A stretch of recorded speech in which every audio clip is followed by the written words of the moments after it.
Hello, hello.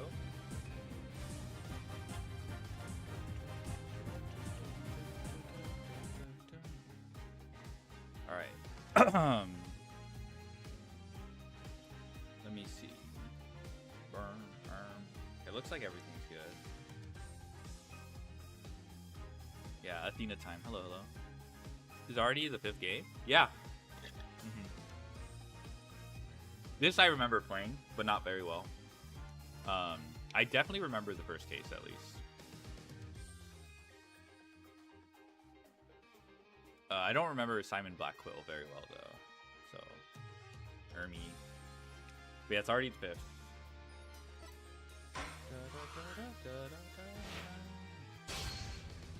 Museum. What about game selection?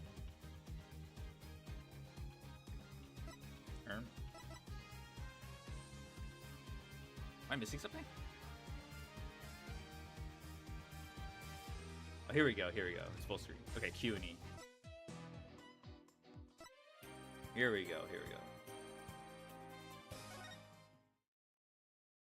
So we'll see how far we get. I was wondering. Oh, okay, I guess we're gonna have.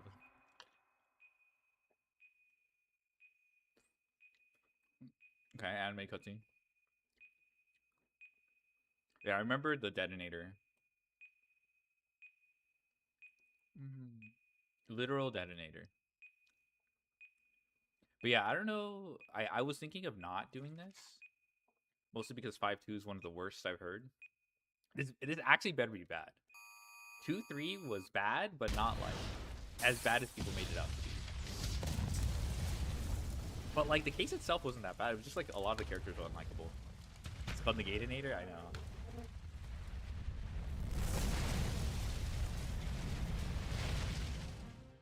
These are dark times, where the law has been reduced to rubble. And it's up to us to restore it to its former glory. Yeah, it's the Phoenix hat. Yeah, hoodie. I know what you mean. It looks like You're your also target spaghetti. finally Love taking decided spaghetti. to make a move. Don't you worry. I've got a trusty new partner on board.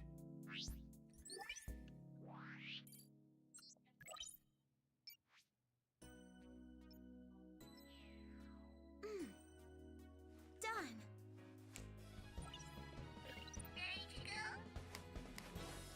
You bet. Let's do this. She's been with us for half a year, though I can hardly believe it. Anyway, her power will be our greatest weapon.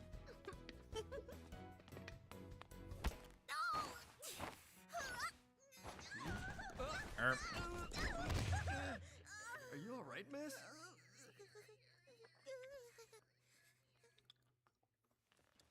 Yeah, it's for this very reason I returned.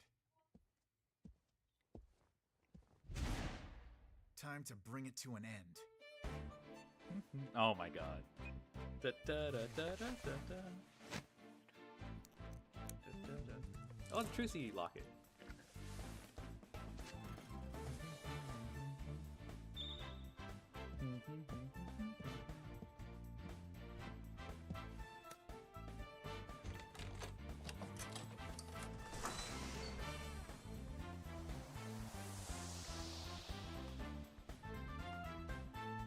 All right, chill. We see the fit.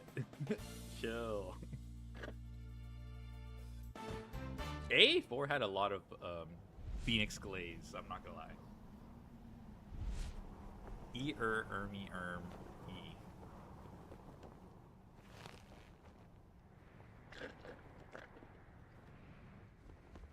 All right. Hello, hello.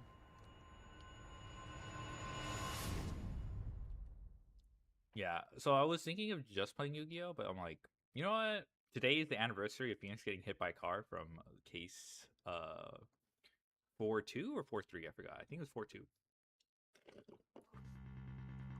So I'm in the mood. Oh yeah, this song.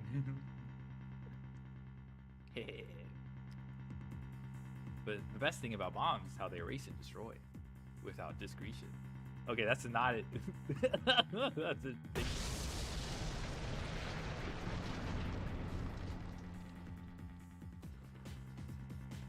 Who cares about discretion anyway? Or discretion. Now all I have to do is pin everything on that little girl.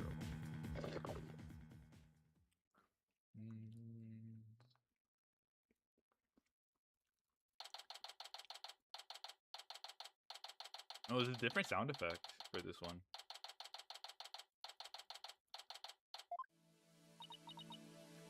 Nope. Not feeling nervous at all. It's amazing what a girl can get used to. Even a tense atmosphere like this is no biggie. You doing okay, Athena? Oh, Apollo. Yeah, doing great. Like, hum a little tune great. Oh yeah? Well, that's good to hear. Really, although, I could have sworn I heard your voice crack for a second there. Hey, that happens all the time. Oof, I'm that transparent, huh? Cracking? No, my voice isn't cracking. Nerves of steel here, I tell you. This is Apollo Justice. He's the fellow lawyer at the office I work for. Apollo is the lead for the defense on this case. I'm going to be there at the bench with him, doing what I can to help out. I'll do whatever it takes to defend Junie. Speaking of steel, how are you holding up? That explosion really did a number on you. I'm just happy that you're okay, Athena. Oh yeah, someone pointed out that Phoenix never crosses his arms, so all the defense attorneys do. From Kristoff, Mia, I guess Apollo, right here. I think Athena does, but Phoenix, when he's confident, he puts his hands on his hips, which is kind of funny. I don't know if that's like, maybe it's intentional. Oh, I can't, it's not like the prosecutors don't cross their arms though, so it's like... Although I can't pretend I have no connection to this case. That's why I'm going to see to it that Juniper's name is clear. Now, I'm sure you feel much the same way. You got that right. I won't rest until Junie is completely cleared of all suspicion. Apollo, Athena. Thank you for doing this for me. Julie.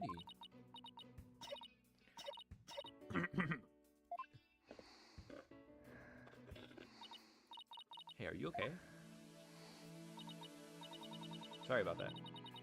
I always seem to go into coughing fits whenever I get nervous. This kind of thing never happens. At home in the forest, though. This is Juniper Woods. She's my dear childhood friend. She's also our client for this case.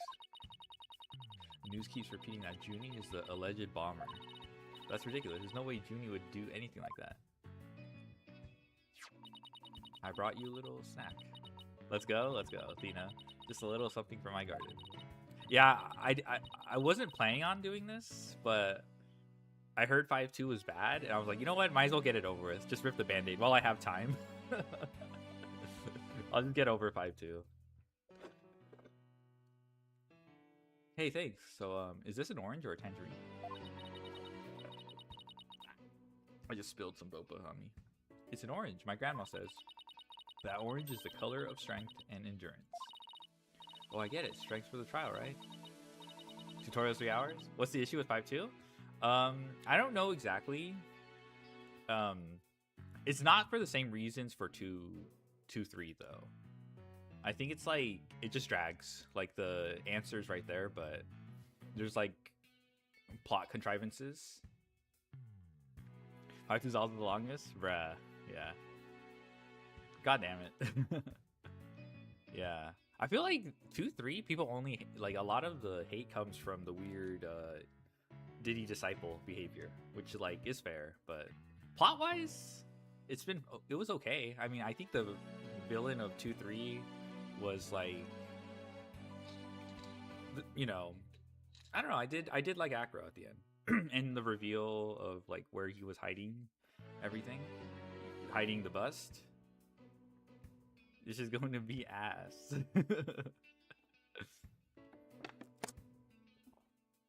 Okay, the having to like link all the witnesses' accounts to prove them all correct was pretty stupid though. But one day I'll do a tier list or something. I'll do something more like involved too, as in like I'll actually like write out my thoughts and You know, because a lot of people just do tier listing and be like, yeah, yep, oh yeah, like, yeah, this is, you know, kind of like vibes. Not that I'm saying mine is gonna be objective or anything, but one of these days. Geez, look at me, standing here, clutching an orange to my chest with tears in my eyes. Well, don't you worry. We'll be so powerful in there, they won't know what hit them. Right, Apollo? Yeah, that's right. Come what may, this is one trial we just can't lose.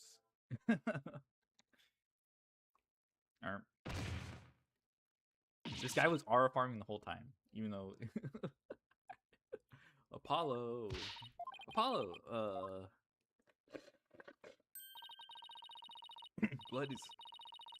blood is seeping through his bandages. One of his wounds must have reopened. All this time he's trying to put on. Yeah, dude, he was just R farming, but he's really overdoing it. We all see the bit. Don't worry.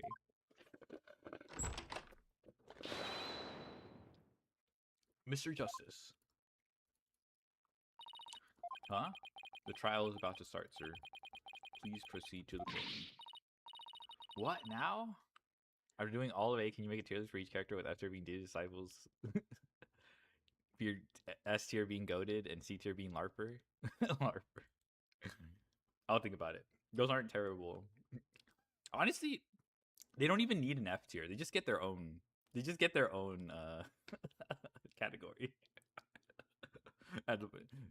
F tier could be separate. What now? But Apollo's in no state to defend.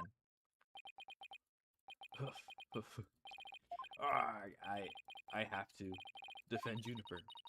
What are you gonna do? The trial is about to start, with or without us. There's only one other option I can think of at a time like this. But even if I called him now, he'd never get in here in time. No, wait. There's something else I can do. Apollo, give me all the evidence for the case. Huh? What are you gonna do? Bailiff? Yes, miss? The defense would like to submit a substitution of attorney petition. You're not seriously... You just concentrate on getting better. I'll defend Junie. Actually, I have to ask. Should I do a tier list of the cases after I get through investigations and great Ace Attorney? Or just like the first 6? I don't mind waiting. I don't mind waiting to do all the cases. I'm just I'm not in a hurry. Yeah, okay. I'll just wait until I get through everything. Even what about, what's it called? Sorry, the Professor Layton one. That one actually never interested me. Like, even if I had the means to buy it, I would have avoided that game. But that's a long time ago.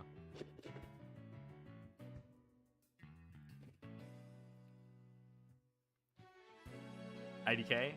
We'll see. You just concentrate on getting better. I'll defend Junie. All by yourself? Athena, stop for a second. Think about what you're saying. You've never once taken a case on alone before, right? No hay problema. I can handle it. I think. Bruh.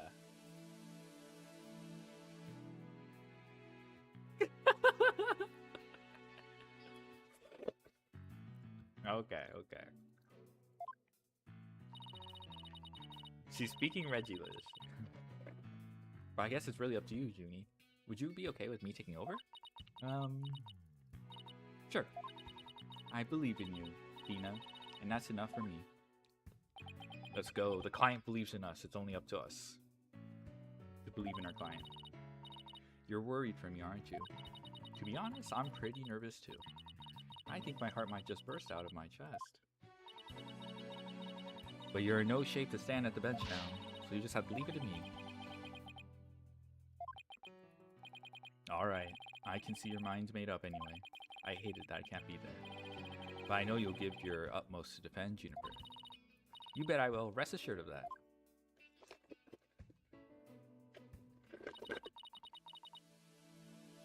My name is Athena Sykes. I'm still just a newbie, but I'm a lawyer. Unca Torney Trilogy, I know. This is only the second time I've taken lead in a defense case. It will be the first time I stand up there alone, though. But I have to do this. I'm definitely not about anything bad happening to Junie.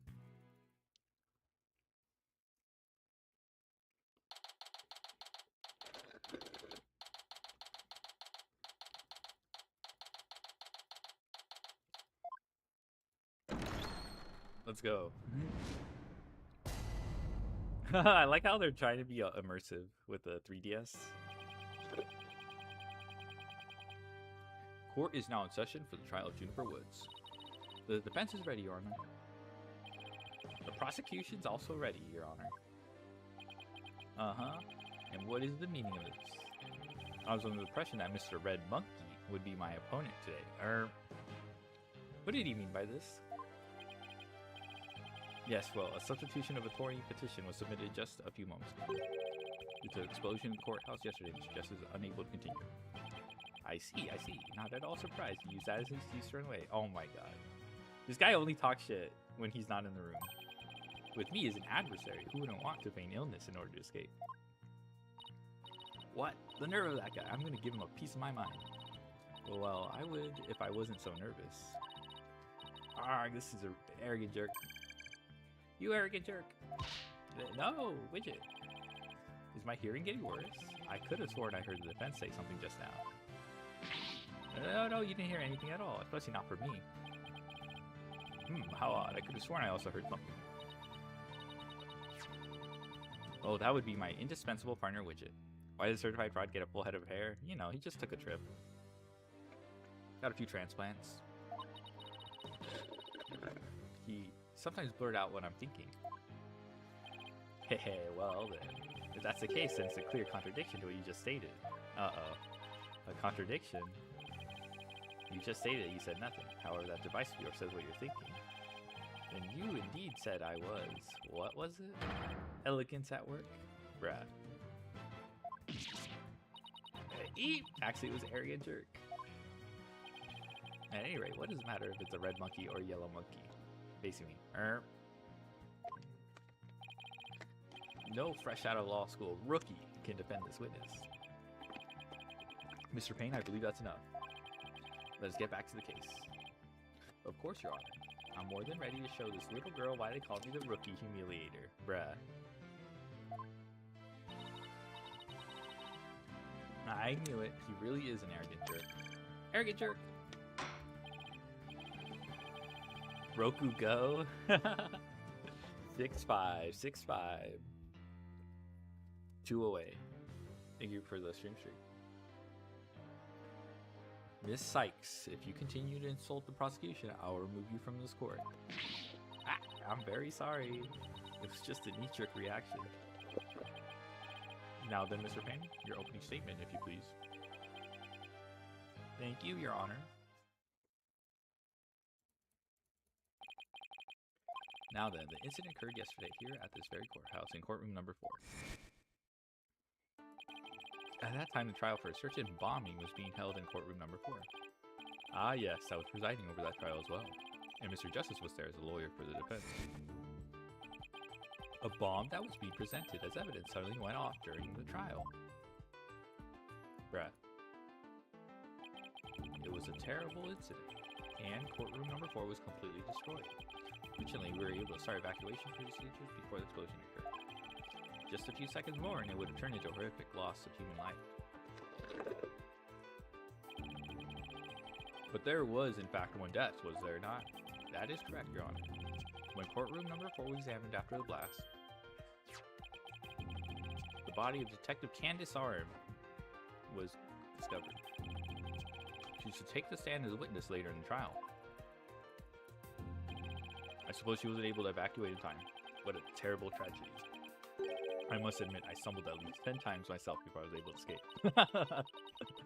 Maybe the court should see about getting you even shorter robes. The victim's body was found near the entrance of the courtroom. I suspect she stayed until the very end to help guide the others out safely. Your Honor, allow me to submit as evidence a victim's autopsy report and details about the bomb. cause of death, trauma in the back of the head caused by impact with flat object, time of death between 8 and 11 a.m. Leighton has full VA? That's awesome. So you don't have to read. Yeah. That's probably the only reason why I'd consider playing like Persona. Like, because all of that is like fully VA'd. 25, 30 hours? Oh, wow.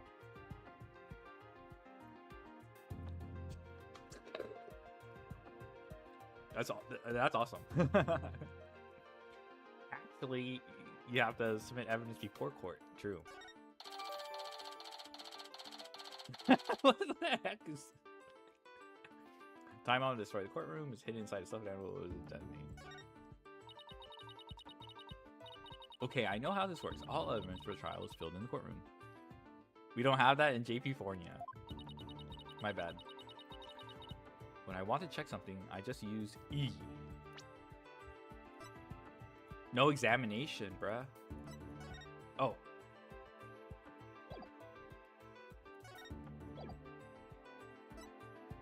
Walkthrough is a little over a day, I see. Okay. I wonder if there's gonna be... I don't really remember this case. I just know the culprit. And you just, like, press him. Yeah. Flat object, time of death between 8 and 11 a.m. This is a very wide gap. I'm not saying, like, they should know. But I'm guessing the witness testimony or whatever is gonna... This is Emo Apollo? Oh, yeah. Is Black Quill in the second case? Or is he introduced later? I feel like he's introduced in the second case. Dude, I don't remember Black Quill that well.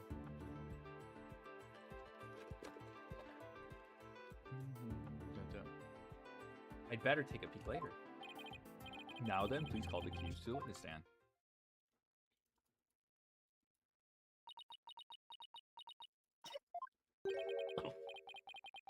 Defender, are you feeling alright? You're looking a bit pale. I'm so sorry. I was feeling a bit weak when I first arrived here at the courthouse.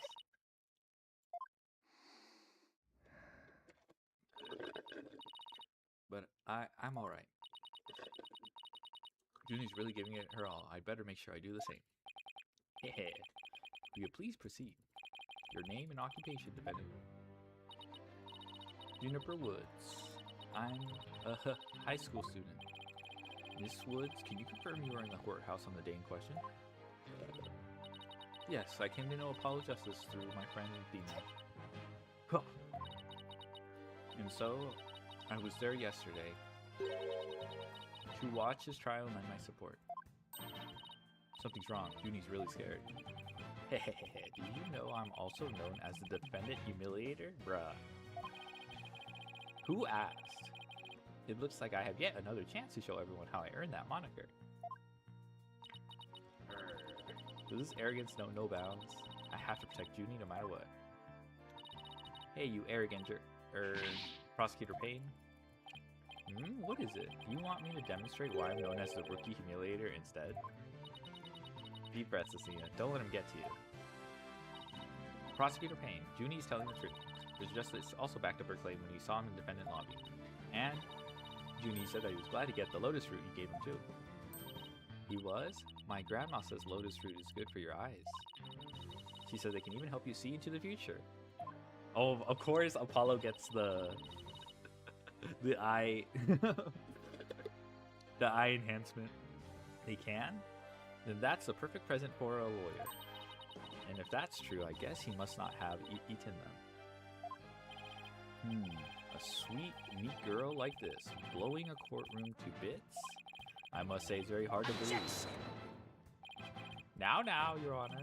Don't let her seemingly innocent appearance fool you. Okay, as if this guy wasn't like, you know, falling head over heels for fucking, what's her face? Not Diane. You know what I'm talking about. Dahlia Hawthorne. And, there was another one. Well, she wasn't Meek, but she was definitely playing the Red White's secretary. What's her face? April May. I can think of a third one, but... Alright. The defendant had a motive for committing this crime. That's not true. I don't have any kind of motive. And I don't even know the lady who was killed. I admit the investigation didn't turn up any connection between victim and defendant. However, that doesn't matter. The only thing that does is that her objective was the destruction of courtroom number 4 itself. Oh, why? Is it because she's like environmentalist or something? Why does he have long hair? I have no idea. Hey, what's that supposed to mean? Why in the world would Miss Woods want to do that? That's a very good question coming from a novice such as yourself. But first, a question for the defendant. Have you ever been brought up on false charges? What? Why, yes, I have. Did that experience cause you to harbor a grudge against the court system? Objection!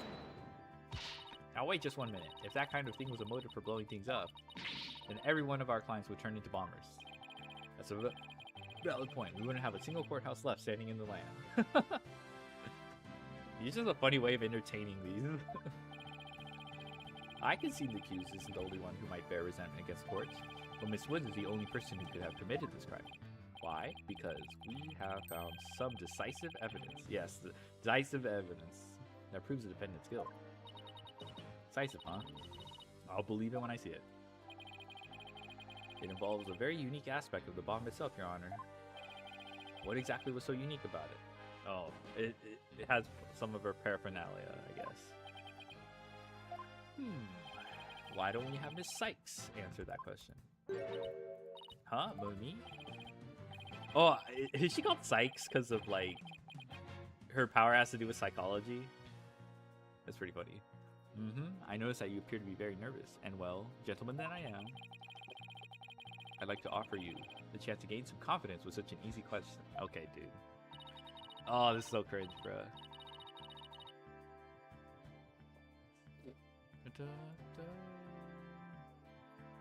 Ermi. Could he be any more condescending? Really? What a thoroughly unpleasant man. L is for loser. What did it just say? Nothing. Not a single thing. Now, let's see. What was I supposed to do at a time like this? Oh, I know. The court record. The information I need is somewhere in the court record. Alright, Miss Sykes, let's hear your answer. What was unique about the bomb that blew up the courtroom? Was it because it was inside a stuffed animal? Bus 7. Hello, Tyler. Mr. Payne, what kind of simpleton do you take me for?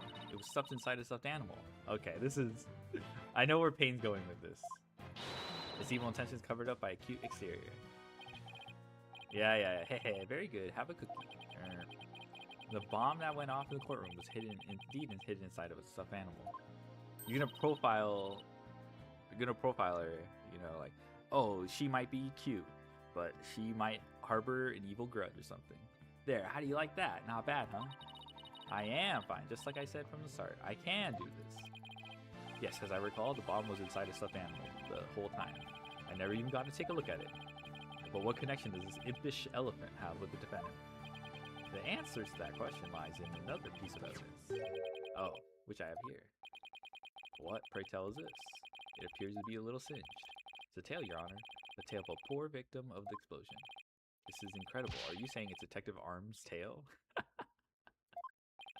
Your Honor's so very close, but no. It belongs to the stuffed animal. It's called Phony Fanty. A rather unpleasant name, if you ask me. He's a mascot for a campaign to eliminate false evidence and false charges, is he not? Exactly. His motto is phony evidence is just trunked up. That's so wrong on so many levels. The Phony Fanty's tail is made of vinyl cloth, and we found something very interesting on its surface. The defendant's fingerprints. Oh, okay. But what? The Phony Fanty provided the prosecution with all the evidence we needed. Clearly proves the accused handled the bomb. Okay, that's like a lot better.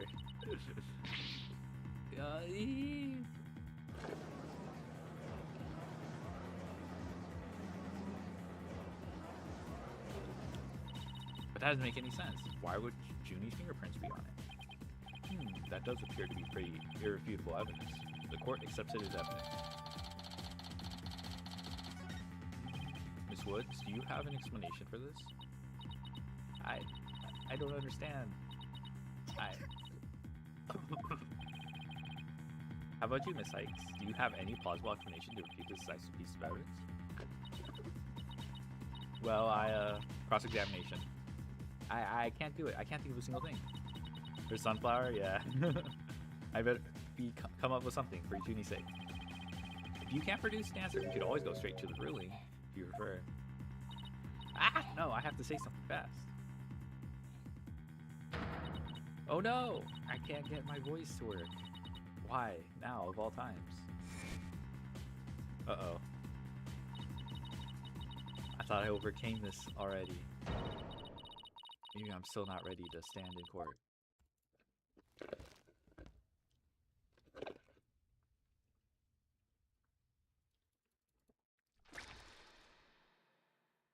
Bruh.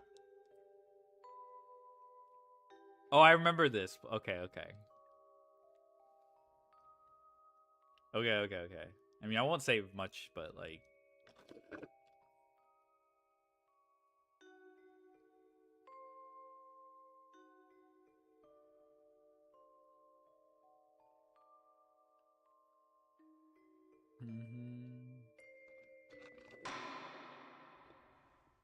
As you can see, there is no room for debate. Objection! Why, it's you!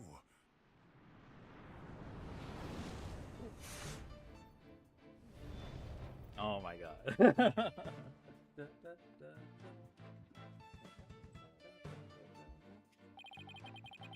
Sorry, it took me so long to get here. Paulo explained the whole thing to me over the phone. He asked me to come help you out in this place. Thanks for coming. I hate to admit it, but I was having a real rough time on my own. Oh, I don't know. I think you were doing just fine, all things considered. And you hung in there, giving me enough time to get here. Now, let's turn things around. You got it, boss. Ho ho ho. Look who showed up out of the blue. But isn't Mr. Phoenix right? You always manage to surprise me. Your Honor, Mr. Payne has called for an early ruling, but I believe there are still many things that need to be deliberated. How did Miss Wood's fingerprints wind up on the stuffed animal tail? How is the bomb even detonated? Until these questions are answered, I assert it's impossible for a fair ruling to be made. You are absolutely right. Let us continue from where we left off. I assume you have no objections, Mr. Payne? None at all, Your Honor.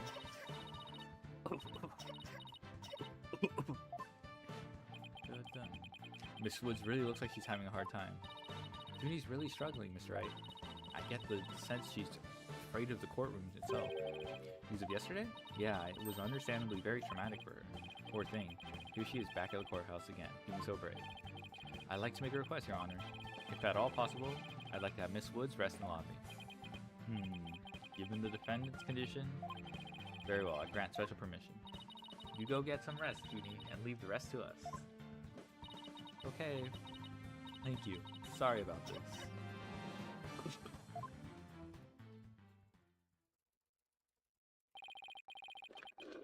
Phoenix, right. I've been looking forward to meeting you. Alright, brother. This is like, what, round 7? It's been a while, Mr. Payne. Hehe. You're more clueless than I'd heard. I do believe you mean, how do you do? For I am Gaspin Payne.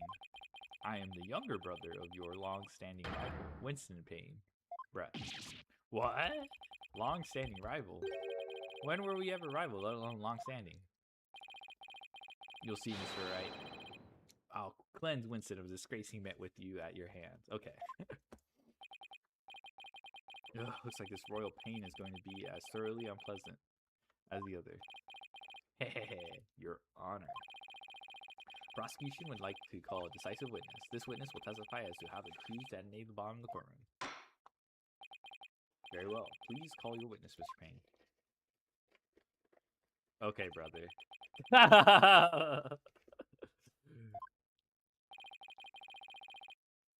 Witness, name and occupation, please. Witness. Name Ted Tonate. Bruh. Occupation. Bomb disposal specialist. Oh my, what a strange robotic voice you have. Speech synthesis via typing is the same as me talking. Sounds exactly like a robot. Can't you speak in a normal manner? I can. You can? But I do not like to speak. Speaking is inefficient. Energy expenditure. Speaking over typing. Understand?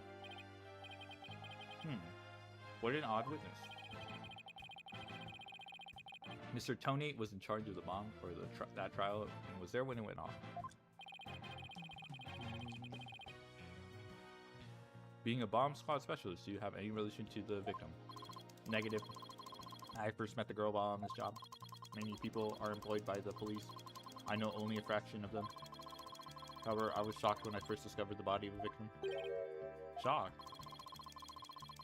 I was the first one on the scene after the explosion. I went there to ensure safety, but I ended up discovering a dead body. So he was the first to discover the body, was he? He is here to testify about the circumstances surrounding the moment of the explosion. Very well. The court will hear Mr. Tonate's testimony. At the very least, show this court some respect and remove that face guard with his... They're really trying to be immersive with the 3DS, oh my gosh. The bomb was originally disarmed by me, then transported here as evidence. Bomb name HH3000, operated by timer with remote. I was watching from the gallery when I suddenly became alarmed. I saw that the bomb's timer was counting down. So even though the bomb was supposed to be disarmed, it somehow got switched on. The side-eye thing is a 3DS? Oh. Yeah, the... Precisely. Activating the timer is very simple. 1. Connect wires. 2. Switch on timers. A monkey could do it. I am sure even you would be able to, Mr. Wright. Did he just call me a monkey? What's with all these monkey insults? I guess this makes you the blue monkey in this barrel of fun, boss.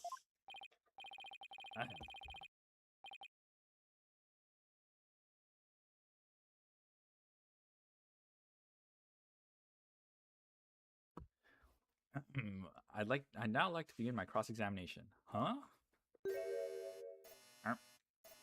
Okay, who let him bring a GameCube into the... Mr. Tonate, what is that? HH3000, aka bomb. Bomb? Great googly moogly. Yeah! Mr. Tonate, I demand that you disarm it this instant. Disassembly complete. 5.3 seconds. 0.2 seconds short of my personal best. Are you trying to give me a heart attack? I'm not exactly a spring chicken, you know. This is an exact replica of the HH3000. It is used to practice disarming bombs. Disarm equals success, explosion equals failure. An exact replica of the bomb that exploded, is it? So that's what it looked like. I submitted a photograph of the real bomb taken just before the trial. Dimensions 10 by 10 by 10. Weight 12 pounds, a perfect replication. Your bomb does appear to be a very good copy, indeed. Is there anything on court record? No. Oh, I forgot about that. 55, younger. Okay, he might be younger, but not by much.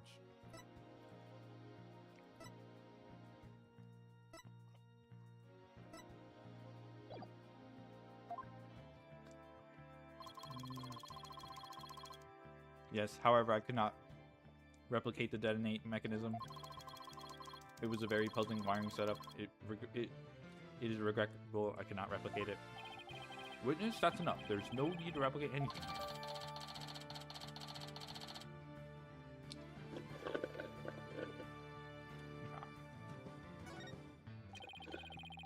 And now the defense would begin the cross-examination. Where has Miss Sykes gone to? Athena, you can come out now. Okay, Mr. Wright, let's get to work. I guess you were pretty scared, huh? Well, what? I don't know what you're talking about. She was about to bolt. Hey, put a sock in it, widget. As transparent as ever. Now, let's see. Where were we? We were at the cross-examination. Oh, cross-examination. Of course. She seems disoriented. I wonder if she's alright. Maybe I should ask Athena if she remembers how to cross-examine to help her focus. Nah, no need for that right now. She'll be fine. I'll do everything I can to help. If you can find any contradictions and you flub up too often, don't be afraid to ask me for help. Press R when the option to consult with me appears. Oh, huh. I'll let you know where I think the suspicious statement is. Sounds good. I'll be counting on... Oh, it's like the... You know, after you press everything and then they talk with each other. Is it like that? I remember this. Sounds good. I'll be counting on you if I get in a bind. Alright, let's cross-examination time.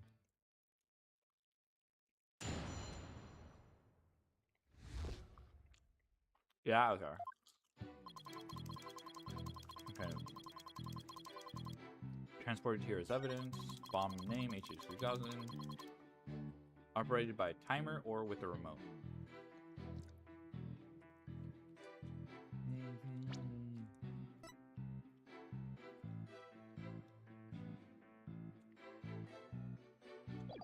I don't see a timer. I was watching from the gallery when I suddenly became alarmed. You can't see it. I knew this was going to be a contradiction. How can you see the timer counting down if it was inside the stuffed animal? They said it was too tough for toddlers, but luckily I figured it out.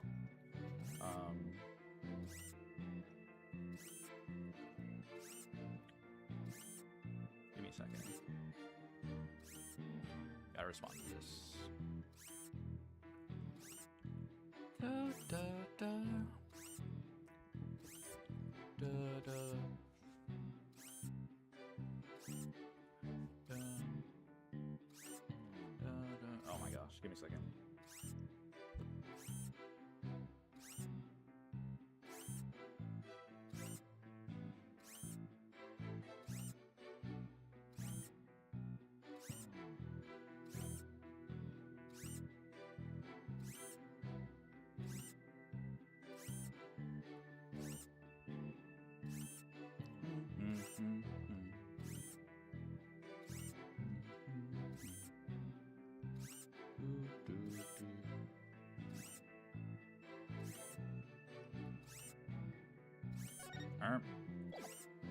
Why isn't it working?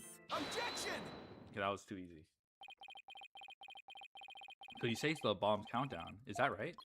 Of course, I clearly saw it counting down to 0.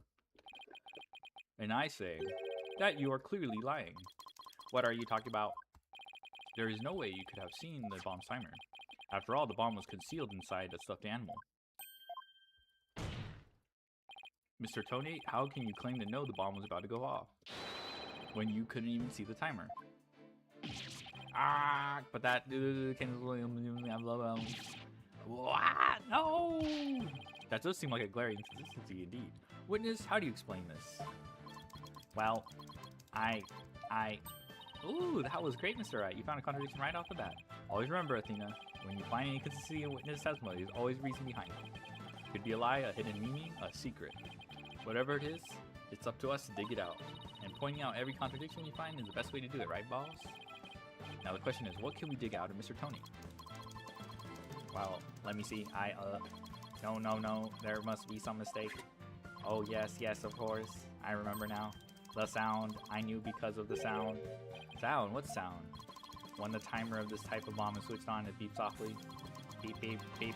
It is the sound of the bomb counting down. Okay. You know what? Nice BS there, but I'll take it. A beeping noise, you say? I suppose it could be possible to notice that, even with the bomb inside the stuffed animal. I simply made a mistake. My bad. Objection!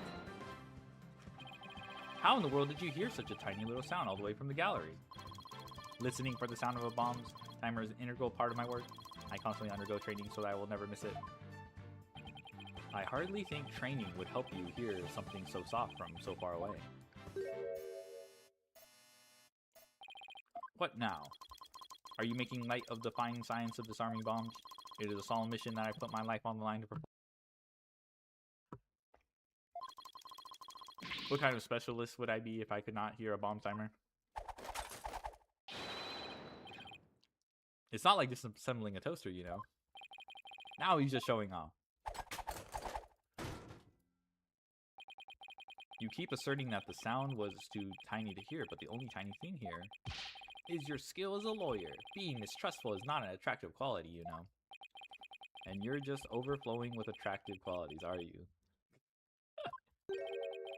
Or perhaps you have some proof that Mr. Tony did not hear the sound? Well, no, but it still seems totally suspect. Let me see the court record. But it's going to be really hard to prove that he didn't hear something.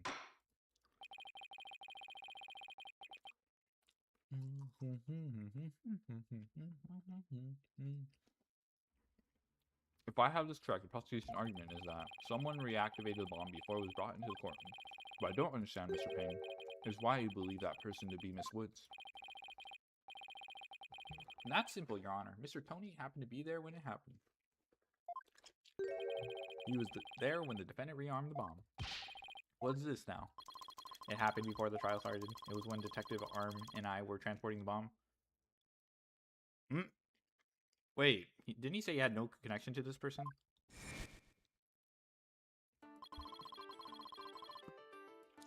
We brought the bomb to the lobby for the defense.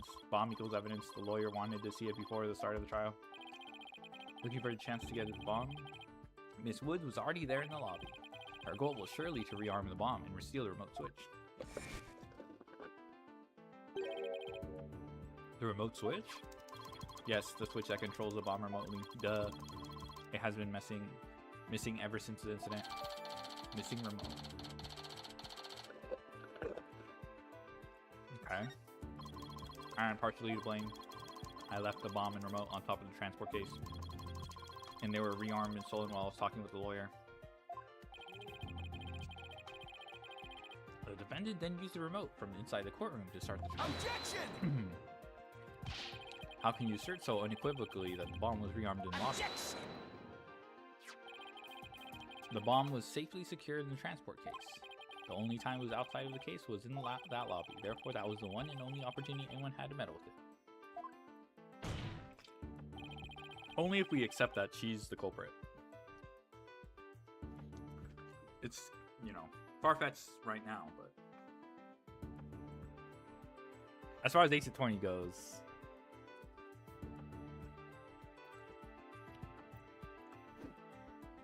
could be, you know, someone else. Someone other than Mr. Tonate could have opened the case and taken the bomb out. Impossible. The transport case is assigned exclusively. Do you see this number here? That is my identification number. And I have the only key that can open the case. So he's like, okay, if he's the culprit, he's basically implicating himself. If, you know, if we can assign culpability to him. Nevertheless, Mr. Payne's assertion is nothing more than conjecture.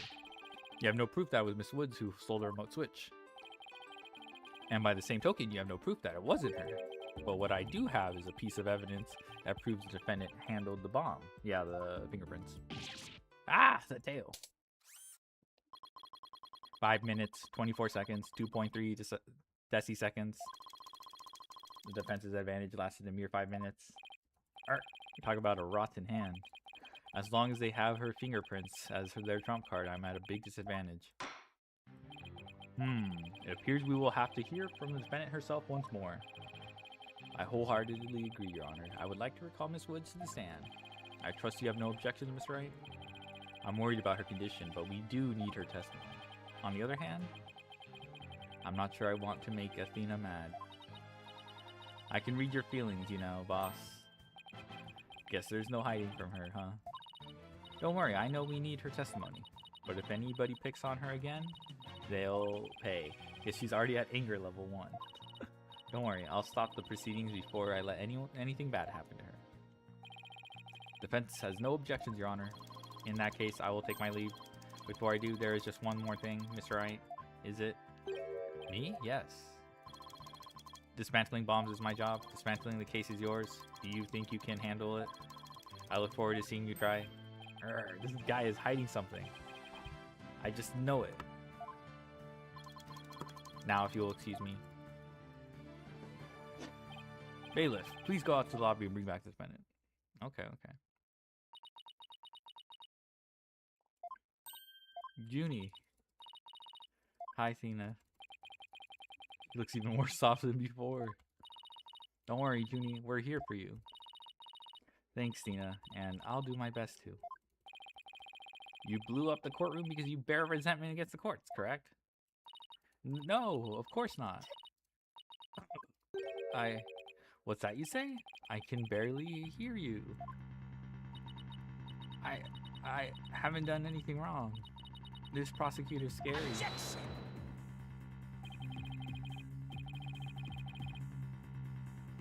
What an impudent little girl. Stop acting innocent and tell the truth. This is getting ugly. Peep this generational tweet. What is this?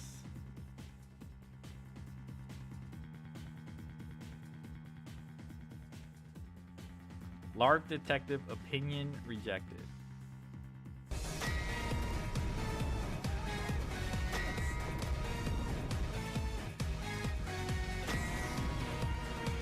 Okay. Oh, it's the Logan Paul thing. I see. You rearmed the bomb because you wanted to blow up the court. Admit it. That's why you went to lobby where Mr. Justice was. Wasn't that right? Mr. Wright, can I go give that prosecutor a smack? What? Of course not. Do we have to review courtroom manners 101 again? We can't let a creep that bullies innocent girls like this off so easily. I haven't forgotten about how he treated you. Don't worry about me. Just help Junie. Her heart's crying out. She's so scared. So very scared. Looks like Athena's picking something up with her heightened sense of hearing. And it sounds like this time it's the voice of Miss Wood's heart.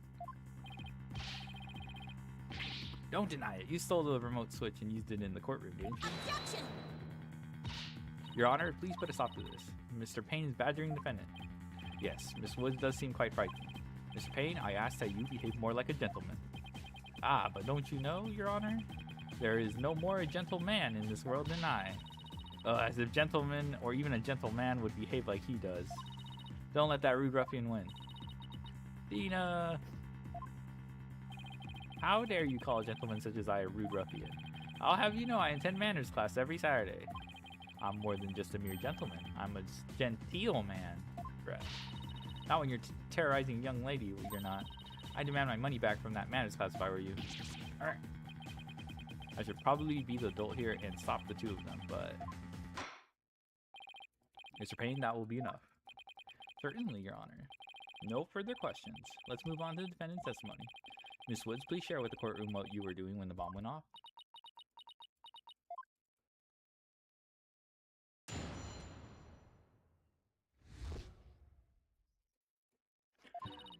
Well, that day, I was watching from the gallery.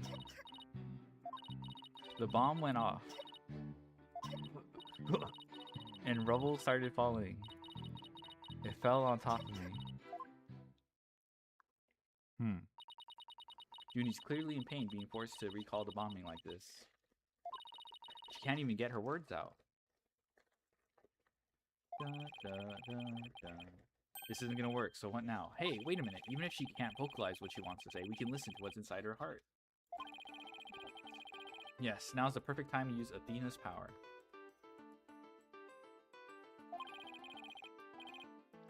You can hear it, can't you, Athena? The cries of Miss Wood's heart? Yes, and they sound incredibly strange. She's so scared. I think she could collapse at any second. Athena has a unique ability, you see. With her finely tuned sense of hearing, she can hear the words of a witness's heart. In essence, she can sense how a person is really feeling from the tone of their voice. Just all up to Athena and her special ability now. Athena, I want you to use the analytical psychology you studied. Listen to the testimony of Miss Wood's heart. Okay, boss. I'll give it a go. After all, this is the whole reason I put all that effort into studying analytical psychology. Off get. Let's do this.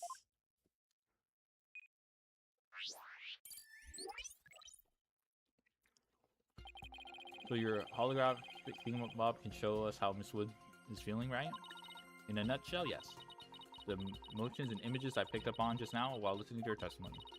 I can enter all that into widget and use the mood matrix to analyze them.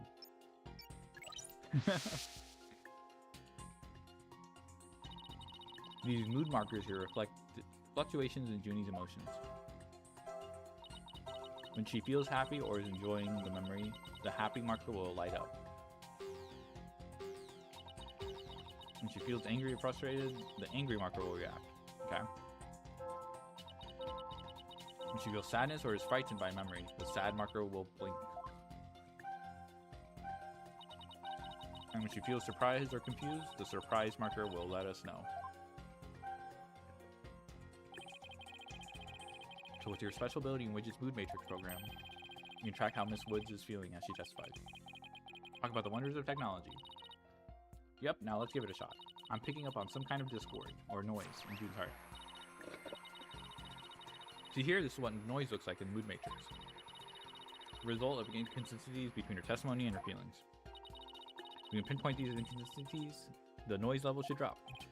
Okay, it's time to listen to Miss Woods' true testimony.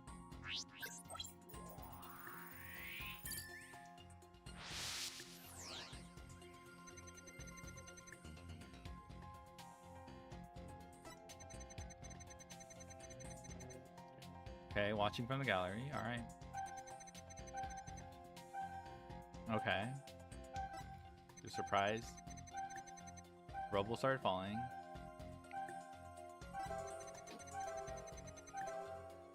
Happy.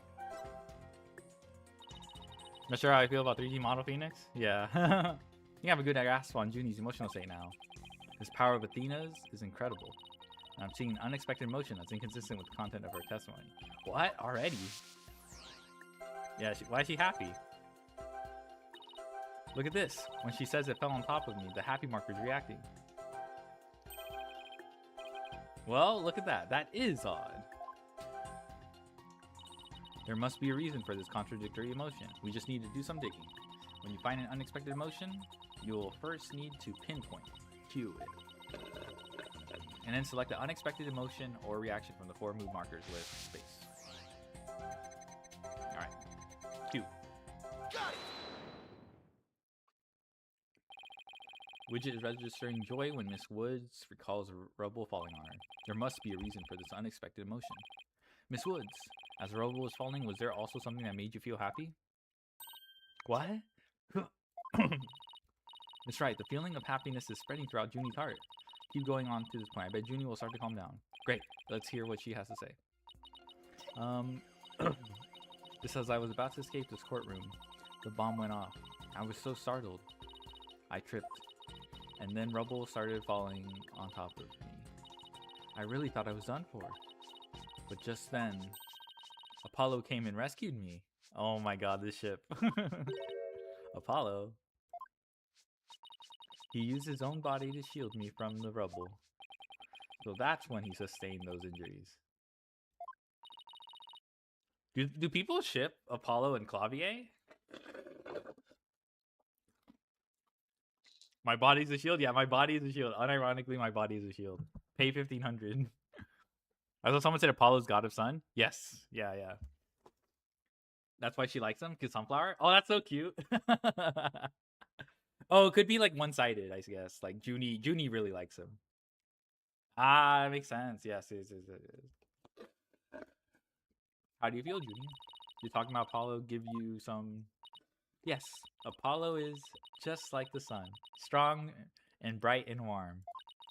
Just talking about him makes me feel like a leaf undergoing photosynthesis. I like the little pine cone. And then she has like a little acorns as like this is a lapel, right? I guess kinda. It's not really a lapel, but and see, your coughing stopped all of a sudden. Oh, you're right. Thank you, Athena. Those teeth look crazy. Oh, I haven't been paying attention to that. Oh my gosh. Looks like we were able to draw out some new testimony. Hehe. Pretty neat, huh? But there's still some noise left, meaning there's must still be some discord in Junie's heart. What am I drinking? Strawberry milk tea with like hella strawberry, poppin' strawberry and rainbow jelly. Discord, yeah. I guess we'll have to keep going then. Let me input this new information and update the mood matrix and we'll be good to go. You remember what to do, right? When I find an unexpected emotion, I should first pinpoint it. That's right, and then you select it from the mood markers with space. We can find the reason for the discord in her heart. then we should be able to draw even more new testimony out.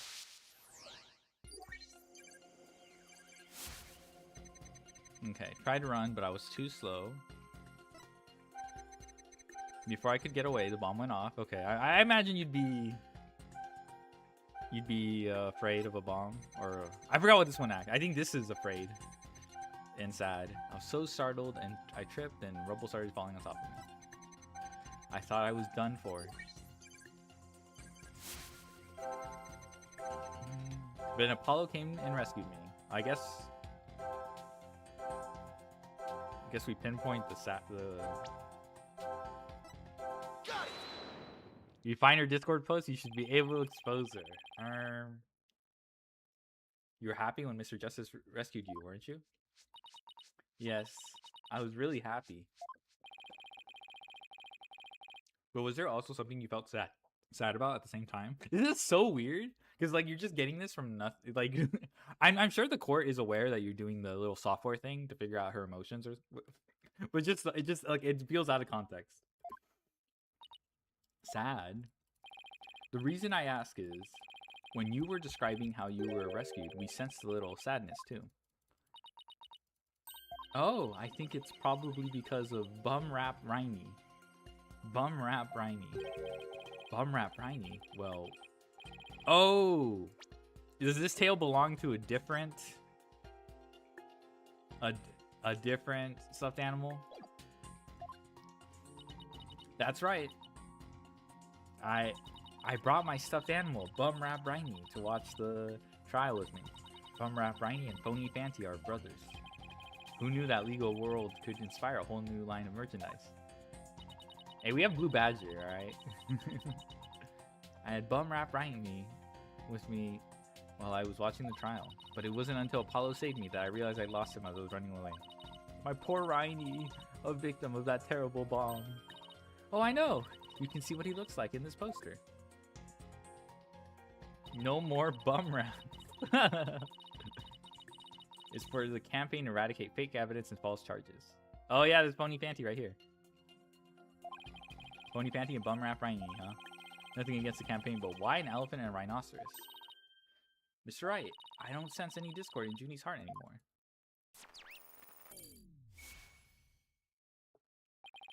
So I guess that means we managed to draw out all of her testimony. That's right, I'll just make an update with the new info and we'll have the whole picture. So, do you think her new testimony will help? Absolutely. I don't know what I would have done without you, Athena. True. Unironically, Phoenix was cooked. The Bum Rap Riney was in that courtroom when the bomb went off. Now that we know that, it changes the meaning of the other piece of evidence. All I have to do is present it. Add the right statement.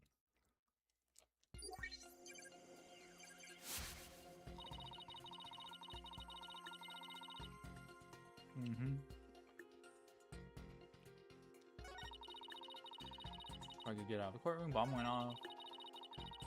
Rubble started falling, I thought it was up for him. As Junie's complete testimony, not bad, but Miss Wright? I should focus on the new statements Miss Wood made. Existence of Bum Rap Riney should turn things around in our favor. It changes the meaning of a certain piece of evidence we already have. All I have to do is present it. Okay. Okay, so we just present the little tail. Oh my god, does the plushie still have like the tears? That's actually really funny. That's cute. Here you go. Objection! Miss Woods, I know this trial has been very hard for you, but you can relax now. You are without a doubt innocent. Slime? Yeah, slime. Mr. Wright, what wild assertion are you making now? My wild assertion is simply this. The two stuffed animals were mixed up. The tail defendant's fingerprints were found on wasn't that of Phony Fanty. It was the tail of her gallery companion, Bum Rap Riney. Objection! What? What nonsense is that? I can see they're both stuffed animals, yes, but they're completely different characters. An elephant and a rhino. They're as distinct as a defense lawyer and a prosecutor. But are they really so different? Both defense lawyers and prosecutors strive to protect the peace through law. Even elephants and rhinos have some similar characteristics. They're both gray. Oh, I see the teeth. Okay, I see the teeth. They're both gray, for example. Anyway, this poster is all I need to prove my assertion to be true. If I may direct the court's attention here, you'll clearly see how the two got mixed up. Is Payne's troop going to sprout legs and run away in this one? Toupee? Oh my god. We'll see, we'll see. Oh, I pressed press. Take that! Well, would you look at that? The two tails are exactly the same. Yes, exactly. The two stuffed animals are based on entirely different animals. But the design of their tails is the same. Ah! Oh. Almost looked like his head was going to peel off right there. Or my bad. I just, like, tried to talk while drinking something. Order in the court. As long as the possibility exists that the tail belongs to Bumrap Riney, we can no longer consider it to be decisive proof that the defendant handled the bomb. As things stand, I consider charges against the accused unsubstantiated. Would you agree, Mr. Payne? Oh, yes, of course, Your Honor. Ooh, that was great, Mr. Wright. You turned things right around. Yeah, it's not over yet, but at least we managed to hold out this long. I believe that brings our proceedings for today to a close. Mr. Payne, I'm afraid you have some serious investigating ahead of you. Yes, Your Honor. Very well. Let us reconvene tomorrow. Court is adjourned. Yippee! Dun, da, da, da, da, da, da, da, da, da, da, da.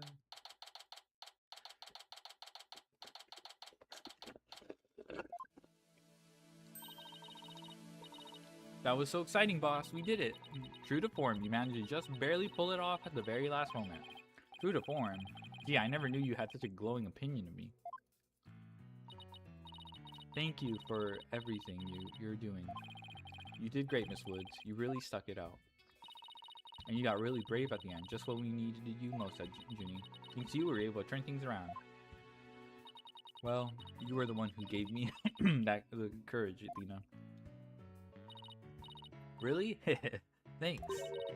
Though, be honest, was I any help at all? This schmoozy face. Of course.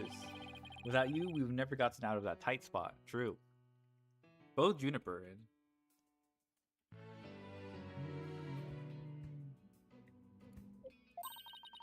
That's good to hear. I may still have a lot to learn, but you can bet I'm going to give it my all. I'll be so good that one day you'll call me your partner. That's what I like to hear. Analytical psychology. The ability to solve the riddles of a person's heart. Athena's true potential is beginning to really shine through now. Hey, where's Apollo anyway? Good question. I almost forgot about him. I assume he'd still be here in the lobby. Oh, I know, maybe he's still in courtroom number 4. Courtroom number 4, what would he be doing at the scene of the explosion?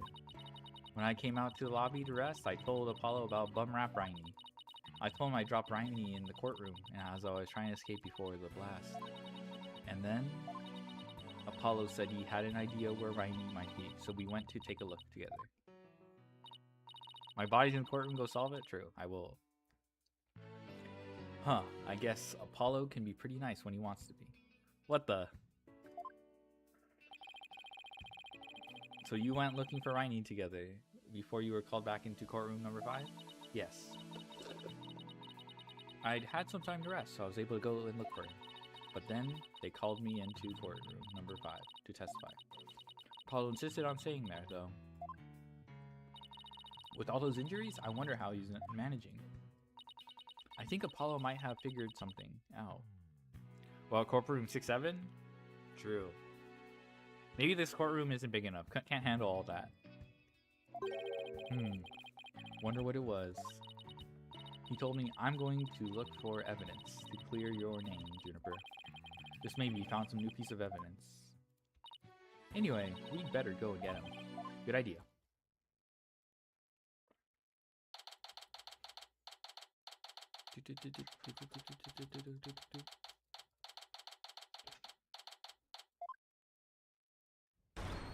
Where are you, Apollo?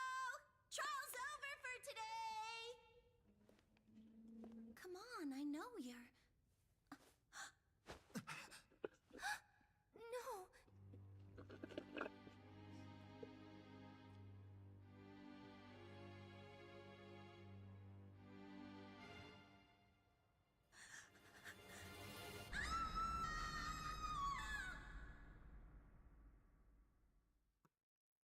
No!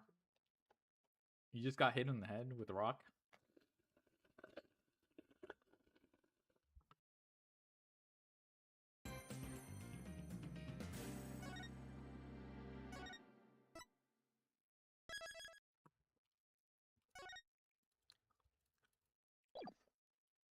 Yep.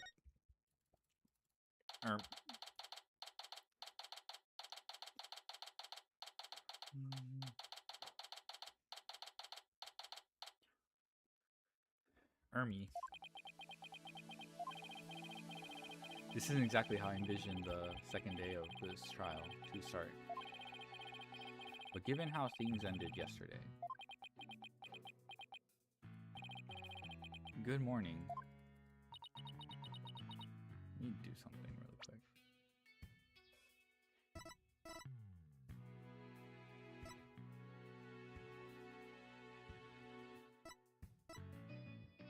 Wait time.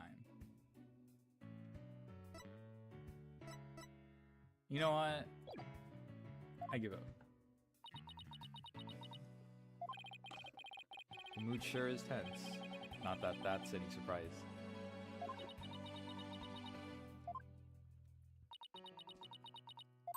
Oh, hey. Did you read the paper this morning, boss? Ah, the paper. That came out of left field. You didn't read it? Then you don't know the big news. Somebody spotted an abominable snowman way up in the mountains. Tell me you know the difference between a paper and a tabloid, Athena. It might show up in the forest where you live, Junie. So you'd better watch out, okay? Bruh.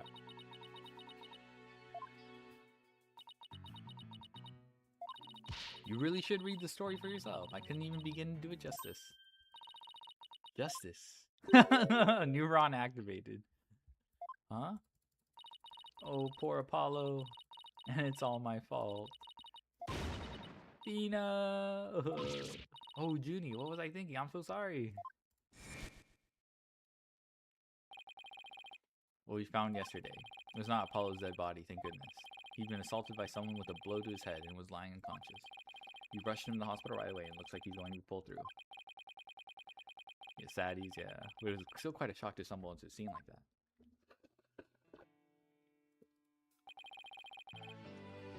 Is Miss Woods alright, Athena? Someone nibiru'd him? That's how it feels, yeah. Well, I managed to get her to stop crying. Now she's resting on that sofa over there. Guess she really feels responsible for what happened to Apollo. Poor Junie. She believes that the reason Apollo was attacked is because he was helping her look for something in that courtroom. Oh? Guess I can see why she'd think that. By the way, how are you doing? Who, me? Yeah, you. I know you're concerned about Miss Woods, but are you alright? Me? I'm doing just fine, boss. I mean, yeah, it was a huge shock, but I'm alright. People who've studied analytical psychology are great at times like these. After all, they learn how to control their own emotions too. Somehow, I don't think it's as easy as she makes it sound. But there is no denying she's a real trooper. Apollo doesn't remember a thing, does he? Yeah, he can't recall anything from the time right before he was assaulted. Nothing about what he was doing in courtroom number 4 or who assaulted him. The doctor said it's probably due to that hit he took to the head. Assaulted in a courtroom of law and losing your memory at that. I know how that feels. Yeah, it was not 2-1. Well, who in the world would do such a thing, huh, Miss Wright? Grr, just wait till I get my hands on the coward who hurt our Apollo. Now, Athena. I thought you said you were in control of your emotions. Let's just focus on helping Miss Woods, okay? I admit I'm just as upset as you. Okay, boss. You're right. Apollo's assailant can wait until after we clear Junie's name. That's the spirit. Now let's see. Better check the court record one more time before the trial starts. Ursa, Mr. Wright, I'm ready whenever you are. Detective Arm, Tonate. Tonate has the key. Missing remote switch. Okay. Alright, let's get ready to rumble. You bet. With everyone that happened with Apollo, I didn't have time to get for a proper investigation. I can't let that stop me, though. I have to get this right for Miss Woods' sake and Apollo's too. Buh.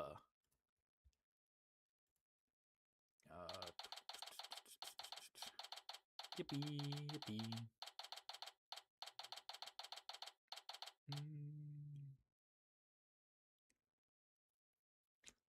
Da, da, da, da.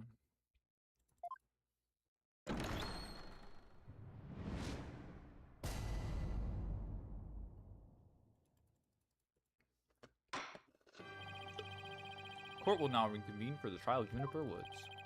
The prosecution is ready, Your Honor. The defense is also ready, Your Honor. Now then, I believe I instructed the prosecution to further investigation. Were you able to locate the remote switch in question? I'm afraid the remote switch is still missing. I must say I'm disappointed, Mr. Payne. Not angry, just disappointed. I apologize, Your Honor. Aha! Looks like the prosecution is just as unprepared as I am.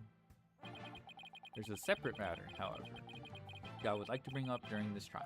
A separate matter, you say? And what might that be? I assume you're aware of another incident occurred during yesterday's trial. I'm speaking, of course, of the assault on Mr. Justice in the ruins of courtroom number 4. Uh-oh. Why is he bringing that up? Yes, what a truly harrowing experience it must have been. Poor Mr. Justice. At the time of the attack, Mr. Justice was not alone. He was with the defendant, Miss Juniper Woods. He isn't going where I think he is going with this, is he? The prosecution wishes to indict Miss Woods on the charge of Mr. Justice's assault. Bruh.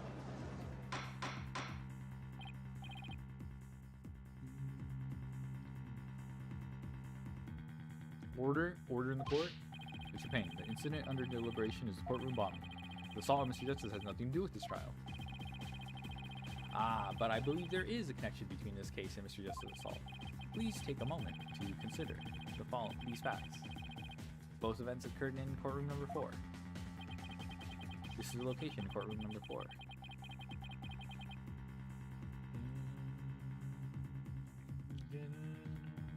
This is the location in courtroom number 4 where the conscious Mr. Justice was discovered.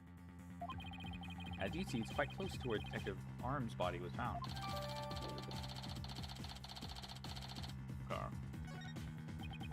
The question is, why did the culprit feel the need to maliciously attack Mr. Justice?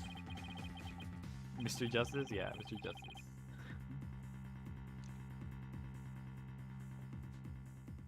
Why indeed? Why do you believe their motive to be, Mr. Payne? I believe Mr. Justice found something in that courtroom while Miss Woods was with him. Evidence that fingered her as the perpetrator of the bombing. You mean he found some incriminating evidence? Precisely. And so I surmise that the descendant picked up a piece of rubble and hit Mr. Justice on the back of the head in order to silence him. Objection!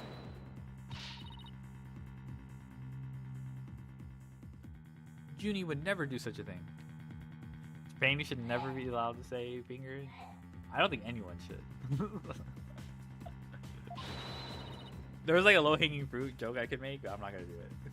She was devastated when we found Apollo hurt like that. Miss Sykes, please control your outbursts. It is the prosecution's belief that by deliberating on Mr. Justice's assault.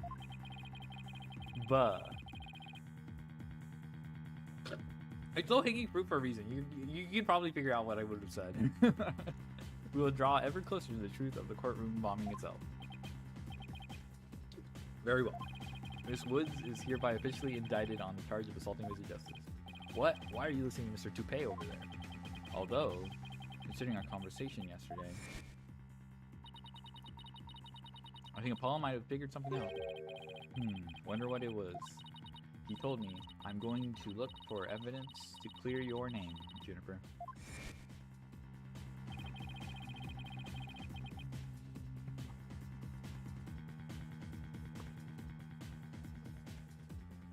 Maybe the two incidents really are related after all.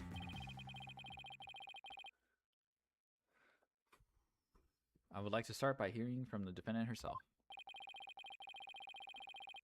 Very well, bailiff. Please bring Miss Woods to the witness stand.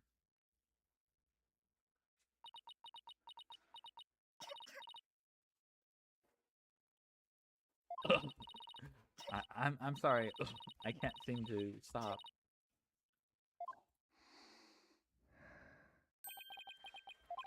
Miss Woods, I guess she's still really upset about Apollo. Miss Woods, you went through the ruins of courtroom number 4 with Mr. Justice, did you not? Yes, I did. Good, good. If you would then please testify about what happened to the court.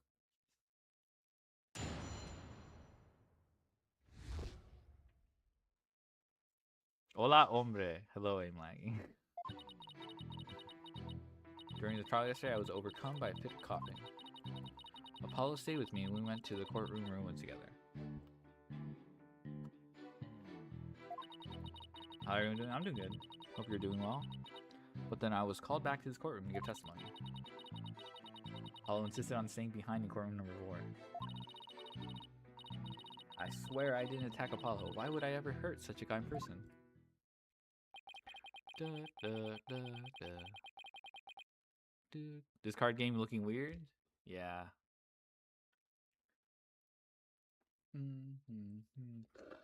I have plenty of time to play the card game. So, Mr. Justice stayed by your side while you were feeling unwell? An admirable young man. I thought his loud voice was his only outstanding feature. He may look like a little imp at times, but Apollo can be really nice too. I think I saw a tweet where people call him an imp because he has like little horns on his hair, and someone like removed them. You should make Ace Attorney, but with roguelike and deck building element. That's true. I can't enjoy this game unless there's like replayability. Hope she didn't hurt her wrist back handing that one out. That one has to wonder, why did Mr. Justice stay behind in the ruins? I think Apollo might have figured something out. Something? What kind of something? Something to do with the courtroom bombing kind of something, I think. Oh ho, new evidence for the case, was it? That's a very big kind of something indeed.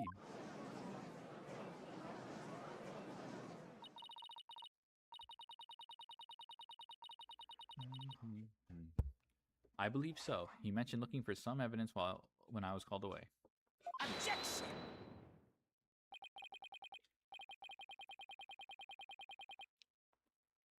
Just as I thought, there is a connection between the two incidents. But the defendant has told a very big lie, Your Honor. What lie is that? When she learned about Mr. Justice would be looking for evidence, she attacked him. She attacked him to give herself the chance to destroy that evidence. No, I never. Miss Woods repaid Mr. Justice's kindness with violence. We found the proof. Oh my god. The classic. Wrote the name in blood. We found the proof of her foul deed there in the courtroom.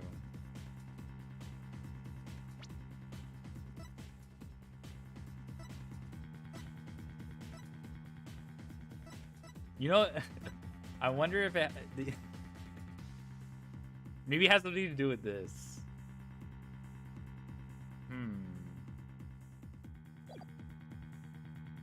D5. There is a 5 here. The D is kind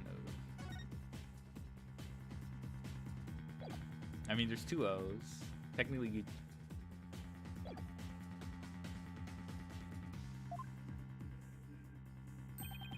Yeah, L10015, and oh yeah, there's more here. There's more here. Why is this being obscured? You see this part? Show your attorney's badge. True. You see it there in front of Mr. Justice's right hand? Witness the message he left us. It's written in blood. WOODS. Why isn't that? That's right, Your Honor. It said Woods in capital letters. What? Submit that Mr. Justice left us with the name of his attacker before he painted. I feel like this never works out. Like, the attacker who's still conscious could still, like, modify this. This is like the 5th time this happened. No, that can't be true. Why would Apollo write my name? Mr. Wright, the nerve of him leaving that message. Why would he do this? Hey, don't take it out on me.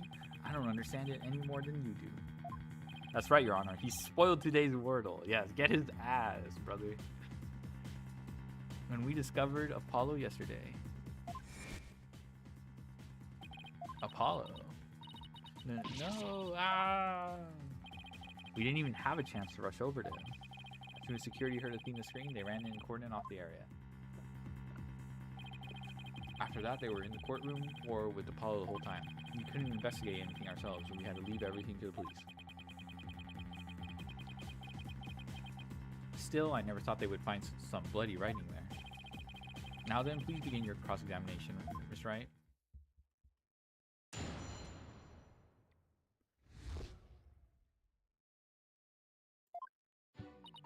During the trial yesterday, I was overcome by a fit of coughing. Alright. Stay with me and we went to the courtroom rooms together. Then I was called back to the courtroom to give testimony. Paul insisted on staying behind in courtroom number 4. I swear I didn't attack Paul. Why would I hurt such a kind person? Look, it's obvious Uni didn't attack Paulo. I mean, that's just ridiculous. Right, I agree. They must have gone to look for bum rap rhyming together. But why did they need to find it so badly that they go to all that trouble? Better try to find out more.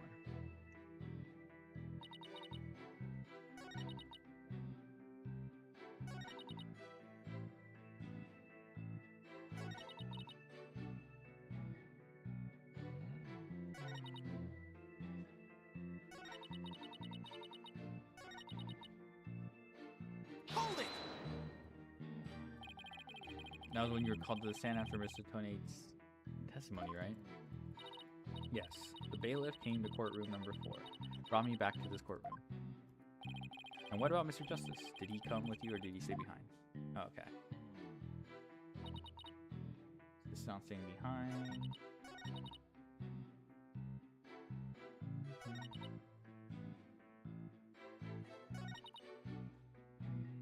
Hold it!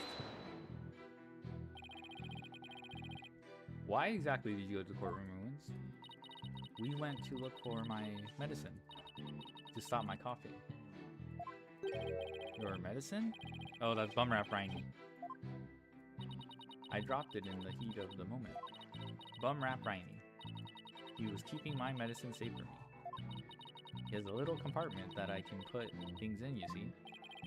And Phony Panty has the same type of pocket. That's where the bomb was inserted. I had put my medicine for my coughing fits inside bum rap rhyming. When I told Paulo about it, he said he'd help me go look for him. There was so much rubble in there, I was worried, but there was no rubble or anything in front of the witness stand. When we got inside, Apollo went straight there and started looking for my writing. It was so nice of him to do that for me, in spite of all his injuries. Apollo is so strong and kind, just like the trees of the forest. The way she makes him sound, you'd think Apollo was some kind of ancient god. Oh wait. So that's why you went to the ruins. I see. Seems to be quite an important fact. Please add it to your testimony. Apollo started looking for bum rap rhyming near the witness stand where there was no rubble. There was no rubble.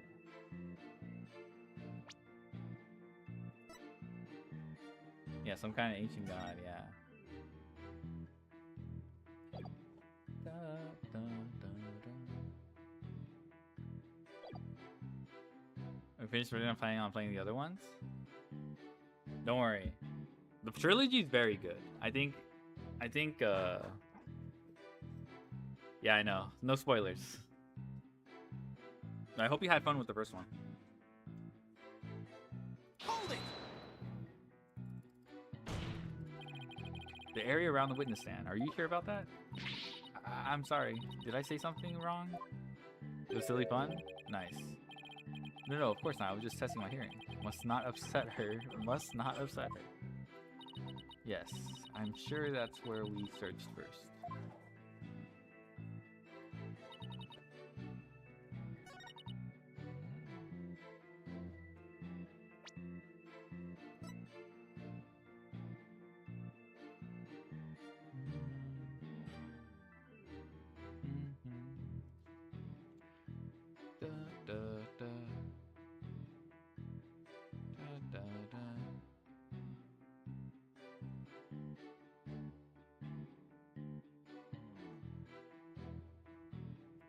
feel like it's this.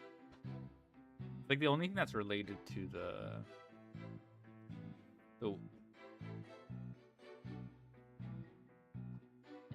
I mean, there's rubble around the witness stand. I don't know if that's a Objection! like meant to be a contradiction or something. So we started a search with the witness stand, you say? That's right. I guess maybe he wanted to start from the furthest point in the room. He was being so brave and strong. But that's odd. Under the circumstances, he shouldn't have been capable of that. But he was. Is it because it's surrounded by rubble? And there's like only one entrance? He might not look it, but he really is brave and kind too. No, that's not the part I'm finding fault with. Someone has a crush on Apollo. What you are claiming is something that no one should have been able to do. But I should think that anyone can be brave and kind if they want to be, Mr. Wright. True, anyone can be brave and kind, but if you would please take a look at this diagram. Within the courtroom, you say, how is it possible to walk up to the witness stand? Oh, because there's like rubble here. The only way to get there is... Oh, I see your point. The rubble blocks off access to the area around the witness stand. That makes sense. Does such a tiny inconsistency even matter? Perhaps the witness is simply misremembering. Great, now I'm not so sure it matters. And handsome? Yeah, handsome. True. A real man doesn't make mountains out of molehills, you know? That's precisely what Mr. Wright does best. I call slander, Your Honor. So, was it really possible to approach the witness stand? I have to say, it's a bit hard to tell with any accuracy from just this diagram. Strange, do you have any other photos of the crime scene? Let me see, Your Honor. Ah, yes, I have one more. Here it is. It is a more pulled back version of the photo. Okay, yeah, so I think there's supposed to be some relation between, you know, this ID number and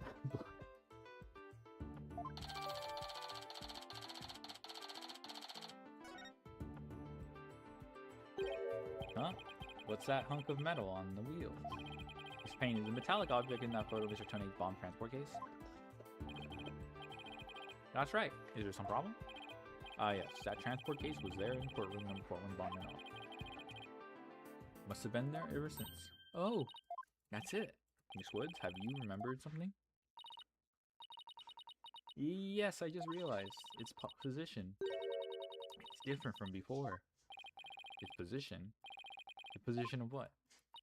The position of that big metal thing. The bomb transport case? Yes. When Apollo and I went there, it was in a different place. Where the case is in the photo was open space, so it was easy to search the stand. I see. So where was that transport case when you and Mr. Justice saw it? As I recall, I think it was more to the right. To the right. Then that means, in that case, the case was over there at the time of Apollo's attack. Who cares where the transport case was? When? What difference does it make? It has nothing at all to do with what we were talking about. Objection! Where the transport case has everything to do with the discussion. In fact, it's important that it's enough to turn the prosecution's argument on its ear. Well, what? Well, that certainly sounds very relevant indeed. And you sound as though you know where the case was at the time of the attack. Yes, Your Honor. This diagram represents the crime scene as shown in the photo. This is where the transport case was at the time of the assault on Mr. Justice. Alright, the bomb transport case was here at the time of Apollo's. Is it this? It's saying more to the right. Take that! Your Honor, I assert that this is where the transport case was at the time of the assault. But that's inconceivable. Miss Woods was this one. Miss Woods was there where the transport case was when you saw it? Yes! Yes, that's where it was. Thank you, Miss Woods. I'm sure the court has noted an interesting fact about the position. The transport case covers up the writing in blood. Exactly. If the transport case was in that position at the time of the assault, then no message could have been written there because the case was in the way. Which leads us to conclude that Mr. Justice couldn't have left that bloody writing. Objection! Why should we believe the defendant claimed that the case was in a different position? He's obviously lying. The fact that the case was moved after the assault on Mr. Justice is proved by more than Miss Wood's testimony alone. What? Where's this proof you're talking about? It's right here in the crime photo. I'm keen to see this proof myself, Mr. Wright.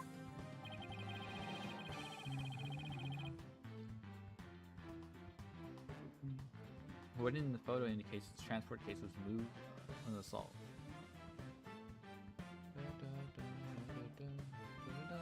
Is it the finger?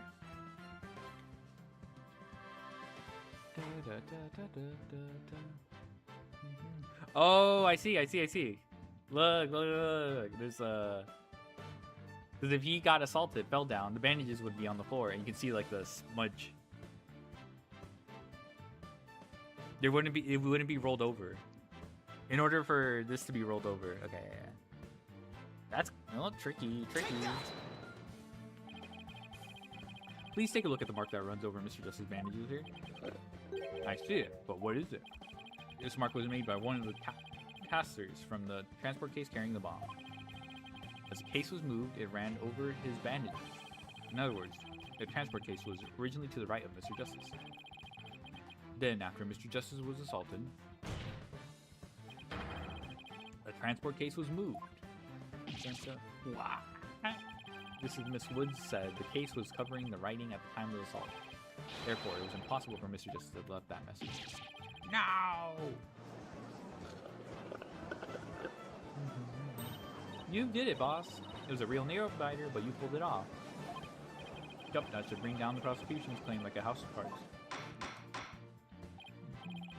Order in the court? Mr. Wright, that was a very clever deduction. Aw, it was nothing, Your Honor. Nothing but pure genius. Take that. Boss, I'm sensing a definite smug and braggy vibe coming off of you. Let's go. I have just one question, Mr. Wright. Yes, Your Honor? Uh-oh. If Mr. Justice didn't leave this message in blood, then who did? Huh? What?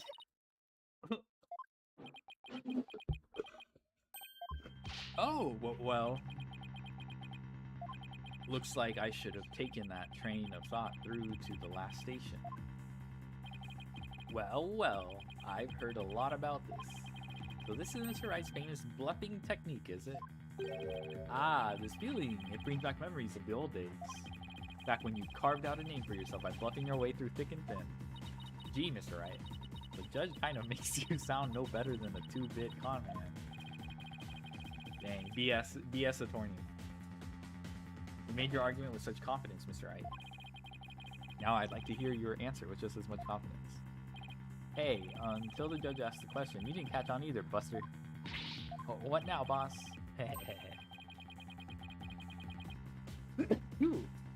Hope you didn't bluff your way into a corner.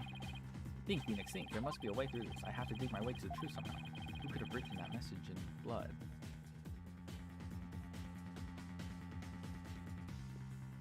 The culprit? I mean...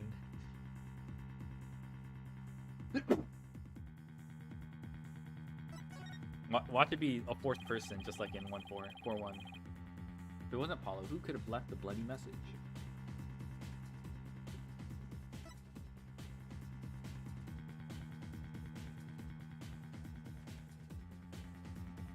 Okay. So I'm guessing the bloody message was already there before Apollo got hit. And then he put the transport case. Whoever did it put the transport case to cover it. And then after Apollo got assaulted, they moved the transport case. And then whatever was originally in bloody text was used to implicate Juniper.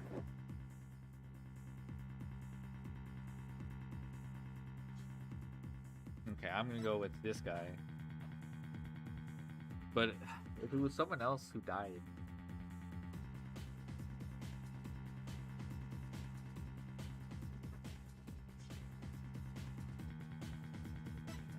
Okay, let's do this first. Take that! This person left the bloody writing, and what do you base this claim on? Do I really need to base my claim on something? Oh, but we chose something else, someone else instead of the culprit. That's true. Boss, of course you do. Don't tell me you don't have anything at all to back up your assertion. Nothing in particular, really. That won't do, Mr. Wright, but a penalty will make up for your deficiency very nicely. Bruh. So it wasn't Paulo or his attacker when you think about who was at the crime scene. There's only one person who it really could be. Oh yeah. Wasn't there another person who shed blood at the crime scene? Okay, they just give it to you. Okay, so... Okay. This makes sense, because... when she died, she probably left a message first. Then this guy was like, oh shit! And then covers it with his transport case. And then he moves it again, because, you know, after, I guess, the bomb did its thing, distracting from this person's case. He assaults Apollo, and he's like, oh shit, they're still writing. And then he uses the writing to implicate Juniper. Okay, I think a little tricky. To be honest, I don't actually have any real proof of this. I've come this far. There's no turning back now. Besides Apollo, there's one more person who shed blood at this crime scene.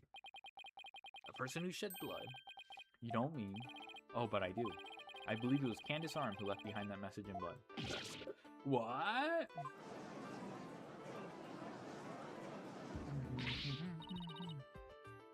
What? Detective Arm? Are you sure you know what you're doing here? Not really. Objection! What kind of ridiculous assertion is that?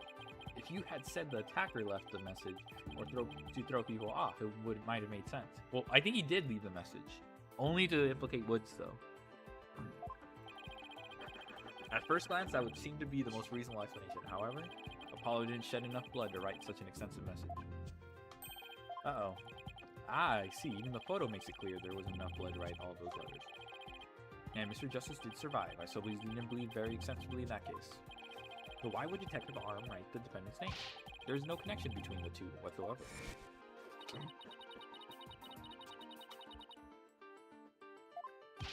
I admit the investigation should turn up any connection between victim and defendant.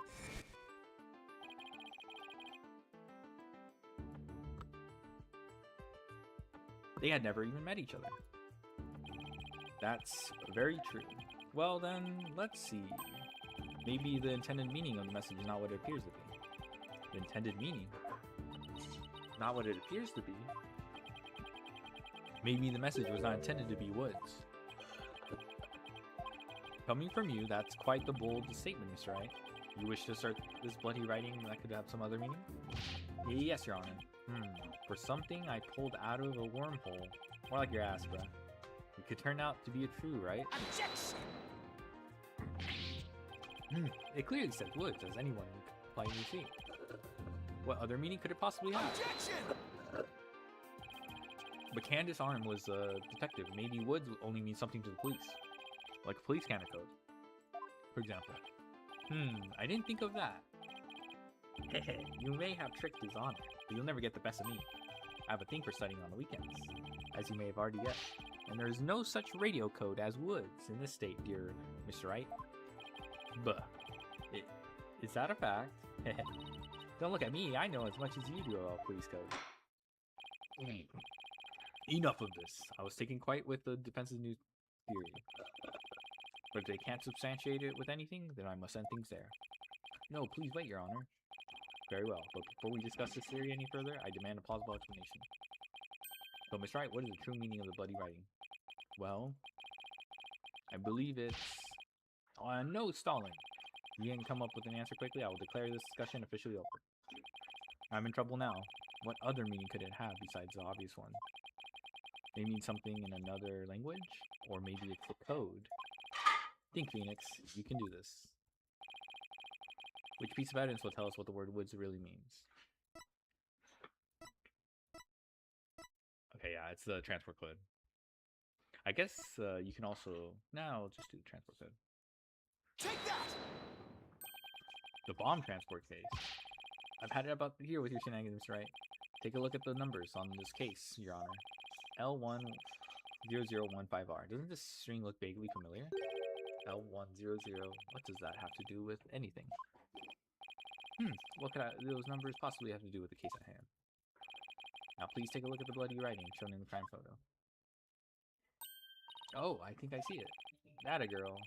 That's one on my side. It says Woods. Or you could say it's a horse of a different color, Your Honor. The first character is an OW. It's actually an L and a 1. And the next two are zeros. Oh my goodness. The true meaning behind the bloody writing isn't Mr. Woods' name. It's the number engraved on this bomb transport. Objection! What are you talking about? The next part doesn't make any sense. The next number is a 1, but the bloody writing says a D. Objection! The number on the case and the bloody writing can be made to match up quite easily. This is how the number on the transport case can be made to match the bloody writing.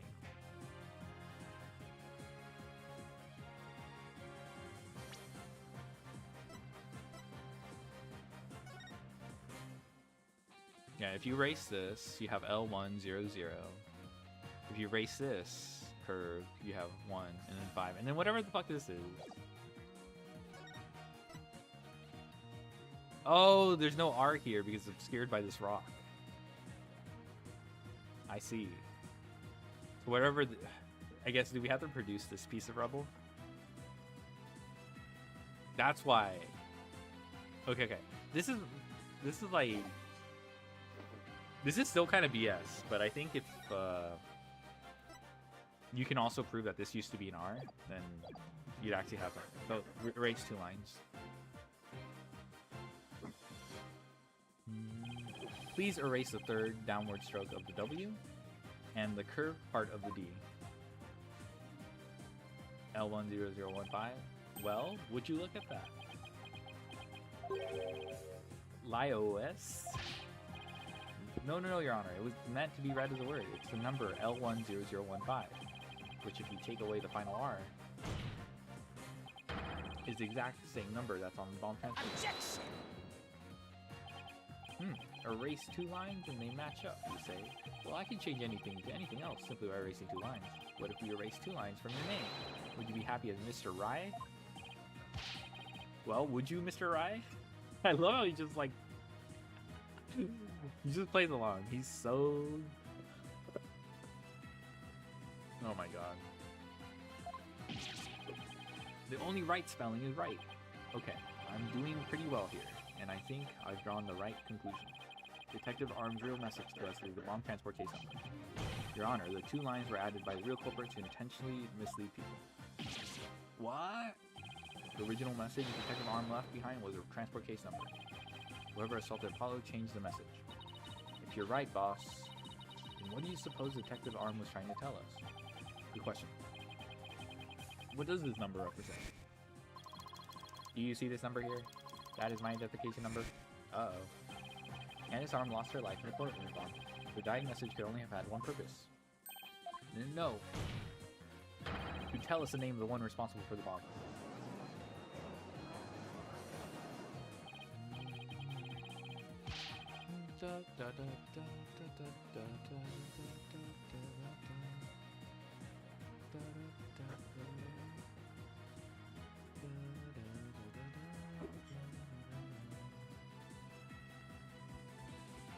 Well, don't keep us in suspense, Mr. Wright. Tell us who she was trying to name. The culprit that the victim was trying to identify is none other than... Easy. Take that! Defense wishes to indict Mr. Ted Tonate on the charge of the courtroom bomb. 07 detonator. Ted Tonate? Apparently, disabling bombs is Mr. Tonate's own specialty. Somehow the victim must have realized that he was the bomber. So when she was caught in the blast, she left his bomb transport case number as her dying message. She used Mr. Tony's own ID number to finger him for the crime. Objection! Why would anyone go out of the way to write an ID number?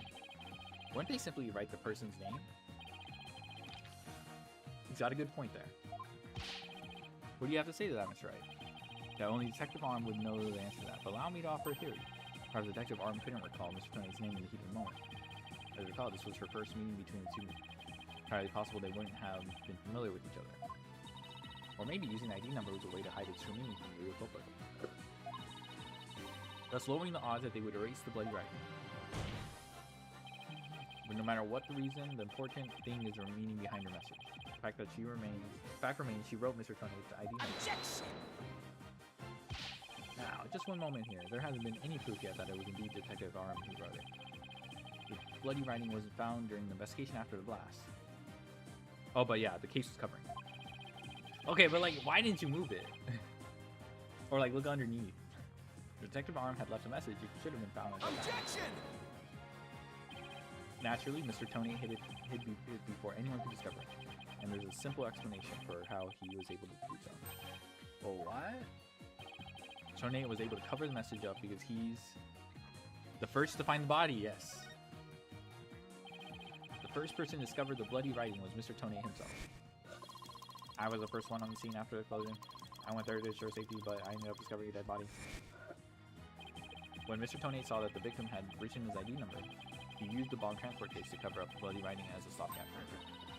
Oh, so that's why the message in blood was in the transport case. He didn't have enough time to try and scrub away the writing. He didn't report the body right away. He would look suspicious. So those letters lived on to serve another. Oh fuck! I missed that word. Another function. When Mr. Tony used them in another incident. Oh, the assault on Mr. Justice. Exactly. Mr. Tony hit upon a plan to use the bloody writing for his own purposes. So he didn't clean it away. Instead, he made it look like Mr. Justice wrote it. By adding 2 lines to the writing that Detective Arm left behind. He changed the meaning of the message. He made it look like Mr. Justice accusing Mr. Woods of the attack. So that means the only person who could have altered the bloody writing was the courtroom bomber, who was the same person that assaulted Mr. Justice. And that person is Ted Tony. Rah!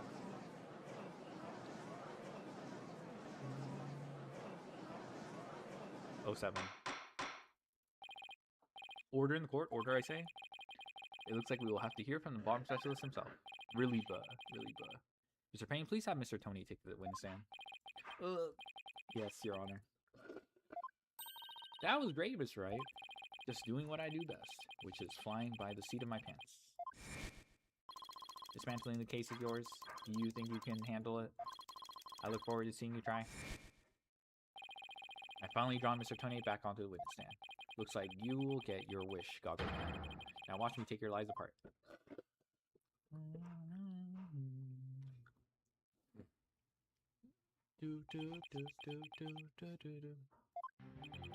Mr. Tony, I'm afraid we have a few more questions for you. I understand the situation, Your Honor. I was keeping a close eye on the proceedings from the gallery. The allegations are all laughable. Objection! I wouldn't be laughing if I were you, Mr. Tony. The message in blood matches your ID number. The same ID number that is there on that bomb transport case. Such a far-fetched theory. No better than a tangled ball of wires. I'll have them untangle for you in no time at all.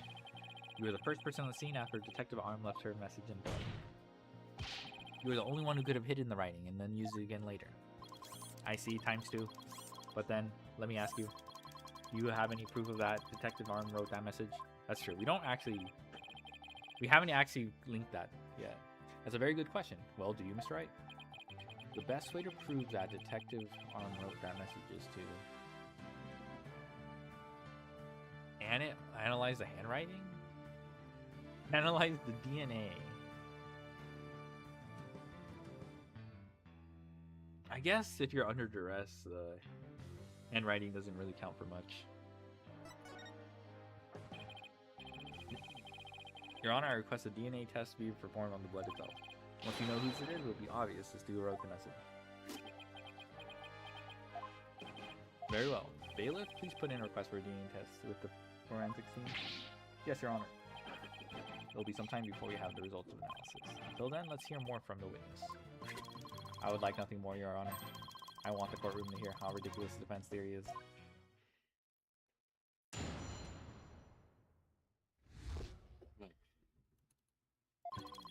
I admit I was the first one on the scene after the explosion, but there was no bloody writing there at the time. Anyway, there was no way Detective Arm could have written it. He struck her head on the rubble and died near the courtroom entrance. She was too far away from where the bloody message was found.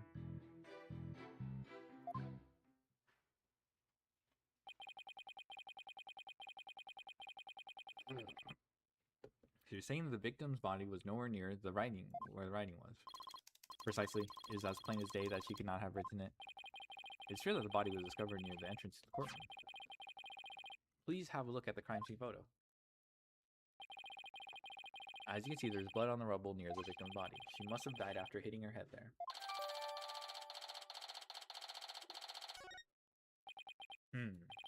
I see. Alright then, Mr. Wright, you may cross-examine the witness.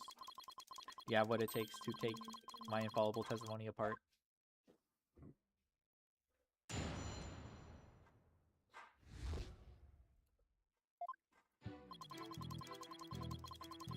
Let me see the...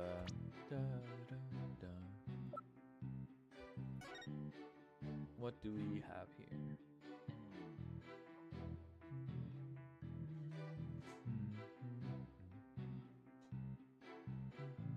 I guess this is suspicious, like the smudges on her shirt.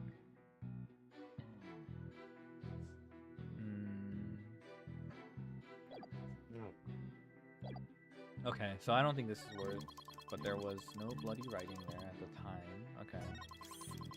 There's no way. Oh, you know what? Hold on. I didn't check her fingers.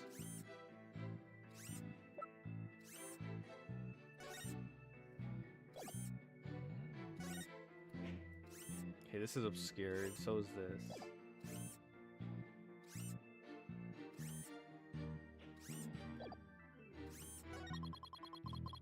She had struck her head on rubble and died here.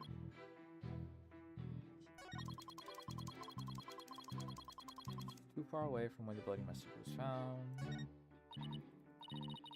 The victim's body and the writing are several yards away from each other. There's no way she could reach. Quite the conundrum. That means something is off somewhere. There must be a contradiction. Ah, maybe the body was moved? That doesn't explain how blood got onto the rubble. What if that was done by the real culprit after the fact? If that's the case, and something about that might contradict evidence we have.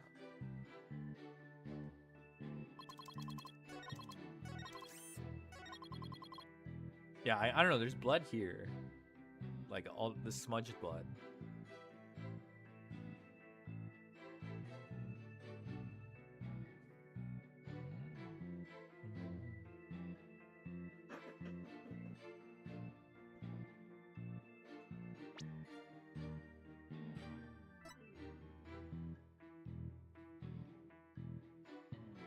Caused by impact with a flat object. This was a corner that does not appear flat. Yeah, it could be this, yeah. Objection! Thick. You are a terrible liar, Mr. Tony. Take a look at this autopsy, specifically the part about Detective Arms had injury. Cause of death, trauma to back of head, caused by impact with a flat object. Yes, what about it?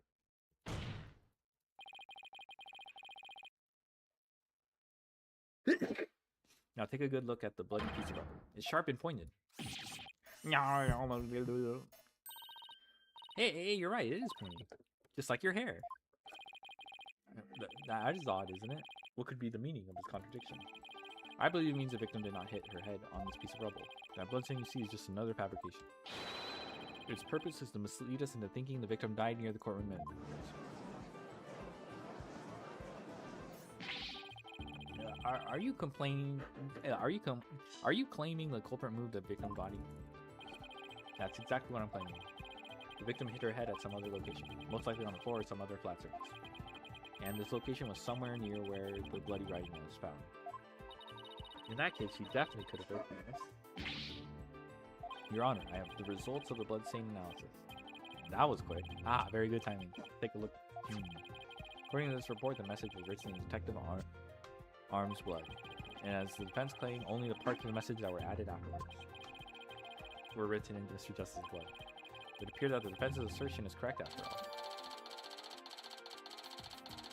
Okay. I mean, that's pretty decisive. Crazy theory, but... Yes! You did it! You were right, Mr. Boss. Now I have to drive it home. I'll have to take a good look at the bloody writing analysis later.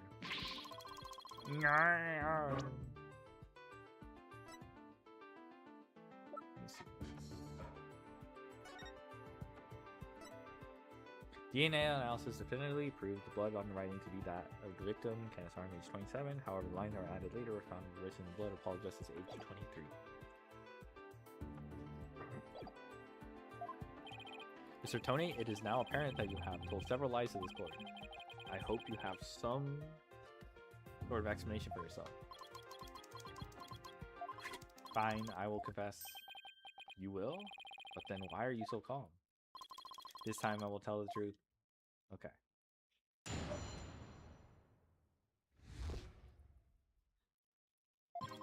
It is true that Detective Arm wrote my ID number. She very plainly wrote L10015R. I was shocked. If I did not detonate the bomb, Detective Arm must have mistaken me for the real bomber.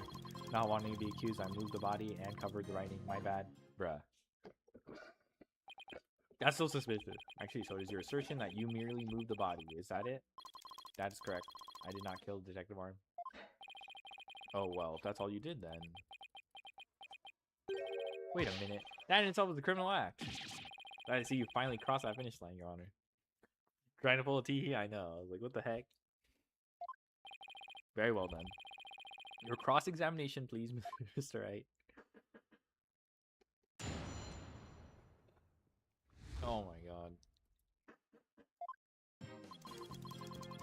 It's true that Detective Arm wrote the message in my ID number. She very plainly wrote L10015R. I was shocked. Do not detonate the bomb. Detective Arm must have mistaken me for the real bomber. My bad. Bro said my bad. Hold it!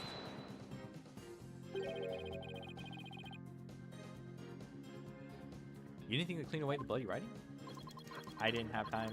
By the time I found the message, the blood was already dry. The police were waiting just outside for me to secure the room, and I still had to move the body. I was in panic. With no time to spare, I temporarily covered the writing with my case. Didn't you think the police would find it during their investigation? Regulation stipulates only specialists may touch transport cases because of the danger you see. I thought I would clean up the writing once they were finished. My bad. Bruh. My bad? Does he really think that will just magically smooth everything over? This guy is something else. I don't believe Detective Arm's dying message was just some mistake. He won't wriggle out of this one that easily. What did Mr. Conate see when he first discovered the bloody writing? There has to be contradiction hidden in his testimony.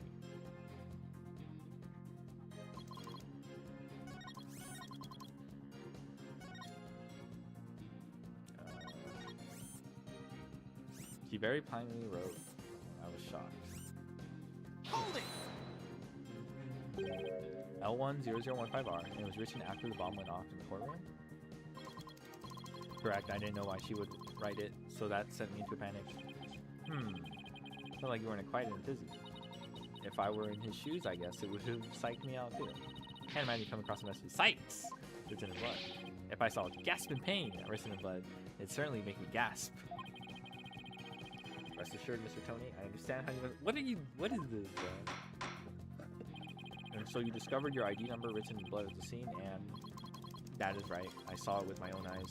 It very clearly said L10015R.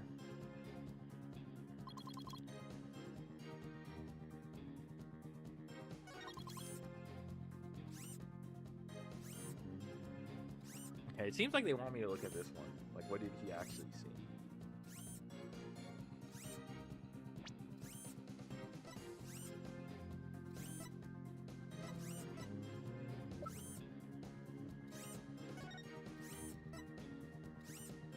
Oh! He couldn't see the R. Because I'm assuming the rubble is misplaced.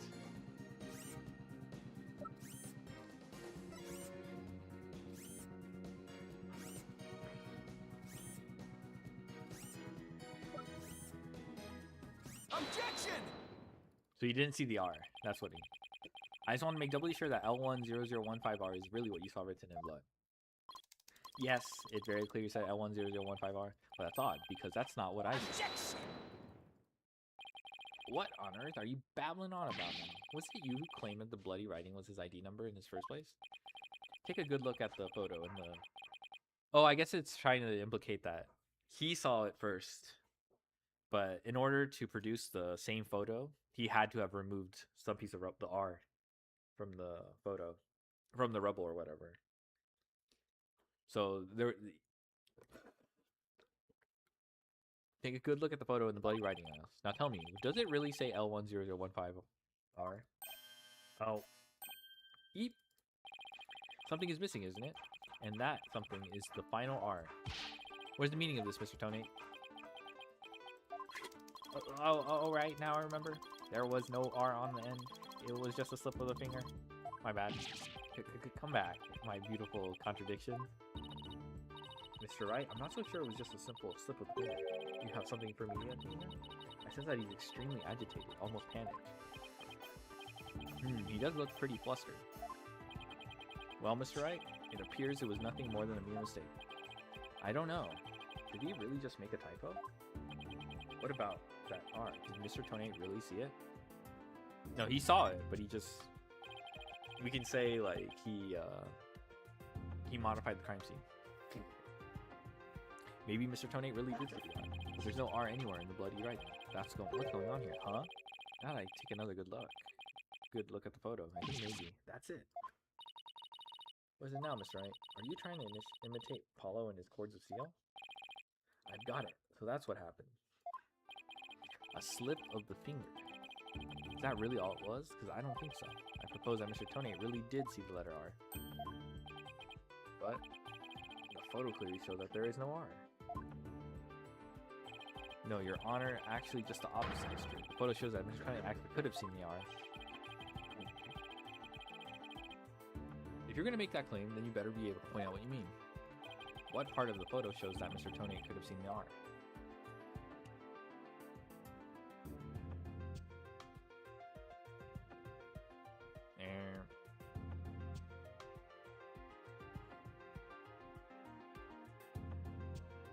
I mean, it's here, right?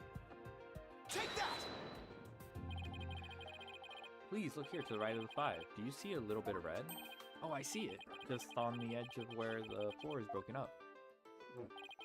That's the R that Mr. Tonate used. Objection! It's true that the witness wears some very, very odd goggles. Doesn't mean his eyesight is bad, nor his brain power. What part of that little smudge looks like an R? Objection! But what Mr. Tonate saw wasn't that little smudge.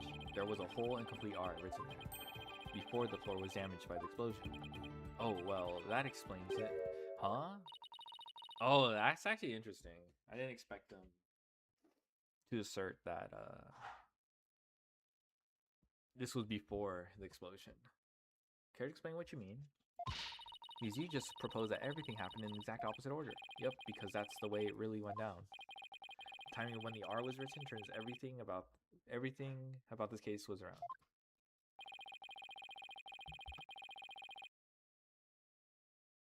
Now then, if the floor was damaged by the explosion, what was the message written? When was it? Okay, it has to be before. With the bloody message running off the edge of the damaged floor like that, we can only conclude that it was written before the explosion. But that's ridiculous. If that were true, it overturns your own premise. That's right, it does. In fact, it turns everything upside down. The victim was not killed by the explosion in the courtroom. He was killed before the explosion ever occurred. Yeah, that's kind of like random. Order in the court?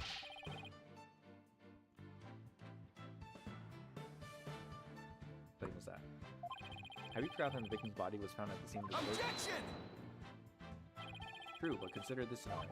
She was hit on the head and killed before the explosion, or even before the trial began. Her body was subsequently placed in the courtroom after the bombing occurred. Oh my god, was she transported inside the case? That way it could be made to look like she was a victim of the blast.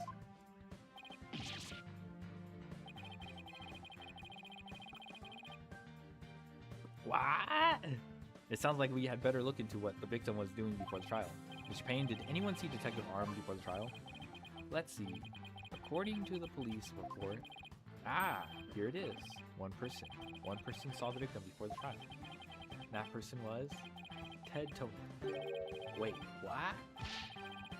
No one besides Mr. Tony saw the victim. That appears to be the case, Your Honor.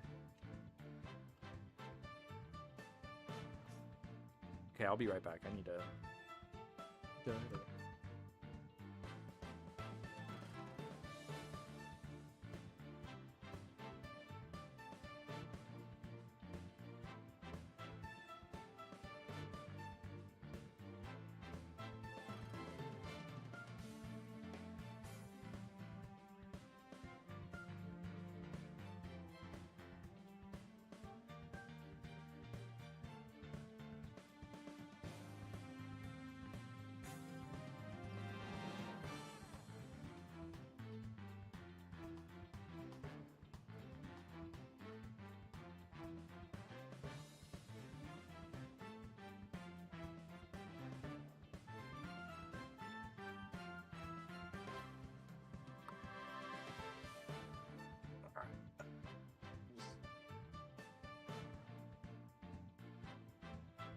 I'm just putting on a sweater because I'm getting my allergies.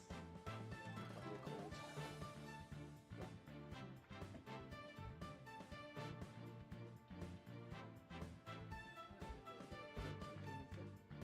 Oh, thank goodness. Alright, cozy time. That appears to be the case, Your Honor. Dang, nothing to say, eh? I would now ask the court to recall something, specifically Mr. Tony's words from yesterday. It was when Detective Arm and I were transporting the bomb. Oh my.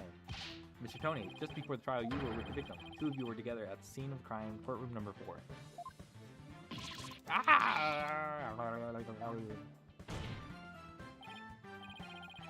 Your Honor, the defense requests new testimony from Mr. Tony. We wish to hear what he has to say about his whereabouts just before the trial. Mr. Tony, your testimony, please. My testimony, there's no need for... Completely unnerved, Miss Wright. You must have hit the nail on the head. Because OPT, all I did was transport the bomb to the courtroom. I already told you. Okay. Last thing. I was only in the courtroom with the victim because of our work. I swear I was the only transporting the bomb. Objection! You and the victim were alone together at the scene of crime. In other words, you certainly had the opportunity to commit murder. Objection! Do you always leave yourself so open to attacks, Mr. Wright? What now, Mr. Payne? Yes, Mr. Tony may have had the opportunity to kill Detective Arm, but an important piece of your assertion is missing. What important piece? The murder weapon. What do you claim was used to kill the victim? Mr. Payne has a point. Even if Mr. Tony had the chance without a weapon, we can't accuse him of crime. Flat object.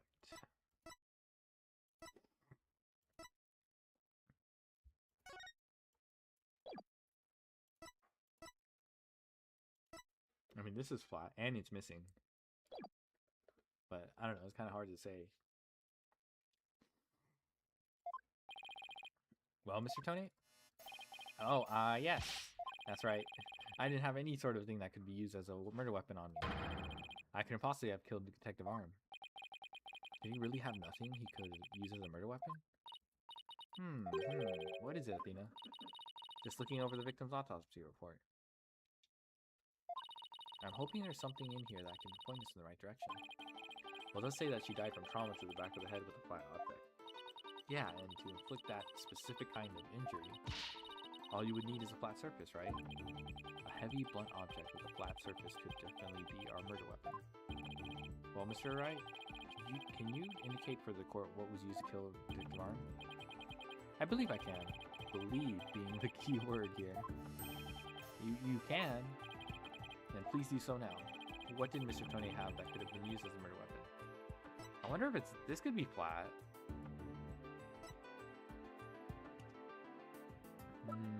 I mean, the fact that this is missing is also suspicious.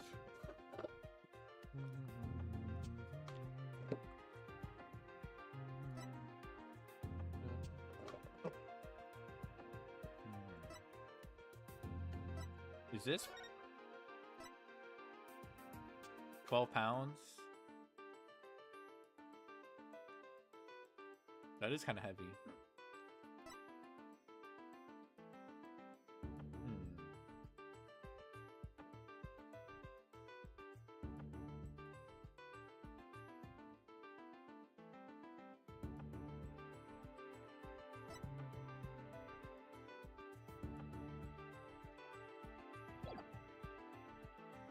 Ten by 10 is kind of big, actually. Hey, it is. Take that! Miss Tonate, you say you didn't have anything that could be used as a weapon, but in fact, you had the perfect thing. What? What the devil are you talking about? You had this. That's the bomb. I thought you were trying to prove that the victim wasn't killed by the bomb blast. Oh! Because it was before the bomb, and then the bomb explodes, so it's no longer evidence. Oh my god. Damn. I understand. I think that's the angle. The bomb blast, no, but I believe Candace's arm was killed with this bomb. Because this is the blunt object that delivered the fatal blow to her head. Rah! Please recall the description of Detective Arm's head wound. Trauma to back of head caused by impact with the flat object. We assume this injury was sustained when her head hit the floor, but a blow from any flat side of this bomb would produce the exact same wound pattern.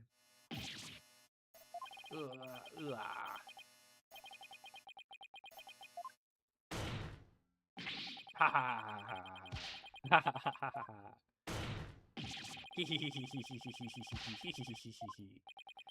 Oh, what's with them? Then show me some proof. Where's the evidence I hit the victim with the bomb? Ah, he's right. I don't have anything decisive. Did you find any of the victim's blood on the bomb? That would be decisive proof. But too bad, a bomb is blown to bits. It's long gone. Boom! Game over, yeah. Ugh. That's right, is there really nothing on the bomb in the photo? I guess the crack? Ugh, I don't see any blood or anything. Wait, the timer display is a little broken here. You know you broke when it made contact with Detective Arm's head? That's definitely a distinct possibility. But unless we find a fragment with the victim's blood on it, it's not gonna count. Ugh, I guess you're right. By setting off the bomb, Tonate managed to obliterate all traces of the murder weapon. What in the world do I do now? At times like these, I've got to change gears and look at things in a different way. Instead of looking for things he wasn't able to hide, I should be looking for a way to expose the things he did hide. Tonate murdered Detective Arm before the trial started. Then he placed her body in the courtroom after the bomb went off, which means there was something he needed to keep hidden until then. I think I have just the thing. I present a photo that shows exactly what Mr. Tonate had to hide.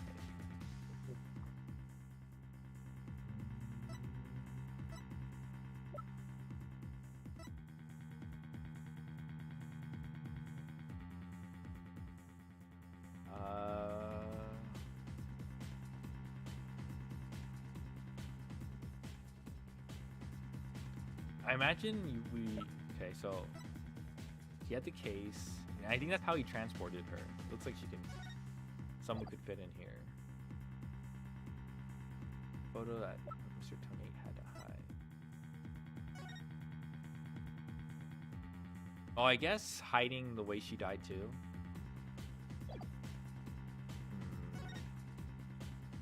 But we're just circling back to this, I guess. Does it involve the smudge here? I don't know. Take that! Your Honor, there's something we've all been overlooking. If the murder took place before the trial, then Mr. Tonate would have had to hide the body somewhere during the trial. Hey, you're right. And if we can figure out where the hiding place was, exactly, we might be able to find some evidence we can pin him down with. So where could Mr. Tonate... Okay, perfect. So it's here. Yeah. Perfect. Wait, a box big enough for a body, and a box that was in the courtroom in the whole time. A box nobody would touch if they thought there was a bomb in it. Mr. Tonate, what is it? Do you finally have some decisive evidence to show me? No, you're the one who's going to show it to me. Come again. You heard me. Now, show me what's inside the bomb transport case. Why? Why? No, there's no need. I've got him now. Just before the trial, you killed the victim with a blunt object. Then you placed her body in the courtroom after the bomb went off. Clearly, you were trying to make it look like she died in the explosion. But where was the body hidden during the trial? Oh, I hadn't thought of that. The answer is right here. Inside a box made of thick alloy plating that can withstand any impact. No, that's completely false. If it's false, you should have no objections to showing us your transport case. So let's open it up, take a look inside, shall we?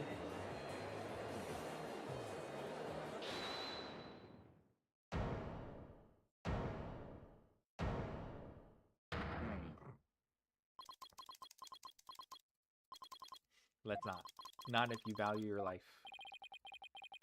What's he up to now? Remain calm and listen carefully. This bomb will detonate in 5 minutes. What? Huh? I repeat, this HH3000 will detonate in 5 minutes. What's going on? Your Honor, I recommend you adjourn this trial before this bomb goes off. Mr. Tony, are you threatening me? Hey, I am the only one who can disable this bomb. If you do not want to die, your only option is to listen to me. Mr. Tony, didn't you say that's just a training model, a fake to practice on? I did, but I also lied. This is the real deal. This is the HH3000. The HH3000 we used to blow up courtroom number 4, wasn't it? How do you know it was the real HH3000 that blew up courtroom number 4? Huh? The bomb that blew up the courtroom was a different one. One that I made. Bruh. What? Then are we to take that as a confession on your part? Take it any way you would like, just before the trial. I took the HH3000 out of the stuffed animal, put my own bomb into it. That was the bomb that exploded and destroyed courtroom number 4. Bruh. Mr. Tony, please be reasonable. Do you really expect us to believe a crazy story like that? The HH3000, it is so unique. I had never seen anything like it. It's so unique that I could not replicate the detonation mechanism. So I just had to have it. Besides, did anyone look inside the stuffed animal during the trial? Did anyone check to see if it really was HH3000 in there? I must confess, no one opened the stuffed animal to check. So there's a possibility that the bomb was switched out? No, not a possibility, a certainty. I did it. So he's had a real bomb with him this whole time. You better get out of here while you can. You do not have much time. Alright. Order in court. I'm out of here. He's gonna blow. Run.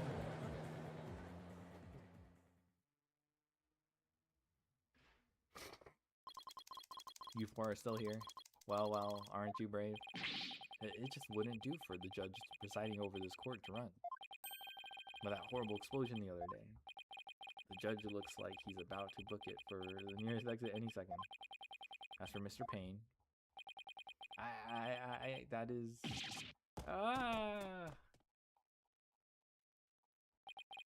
And he's off. Mr. Wright, what do you do? It'd be pretty pathetic to run now, wouldn't it? But the bomb might really go off. Only 3 more minutes, folks. Is that bomb really the HH3000? What should I do? Run like a yellow-bellied chicken. Nah. Stand on business. I can't run now. Well, it's been fun, but I will be going now with my dear HH3000 naturally. Oh, and by the way, I would advise against having me followed. Even with no remote switch, this bomb can still be triggered manually. If I think I'm being followed, I will detonate on the spot. Very well. Hold it! Wait, isn't that the contradiction? You're not going anywhere, Ted Donate. Oh? Your Honor, there's no reason to be afraid. That bomb is a fake. Are you sure, Mr. Wright? More of your famous bluffing, even at the risk of your own life. Mr. Wright? None of your bluffing now. Not at a time like this. Lives are on the line here. I'm not bluffing, and I have proof. You do? Yes, of course, Your Honor. It's right there in the photo of the bomb. Clear as day. Proof that Mr. Tonate's bomb is not the real HH3000. Really? Oh, what's it then? Immediately. Where is the proof that Mr. Tonate is holding not the real HH? Oh, is it the crack? Take that! The display for the timer on the bomb in the photo is broken. Most likely it broke when Mr. Tonate used the bomb to attack Detective Arm. The display on the bomb in front of us is not broken. Oh, you're right. Therefore, this is not the real HH3000. Tony was clearly lying when he said he switched out the bomb when he stuffed animal. The real HH3000 blew up courtroom number 4. The bomb is nothing more than fake. A model used for training purposes. Ah! Fear not, Your Honor. I will examine the inside of the bomb transport case myself. Yes, please do that, Mr. Wright. No! Stop! Easy. Oh. Oh, what is that? Is that a bloodstain? Just as I expected. Your lies have all been blown to bits. I'm confident DNA analysis on bloodstain will confirm that it's Detective Arm's blood. That those results will conclusively prove that you murdered Detective Arm. How about it, Mr. Conate? You dismantled this decisive evidence?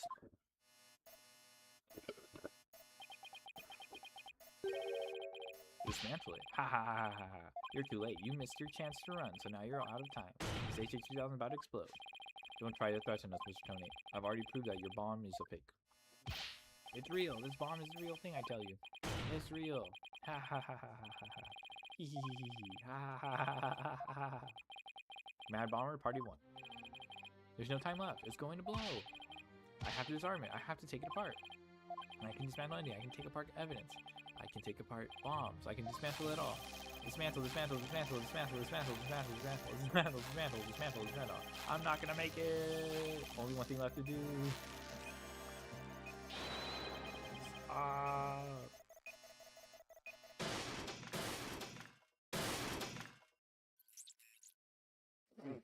Dang, crazy crash out.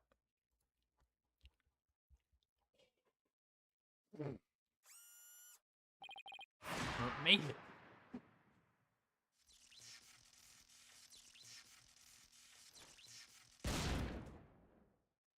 His eyes.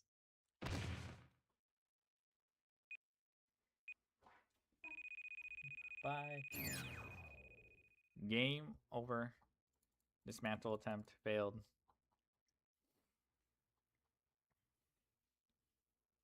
What was that about? Ha ha ha, it's all over. My life has been blown to pieces. It's all that stupid woman's fault. I was selling the bombs I just disarmed on the black market. I tried to take this one, she just hadn't noticed, didn't she? She confronted me in the courtroom number 4 that day. That's why I had no choice.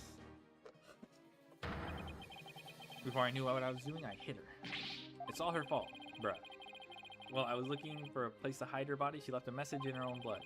The trial was about to start, so I didn't have time to clean it up. And now all this. I thought for sure I could disguise her death with an explosion.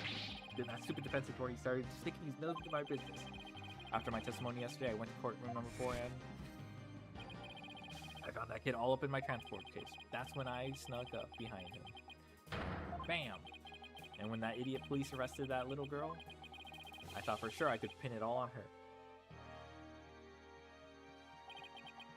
Why? Oh, why?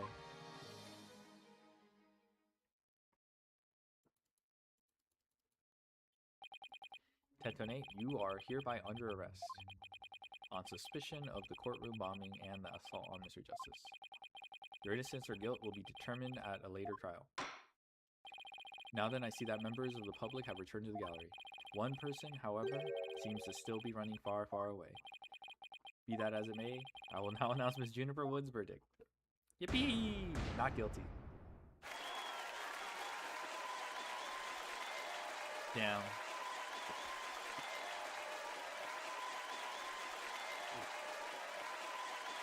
He's just gone.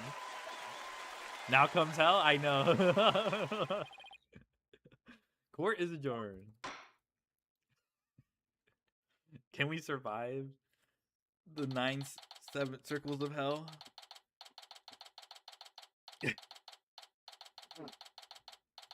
Yippee! You did it, boss. Yeah, I guess we managed to pull it off somehow. So many mysteries cleared up all at once. It was amazing. It just sort of worked out that way, didn't it? That's not the kind of thing that usually just works out. You made it happen. And the way that mean old prosecutor hightailed it out of here. That was great. Mr. Wright, Dina, thank you for everything you did for me. I'm so happy for you, Junie. Now you can go back home on the forest in peace.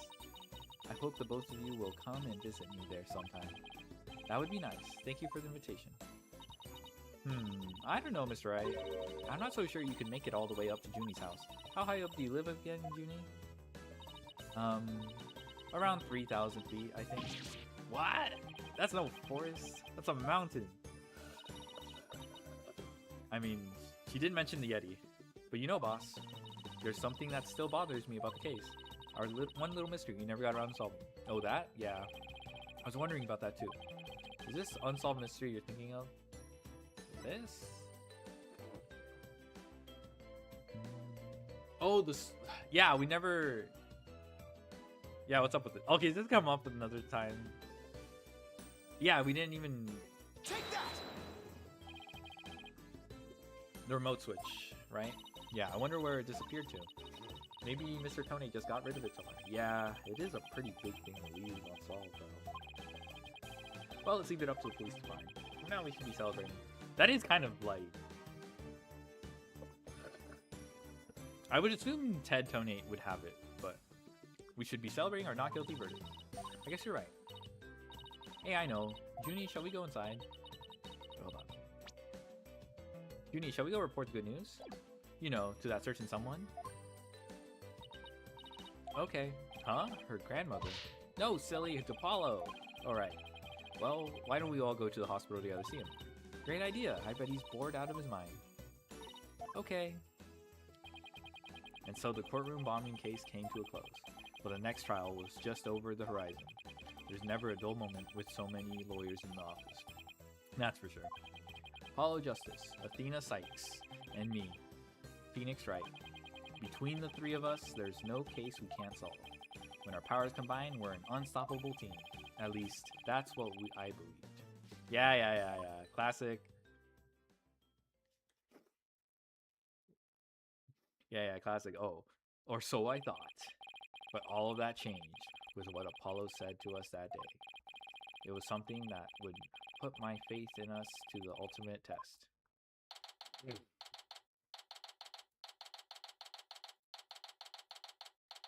The Right Anything Agency. Okay. Sorry, but I'll be taking a leave of absence. Wait, what do you mean by a leave? Can you at least give me a reason why? I can only say that this is something I must settle on my own.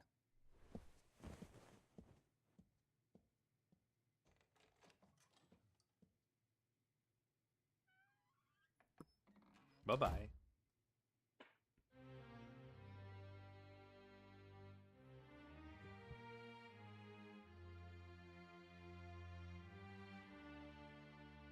Oh, why, Apollo? Why are you shutting us out?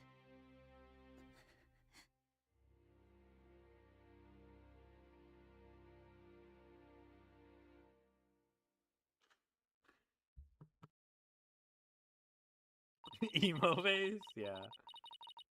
This is the Dark Age of Law, right? What happened to you, Apollo? Ever since you put that jacket on, you've changed.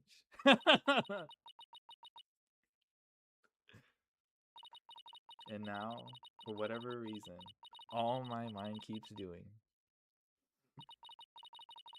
is returning to the day I first met you. Oh yeah, I heard this one was a flashback.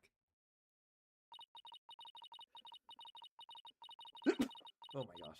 We had tackled our first case together, he and I, this past spring. And as we did, I came to know who he is and how he thinks.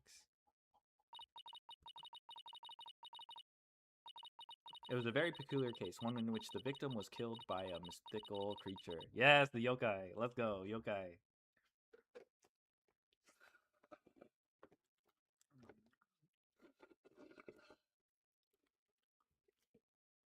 Alright, that was pretty abrupt.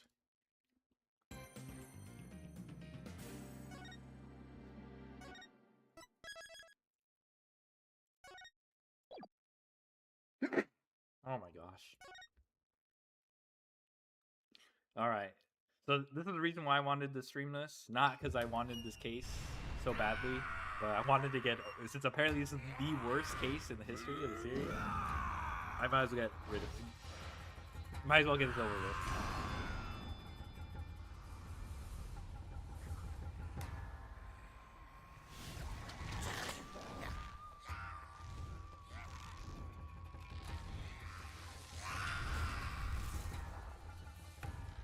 Long, long ago, the nine-tailed fox defeated the evil Tenmataro and sealed the fallen demon away.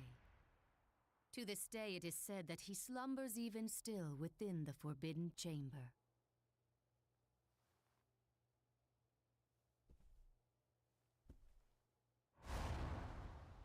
Night, night, Alderman.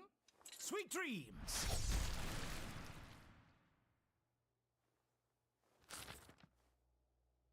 The absolute worst? At long last, the revival of One second. Tenmataro is at hand.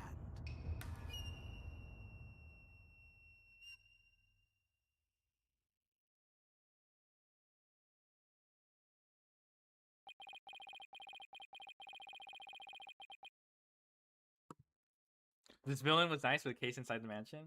Okay, I've heard that too. I've heard the villain was nice. I think most people would say the Diddy Disciples case is the worst. But I don't know. The reasons for why they do it, I'm not sure. Like, just because they have, you know, Diddy Disciples in it, like, lowers the score. Like, the investigation is bad. Oh my god. Yeah, okay. But I think also other people. But yeah. A few months prior to the courthouse bombing. Oh yeah, spaghetti, the rings. Oh man. Is that Zach? 07. We have the I found out that this little thing is Emma. Emma used to have this little badge here. The Papa. Yum, yum, yum. Yeah, nice. Guess I'm a little early. Oh, hey, Apollo. Getting early start today. Yeah, this is the first job I've had in a while. Well, aren't we all fired up? Well, it's not every day I get a call from Mr. Wright. What kind of work is it anyway? Mr. Wright didn't mention any details. Work? Is that how he put it? Don't tell me he just wants me to clean the toilet again. Uh-oh. You've really become a fixture around here, Apollo. Come to think of it, it's been almost a year since I was hired. A lot's happened since then, but I've settled in nicely despite a few bumps in the road.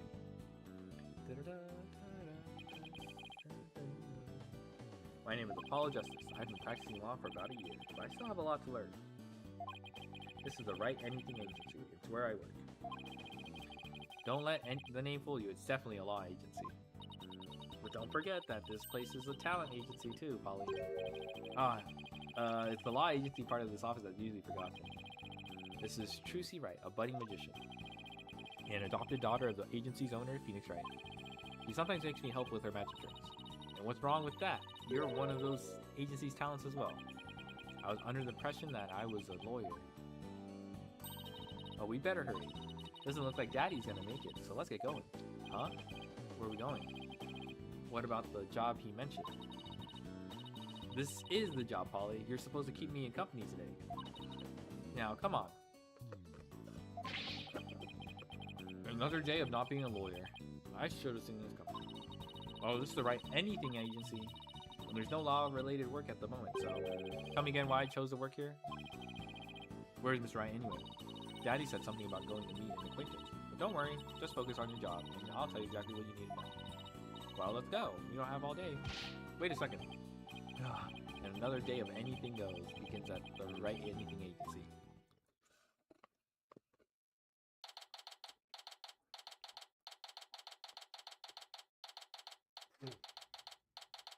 Nine-Tailed Vale, Yokai Lane.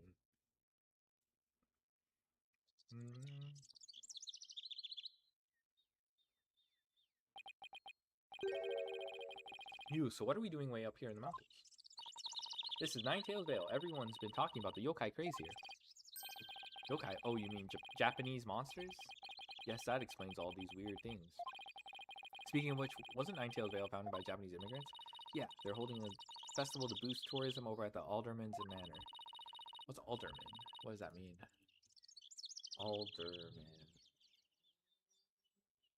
An alderman is an elected member of a municipal legislative body, such as a city council.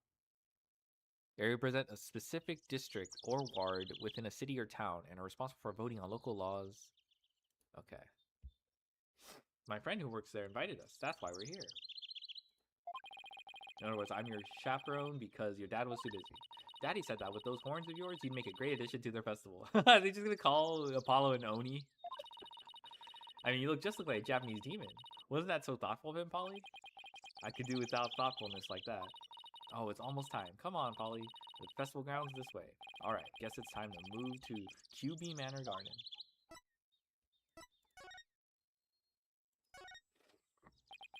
This monster craze. Come to think of it, I think I heard about it on TV. Supposedly how Nine-Tailed Vale made a comeback from the brink of physical disaster. Our agency sure could use something positive like that. Oh, I know. Let's jump on board the monster craze. You and Daddy would be perfect comedy duo. You could call yourself Agni and Rudra, Demon Kings of Comedy. Who the fuck are Agni and Rudra? I think Agni is an Oni, right? Agni and Rudra.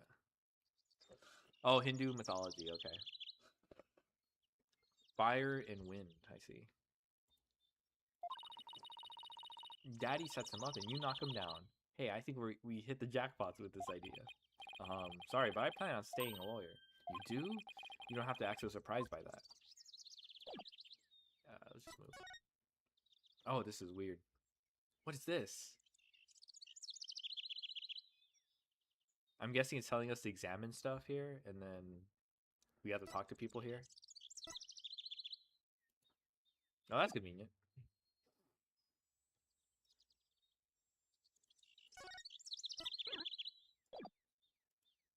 I guess not.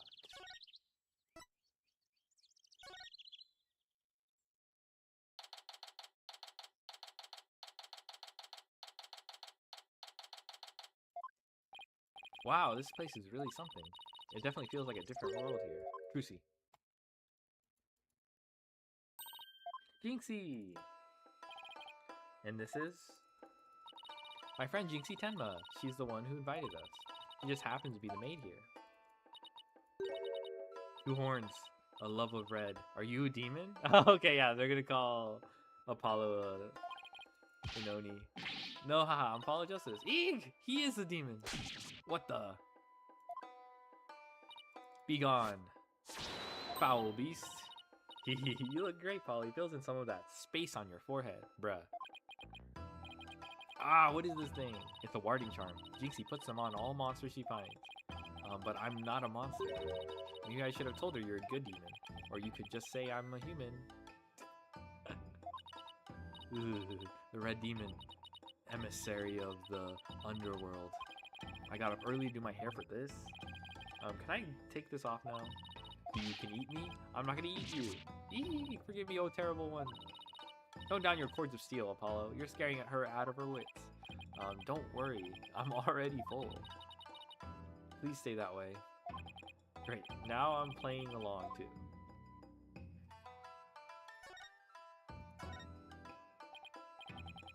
So I wanted to ask you about Nine-Tailed Vale. Ah! Be gone! Foul demon. Looks like you've been demonized, Polly. Literally. I'm starting to wonder if I really am a demon myself. Please don't eat me. I have food if you're hungry. This isn't working. We won't get anything out of her until we set the record straight. If only we had some way to prove you're not as scary as you look.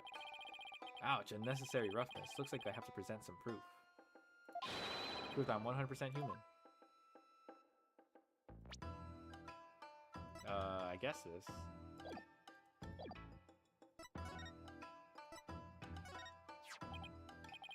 I wanted to show you this. Hey, what is it? It's my attorney's badge. You see, I'm a demon. I'm not a demon, I'm a lawyer. Really? You're a lawyer? Phew. Maybe now she'll stop calling me a demon. Uh-oh, I don't think this is gonna work. Does it protect you from Enmadaio's judgment? Who's Enmadaio? I read somewhere that he's the demon lord who judges the dead for their sins. Uh-oh, I think now she thinks you're a demon lawyer from hell, Polly. Can I go back to just being a normal demon? Please. Please don't boil me in a scalding cauldron. I'd prefer a Turkish bath if possible. A Turkish bath? Isn't that more sauna than bath? Don't worry, Jinxie. He's a good demon. He'll save you if you ever go astray. Please, Mr. Demon Lawyer. I have mercy on my soul. Ah, I told you I'm not a demon. And Trucy, you're just making things worse. Ah. You just leave that Enma Dio to me. Isn't that great, Jinxie? Uh-huh. I'm no longer scared to cross into the afterlife. Will someone tell these two I'm a human already?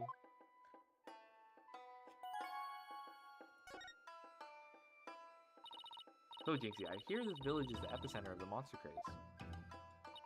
Uh-huh. Barely anyone had even heard of it before, but now it's packed with tourists. Really? So the monster craze is the reason behind today's festival? It was the Alderman's idea, but I'd be careful if I were you. There are lots and lots of yokai prowling about Ninetales Vale. Prowling about? You mean like wild animals or something? Uh-huh. And they're hungry too. Man-eating monsters, and they're all over the place? Uh-huh. In fact, there was one at the... Oh, fuck. I went too fast. In fact, there was one at the manor yesterday. I heard the doorbell ring, and when I opened the door, nobody was there. It was a ding-dong demon. How else could you explain it? Well, when I was a kid, my friends used to play this prank called Ding Dong Ditch. Well, that doesn't prove yokai aren't real. There's even one here at the manor. The demon Tenma Taro. He's imprisoned in the Forbidden Chamber. Tenma Taro? The Forbidden Chamber? About that yokai you said was in prison here at the manor. Is it true? Uh-huh. He's a super evil demon named Tenma Taro. Here, take a look at the scroll. Dang, it looks kind of crazy. Tenma Taro's the dark demon you see here. He's super evil and super scary. So that's a yokai imprisoned in the Forbidden Chamber. Uh-huh. He was defeated by the village guardian yokai, the Nine-tailed fox. And locked away forever. So you're saying Tenma Taro is still trapped inside the Forbidden Chamber? Uh-huh. But he's just biding his time until he can escape. Still, we should be perfectly safe, because there's a really powerful sealing charm on the door keeping it shut tight. What a charming security system. You can keep the scroll if you want. The Alderman gave me this, but just holding it gives me the chill, so... thanks, Jinxie. Maybe I'll give this to Mr. Wright. Okay. So, I was wondering... Are those things on your forehead also warning charms, Jinxie? Yes, they're to prevent evil things from getting inside me. Papa told me to wear them. Evil things? Apollo, don't you dare take those charms off of her forehead. They have to stay there, forever. Got it? I wonder what would happen if I did take them off. Okay, this is going to be relevant to the case somehow, right? Watch her have like a third eye or something. It's time for me to get back to work. Thanks for inviting us, Jinxie. You're welcome. Oh, and before I forget, there's going to be a surprise event today. Even I don't know what to expect, but it's sure to be fun. Better not be a yokai parade. She'd probably drop dead from fright. Yee! Oh my god, Tenma Taro. Ah, the demon! Oh wait, it's just someone in a suit, right? It's Tenma Taro! Tenma Taro? The demon from the Forbidden Chamber? Eee, please don't hurt me. Be gone, be gone, be gone. Better watch out, little girl, or I'll set you away. Eee, charm, charm, charm.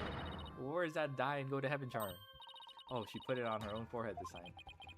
She sure gives up quick. Huh. Huh? Why is everyone hiding? Hey, you there, you mustn't stare at Tenma Taro like that. Lower your eyes. He'll steal your soul if you're not careful. Huh? Steal my soul? Seriously? Your devilry stops here now, Tenma Taro. Now what? Look, Apollo. There's somebody up on the roof. Oh my gosh. Ah ha ha ha! That booming laugh. Could it be? My 9 golden tails are proof of my unassailable righteousness. With my band of 100 minions, I've vanquished evil from the land. I'm the wrestler of righteousness.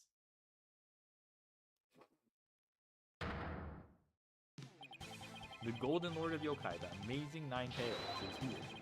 Fear not, good little boys and girls, for I shall defeat Tenma Taro. Ah ha ha ha ha! Ah ha ha ha ha ha! Hooray, hooray, it's the amazing 9 tails.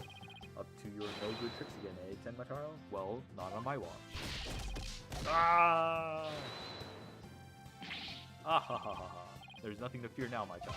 I have banished Tenma Taro. You and your people can now live in peace. Thank you, Mr. Amazing 9 tails, sir. Now I must be off. Another match and another foe to vanquish. Oh, wait. Oh, wow. What was that all about? Did that wrestler just chase off a yokai? Looks like he came out of the Alderman's banner. That was the amazing 9 tails. He's a pro wrestler from right here in Ninetales Vale, and no one knows his true identity. He sure seems chipper all of a sudden. What was all that about him banishing Tenma Taro? of the yokai exorcism. It's an annual ritual where Tenmataro is released to remind us of his wickedness. In the end, the nine-tailed fox drives Tenmataro out and purifies the village. But the Amazing Nine-Tails did the honors this year. So that was a big surprise, huh? The Amazing Nine-Tails and Tenmataro, huh? Well, whatever floats her boat. Oh, would you look at the time? I better get back to work. Please excuse me. She's a strange one, alright. I think she's sweet in her own special way. Knowing Trucy, she probably has lots of friends who are sweet in their own way. Well, we still have some time to kill. Might as well see the rest of Nine-Tailed Vale while we're here. The fun never stops, does it? I didn't realize that Ancient Secrets is not it. Yeah, it's in utility selection. Yeah, but I mean, it's still cross-promotion, right?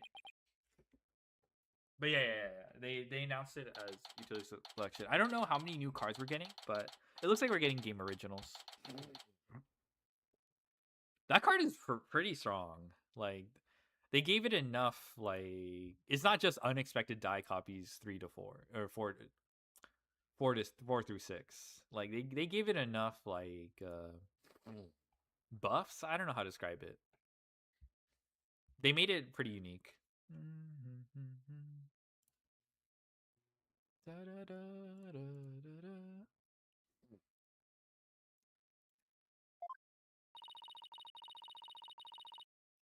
I think I bought nearly every yokai souvenir that was for sale. I know, because my wallet's running on empty. What's with all the commotion over there? Huh?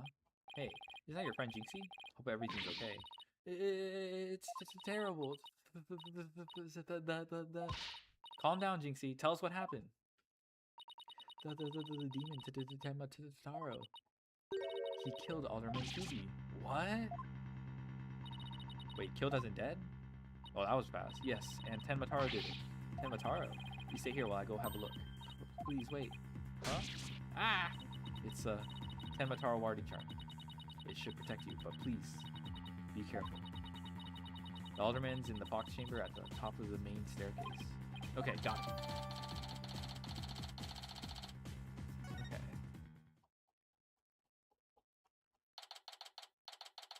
Man, that was really quick.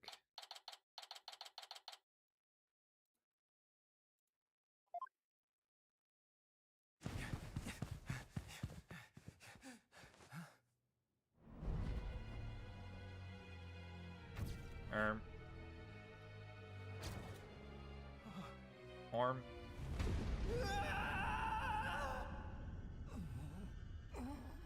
Huh? Are you all right? Who are you? Help! Someone call an ambulance!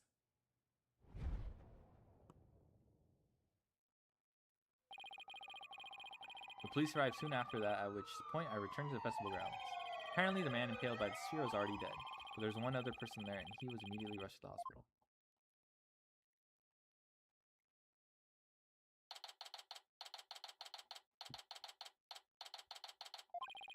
Thank goodness the other man's going to be fine. Sounds like he'd only been unconscious. You think Jinxie's going to be okay? I'm sure she'll be back to her old self in no time. At least she's calm enough for the police to question her for now. I'd sure love to know what crazy animal left those feathers in tracks. Oh, look, here comes Jinxie. Hi, Trucy. Hi, Mr. Demon Lawyer. Hey, feeling any better? I was wondering if you're up to filling us in on what happened. Hello, Mama Madra, how's it going? I will be right back. I need to go. I'll be right back.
All right. Ugh.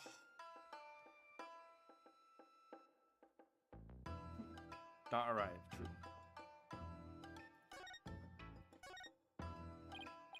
So the man with the spear in his chest was already dead? Uh-huh. He was Alderman QB. When I found him, he was already... The victim was the village alderman. And the one who found him alive, who was he?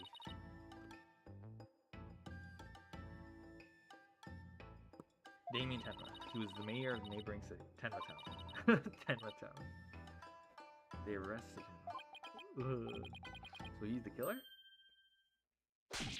Ah, nuh-uh. Papa didn't kill anyone. Papa, as in your father? That's right. Jinxie's dad is mayor of Tenma Town. No way. Yes way. But he's innocent. This just got way more complicated. The victim was the alderman of Ninetails Vale, and Jinxie's father, the mayor of Tenma Town, was arrested for the crime. Just finished after pushing to level 14? Nice. Where'd you start? Sounds like we have some investigating to do. I know this is difficult, Jinxie, but you need to hang in there. I know. I'll try my best. Would you mind telling me a little more about the victim? So the victim was the village alderman? What can you tell me about him? Oh, you got a 20? Nice. What were you playing? Were you playing Raid Raptor? Were you playing, what's it called? Cats? Oh, okay, you were playing Cats. Good old Cats. People say they suck now, but like, it's just, I just feel like they just been less played. People were saying Draco Tail sucked too, but like, I think it was also less played. I don't even think Branded was like, Branded's a good reason to play the deck, but I think they were still good before Branded.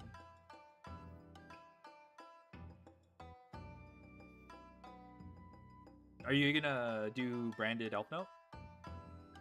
His name is Rex QB. They say his family has ties to the legendary Ninetales Fox. I was on Cat Tri Brigade, but I don't think it's good. Okay. You just did regular cats. Yeah, for stage 2, might as well practice. Nice. He was really kind and he always looked after me. He was a former pro wrestler and I even heard he knew the amazing Ninetales.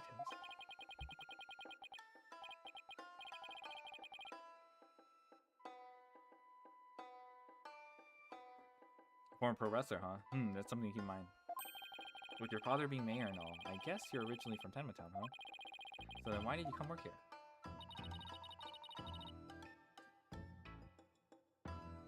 I was to overcome your fears, right, Jinxie? Uh-huh. Plus Mama was from Ninetales Vale.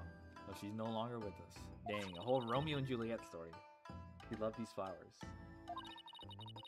I always wanted to live where Ninetales flowers grew. Wow, what a beautiful flower. And with exactly 9 petals, too. Just looking at them gives me courage, even when I'm scared of Yokai. Nice. That's adorable. Jinxie, when you first told us what happened, you said the killer was a demon. Uh-huh. The warning charm on the Forbidden Chamber's door. It's been removed. The Forbidden Chamber's door. Waiting for more missions? That's pretty much what I'm waiting for, too. I mean, Mass Effect Accounts is at level 19, so I think I only need 2 more wins to get to 20. And I'm still at level 17 with the branded account. Missions should drop in an hour. Yeah, that makes sense. No, I think it would drop. It would drop around this time. That big door that was barred shut. There wasn't a charm on it when I checked it, so I guess it was removed by someone. You do 7 days? Yeah, I think so. I mean, it's Monday for JST, so around this time. So I think it makes sense. That's how Tenma Taro escaped. I think it would be like noon JST actually for Monday. They usually don't do updates on Sunday or Saturday JST, which is why I think Monday makes sense.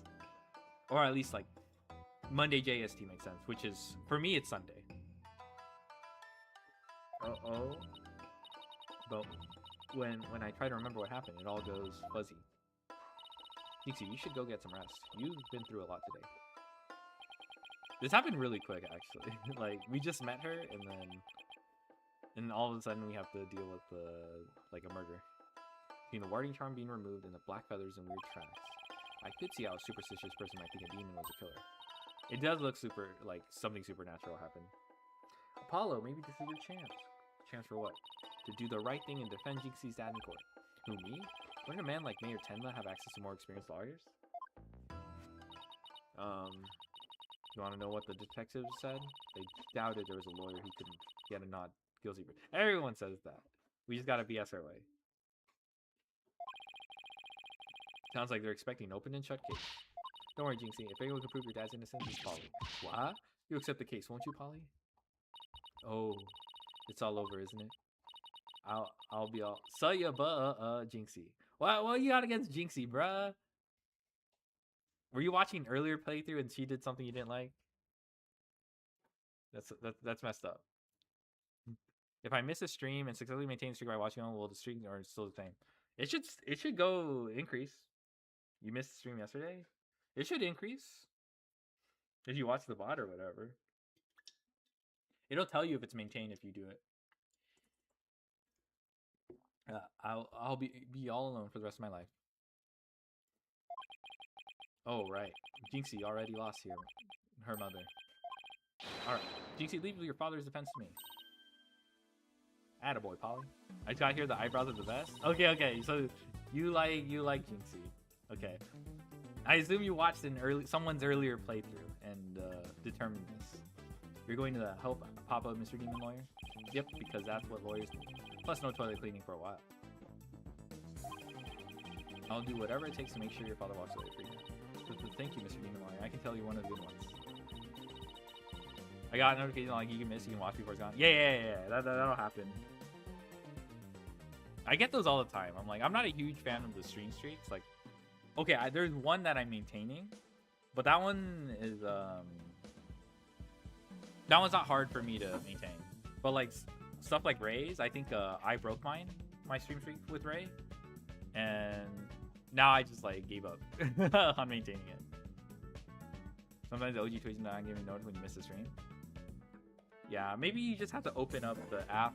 Like maybe like you're not getting a notification. Oh, well, sometimes it'll give you a notification. I don't know actually. I actually don't know. It won't give me a notification for every one of them, at least. Red demons are usually so mean. It's been a while, but I'll be fine. Ready or not, here comes justice. Guess I ought to go and meet my new client. But before I forget, better jot this down in my notebook. Hey, Apollo, what's the notebook for? Oh, I just thought I should jot down some stuff about the case, so I don't misplace them. I'm putting my notes in the court record. This is just a screenshot of the game. I guess it's what you would call a to-do list. Oh, sounds handy. To read my notes, I just open the court record with you. Then I can switch between the tabs Q and U. Oh, okay. Oh, I almost forgot. So about Jinxie's father. No matter how scary he seems, promise he will resist the urge to run away. His angry glare can paralyze you with fear. And some claim he can even shoot laser beams from his eyes. Who is he, Darkseid? Well, Darkseid doesn't actually shoot lasers. But like the Mega Beam, okay, I'm not gonna get all nerdy, but I just saw the discourse on like Twitter because technically Cyclops also doesn't shoot lasers. But honestly, I think Cyclops not shooting lasers is kind of BS anyway. The actual explanation for Cyclops' powers is his eyes are a portal that teleports like a concussive beam that like just knocks you know. It's basically like punching you. But it's like, okay, this is BS. But I guess people maintain that they're not lasers, so like whatever. Well, maybe Papa isn't really that scary. A paralyzing stare, laser beams from his eyes. He sounds like some kind of monster. I think it's about time I see Jinxie, y'all. I'll head back to the office after I'm done. Okay, thanks. Well, that was quick. So court record.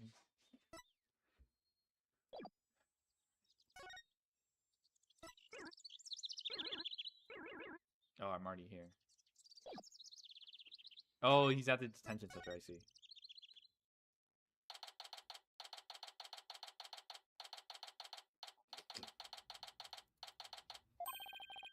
Visiting hours. Perfect timing. Hope he's not as scary as he sounds. He looks kind of gloomy, at least. Who are you? Yikes! So you're Damien Tenma, right? I'm Apollo Justice, attorney at law. I'm here to help. Huh? Ah! Let me out of here. Sorry. I get a little loud sometimes. How incredibly rude. I'm sorry. Did I do something to offend you? A visitor when all others shun me like a common criminal. And here I am with nothing to offer. I am the epitome of rudeness. Wait, so he wasn't mad at me? Unworthy as I am, I, Damien Tenma, shall breach these walls, so that I may treat my benefactor to some tea, and maybe some cookies. No, wait, we can do tea and cookies after we prove your innocence. How about you start by telling me what happened? I see. So, tea and cookies can wait, can they? Whew, that was close. We don't need jailbreak added to the list of charges. Seems like a good guy. With a face like that, I can see why he's misunderstood. Mayor Tenma, do you mind if I ask why you were arrested? Grrr. Whoa, so sorry, I guess some things are better left unsaid. Bah! Excuse me? To think a public paragon such as I could be treated like this. This arrest should have never happened. Go on. I feared the ill effects it will have on our youth. Now I've built but one choice. I must leave jail to only protect the moral fiber of our youth. No, wait. You can protect the moral fiber of your youth after you've been declared not guilty. I suppose you're right. Phew. Our youth just came this close to quite a scare. My fingerprints were on the spear that killed Alderman Cupid. That's why I was arrested. Your prints were on the murder weapon. That's never good. Any idea how they got there? None, for I hardly remember a thing, you see. I was fast asleep at the time. Someone must have slipped me a sleeping pill or something. What's worse, somebody clobbered me on the head. I see, a drug-induced slumber and a blow to the head. No wonder you hardly remember a thing. Ho. Ho, ho, ho. Oh, was that some kind of strange laugh? Well, I think we can safely assume your prints were planted while you were unconscious. What do the police have on you as far as the motive is concerned? Truth be told, there's been a bit of a trouble between the alderman and I as of late. Oh, was it personal in nature? Nothing like that. It's a long story, but suffice to say I've been pushing to merge Ninetails Vale with Tenma Town. Surrender Ninetails Vale to Tenma Town now. Yikes. That's what I told him. I'd like to tell you to stop counting like that, but I'm too scared. That's the motive the police have established for the Alderman's murder? Indeed it is. After all, Alderman QB was dead set against a municipal merger. That's why they think you killed him. He was a villain. Curses. Mayor Tenma, are you okay? Jinxie, forgive me. I never meant to worry you like this. It'll work out fine. Just leave it to me. If only it were really that easy. I don't even know where to start. Hello, Arya. How's it going? Oh, I missed that. Oopsies. Thank you for meeting with me, Mayor Tenma. Please, my daughter Jinxie. Yes? She already lost her mother, and now with me being held in here, I fear she'll be terribly lonely. I hesitate to ask, but I beg you, be a friend to her in her time of need. Leave it to me. Trucy and I will look out for your daughter. I shall rest a little easier then. You know, you remind me of some of the new friends Jinxie has been talking about. New friends? Yes, it seems she's made some new friends since she started working in Ninetails Vale. They're quite the unusual bunch, too. There's a lady with exceptionally long neck. Oh my god, like the yokai. A young lad with an incredibly long tongue. And many other interesting... These are supposed to be yokai references, right? Friends. Sounds more like a bunch of monsters to me. Now, if you would excuse me, it appears my time is up. Whew, why am I so tired? I must have been more tense than I thought. Still, I'm glad he didn't turn out to be as scary as he looks. A call? Oh, it's Mr. Wright. Justice here. Paul, is that you? Hi, Mr. Wright. What can I do for you? Trucy told me you'd taken on a new case. Oh, that. It was kind of spur of the moment. He's actually calling me about a case? That's fine, but I have a favor to ask. Sure, what is it? I'm at the airport right now. There was someone I had to meet. Some new addition to the agency, actually. Her name's Athena Sykes, and she just passed the bar. That's right, I remember hearing about her coming to join us. Guess how it was today? She took off as soon as I told her you needed help with the case. It was like there was no stopping her. Wait, what? Where is she now? Probably somewhere in Ninetails Vale by now. That's where that favor I mentioned comes in. I need to go find her. I've never even met her before. What does she look like? She'll be the girl in the yellow suit sporting a Thorny badge. Okay, I'll find her. A new addition to the agency. Well, I better get back to Ninetales Vale quick.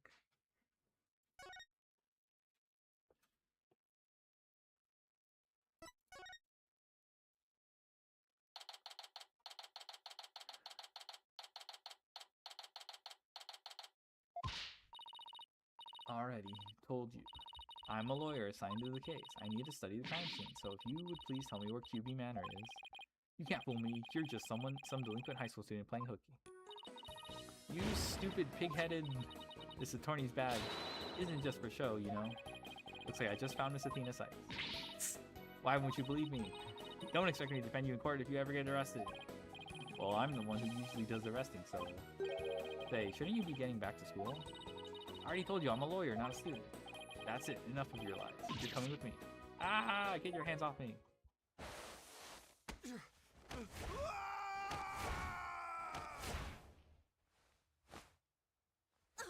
What the? Okay.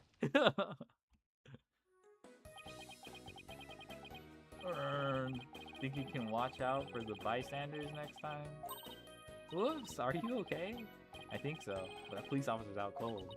I am so sorry. I do that when people suddenly grab me. It's like a reflex or something. Reflex sounds more like a felony. You're Athena Sykes, I take it. That would be me, and you are? I'm Apollo Justice. I work at the Right Anything Agency. The Right Anything Agency? What a fishy sounding name. It's a long story, but it is a law office, among others. Didn't Mr. Wright explain it to you? Oh right, that right. So then you must be... Where have you been? I've been looking all over for you. I could say the same thing to you. Well, here I am. Now how about telling me a little bit about yourself? Mr. Wright didn't really tell me much, as always. Of course. Feel free to ask away. So, Athena, I hear you just passed the bar. That's right. And here's my shiny new badge to prove it. Isn't it beautiful? Oh, so you must be a bit younger than me. This is case 2 or Silco's one? This is case 2. Hey, a bit more than you might think about. I'm only 18. 18? How in the world did you become a lawyer at that age? Is anyone surprised? Isn't like Von Karma supposed to be crazy young, and like Edgeworth was really young as a prosecutor? This is not surprising in the Ace Attorney universe. La bubba. I skipped a few grades while I was an exchange student in Europe, and I got my license to practice law while I was over there. Isn't Clavier also like extremely young? All I can say is, wow, she must be a genius. I also studied analytical psychology. Thought it might help me be a better lawyer. Psychology helps her be a better lawyer. How exactly does that work? So tell me about our client. What are they like? Oh right, you haven't met him yet. Well...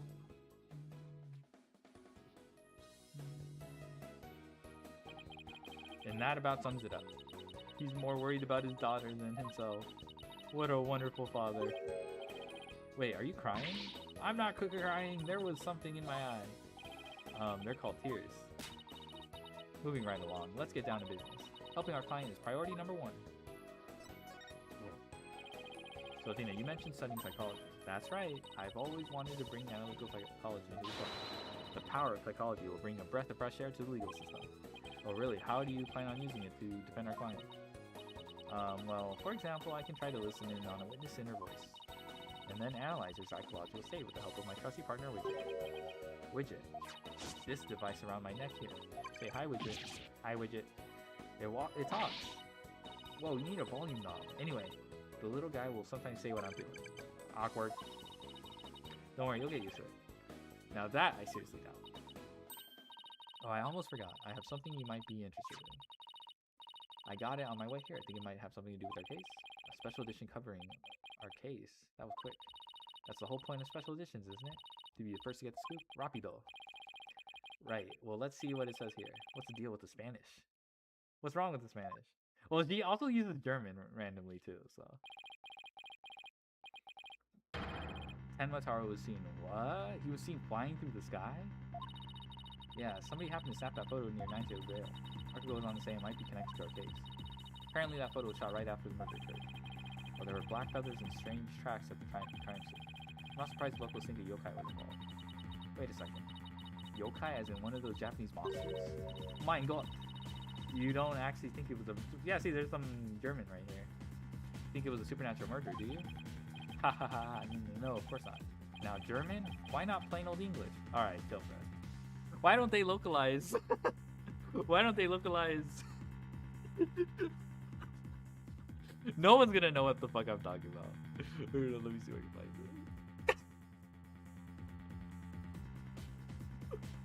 Hold on, oh god. Why did Konami localize stamp arts for TCG? Why did they decide to keep Japanese text and then made a video where they literally translate those? Fateful Adventure has... that's translated as let's go. Why not just put it instead? Or vamos for more memes. I'm gonna keep that one close to my chest.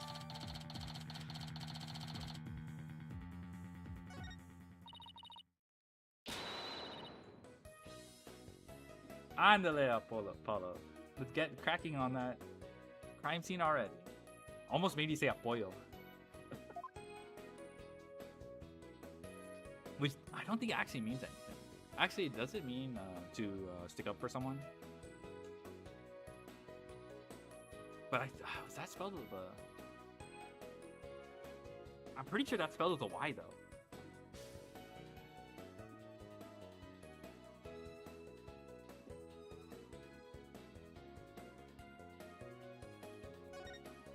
Alright, more talking. Blah, blah, blah. Da, da, da.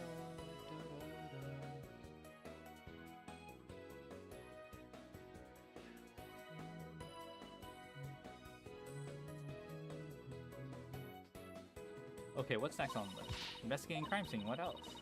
Well, what are we waiting for? Last one there is a rotten egg. We don't have to run all the way there.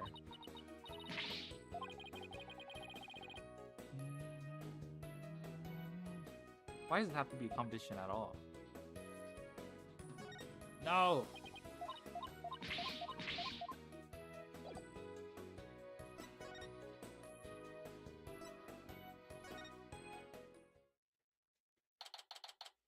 Actually, let me check the special edition. Let me see any details. Photo of 10 Mataros soaring through the air. Okay. Nothing too crazy. Hell begins? That's crazy. For what it's worth, this was pretty straightforward.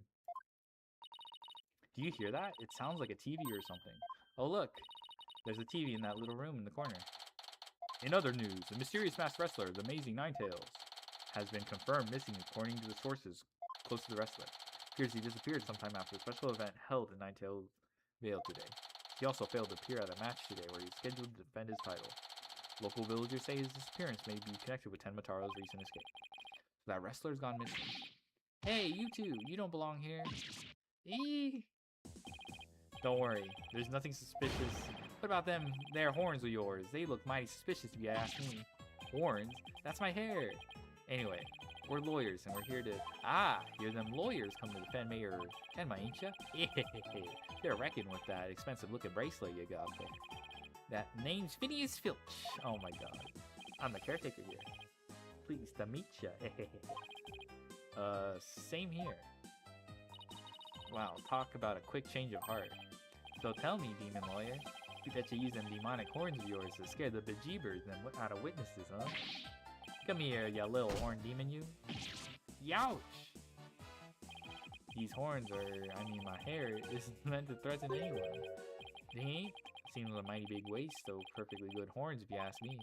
And again, ain't none of my business, so... Ugh, that was fast. Guess he's done with me. Well, I best get back to work. Hold it! Did he just steal my bracelet, though? Oh, stop right there. Huh, me? Apollo, your bracelet's gone. Huh? Don't you worry, Mr. Lawyer, sir. I'll check the lost and found later. Oh my god. Somehow I don't think that will be necessary. Just check your wrist right now. The cat's out of the bag. It was barely in the bag in the first place. That was a pretty pathetic attempt. So sorry. I'm so sorry. Just couldn't control myself. Please forgive me. I'm begging you. Oh my god.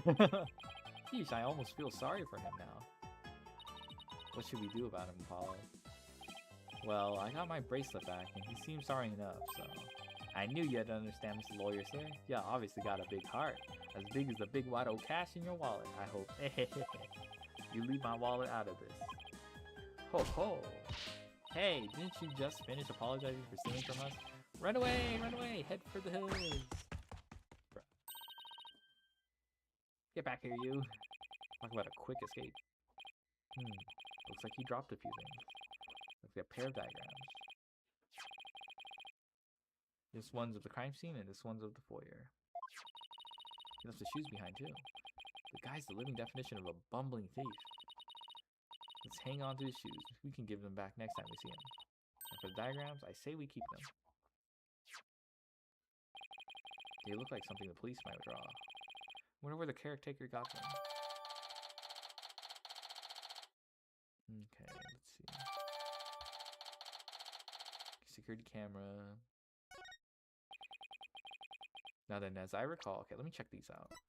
Diagram showing the scene of the crime. Air duct.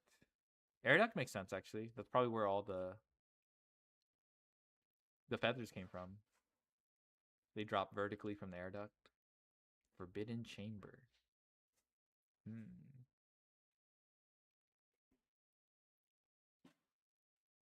Talks chamber, foyer. And in the foyer, I see. We'll go down here. Okay. Caretaker's office. So he didn't see anyone enter. Oh, there's another entrance here, actually. So someone could have entered from the side and dodged the camera and still sneak through here.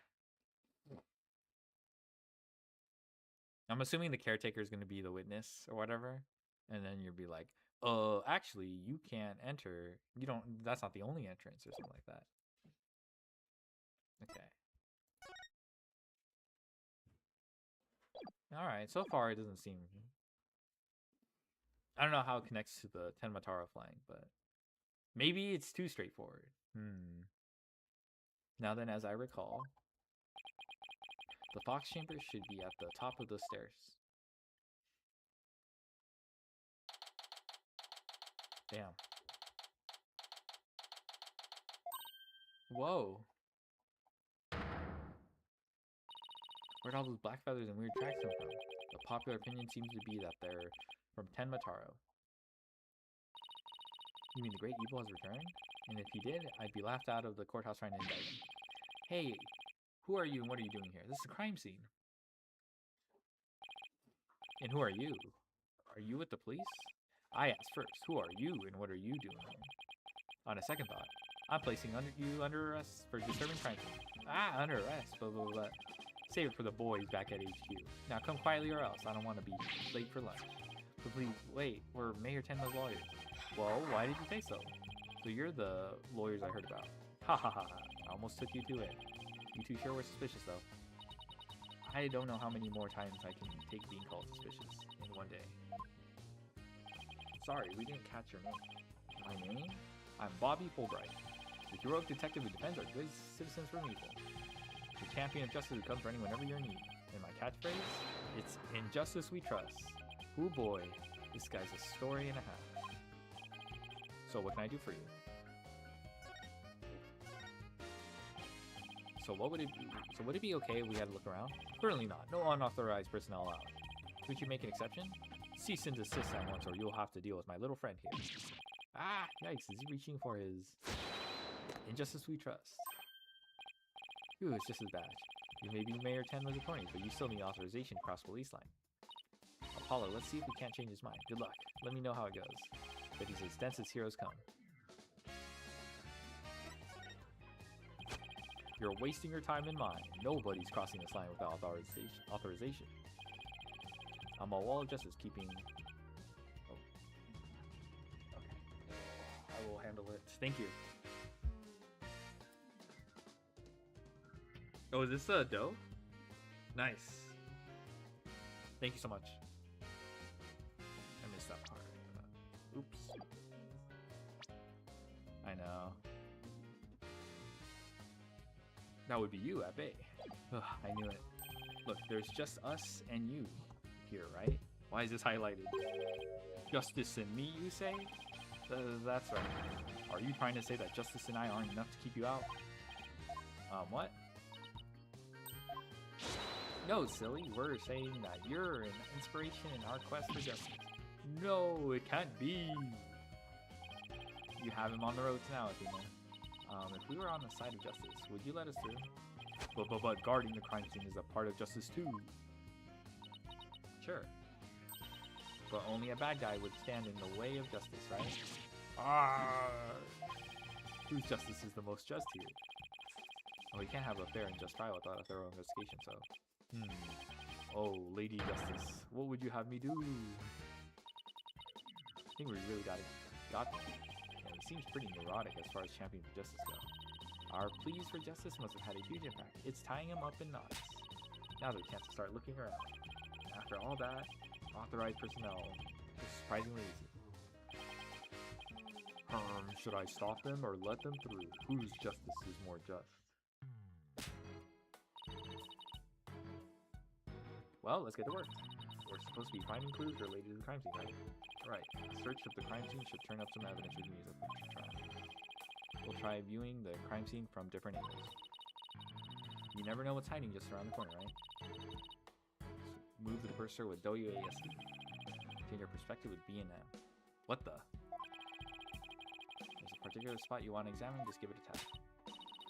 Okay, let's leave no stone unturned. No alone comments. Let's get started. A little knife.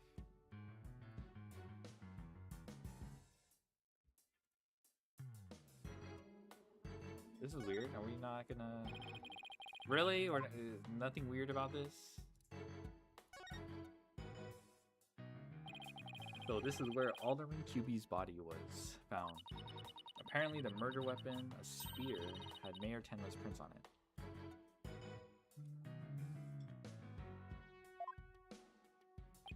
That's not good. Never fear, Detective Fulbright is here. Yikes! Of course, I can't offer you any information on my investigation, so... In the name of justice, I must say goodbye. What was that all about? He just did. Okay, so it does... There's something wedged under this chair. Let's see if we can lift it up and... Freeze! Yikes! No disturbing crime scene evidence, even if you are the mayor's lawyers. He does have a point there. Hey, Detective Fulbright? Did you hear about the attacks over on Yokai Lane? I heard an elderly woman was assaulted by a strange yokai shaped like a roll of cloth. And you waited until now to tell me? I better get over there at once. In justice we trust. Now surprisingly easy. Okay, Apollo. Now's her chance to look around some more. The more I get to know her, the scarier she gets. Hope she never finds my weakness. Okay, so we click on this. Whatever this is stuck on tight. Looks like a large blood-stained cloth. The blood's probably the alderman's, but it's pretty far from his body. Wonder how it got here. Why does anyone this seem important?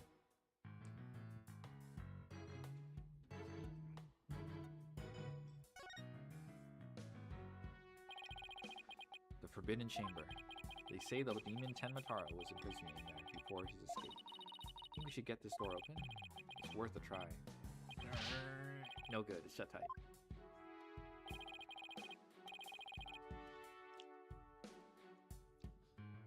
I don't even see a keyhole. Seems pretty hopeless. In justice we trust. Yikes. Did I just hear the voice of someone in need? Allow me to fill you in. This door simply will not open. We've tried and tried, but it won't budge. It's an essential part of the culture found in this manner, so we can't blow it up either. So an unopenable door, right? According to Miss Jinxie Tenma, it was shut tight when she came across the crime scene. Bruh. Thanks for the tip, Detective Fulbright. We didn't expect you to be so helpful. Oh, forget I just said that. So the Forbidden Chamber was shut tight at the time of the murder. Sounds like something I'd better keep in mind.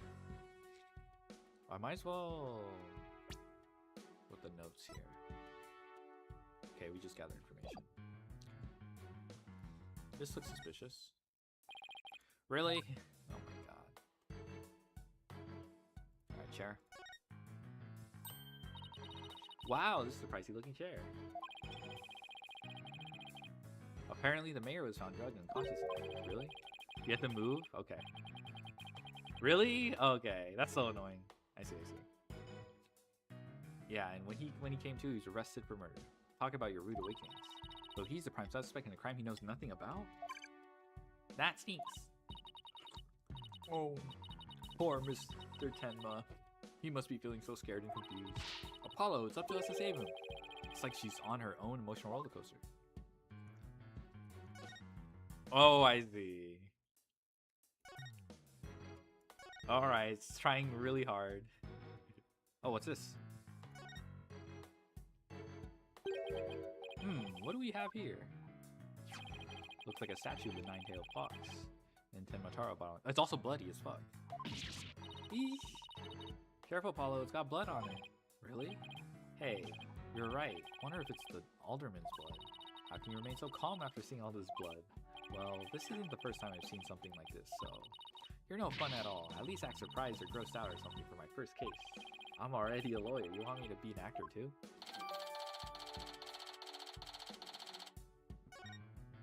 There's also something shining.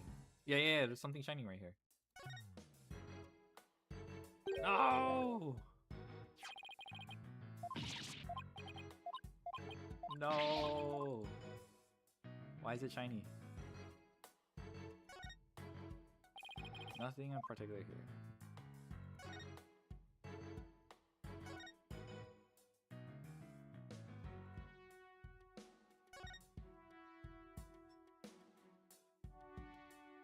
Why? I can't click on it. Look, a cat with two tails. No such thing. Oh, and this lady, I'm pretty sure there's cats with two tails. There's already like conjoined cats, alright. Oh, and this lady has a really long neck. Ha ha ha, how funny is that? There's no way a creature like that could ever exist. She'd have a tough time swallowing. What? Snakes can swallow, have no problem swallowing. Apollo, I bet you were one of those kids who didn't believe in Santa Claus. What's that got to do with anything? Yeah, he's a killjoy. Not cool, Apollo. Yes, the vent. Huh, that looks like an air vent. It's pretty high up there. That's all you gotta say? Okay, never mind. What if you got a running start and jump? I doubt even a high jumper could make it. Don't rule it out before you try it. Besides, I'm an excellent jumper. Even so, that must be about 9 feet high. Like I said, you don't know until you try it, Monsieur Justice. She doesn't know when to give up and when to stop using foreign words. What's wrong with her? Use a little belt. Look, trophies. Ooh, this one was awarded Alderman QB. The Amazing Ninetales, Yokai Division winner, Tenma Town Pro Wrestling Tournament. Yokai Division. I didn't know you could have a division one. Apollo, you should enter the tournament next time. I have the perfect name for you. The Mysterious Firebrand. A mild-mannered masked lawyer by day, demonic masked wrestler by night. I was gonna hire a masked lawyer, Athena. Wow. Doesn't this Tanuki statue remind you of the Manor's caretaker, Phineas Filch? This raccoon-looking thing? Yeah, it does look like him. Ooh, I just got the best idea. We should knock it over. It might transform back into Mr. Filch. Mr. Filch is mischievous, but he's not magical, you know. Way to waste a brilliant idea, Apollo.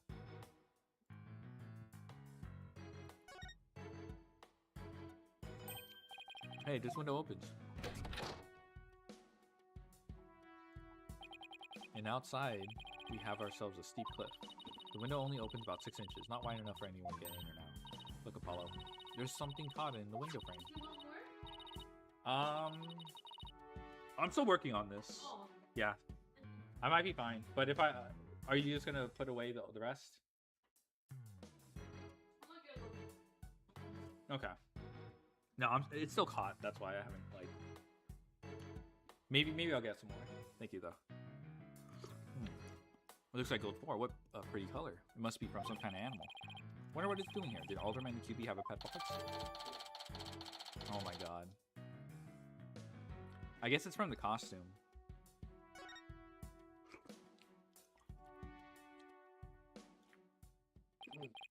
Guess that about wraps it up. Now, if only we could get that detective to tell us what he knows. Hey, Apollo. Do you hear something? Hmm? I don't hear anything. Oh, right. Your hearing must not be as sensitive as mine. What are you talking about? A whooshing sound like wind rushing through a narrow strait.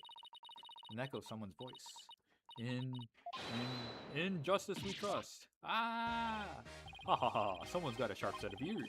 That was the sound of my righteous voice reverberating through the air duct. I heard it through the air ducts. Yeah, check it out. But why would she hear you through there? Why don't we go to the diagram? As you can see, that vent is connected to an air duct that leads out in the hallway. The wind must have rushed through there and carried my monologue with it straight to your ears. And what a unique monologue it was. I was just thinking, maybe the killer made their escape through the air duct or something. Cute theory, but I don't think so. The air duct in the hallway is low enough to climb into, that much is true. As you can see, the vent in the ceiling is very high. 9 feet high, in fact. I highly doubt there's any way to get up there without a ladder or something. And I don't see anything of the sort in this room, do you? I guess you're right.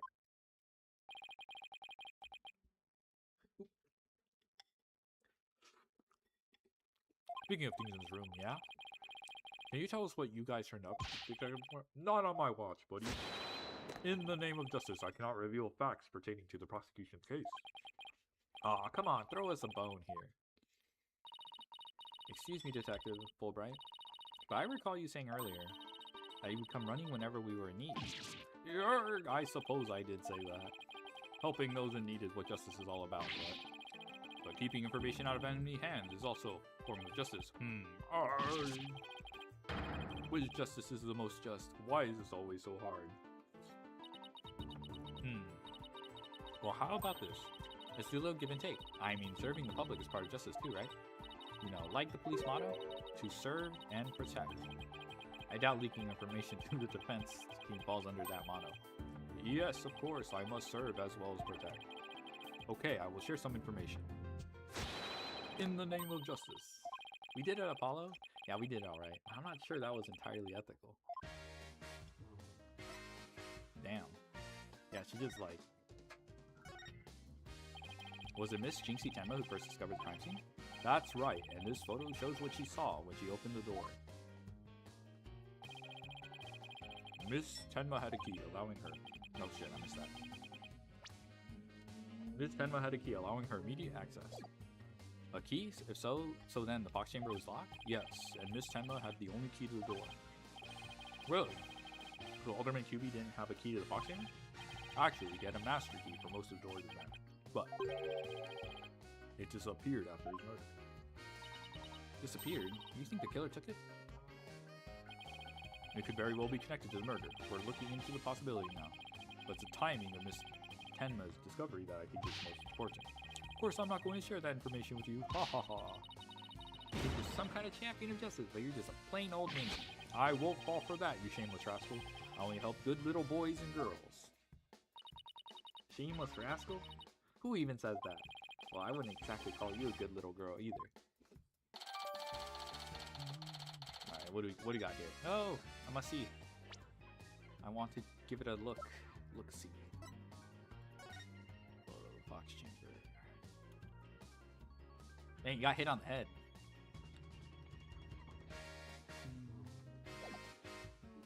Bloody footprints, black feathers scattered on top of blood. Okay.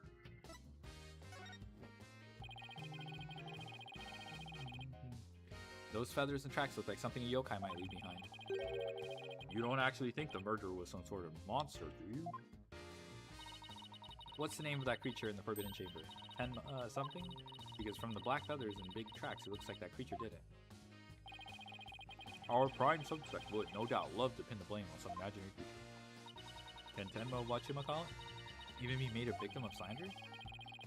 I doubt the mayor would do something as childish as blaming the boogeyman.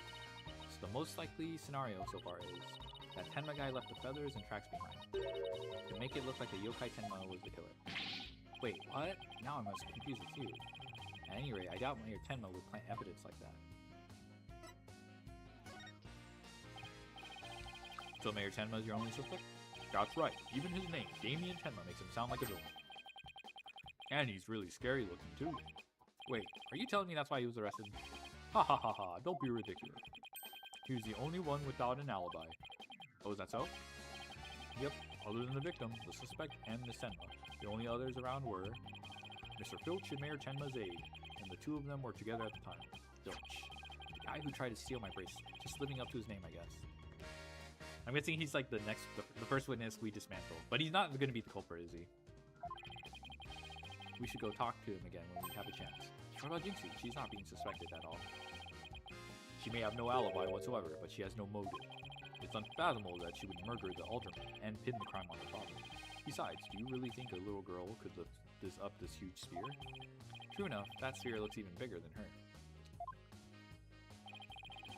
That's about all I can reveal at this time. Well, you must admit, Damien Tenma appears to be the most likely suspect. I admit it looks bad, but I'm still not buying it.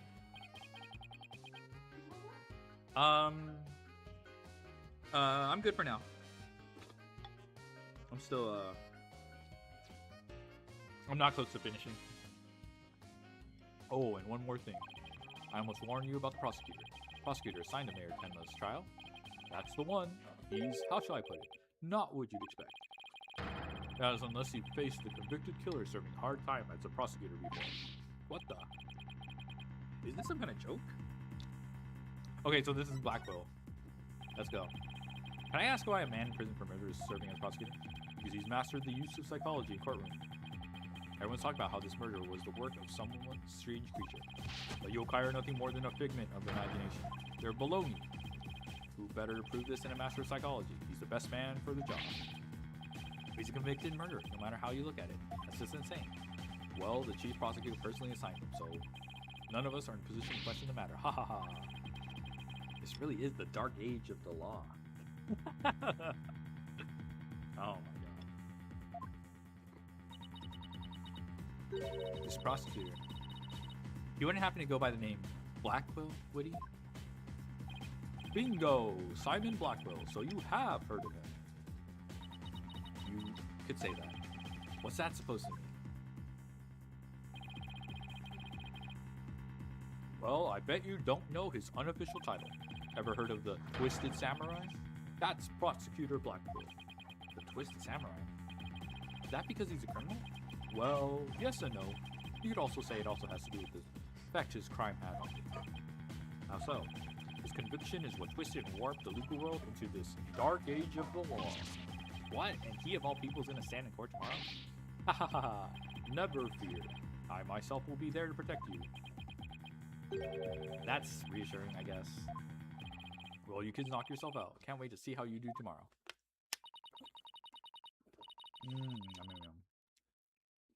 Wait, Detective Fulbright. I've been meaning to ask you something. Why are you barefoot? This doesn't look like the sort of place where you need to take your shoes off. What? That is an interesting question. Why is he like that? I haven't even noticed. Why am I barefoot? You honestly hadn't noticed until just now? Wait a second. Those shoes we found earlier. Excuse me, Detective Fulbright. Oh, he got stolen. Okay. Alright, fine. Okay. I thought okay, it was a quirk. Okay. I thought it was going to be like a quirky thing, but no, he actually had no idea. The mount, yeah, poorly disguised fetish, yeah. These wouldn't happen to be your shoes, would they? Yes, they are. My favorite pair, in fact. Thank you for bringing them here. Truly, you must truly be on the side of justice. Don't tell me Mr. Filch actually stole from a detective. Stealing shoes right off of someone's feet. That's pretty amazing. I find it more amazing that Detective Fulbright didn't notice. Well, it looks like we've gotten all we can out of the detective, so let's see. Maybe we should go have a word with Mr. Filch. I want to hear what his alibi is. I mean, he has a decent alibi if he was standing here. This is just awful. Terrible, I say. So somebody help. Oh, look, it's Mr. What was it again? Filch? Finch? No. The name's Filch. Phineas Filch. Keep on pilfering, you may wind up a jailbird instead. So what seems to be the problem, Mr. Filch? Oh, it's just terrible, I'll tell you. Come quick. Oh, okay. What's the deal with him all of a sudden? Yum, yum, yum, yum. Oh, looks like some kind of mask. It's the Amazing Ninetales mask. The Amazing Ninetale? Actually, I'll be right back. I'm gonna get some more food.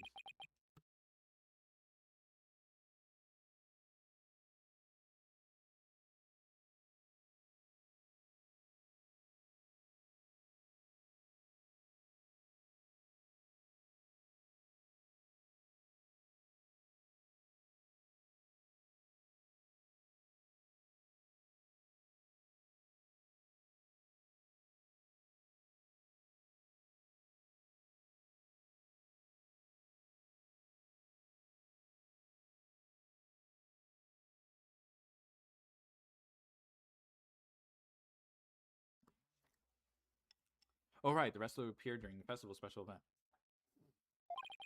What's his mask doing here? He'd never take off his mask like this. Someone must have killed him. What? Who would do such a thing? Let's go talk over there and pray.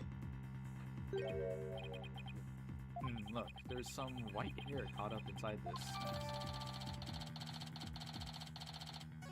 Yeah.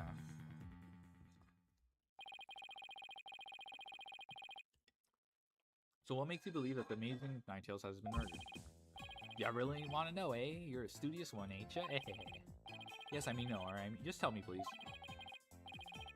Well, it's like this. I dream of becoming a wrestler myself. Oh my god, he's got the... Okay. I don't know if I can do that voice, though. And become a wrestler myself. Hey, how about you join me in the quest for the champion belt? What a team! Me and my bandit's mask, and you and the demon mask of yours. Demon mask? Heh. What if I could make it big? Oh, okay. Now that someone's blazing him. Apollo, let's save your pro wrestling debut until after the trial. Hello? Oh, no, I wasn't asking. Why did I let him pull me off topic like that? Come on, Apollo. Ask him about the Amazing Ninetales merger already. Bruh. The Amazing Ninetales mask is our village's savior. Oh, fuck. His trademark's a gold... Amazing Ninetales is village savior. Don't you forget it. His trademark's a gold cape made to look like 9 foxtails. He twirls around the ring, smacking down Tenma-town wrestlers left and right. He sparked the monster craze, revitalizing... I guess they're trying to do, like, some, you know, nickel... What was it called? The Steel Samurai. Like, parallel. Or analog. He sparked the monster craze, revitalizing Ninetales Vale in the blink of an eye.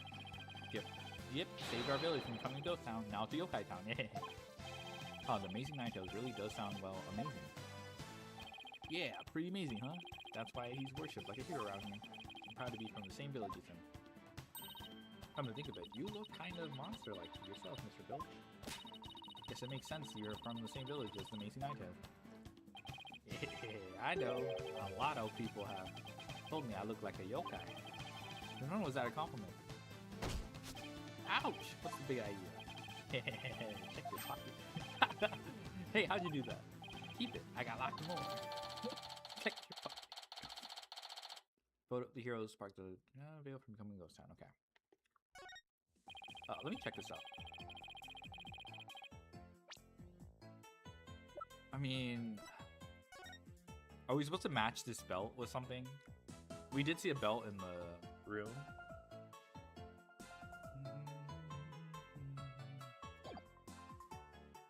So you keep saying the Amazing Ninetales was killed. What's the story behind that?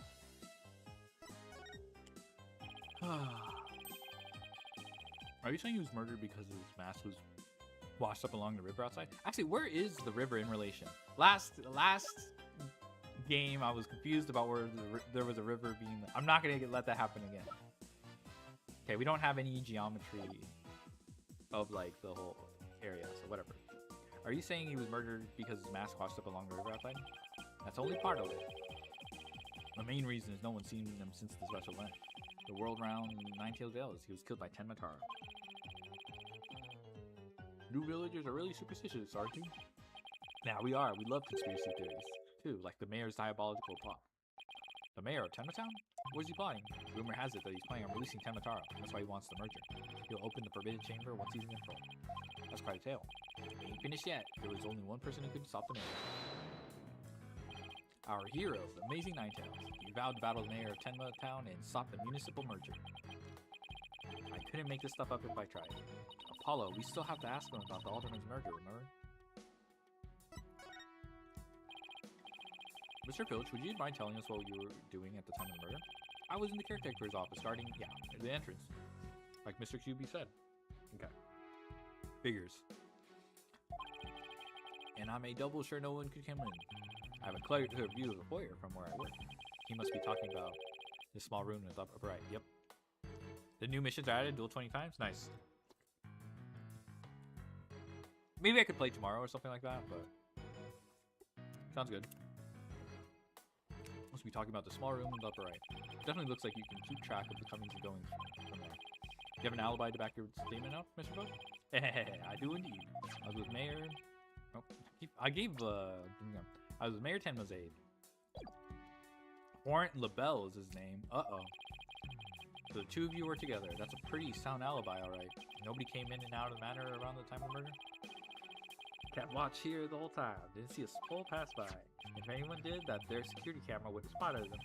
No one came in or out around the time of the murder. That means we're dealing with someone who was already inside when it happened. I guess the chamber is the other place it could be. So do you think this mask is the real deal? Without a doubt. This here is the mask worn.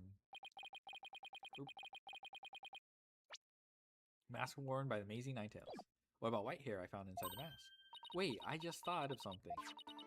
Remember the golden animal fur we found at the crime scene? Could it have come from this mask? Look, there's even a spot where some fur is missing. And this place is a mask at the crime scene at some point in time. Which means... What does this mean? Someone with white hair who is linked with the murder and is against the merger? No way. Could the Amazing Ninetales be and the Alderman actually be? Something wrong, Apollo? You see the look on your face. Oh no, it's nothing. Maybe Jinxie could tell us something, since she works here.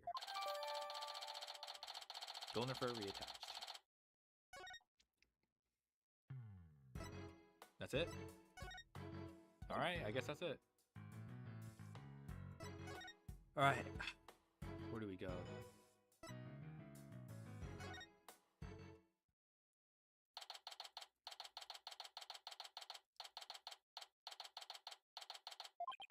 Oh, look, there's Jinxie.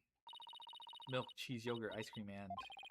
Sounds like she's out grocery shopping. She must really like dairy products. A charm to make better milkshakes, and another to cure my lactose intolerance. You should just stick to soy milk. Lactose intolerance milk? I think lactose intolerant milk I kind of like too, because it lasts longer. Yum, yum, yum. Jinxie, hey, it's me. Eee! It's the demon lawyer. Not another warding charm. I'm Apollo? Who is she? Alright, this is your first time meeting each other. This is Jinxie, Mayor Tenma's daughter. She was the first to discover crime scene. Oh, so she's the one who... hello, my name's Athena Sykes. I'll be helping Apollo defend your father at this trial.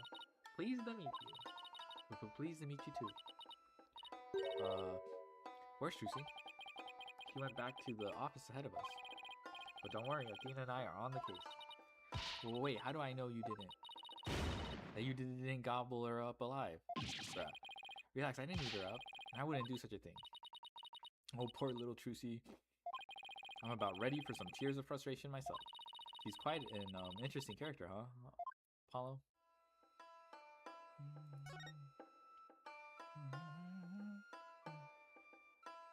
Okay. Feels like we're getting close to the trial. Jinxie, do you remember what happened? Not much, at least not yet. You do think Tenmataro was the killer, right? That yokai we saw at the festival? I don't know anything about that. Huh? But you just said Tenmataro murdered the alderman. It's okay, Jinxie. You can tell me. Guys, what was that for? People see things when they don't get enough sleep. There's no such thing as monsters. Huh? What's gotten into her? So if there are no monsters, you admit I'm human? No, you're still a demon. Oh, I give up. It seems like Jinxie doesn't want to talk about Tenmataro for some reason. But that's precisely what we need to know more about. Besides, you definitely thought there was a yokai there in the fox unit. Jinxie, about this charm. Ah, that's... You gave me this when I was heading off to the scene of the crime. You thought Tenmataro was the murderer. That's why you gave this to me, right? That's true, but... If there's anything else you could tell us, it would really help. And it will help your father, too. Alright, then. Why do you think Tenmataro's the killer? I saw him. Saw him with my own eyes. Uh-oh. Tenmataro was right there in the manor. He escaped his prison and ran right by me. What? DC, tell us everything you saw. I called the police after I stumbled on the scene.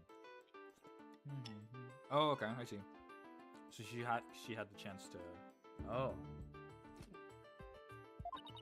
I was just about to head back to the festival grounds when I saw Tenmataro. It was right around here. He was running right at me. Oh my gosh. I was paralyzed with fear, but there was no one around to help me. Ugh. The foul beast raced right by me towards the foyer. Toward the foyer? Mr. Filch and Mr. LaBelle were supposedly in the foyer at the time. That means they would have seen Tenmataro too. Sounds like we'd better get their statements. Considering Jinxie's mental state, her eyes could have been playing tricks on her. Apollo? Remember the pictures in this paper? Someone caught Tenmataro flying through the air. I wonder if it's the same Tenmataro Jinxie says she saw. Don't be ridiculous. Ugh, Tenmataro is the killer, and he can fly too.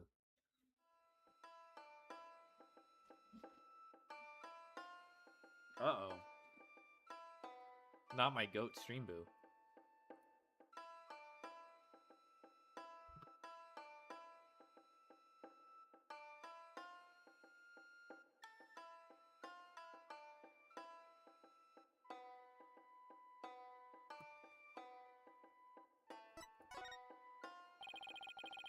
Jinxie works at the Alderman's Mayor, so maybe she can shed some light on this. So no one knows Amazing Ninetales' true identity? Uh-huh. They say no one's ever seen him without his mask. Doesn't that make you want to know even more? Uh-huh. That's why matches where wrestlers try to expose their opponent are so popular. Wait, you mean expose, as in strip them naked? No, the mask, dumbass. Eek, you even think like a demon. The only thing the winner removes is the loser's mask. To have your mask torn off is the worst humiliation a wrestler could suffer.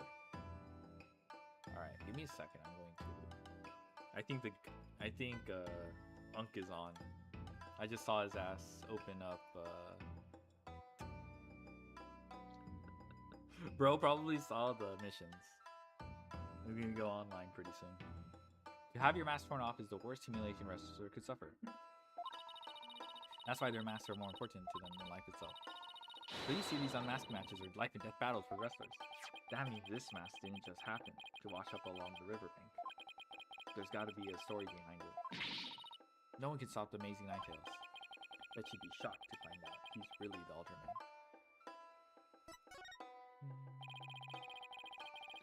About the yokai you saw at the scene of the crime, anything else stand out? Actually, I heard this strange jingly sound. A jingly sound? Can you be a little more specific? My memory is kind of fuzzy, but I vaguely recall seeing Tenmataro holding a staff or something like that. Oh, okay. Maybe that's what was making the strange sound.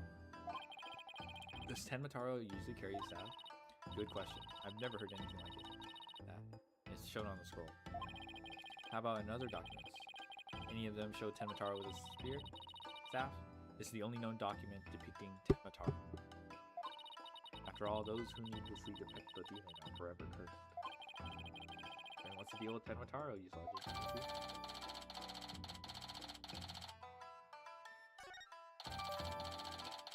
DC statement. Okay. Why didn't you tell me you saw Tenmataro earlier? Actually, Mr. LaBelle told me not to tell. Mr. LaBelle? Papa's aide. Oh, right. The other guy, who was supposedly in the foyer at the time of the crime. Now, what exactly did he tell you? Keep the village superstitions in mind before you go talking about seeing Tenmataro at the time of the crime. Village superstitions?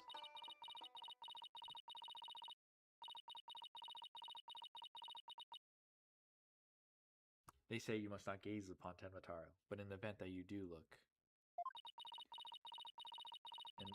then tell anyone what you saw. Tenmatara will claim your soul. And that's something everyone here knows. Sounds like a bunch of baloney to me. Everyone from babies to the village to elders know about it. But I didn't because I'm not from around here. Hey, come to think of it. Huh? Why is everyone hiding their faces? Hey, you there. You mustn't stare at Tenmatara like that. He'll steal your soul if you're not careful. Huh? Steal my soul? Seriously? The guy at the special event thing said that exact same thing. But do you think this Label guy actually believes in Tenmatara? I seriously doubt it. I mean, maybe it's just the convenience thing, you know? The convenience, like... I guess I would say it's more coincidence that the killer used for their advantage. I seriously doubt it. He's not even from Nine-Tailed Vales. Then why would we try to keep Jinxie? Yep. Keep Jinxie from talking. Good question. I think we'd better go have a word with him.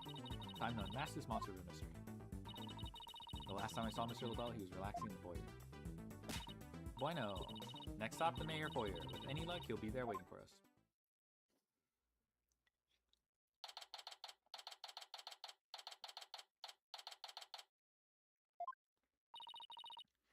There's no one here. Guess our luck isn't so good. When it comes to Mr. Labelle. Maybe he's out for a walk or something. Somebody left something on the sill of the caretaker's office window. Tenma Town Pro Wrestling Howlin' Wolf versus Pretty Boy Vampire. Blow-by-blow commentary by Timothy Twilight. What the heck? 3 o'clock. Do we have an autopsy report yet? No. Looks like someone circled a pro wrestling match.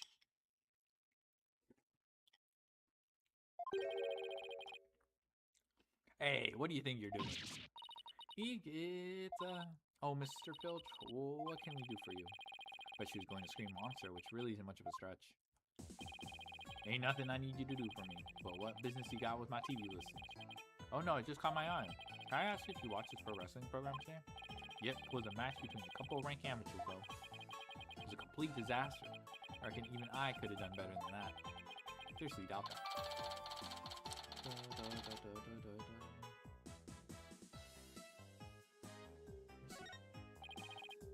Almost forgot. There's something I wanted to ask. Mr. Phillips, did you see anything unusual around the time of the murder? For example, Tenmataro or something like that? Huh? Tenmataro? Did you see him? My, how clean and shiny your forehead is again today, Mr. Lawyer, sir. Bet you shine it up every day, real purty like. The ladies must love it. Don't change the subject. And FYI, that was a seriously bad attempt at flattery. Jinxie said she saw Tenmataro flee toward the foyer. Oof. So you must have seen him too if you were here. Yipes! Wow, I really pushed the button there. Well, did you see anything or not? Oh. That's just quite enough. I must ask that you not pester my friend anymore. Yipes, forgive me for being pestered, sir. And you are? I am Florent Labelle. Beau Divine and personal aide to Mayor Damien Tenma. Beau Divine? More like yokai grotesque. This place is crawling with monsters. Oh, excuse you. What the heck was that for? Ah ha ha ha. It was just a little cologne. You had a look of stinky sweat about you. It's from my own original brand of cosmetic called Je suis Labelle. Does that mean I am Labelle? Oh, what the heavenly scent. I think you just paralyzed my olfactory or something. Ah ha ha ha. I suppose such a scent would be difficult for a peasant to appreciate. I'll have you know that is brand number 5. It's my way of introducing myself. Enjoy. Where's my bottle of adieu so I can return the paper?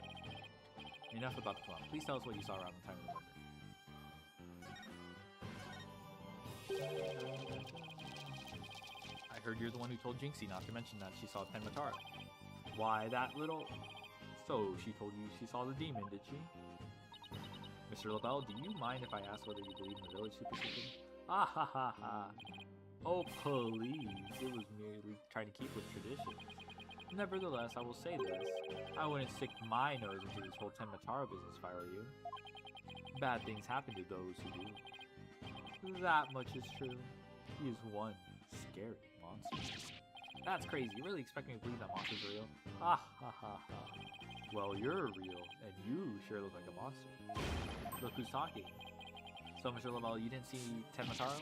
Ah! Well, Jinxie has an active imagination. Isn't that right, Phineas? That's right. I didn't see nothing. Especially not Tenmataro. As for me, I only see things of beauty. That's why I can barely see you. Ha ha ha ha ha. I got 2 words for this guy. Total freak.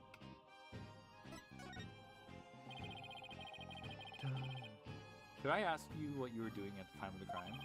In other words, you'd like to hear my alibi? To think you'd suspect me, of all people? Oh no, it's just a formality. Just ask everyone. Ah! How dare you doubt me? That is an affront to beauty itself. You obviously can't see straight. Like that spritz really helped. What were we doing, you ask? Go ahead, Filchi. Answer the question. At the time of the crime, we were, in this here foyer. Exactly. Good answer, Filchi. Good answer. Just repeating what you told me. Ouch! You said quite enough. What is with these two? Great, now he's got me talking like that. Are we quite through here? I'm a very busy man, you know. Right, well, thanks for your help. So these two were in the foyer, but didn't see Tenmataro. Come along, Filchi. Where are we going? Oh, right, gotta practice some statements for tomorrow. My eyes!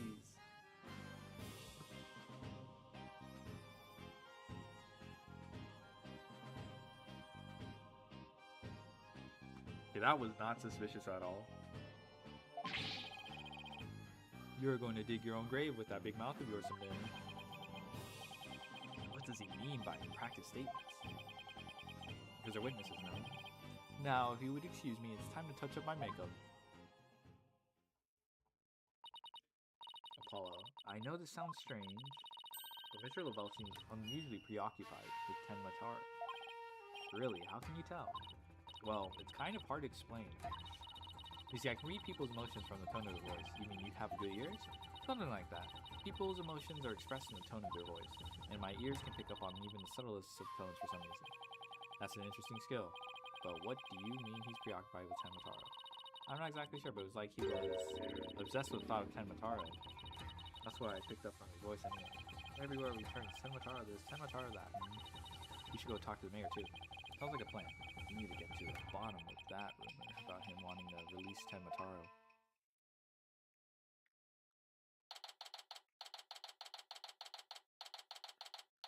Alright.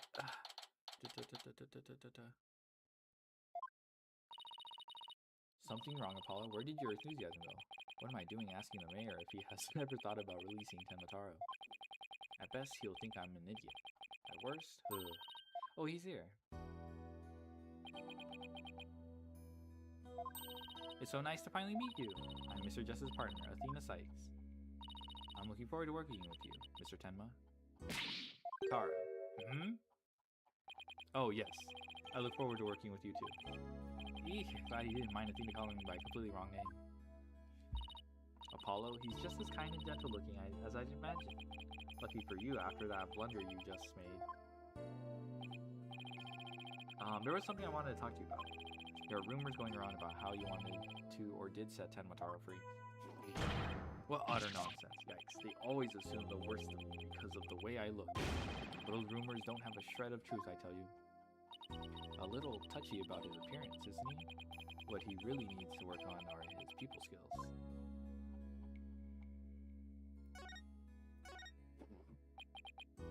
So rumor has it that you want to push the merger through in order to release Tenmataro. Of course, that's a bunch of baloney, isn't it? Grrr. Ah, sorry if I offended you. So that's a talk around town, is it? I can see how that would make you angry.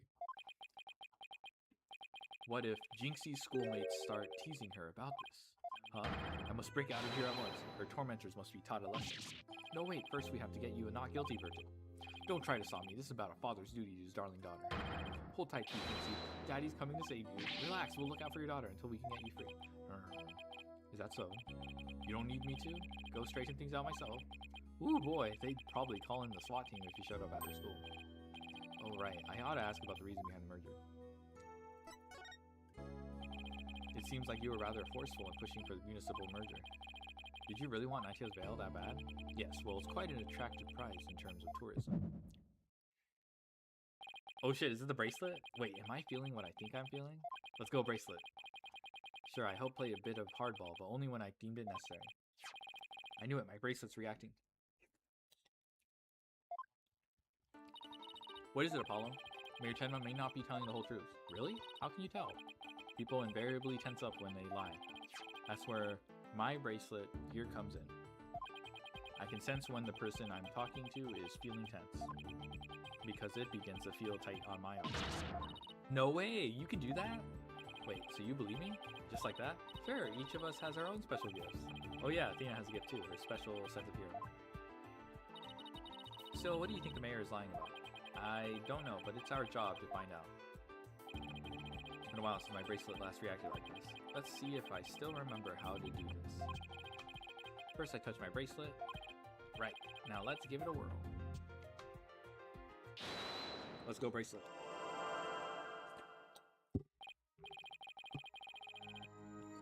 I remember this feeling of intense concentration, the ability to see the smallest twitch, the slightest frown that no one else can see. Now, Mayor Tenmo is lying somewhere in that statement he just made. And when he lied, a certain habit made itself clear under his right eye. I just have to shift my viewpoint up and focus on that area. Alright, I've got him now. His nervous tell should appear when he's trying to pull wool over my eyes. You gotta pour every word he says and wait for it to appear. And when it does, I'll perceive it.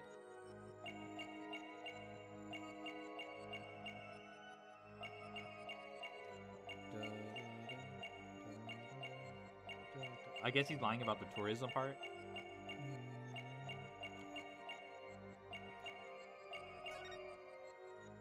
Gotcha!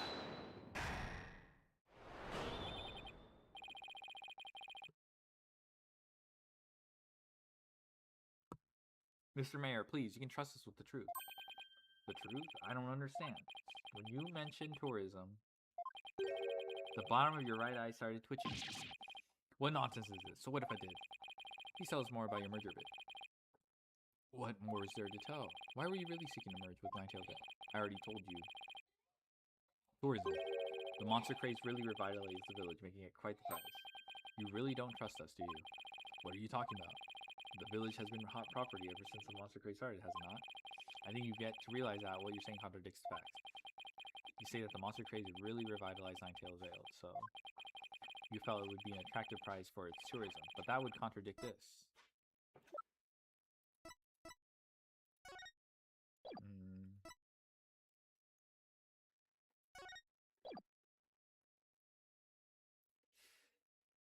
Is it this? Amazing Ninetales?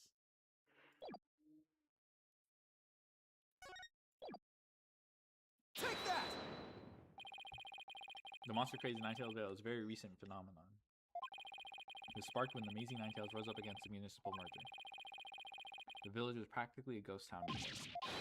But you see, you couldn't have possibly seen it was an attractive pride for its tourism. Oh, okay, so what's the real reason behind your push to merge Tenma Town with Ninetales Vale, huh?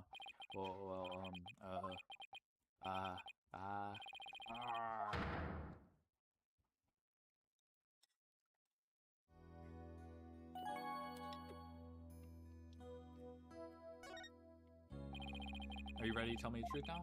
Honestly, I never wanted to pursue the merger in the first place. But I had no choice if I wanted to protect my darling little Jinxie. Protected her from what?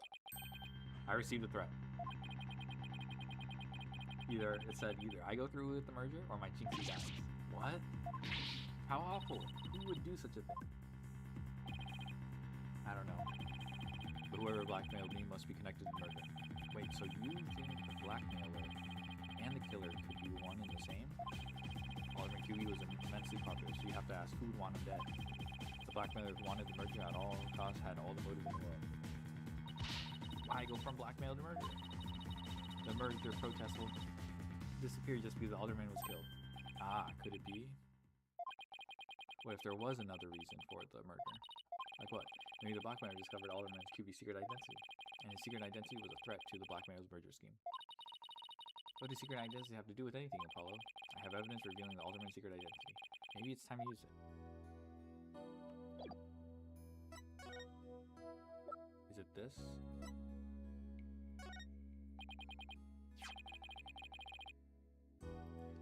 Mayor Tenma, please take a look at this if you would. That's an amazing Nine-Tails mask. What is the meaning of this? This mask was almost definitely at the crime scene. And there was some white hair inside. White hair, you say? There's but one person with white hair in the manor that day. What? What are you saying? You know which man I'm talking about, right? I'm talking about Rex Cutie, the amazing Nine-Tails himself. No way! The Alderman was impossible. Wait, come to think about it, Alderman Cutie was a former wrestler. Blackman turned killer when he discovered the Alderman's secret identity. Did I just say that? But yeah, the amazing Nine-Tails was a threat to the Blackmailers too. He opposed the merger and as a result single-handedly sparked the monster race. Even so, what was the mask doing at the crime scene? There had been an event at the manor. Maybe Alderman Cutie had taken part in it? You get my drift? La la la la la. This is absurd. Mr. Mayor, do you have proof of the threat that was made against you? Yes, a blackmail letter. Unfortunately, it disappeared after the murder. I've been carrying it around in my briefcase, but now it suddenly vanished. The blackmailer must have taken it with them after they killed the Alderman. Well, at least we've clearly established the killer's motive. Mayor Tenma, visiting hours are over. It would appear this meeting is adjourned. Alright, well, that was pretty enlightening. Apollo, do you really think the Tenma Taro that Jixi saw is the killer? I don't know. All I know is there's no such thing as monsters. What about the newspaper article? Did the killer have purposely freed Taro to do their dirty work? Oh, come on. There wasn't any Tenma Taro released in the first place. Yes, but the only suspects the police have right now are the mayor and the yokai. We'll probably be arguing whether there was a yokai involved in the courtroom tomorrow. I can already see that look of disbelief on his face. Apollo, are you alright? I'm fine. I'll think of something. I better, because I can't very well say a flying demon was the killer. At this point, the only thing I know for sure is tomorrow's going to be one doozy of a trial. Alright.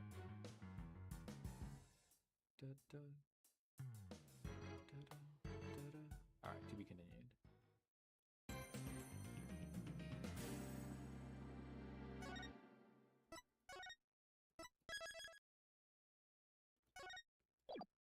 Alright. Oh, what do you think? So far, it's hard to say for me to... It seems straightforward. Like, the vent... Okay, like... The witnesses are going to be Filch and LaBelle. LaBelle is extremely suspicious. He's, you know, quieting people.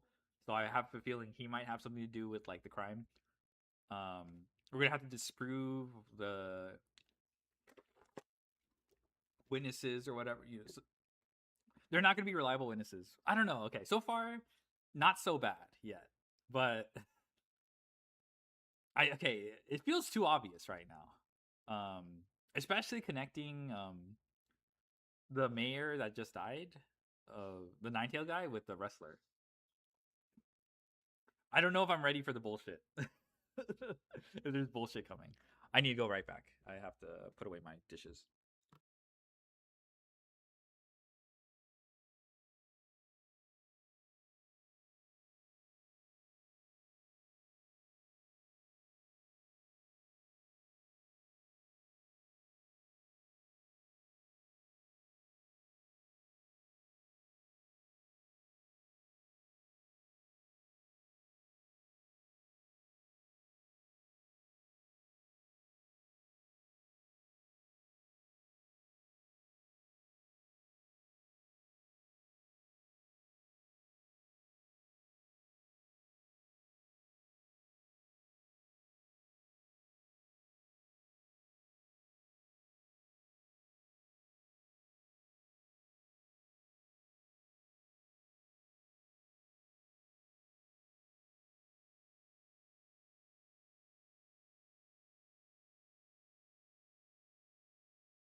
Oh my god, I just see the laughing emoji. Alright, if it turns out that it's too easy and they like okay. I need to find out how they lengthen this case. This is gonna be crazy. Whatever bullshit they pull off, I'm gonna be impressed. You okay, Athena? You've been really antsy ever since we got here. I'm just excited. This is my first real court case after all. Yeah, a real ball of excitement she is. I know just what she needs. Athena! Eee, don't you ever learn about indoor and outdoor voices? I'm just trying to show you the best way to relieve your pre-trial jitters. Am I scaring the daylights out of me? No, I find that shouting, "I'm fine," in a loud voice really relieves stress. It's part of my Chords of Seal voice workout, and it must before every trial. You want me to shout here? That's right, here. I'll go first, and you try. I'm Apollo Justice, and I'm fine! Alright, I'm Athena Sykes, and I'm fine! I think that actually worked.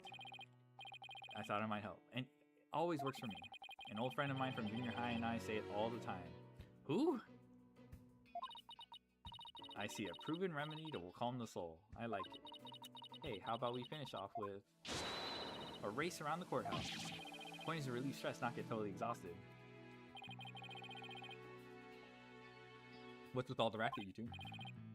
Miss Wright. Heh, just a little voice workout. Hey, what's with the suit? Oh, this? I was thinking about getting my attorney's badge back, that's all. That's all? That's huge news, but why now? Hell, so Sanju. I have a feeling I'll be needed in the courtroom again sometime soon. But we can talk about that another time. No fair. Inquiring minds want to know. But wow. Oh my god, this is a 3D model of the bum. Phoenix bum. Is it? No. It does look like a 3D model though. I'm so used to him in his usual laid back clothes.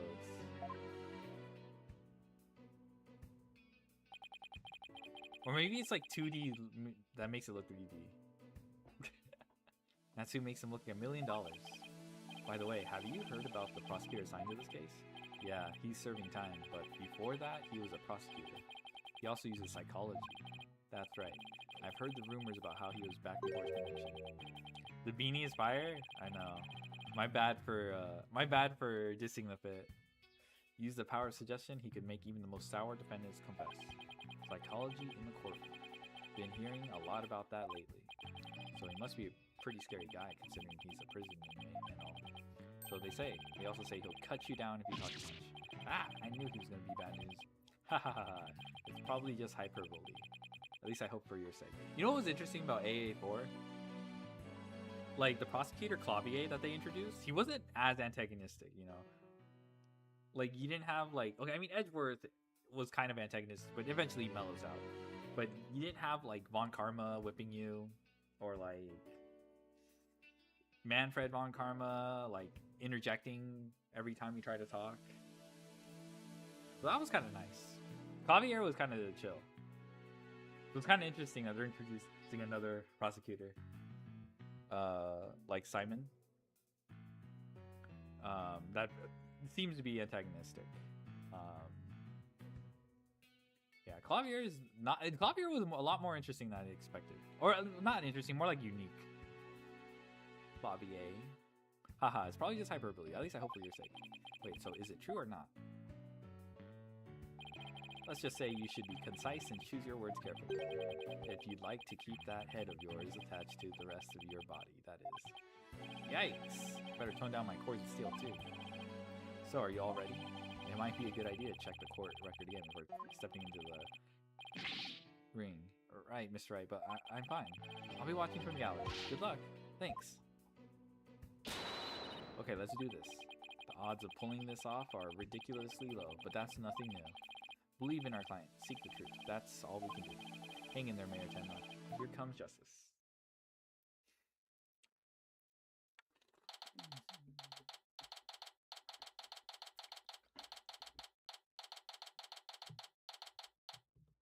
April 18th. All right. I can't get over the The door opening. Court is now in session for the trial of Damien Tenma. Apollo Justice, defense team leader is ready, Your Honor. Oh shoot, where did I get all these messages from? Oh, I see. Bro, what the fuck? Apollo Justice, defense team leader is ready, Your Honor. I know that big booming voice anywhere, as chipper as ever, eh, Mr. Justice? But who is the young lady next to you? I'm Athena Sykes, Mr. Justice's junior partner, and fresh out... And now full of beans too, eh? Was it fresh out of law school? And now full of beans too, eh? Excellent. Makes an old man feel young again. Now the prosecution. It appears the prosecution is not ready. Never fear, for I shall explain. It's just a minor procedural complication, Your Honor.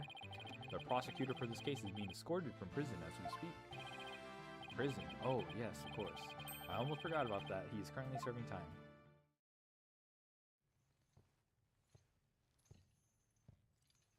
Yup, Prosecutor Blackwell's an inmate.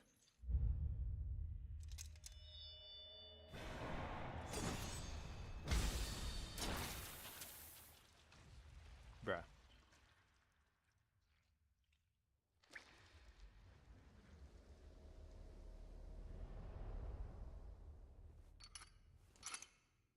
But even a convicted murderer still got a job to do and duties to perform.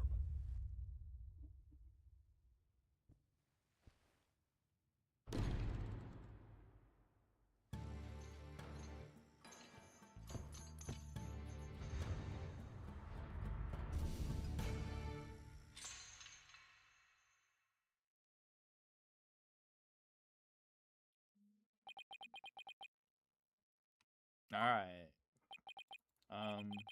Who's that with his back to us over there? That's him, I'm sure of it. Prosecutor Blackwell. Is the prosecution ready?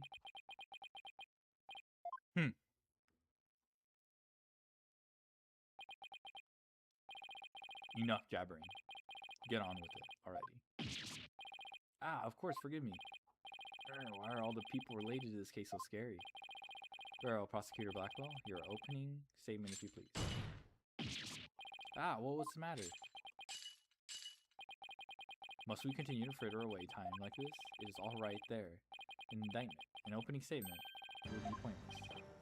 Pointless? Oh, well, looks like the cat, or in this case, the prosecutor hasn't judged his time. But we need an opening statement as an overview of the case at hand. Well then, your baldness, if it's so very important, why don't you do the honors? Who? Me? Is a term for people who whine and fuss about how they need silly useless things, and then decide they no longer want them once it's theirs. A selfish old fool. Huh? Wait, was that the prosecution's opening statement? Old dotards. As you are, a plague upon the young. I pity your poor grandchildren. Or is it great-grandchildren? All these years, I thought the opening statement was the prosecutor's job. But I suppose I could give it a try. Might be a nice change of pace. What? He actually fell for that? That must have been the power of suggestion Mr. Wright was talking about. The opening statement, huh? Let's see here. The victim was one Rex QB, alderman of Nine Tails Vale. And defendant Damien Tenma, mayor of Tenmatown, was accused of his murder. And why, pray tell, was the mayor arrested? His prints were on the murder weapon. Plus, he had a motive: the elimination of the biggest roadblock to the municipal order. La Bubba. La Bubba.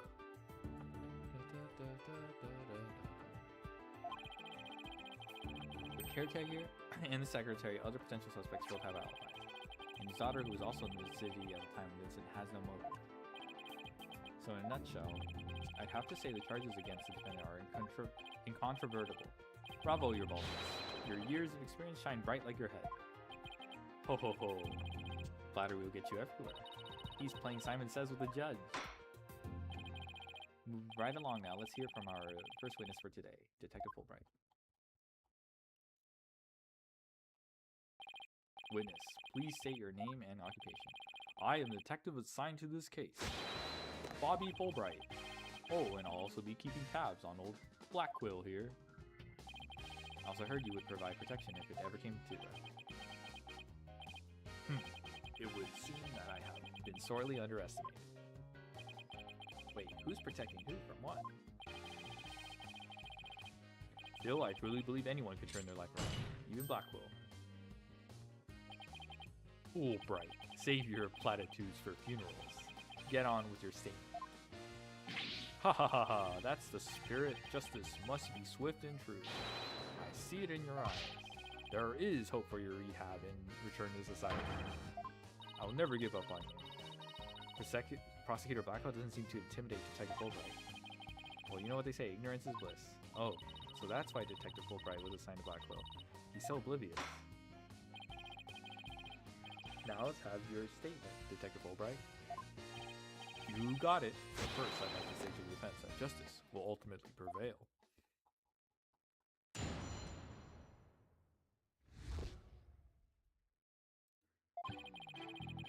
Alderman QB was murdered with a spear that had been on the wall. The fingerprints of the defendant Damien Tenma were found on the murder weapon. At the time, Alderman QB was asleep from a drug unwittingly ingested. Mayor Tenma attacked his helpless victim, impaling him like a human shish kebab. But the sudden pain jolted the victim awake, and he grabbed the statue and struck back. Alderman QB had been shipped some kind of sleep-inducing drug?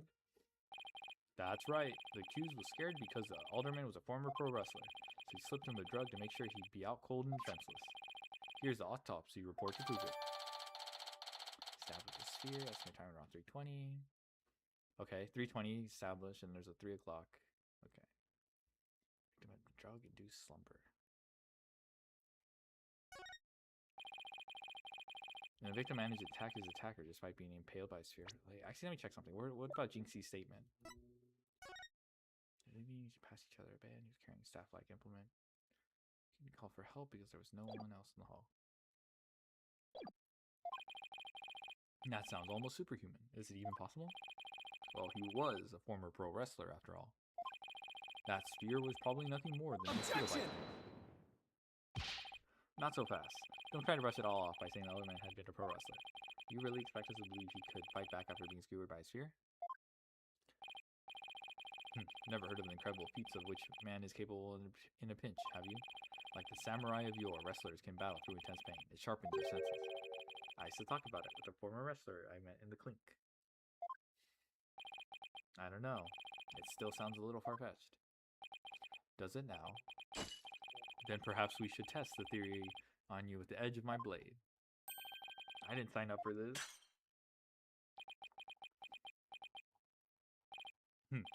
And so your life is spared. For now.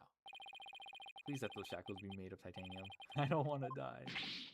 Haha, my investigations are as thorough as they are foolproof, or my name isn't Fulbright.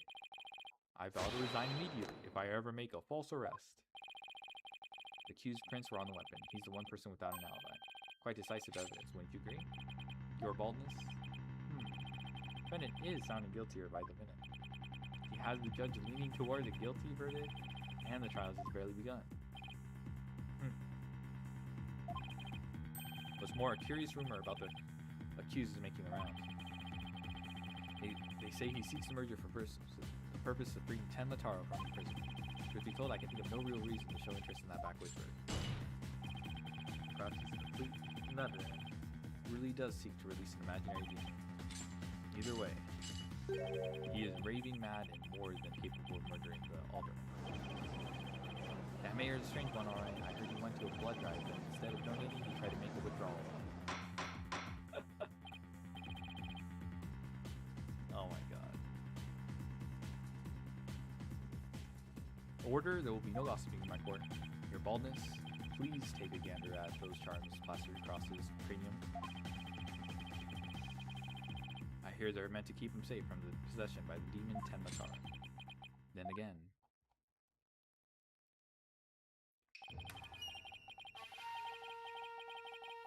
perhaps he's already under the demon spell. Behold. The lunatic appears poised to lunge at you at any moment. Hold it! This is so lame. These rumors and quirks of Mayor Tenma have no relevance to this case. Besides, those charms on his head, they're just a fashion statement. And come to think of it, such things don't seem relevant to the case, do they? Skull emoji.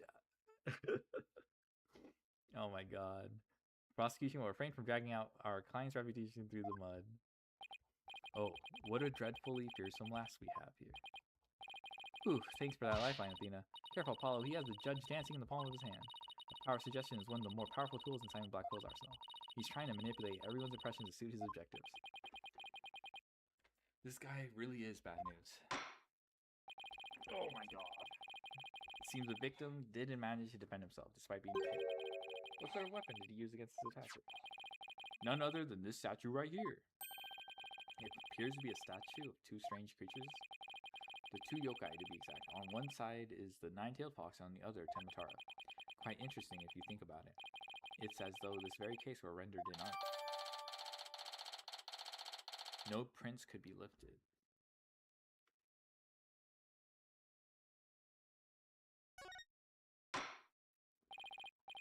Mr. Justice, you may proceed with your cross-examination. Okay.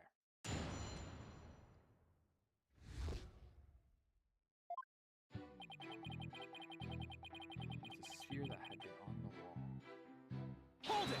I don't want to know about that wall. So those weapons on the wall of the fox chain, I presume those are real? Don't you think keeping real weapons around like that is rather dangerous? No matter what he collected, the alderman insisted it be the real deal. For instance, he had a real demon's club in his possession. Apparently one of his ancestors claimed it after defeating a demon in battle. What? That's gotta be an old wives' tale. That looks so weird. His in 3D, his like shocked animation, where his like lip droops, that looks really weird. Ha ha ha, the alderman had pure unadulterated justice flowing in his veins. Whatever he did it right. A real champion. We've lost a real champion of justice in his death. Nothing but claptrap and balderdash, if you ask me. Now stop your bleeding and tell us about the weapon. Your wish is my command.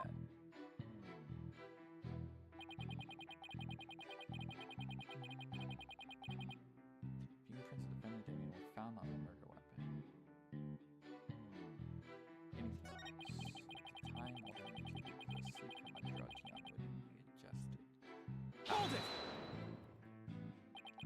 Come to think of it, a coffee cup was found on the floor. Was the sedative in his coffee? Bingo! We found traces of a sleeping agent all over the inside of the cup. And that is why he was out cold. That is until he leapt to his feet upon being impaled by the mayor. What an awful way to wake up. Heh, rather stimulating eye-opener if you ask me. I too would have risen to the attack, for to die in battle is the samurai way. Paradise awaits fallen heroes, but a hole in the stomach would make eating a challenge. Prosecutor Blackwell, please, those morbid jokes of yours have no place in this court. Says the jester in detective's guise. Moving right along.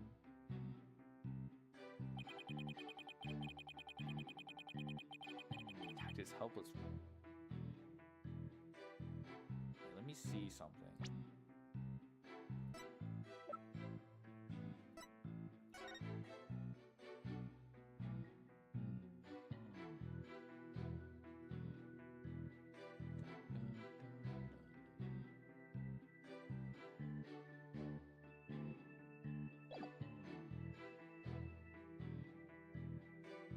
What the options?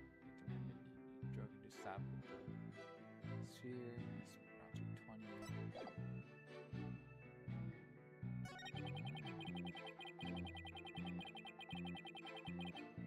Grab the statue.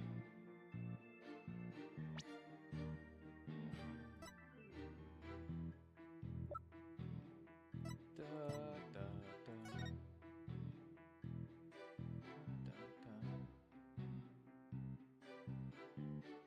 How do you grab a statue if he was standing over here?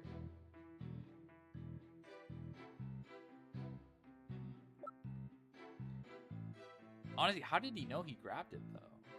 This has no fingerprints.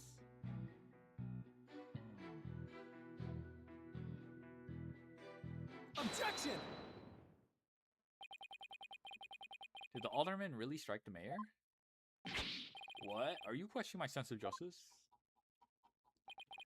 Your so-called justice needs to find itself a pair of legs to stand on. You claim the alderman struck back after the mayor put a sphere through him. The statue supposedly used to defend himself creates a major hole in your theory. It would appear that the defense has a counter-argument. Very well, let's hear what the defense thinks is odd about the detective statue theory. There are no fingerprints, yeah. There are no fingerprints on this supposedly crucial piece of evidence, and if you look at the crime scene photo, you'll notice that the alderman isn't wearing gloves. Yes, I believe he's quite gloveless indeed. If he touched the statue with his bare hands, he should have left some fingerprints. Detective Fulbright, you did take that into account during your investigation, didn't you? Oh my gosh! This theme.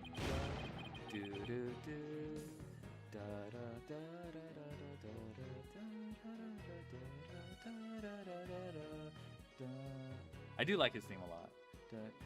Did I arrest the wrong man? You did it, Apollo!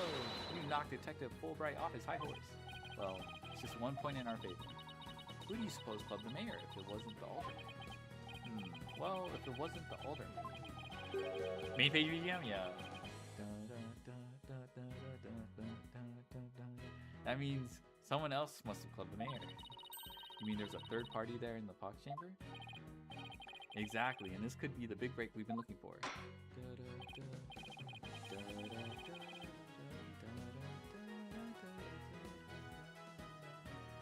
There does seem to be a hole in the prosecution's argument. Prosecutor Blackwell, would you care to respond in defense of assertion? The least you could do is look at me while being dismissive. Your mind is as dull as an unhoned blade, Justice Dono. Justice Dono? He's been watching too many samurai flicks. It will take far more than that to put down Simon Blackwell. Oh whelps, Jizu has no hope against my superior swordsmanship. This is a trial, not a sword fight, Prosecutor Blackwell. There's a perfectly good explanation for lack of prints on the statue. You might recall the blood-stained cloth found at the scene of the crime.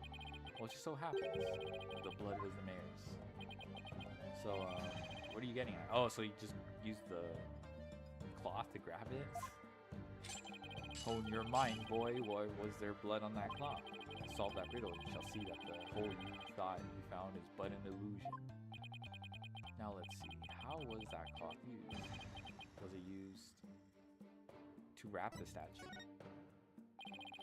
Maybe the alderman wrapped the statue in cloth. In short, he wasn't touching the statue directly when he used it to strike back the mayor. Ah! Precisely. Bully for you, boy. Oh, it was nothing. Apollo, don't let him start manipulating you, too. You just closed the hole for the prosecution. I did? Orm. Ah, I did. Right, that a statue wrapped in cloth would leave no fingerprint is plain as day. But this also proves that there are no holes in our theory of the alderman striking back. Ah! Wrapped in cloth. 2 pages. Now, do you see how dull your mind is? Oh my gosh. Where's the statue? Statue has traces of blood from the defendant Damien Kendall, which is apparently wrapped in a large cloth in which the defendant's blood was also found. No fingerprints could be lifted from the cloth. I'll make sure to sharpen it next time. Okay, but there's no fingerprints on the cloth. I guess it's just not a particularly frightened inmate once told me that. He always tenderly hoed his blade before he went to work. Like the samurai of yore. Samurai? Sounds like more like a homicidal maniac to me. Actually, he was working in the prison kitchen at the time.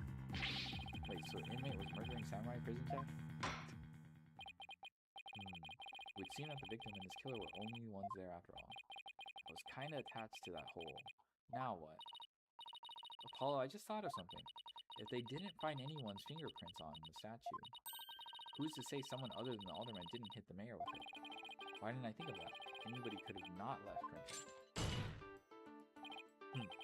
Then Who, pray tell, struck the mayor with the statue? Please illuminate us with your wisdom, young lady. There's only one answer. The real killer. Prove the existence of this real killer.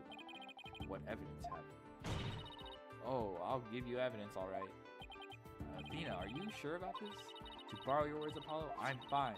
Take a look at this. Black feathers and tracks allegedly from yokai were found at the scene. I believe they're from a third party who struck the mayor with that statue. Defense actually suggesting some sort of monster killed that elder man? No, I mean, it could just be a third person. That's exactly what I'm suggesting. Objection! No, Athena, you just lost what little credibility we had left. Ah, so sorry. Guess I got carried away. I suggested we no time to deal with objections between members of the defense. Sorry, Your Honor. It's just, this kid's still, well, a kid. Ouch, you meanie, I'm reporting this to Mr. Wright. So is this court to believe the feathers and the tracks are from a yokai, as you put it? No, Your Honor. I believe they are a fabrication. The real killer wants us to believe some sort of monster murdered the alderman. Interesting. And why do you suppose the killer would do that? Why indeed? Just as you seem as new to this as your partner is. Ouch. This I'm not reporting to Mr. Wright. Hoy, Fulbright, explain to his baldness what these brats are missing. You know, the who and why behind those feathers and tracks. What? This looks so weird, bruh. What happened to his upper lip? What? You mean you can explain all that? Ha ha ha! Our investigation prowess is without equal. I'm starting to think I chose the wrong profession. Very well, let's hear about these so-called yokai feathers and tracks.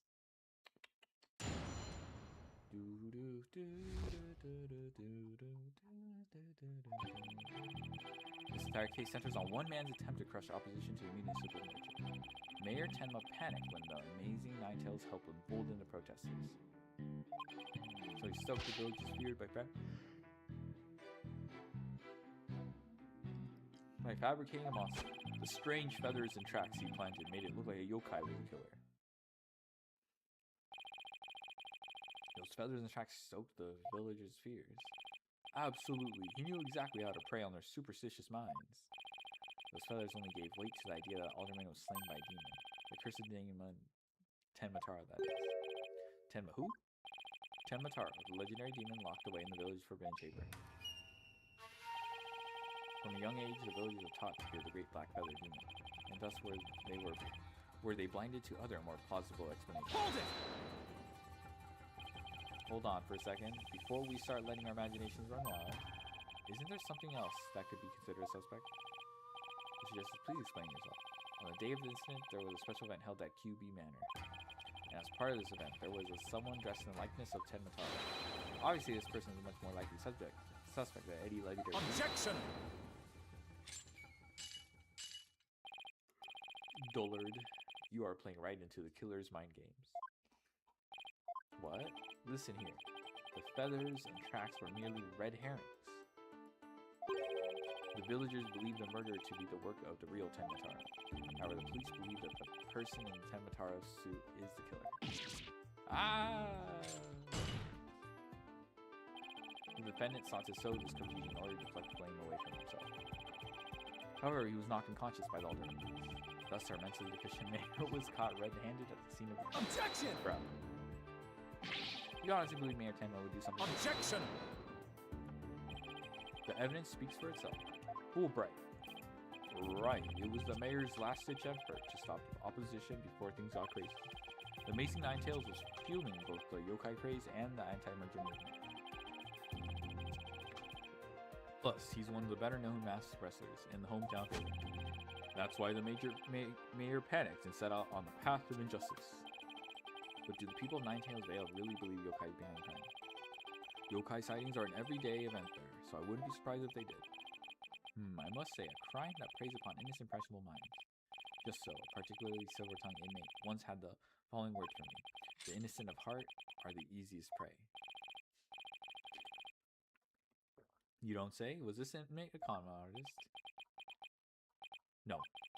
He was framed for the murder of his beloved. I actually felt sorry for the poor chap.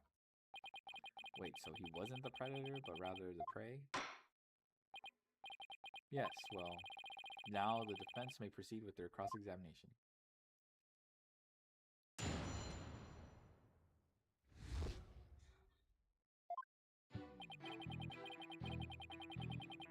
This entire case centers on one man's attempt to crush opposition to municipal merger. Mayor Tenma panicked. Helped embolden protesters. So he stoked the villagers' fear by fabricating a monster. I don't think...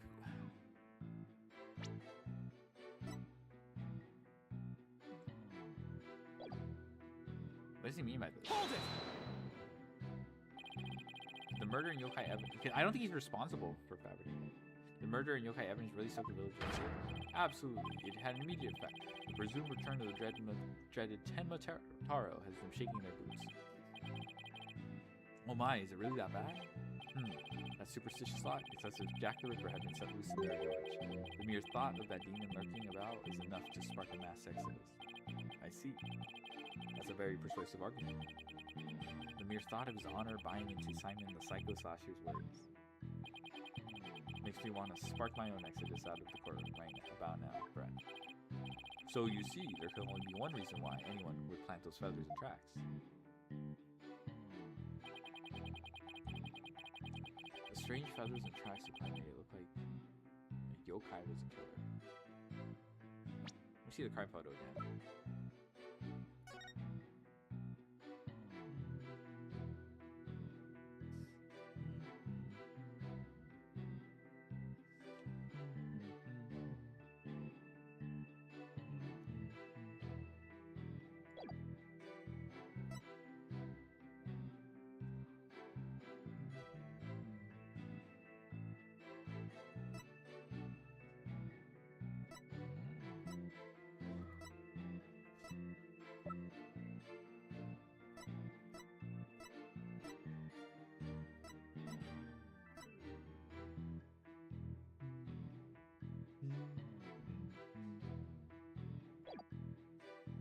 Hold it!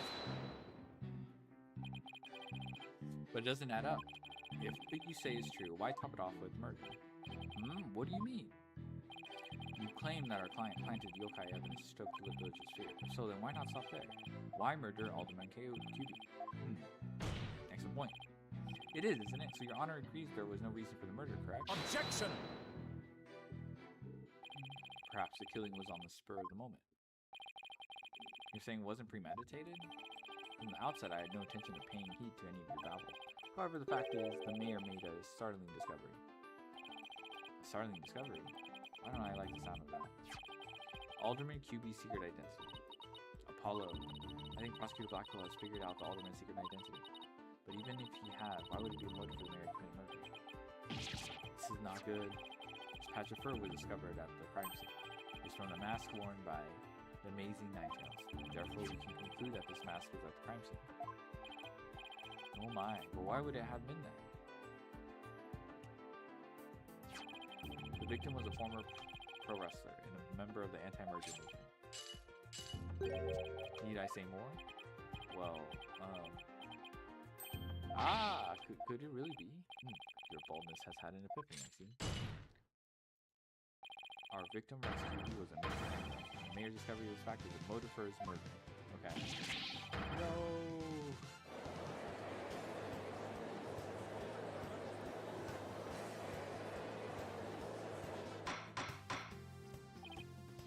Order?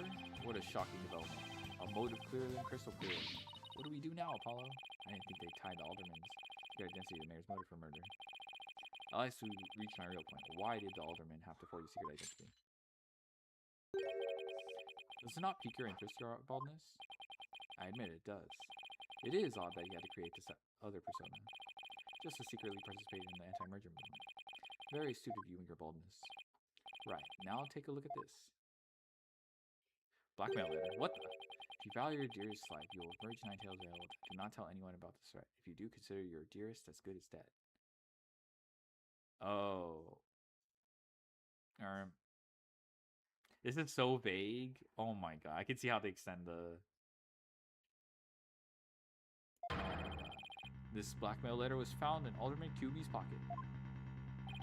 What? At present, the Alderman's wife is in the hospital. In that letter is clear evidence the mayor was blackmailing him by threatening her life. Oh my god. Wait, didn't the blackmail letter sent to Mayor Tenma go missing? Right after the Alderman's murder? Oh my god, it's so vague. You think that maybe the killer took the letter from the mayor after the murder and planted it into the Alderman's pocket? It's possible, but we don't have any proof about that's what happened. Talk about being up the creek without paddle. Oh my god. Mayor Tenma would have made a clean getaway if he just left after planning the yokai thing, but he was knocked out cold by a sudden decision to kill the Amazing Ninetails. So it was the Amazing Ninetails counterattack that brought the entire crime to light. Wait a second. Fulbright's claiming that the mayor killed the alderman after planning the yokai evidence? And that the mayor was knocked out cold immediately after that? Detective Fulbright, please add your previous statement to your testimony. PDC results? Oh, yeah. Maybe another time.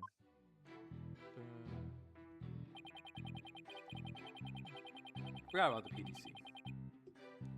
Well, I mean, I probably won't purchase it right now, but I guess I could take a look at the... If you link it, I'll probably just look at what people brought to the... I kind of am interested in that. It won't take that long, that's why.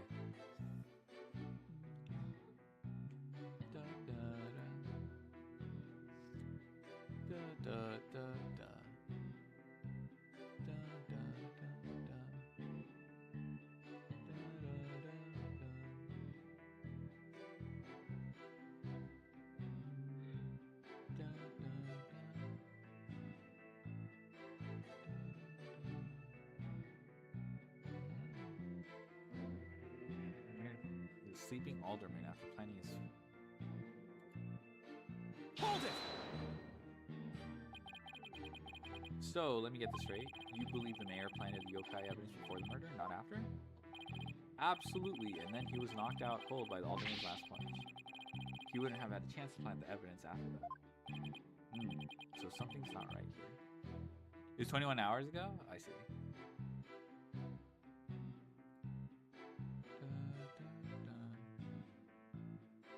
Oh, I hate the 128 people.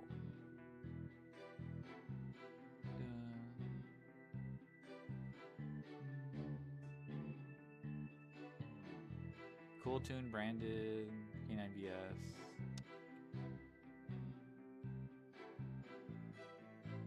K9BS. No malice. Finally completely down.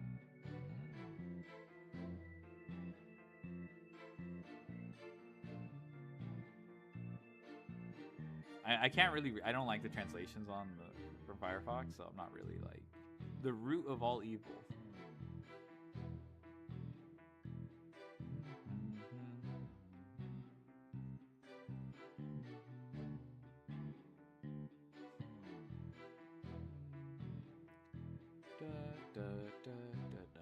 Okay. Where's Enneacraft? Oh yeah, we have some people bringing Enya. But something's not right here. Hard to believe that a stiff, humorless man like the mayor could be behind such a stunt. We have to do something, Paulo, before they pin it all on the mayor. And we're gonna need to prove that Mayor Tenma didn't plant that yokai stuff. How are we supposed to do that?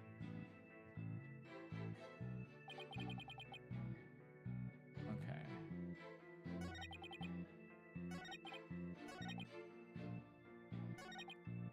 Mayor Tenma killed the sleeping alderman after planting the predators and traps.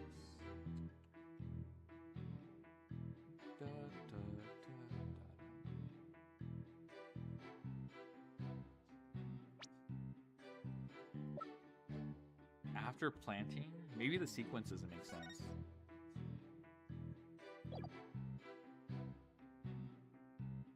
I guess it's like you need blood in the first place, I guess. For this to even make sense.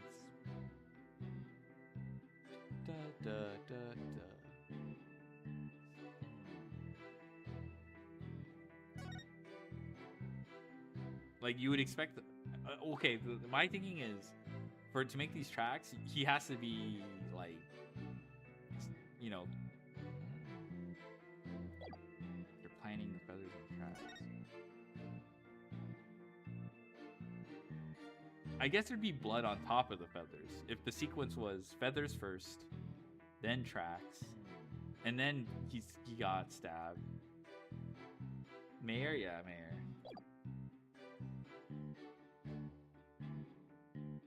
Objection! Yeah. I guess the feathers have to be bloody themselves. Detective Fulbright, your sense of justice is anything but fair. What's this? You dare question my justice again? Yes, and I'm going to prove it to you. Take a look at this photo. This is a crime scene photo. And just what does this prove? It proves when the feathers and tracks were planted. But I already told you, they were planted before the murder. Okay, yeah. They have to be planted after. If the feathers aren't bloody. The defendant planted the yokai evidence and then was knocked out while killing his victim. That would be impossible. If you look right here, it's clear when the feathers and tracks were left to the scene. Take that! Aren't you just pointing to the yokai feathers and tracks, Mr. Justice? Yes, see how the feathers are on top of the blood? And the tracks were made in blood? Okay, this is way too obvious. What the hell? In other words, the yokai evidence would have only resulted after the murder. I think what's interesting is the first case does kind of repeat the same, like, you know, evidence, you know. Then the mayor must have planted the evidence after killing the alderman. Well, you said it yourself. The mayor had been knocked unconscious thereafter. There would have been no time for him to plant any evidence at all. Therefore, there must have been someone else besides the mayor and the alderman at the crime scene. Let's go! BGM again.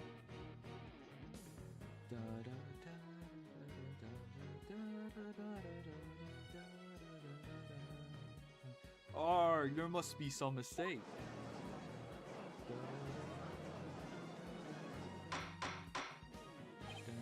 Order. Well, where's your evidence? You can't possibly have any, can you? Ha ha ha ha. Evidence? Oh, I have evidence. In fact, I have an eyewitness's testimony. You do? But how? Was my vaunted sense of justice really just half-baked? He's taking this really hard. Mr. Justice, what is this testimony regarding a third party that you claim to have? I have it right here, Your Honor. It's a sword testimony of Miss Tenma's daughter. Mr. Tenma's daughter. Witness, Jinxie Tenma saw a yokai in the hallway after someone upon the scene. It's a demon Tenmataro. He's the source of the feather tracks. Okay, so I guess this is why it's kind of stupid, because it's like, it's instead of just like, you know, establishing the identity or like just the presence of a third person, we're just like committing to the yokai bit, which is like not that believable. And so, because we keep saying like, oh, this is the yokai, we have to put more effort into proving the existence of an actual person. So I'm guessing this is what, we'll see though. Will somebody please say something? The defense will explain to the court exactly what he means. You dare mock this court injustice itself? You're unfit to bear your name, boy. Your baldness appears our defense attorney here is delirious from Apollo, think of something quick before you're held in contempt of court. What do you think? I'm doing it. Before you decide whether I should step down, please hear me out. Very well, Mr. Justice, I'm all ears, but you had better explain yourself well. What was this yokai you were talking about? It's all in the statement here. Jinxie Tenma asserts that she saw Tenmataro after she discovered the crime scene and called the police. She came around the corner in the hall. It was around here that she saw Tenmataro fleeing toward the foyer. The defense asserts that whoever was impersonating this monster is the one who left those feathers and tracks behind intentionally or otherwise. What? How incredibly unjust. Why haven't I heard about this before? The other Apollo AA4 EBTF. The mayor isn't the killer? Was it all set up? The prosecutor is the convicted felon after all. Apollo, is it called like Overtaken or something? The momentum has shifted in our favor. Good. Now speak back. Objection! Oh, okay, what?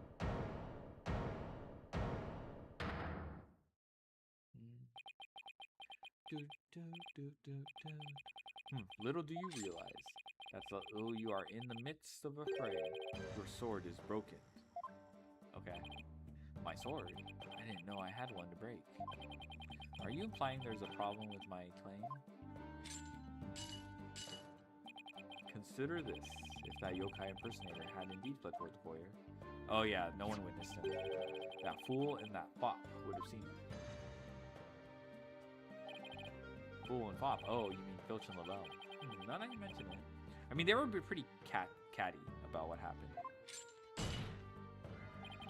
Both Phineas Filch and Florent Labelle were in the foyer at the time, but they haven't stated that they saw yokai, have they? Did you ever consider that yokai was but a figment of scared little girl's imagination? Why didn't those two see the 10 Motaro impersonator pass by? Why didn't we ask them ourselves? I was just about to say that myself. No, really, I was. The defense would like to call Mr. Phineas Filch, caretaker of QB Manor, to the stand. Just know that he must have seen something.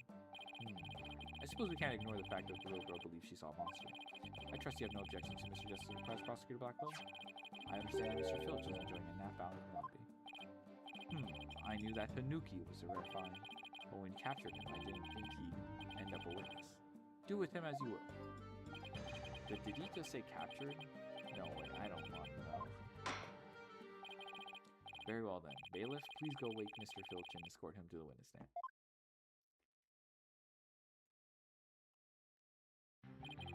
Will the witness state his name and occupation, please? The name's Filch, Phineas Filch, caretaker of QB Manor. Oh, and this is for you, your lordship. Just a little something I thought you might like. Oh my, what a fabulous pair of shoes.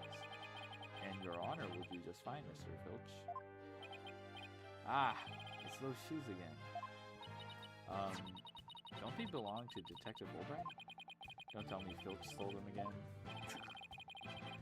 They're all yours, your honorship, sir. What? They seem awfully expensive. Yep, too expensive for me, but I reckon they'd be for someone like your honorship. It's a kind gesture, but legal ethics dictate I can't accept such gifts. Aw, ethics, methods. Just take them if you want. Polish them up real nice for you, too. Sorry about the shoes, Mr. Filch, but I will accept your testimony. The court would like to hear whether you saw Ten Mataro in the foyer after the murder.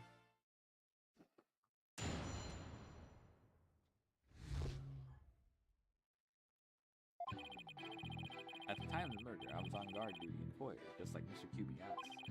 I was making sure no one, fair, foul, fishy, or otherwise, could get to our guest. I was still in my office keeping a good watch when the murder happened after 3 p.m. Oh, I got it. Yep, there's the TV special. I didn't see nothing out of the ordinary, no siree. That yokai you keep jabbering on about was but a phantom of a little girl's dreams. So you're telling this court you never saw anyone dressed up like Ten Mataro? Yep, was guarding the whole time. That's the truth, the holy truth, and nutter butter the truth. And Ten Mataro, bah! You don't really believe on that yokai mumbo jumbo, do you? I certainly don't. Liar! My bracelet. It's... Something the matter, Apollo? My bracelet keeps squeezing my arm. Really? So you think Mr. Tanuki, Filch, has been lying to us? I wouldn't rule it out. Now, if I could just zero in on a tell, some sort of nervous habit. Ah! Ah! What in the... He's got a little... Oh my god. This guy's... What's a hawk doing in here? Aw, look at him. Allow me to introduce my trusty cohort, Taka. Aw, he's got a little bandana. He seems to have taken quite a liking to the courthouse. I know, Bird. Made it his new home, in fact. He doesn't live with you, you know, in jail. Who's ever heard of a courthouse bird? Taka simply loves trickery and fraud, And that queer power of yours seems to have offended my dear Bossum Buzzard. This isn't some sort of trick or... Ah! I won't be able to squat like this. I know, he's so cute. What the heck's going on around here? Run for the hills. No, no pets or other animals allowed in the courtroom.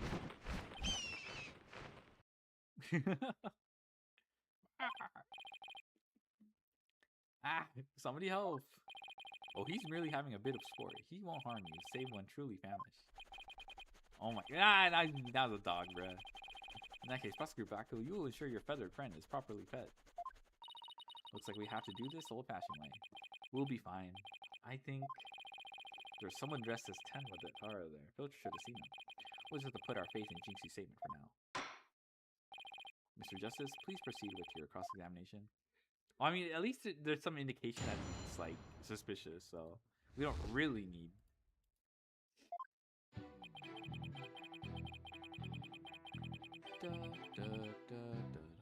I think it's a 3 p.m. thing. Okay.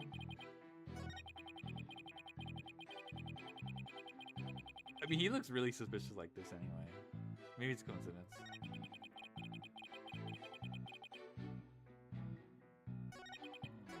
Oh, sorry.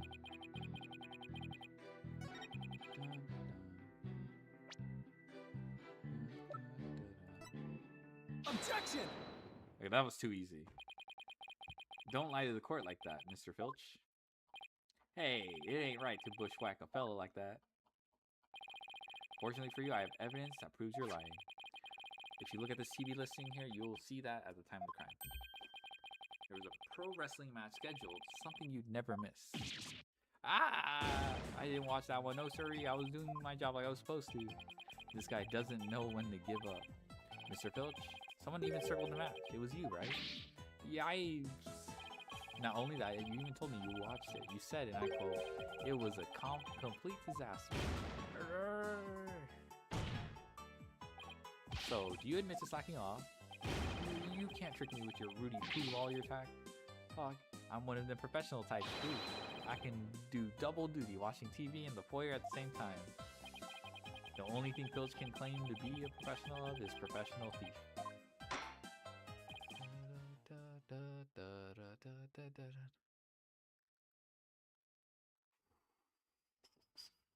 Mr. Justice, you would have this court believe the witness was slacking off? That's correct. He claims to have been watching TV and the foyer at the same time. But that's nothing but a bald-faced lie. Bald, you say? But I'm not the one who's lying. Perhaps you meant the witness, Mr. Justice? In that case, let's see what evidence you can offer.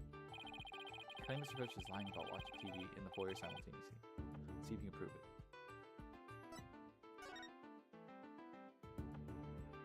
Oh, if he's watching the TV, he can't see, I'm assuming, the security camera.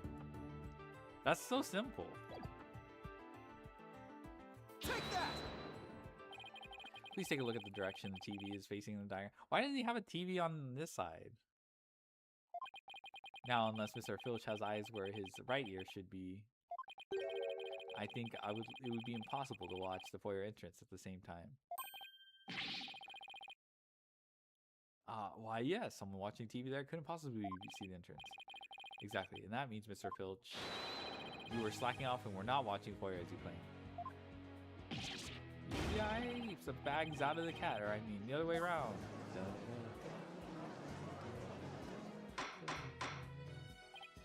Order, order, order. For Mr. Justice, Mr. Filch, less than stellar work ethic, relevant to this case? It's very relevant because he was slacking off watching TV. It really could have been a Tenmataro person. Objection! What now? Granted, the Snooki was laxing his duties, but he still had his foyer entrance covered.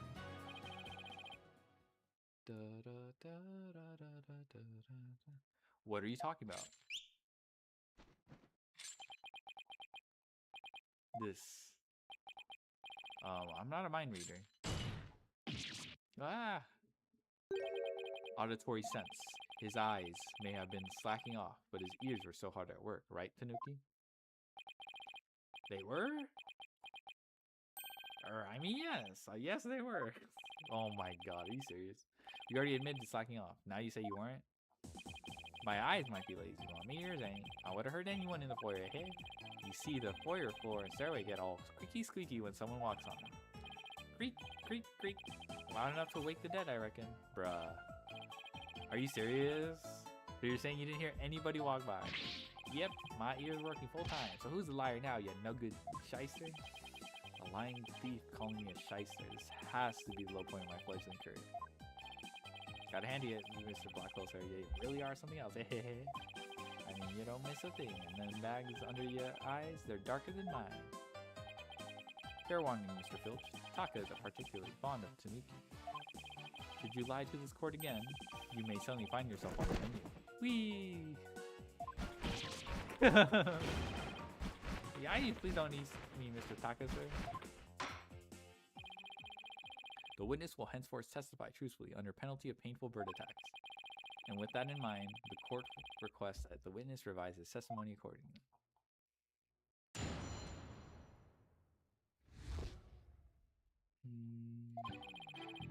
It's true, I was watching a pro wrestling match on the off-suit. My eyes might have been slacking off, but my ears, they were working overtime.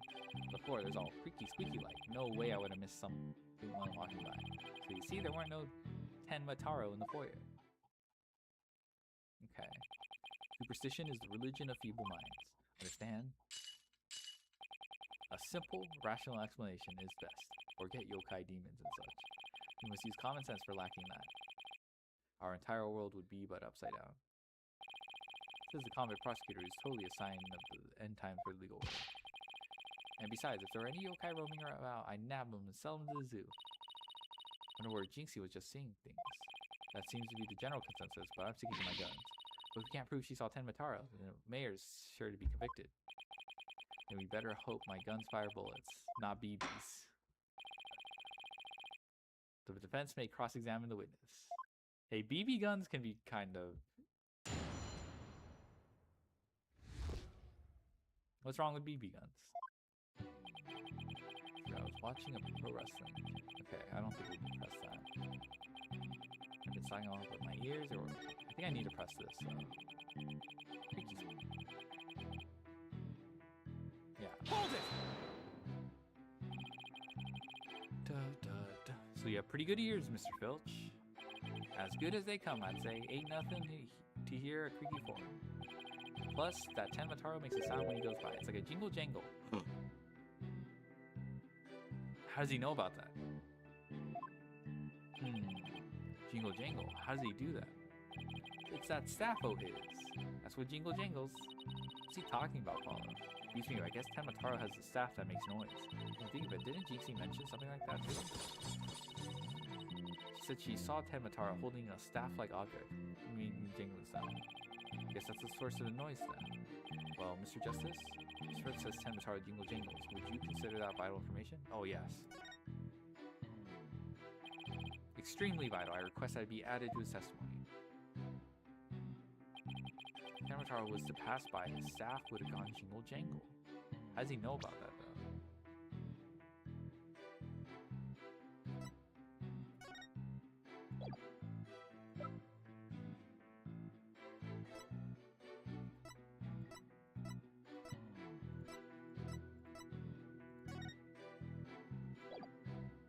Objection! Fuck, that wasn't it.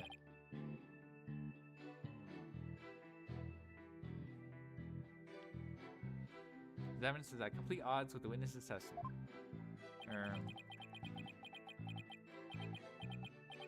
Or your baldness? Who me? What do you make of this objection? Oh, I don't know if I should. Well, I have no patience for vagaries. Now answer my question. Yes, sir. The defense's objection was clearly misguided. Bravo. Nicely done. Ho ho ho, it seems our misguided 20 has earned total penalties.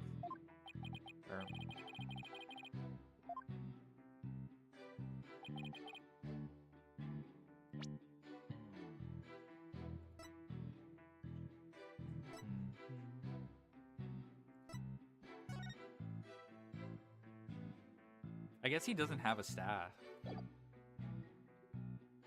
the first place. Does he have a staff on the scroll? Yeah, he doesn't appear to have a...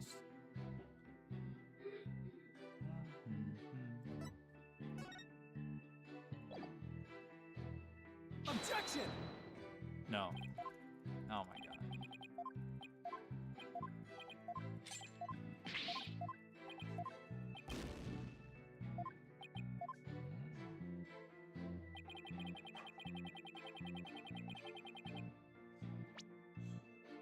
Is it this? Objection! Oh my god. So it is proving that he doesn't have a staff in the legend. Tenmataro staff would make a jingly sound, you say? Well, I'm going to say that your story doesn't add up. Is there something the defense would like to share with the court? If you say that you didn't see Tenmataro on the day of the incident, why didn't you assume just now that Tenmataro would be holding a staff? Huh? You see, the Tenmataro Jinx you saw held the staff in his hand, and she described it sound just like you did, as a kind of sort of jingly sound. Yeah, so we Objection! What's your point? The point is that Tenmataro doesn't use a staff, not normally. What are you talking about? You see, this is the only known document depicting... Oh, only a known document. Okay. Is there a staff in that picture, Mr. Filch? You're right, there's no staff, not even a cane of walking stick. Ah! The question is, why does the witness think Tenmataro used the staff? Because he did witness... Because he can corroborate Jinxie's statement, which is... I guess makes sense. I believe the answer will overturn the prosecution case on the most basic level. Well now, this is getting interesting. Alright, Mr. Justice, it's time to show the court where you're going with this. Here's the court why Mr. Filch believes Tenmataro carried his staff. Yeah, he can corroborate what Jinxie said. Mr. Filch actually saw Tenmataro right after the crime occurred. That's the only way he could possibly know about the staff. Busted again! Bloody hell! You duplicitous little...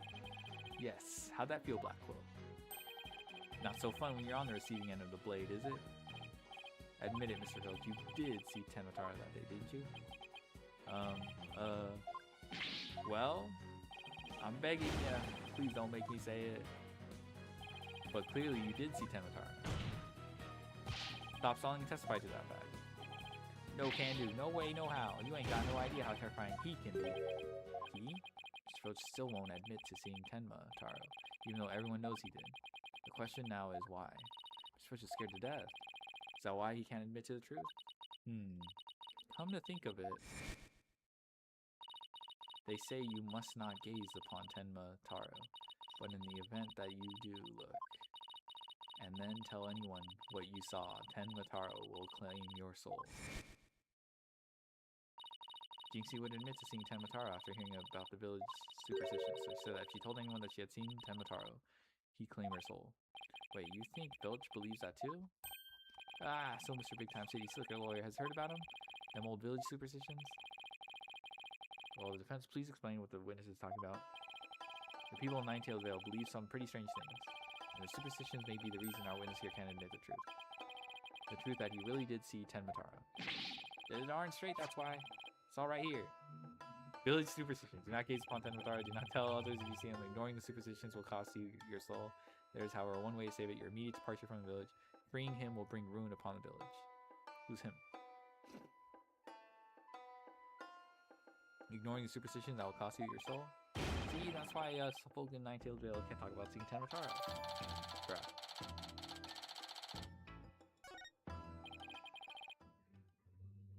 That clears up one mystery. The killer took advantage of the superstitions by wearing a Tenmataro costume. They knew that no one would talk about him. It was as if he never existed. The defense holds that this Tenmataro impersonator is the true killer.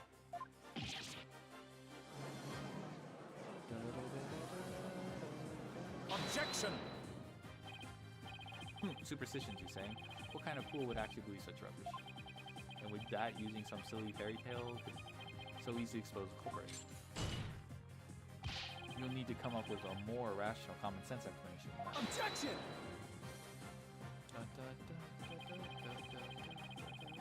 Your common sense seems awfully narrow-minded to me, Prosecutor. Objection! Try living in my world of narrow cells, mortal danger, and dark sleepless nights. There's no lack of superstitions, but few are those who truly believe them. Objection! Well, the village superstitions are real enough to the people of Ninetales Vale. A life or death superstition might make you even you a believer.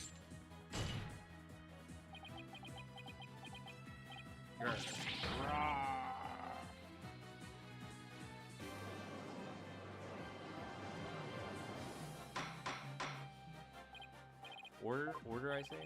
You fool, between you 2 times now your lies have cost me. Sorry, I promise not to do it again. Like wink. Talk out my fine feather friend. How about him? Get his ass. Yikes, he's gonna eat me alive. Head for the hills. Ah, he took off. But Bailiff, what are you waiting for? After him and with your fastest men. That's certainly not something you see every day.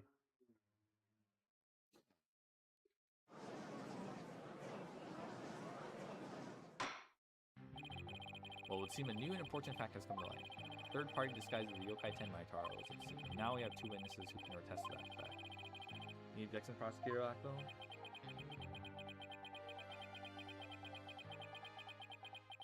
Okay. Yeah? Oh, uh-oh. What? Huh? Ah! The shackles.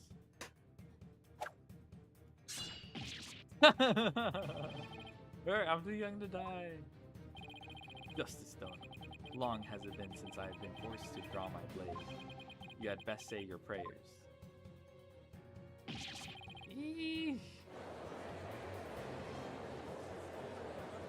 What is going on?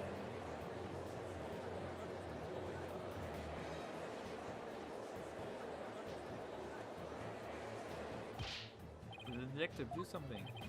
Ha ha ha, have no fear. Fulbright is here. When the going gets tough, the champion doesn't get going.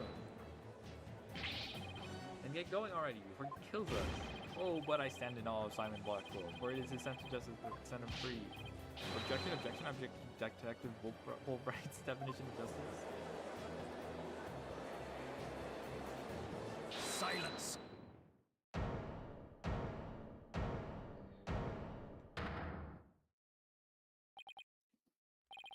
I'm not in the habit of hunting down unnamed cowards. Oh, well, in that case, Prosecutor Blackwell, can I ask you to, you know, I think the judge forgot he's in charge here. So, Justice Stono's assertion is this. Tenma Taro is the real killer, not Mayor Tenma. According to him, there was a yokai at the scene of the crime. Right. That yokai, or rather whoever was impersonating him, killed Alderman Cuban. Silence. Can you explain why Jinxie, being the first to discover the murder, did not see your alleged killer yokai there in the fox chamber? And he's right, he said nothing about Tenma Taro being in the fox chamber. Let me enlighten you. That little scamp heard a dying scream right before she opened the chamber door. And your point is? Upon opening the door, she found a freshly skewed murderer, Alderman, the homicidal maniac who had killed him, the mayor. No, there must have been someone dressed up, but like, ah! And why does that little scamp claim not to have seen a yokai in the box room? Considering father was accused of murder, surely she would have mentioned any third party that might have been in the room. I don't understand. Why didn't she see Tenma Taro inside the box chamber? There's but one way to find out. Ask Jinxie Tenma where she saw your killer yokai at the scene of the crime. Uh-oh. The final battle draws nigh. Only one of us will leave here alive. Hehehe. Long has my blade thirsted for blood. At long last, it should be sated. Wait, this is still a trial, right? Show me what you're truly capable of. Justice, Dono. The freaking bird. Very well then. Both parties no doubt need some time to regroup. So the court will take 10-minute recess in order to... Ah! 3 minutes. I'm sorry, but a 3-minute recess?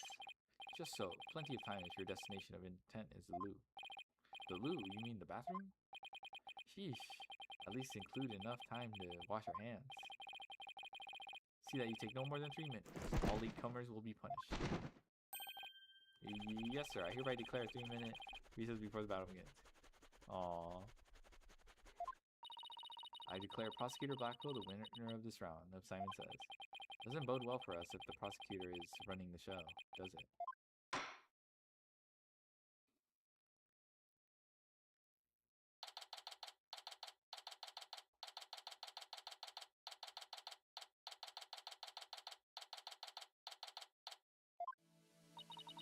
He's busted out of the shackles.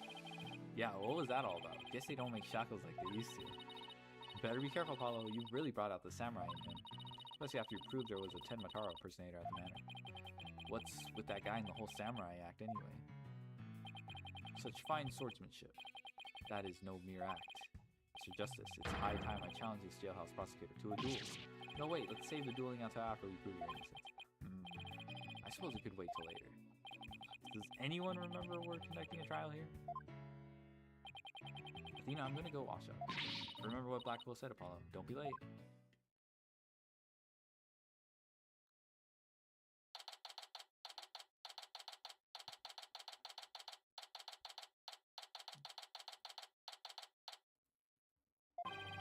Now then, I believe our next witness is Miss Jinxie Tenma, maid at QB Manor. I believe we can proceed now if the witness is ready, that is. Oh my goodness. That's so funny. Oh my god, the reflection. Nora Hyun, leader of the 100 demons. He really does exist. Wow, that is one well-polished trait. The witness will show her face while in court, or her testimony will be inadmissible. Yee! What is it, my child? Be gone, Nurarion, leader of the 100 demons. Ho ho ho. You think I'm a yokai? Well, I was once known as a judicial monster. The beast of the bar, the demon of due process, if you will. Eee! My charm has no effect. The demon of due process. Not sure I can see that one. Oh my god, like, he's all surprised when he slams this poor bird. Now, you little scamp. Yes? I trust you know why you're here. Bags. Bags? Oh, that Trixie Tanuki? Try the noodle stand. And go enjoy a big bowl of Tanuki tail noodles while you're at it. Oh my god, this guy laughing at his jokes. Everyone's a comedian. No, I mean your bags. The ones under your eyes. You must have trouble sleeping. Here, this charm will keep Azuki-arai away. Azuki-arai? The yokai that washes Azuki beans? With you needing washing will be your father's neck before I take his head clean off. Azuki-arai often helps people up at night with the noise he makes washing beans. But if you stick this charm on your forehead, you won't hear him anymore. Is that so? Well, thank you. Looks like Prosecutor Blackwell got more than he bargained for. They're bad enough alone, but together these two are just plain creepy.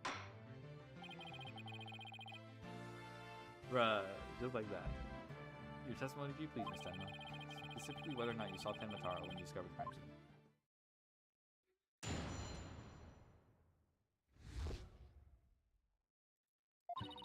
Did I see Tenmataro in the box chamber? Well, when I opened the door, I saw, yes, now I remember. Yokai, right there in that room. So there was a yokai at the scene of the crime. Lots and lots of them. Wait, more than one yokai? Did Tenmataro happen to be among them? I don't know, I just don't know. All I know is the room was swimming in yokai. Kasha, Nurikabe, Seto Taisho. Eee, they were all there. Hold on, I need to look. Who is Seto Taisho?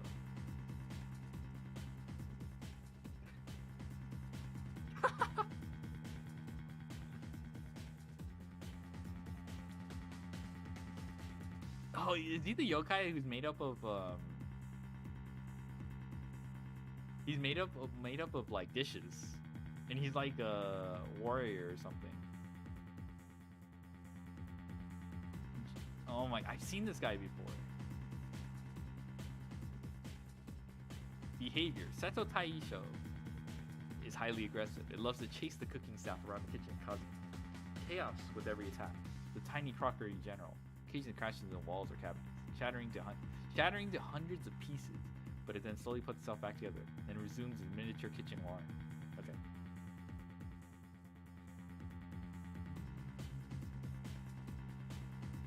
Well, this is an unexpected turn of events.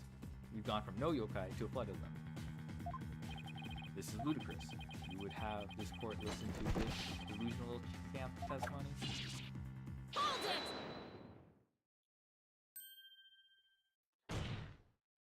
Your Honor, I believe her memory is simply clouded by fear, but a quick therapy session should ease her mind. With the court's permission, of course.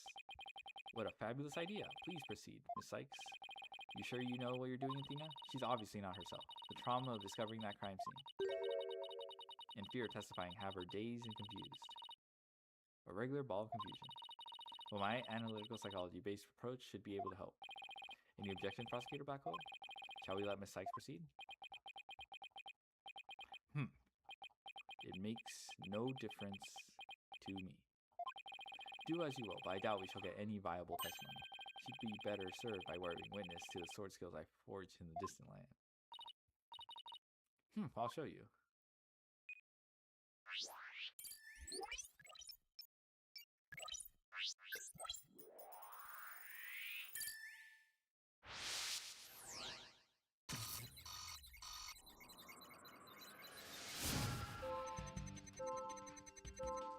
I see Tenmataro in the fox chamber. Open the door. Saw.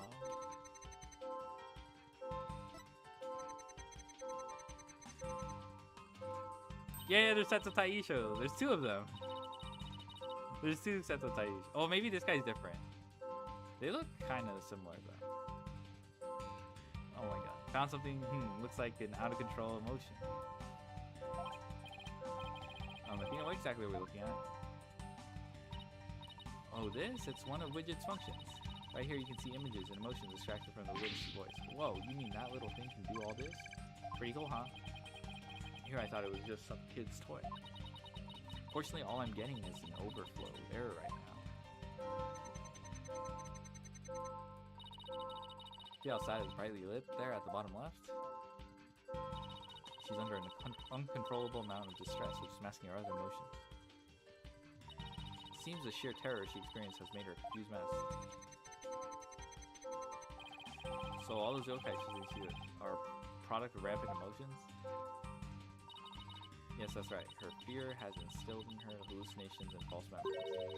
She's seeing normal everyday objects and monsters in her mind. A form of schizophrenic hallucination brought on by emotional trauma. Trauma in Jinxie's case is fear. So she was and still is seeing ordinary objects as yokai. We'll have to find the root cause of her extreme fear before I can treat it. Now let's see. Oh, can you point out the yokai on the Wheel of Fire? She's particularly terrified of that one. Start by pressing probe. Next, point to what's causing Jinxie's out of control emotion. Finally hit probe again to try and get to the heart of the matter. Okay, let's give this a try. Okay. Fireball goes. Cat monster wheel on fire. Got it! Jinxie, what's the name for that yokai on a wheel of fire? That's Akasha, a yokai that steals the bodies of the recently deceased. I bet it came to steal the aldermans. It's almost creepy how well that fits the actual situation. Exactly, it's a form of hallucination where the patient can't see things for what they are. There must be something at the scene of the crime that's mistaken for Akasha. Paul, you need to point out what she thought was a yokai on the wheel of fire. I think I know the answer now. You see, that wasn't Akasha you saw. Could you possibly mistaken this for Akasha? Oh. Take that! Okay. The light fixture?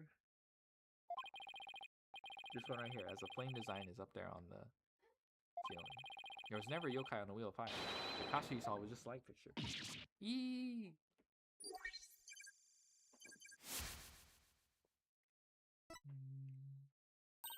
That's one memory back to normal. Nice job. Now that you've got the hang of it, it should be a cinch to point out the rest. Jinxie, what about this white wall-like monster? That's Nurikabe. It's a wall monster that blocks your way or leads you astray. That's no yokai, Jinxie. It's a folding screen. Yee! This raccoon dog isn't a Tanuki monster. It's just a statue of one. Yee! And look, these are just coffee cups. And this right here is nothing more than a fox statue. Eek, I don't know what that is.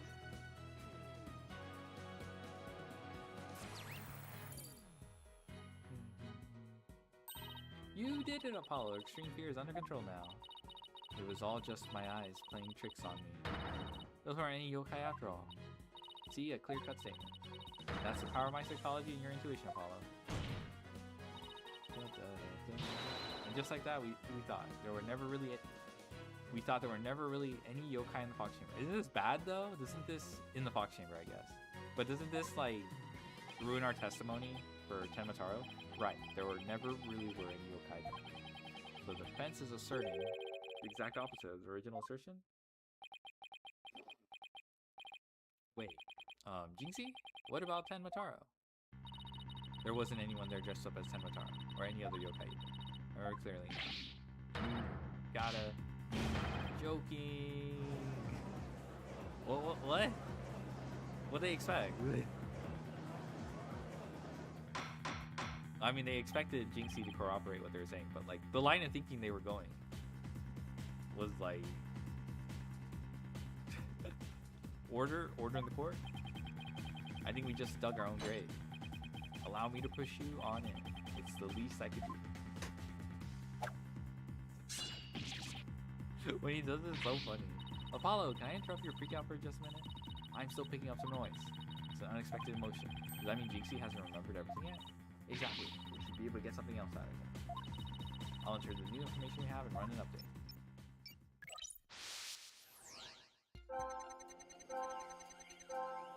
Okay.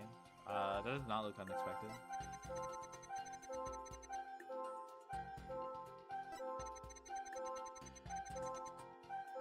My legs gave out and I fell to the floor.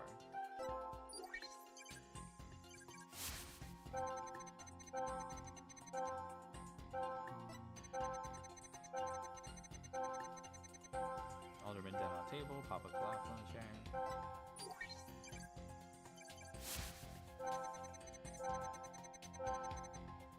That includes Tenmataro.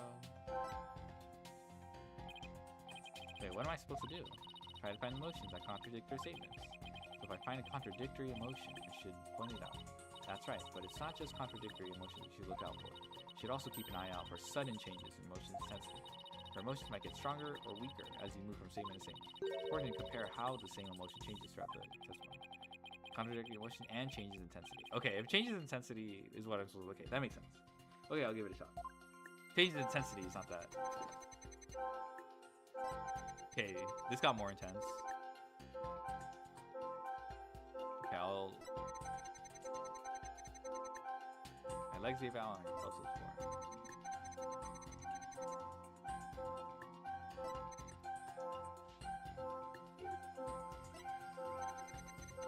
Okay, no change.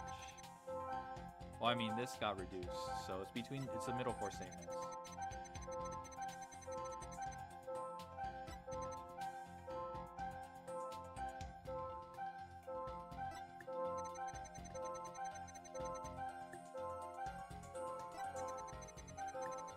Okay, maybe it's this. Got it! No, I don't think it's that. This seems like an unnatural reaction. Really? Because I don't see it that way. That isn't unexpected given your testimony. Hello, is there anybody in there? It's not if you can hear me. Yes, there is someone at home. And that someone is going to try again. Okay. My legs gave out and I fell to the floor.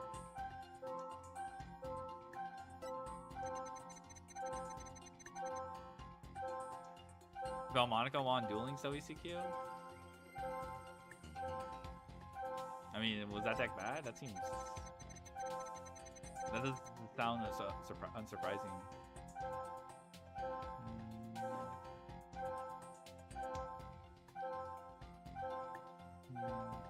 Underdog, kind of? I mean, I don't know. I've seen a lot of DCs where the projected tier 0 best deck hasn't won, so it's like that's not too crazy. My legs gave out and I felt so sore.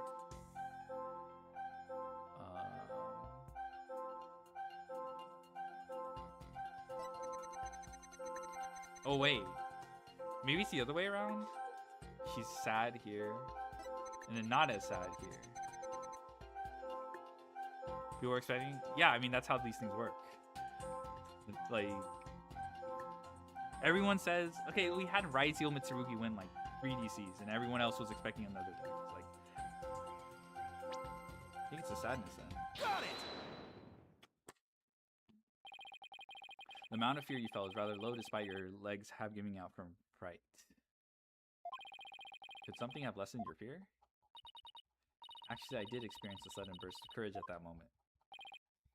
You did? Where did it come from? Let me think. Oh, it was Mama. I suddenly felt as if she was there with me. Okay, I'll enter a sudden burst of courage. Now, let's see. Ah, look.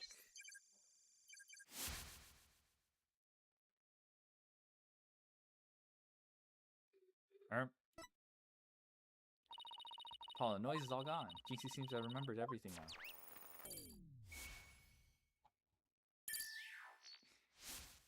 I guess she saw the nine-tailed guy? A sudden burst of courage. Now, where could that have come from? Jinxie, was there something that gave you a sudden burst of courage? Yes, there was. I realized I had done something naughty when I thought about it later. What? An idea what could have given Jinxie that courage? Well, there is one piece of evidence that comes to mind. I wonder if she saw something like it at the scene of the crime. Did your sudden burst of courage have anything to do with this? Amazing Ninetales? Amazing Ninetales mask? Oh! It literally says it boosts Jinx's courage. Take that! Jinxie, you didn't happen to see a nine-tailed flower there at the scene, did you? Ah, the demon lawyer strikes again. I can't hide anything from you. Found a small case with a picture of a nine-tailed flower. I liked it so much I kept it. You what? You can't remove evidence from a crime scene. That's right, young lady. Removing evidence is a big no-no. Now, the witness will reproduce said evidences since it. So sorry. It does seem to be some sort of case. Oh look, something slid out. It appears to be a key. Might I have a... Is this the master key? That, I forgot, the alderman? Might I have a look, your baldness?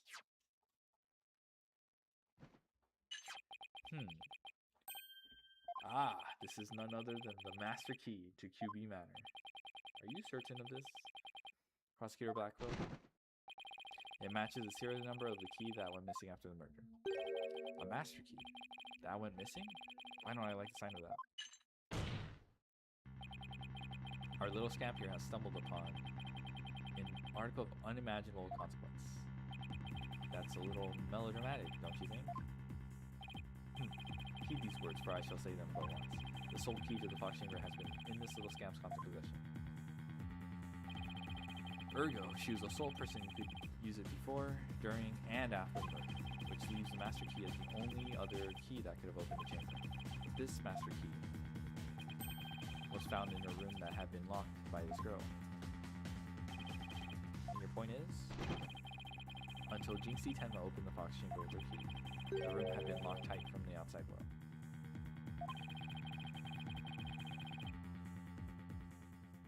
There was no one else in there save the victim and his killer.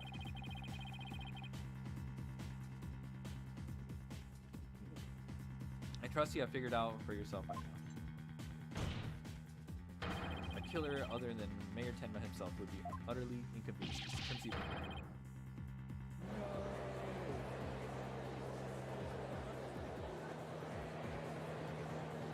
Objection!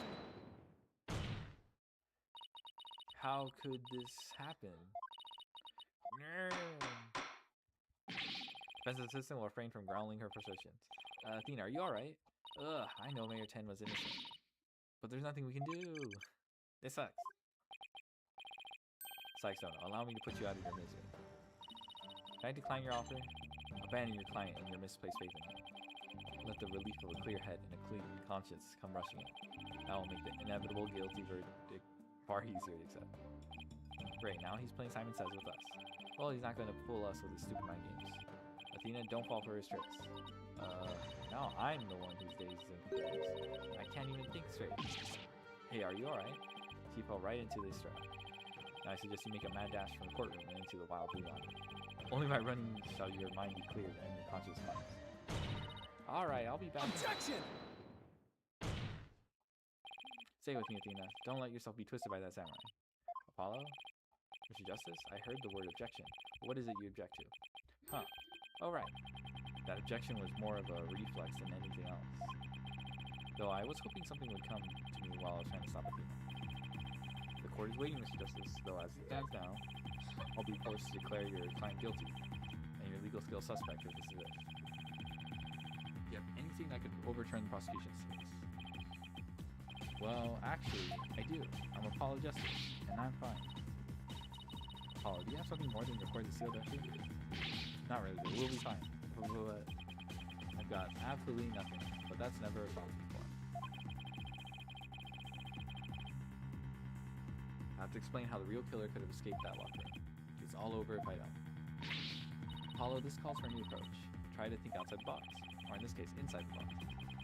What did you do that locker room in this city? Well, Mr. Justice, do you have anything that can counter the prosecution's argument?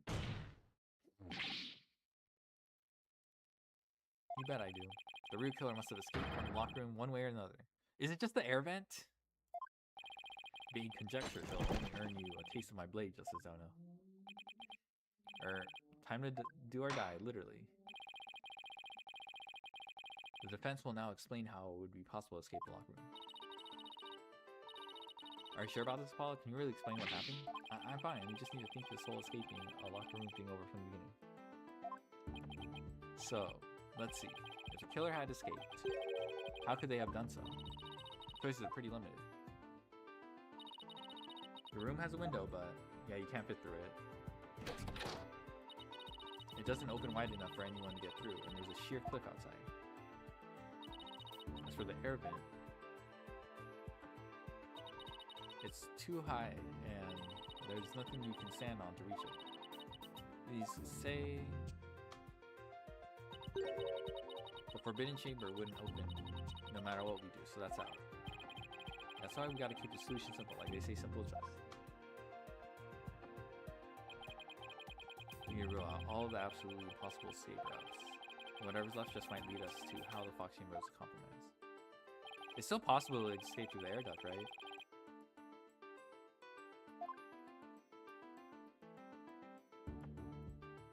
Take that! And just how did the killer escape through there, Mr. Justice? Are you kidding me? Bruh.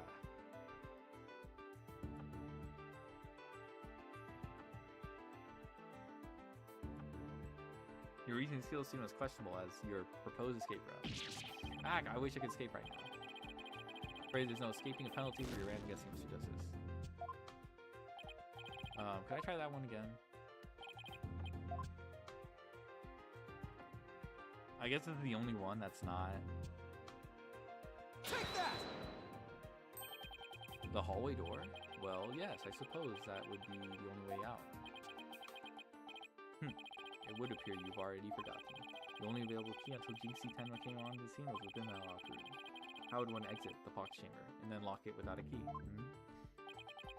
I should have seen this coming. Remember, Apollo, keep it simple. Simple, right? I could understand if the killer had exited the room with the key.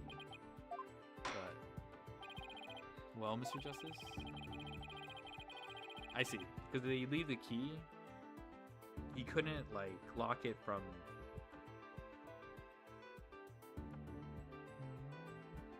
well, actually, hold on. I need to check something.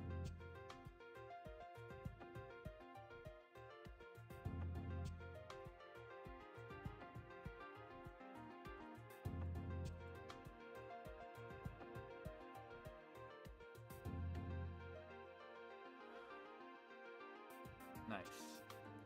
Prosecution has some fine Japanese steel waiting unless you explain yourself quickly. I'm fine. I can explain myself. The reason the Fox Chamber's hallway door was locked was because Tenma locked it from inside.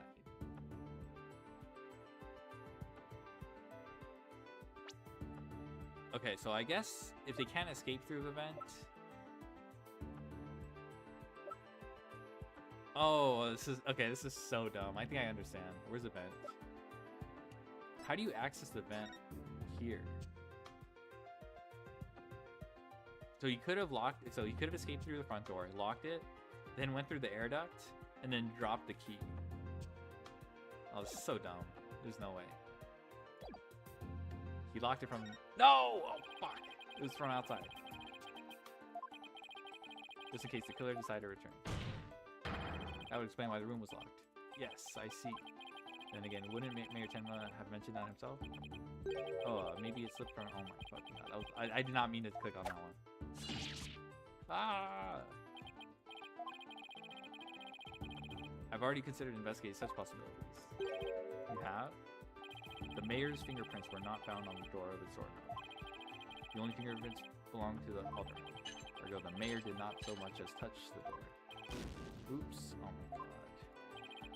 Then how about... The perp locked it from outside. Fuck, bro. It's definitely this one. What if the room was locked from the outside? In other words, the killer took the key through the hallway, then locked it. Youch! Consider this. The master key was found inside the tightly locked chamber. Any assertion the key was removed from the room is a blatant contradiction of fact. Exiting the room before locking the door would require taking the key outside, but the key was found inside the room, which does seem like a contradiction. But if only we explain both, like how the key could be inside the room and be used to lock the door from outside. Well, let's see if the defense can respond before prosecutor Blackwell drops. Okay, yeah, so they want you to say they dropped it from the vent. How could the master key be at the crime scene? Threw it in from outside, right?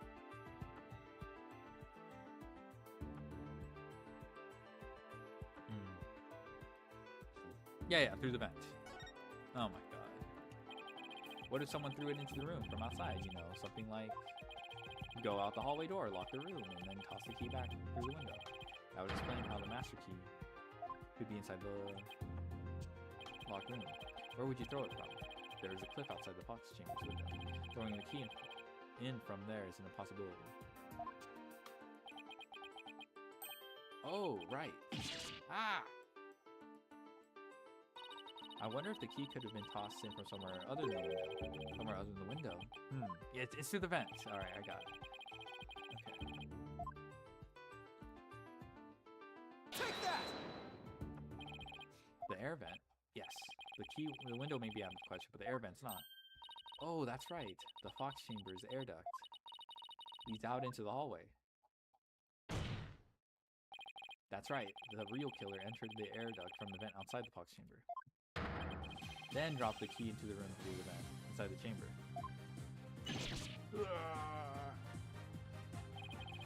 That's preposterous. Ooh, that explains how the key got in there after it was used to lock the door perfectly. Mr. Justice, I'm afraid I'm a bit confused. Don't worry. Nova just clearly excited? Static? 6-7. Don't worry, I'll explain it so even Your Honor would understand. First, the real killer, disguised as Tenmataro, murdered the alderman in the Fox Chamber. Then they fled the room through the hallway door and locked it. Next, they entered the air duct from the vent outside in the hallway. Finally, the killer tossed the key into the room through the air vent in the ceiling fan. All that was left to do was go back through the duct and flee the manor. Well, Your Honor, could that be any clearer? Amazing! Even I could follow that. The judge seems really pleased. That explains everything. The real killer was someone dressed up like Tenmataro. There was someone else other than the mayor, and all the men that way. Hey, it looks like that lawyer has beaten jail the prosecutor. Whoa, that was a total turnabout. That massive forehead really seems so much more attractive now. Order, I say. Now that I've proved the possible third party, I don't see how our client could be good. Silence! A valiant effort, Justice Dono, but your final thrust missed its mark. Huh? That poor bird. Well, that little scamp and the tricksy Tanuki saw the yokai after it left him. Then did that irksome yokai simply go through the foyer and waltz right out the front door? That's exactly what happened. The killer fled from Yakuch. That is impossible without being spotted by the foyer security camera, that is. No, you can exit through here. The electric eye would have captured any pesky little yokai trying to escape. This poor bird gets all scared every time he slams the 07 birdie.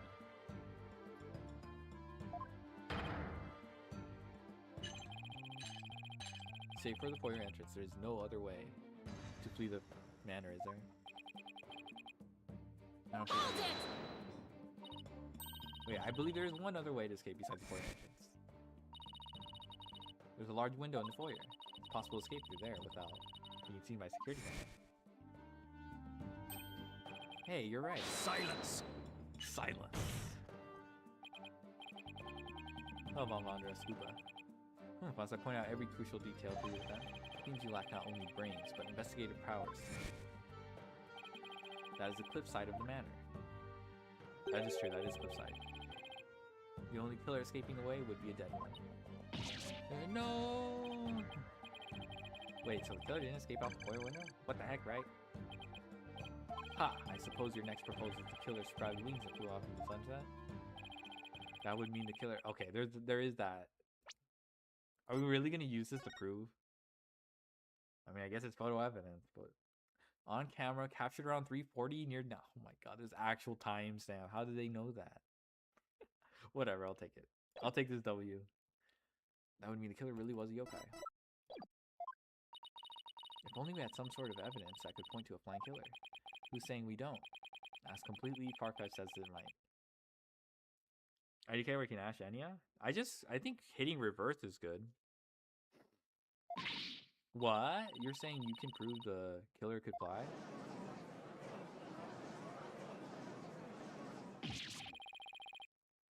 Whoa, I thought I was the one with the cords of seal. Oh, I can't wait to hear this. Your Honor? What evidence do you have that the killer flew away? Okay, it's just this. Take that! What else? Because the opponent never activated reverse? Oh, I don't know. I think you just hold the Ash until they activate reverse. I think it's fine if they sneak in other searches. I just think it's more problematic that they draw 3 or 4 cards into their unsearchable cards. You know, like... If they didn't activate reverse, then they probably already had the cards that beat you, like D-Fisher and Vanity's Fiend or something like that. So it's not like preventing Ash in the first place. Ashing the other previous cards mattered if they, you know. Take a look at this special edition paper. Tenmataro, real flight or fancy? What does this article prove, Mr. Justice? The photo in that article was taken shortly after the murder. Maybe the yokai in that photo is the killer shortly after they fled out the window. But Mr. Justice, you're not seriously suggesting... Oh, I'm serious. I mean, it all adds up. The killer disguised as Tenmataro flew away, you know, by somewhere. Silence! This...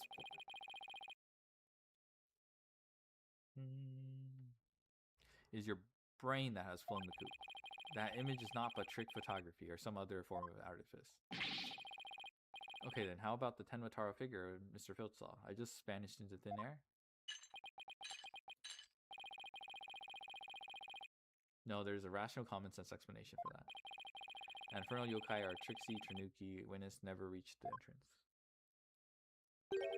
He or she should say, turn back and before the camera's electrical eye. She? I don't like where this is going. One bit.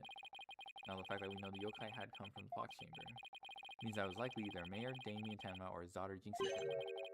However, we know that Mayor Tenma was already conscious at that time. Ooh, not good. Not good at all. You understand the gravity of the situation now, Justice Dono?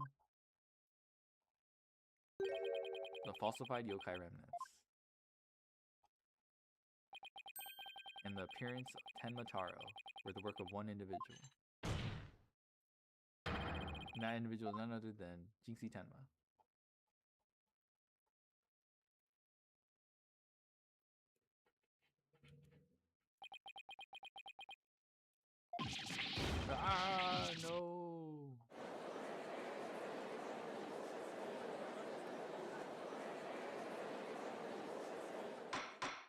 The animations are nice. Yeah. The order. They have some little. You like the anime cutscenes too? Is the second case? Yeah, the second case. Defense will stop competing for the greatest freak out ever. The little scamp was, no doubt, simply trying to protect her father. It is no wonder that her superstitious mind conjured up this mad masquerade. Prosecutor Blackwell's assertion makes perfect sense to me. It's far more convincing than saying the killer escaped by flying out the window. Did you truly believe this could end any other way? Did we fall right into his trap? What do we do now, Apollo? Our case no longer stands without a real yokai. If only we had one.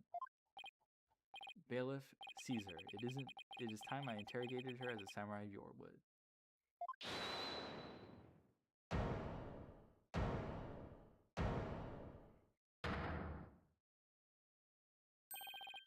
Mayor Tenma? This farce is over. How does it feel seeing your own daughter accused of a cover-up most foul? Tenma Taro's true identity is... Now, Mr. Mayor, it would be futile at this point to claim you were the yokai. After all, you had been knocked out cold by a blow to the skull. Slipping into a yokai costume and roaming about the manor would be all but impossible. Consider this well. As it stands, your daughter will be arrested for obstruction of justice. If you confess, the prosecution would be willing to overlook her little yokai farce. Confess? The defendant intends to confess? Wait. Apollo, Prosecutor Blackwell's up to his mind games again. Mayor Tenma, no. Don't fall for his twisted mind games. If you're sent away for murder, Jinxie will be left all alone. The real killer is... Mayor Tenma's going to confess unless we do something. Blackwell hair looks like squirrel tail? Yeah, it looks pretty long. But I can't prove how the real killer could have flown away. Caw, caw, caw. Look upon me in despair, for ripe is the time for my return. Uh-oh. I should watch what you wish for.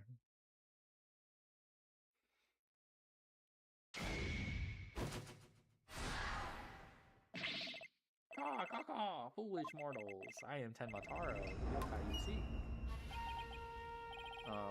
Mayor Tenma? Silence! I am Tenma Taro, free from the bonds binding me to the Forbidden Chamber. Behold, the return of the Demon King.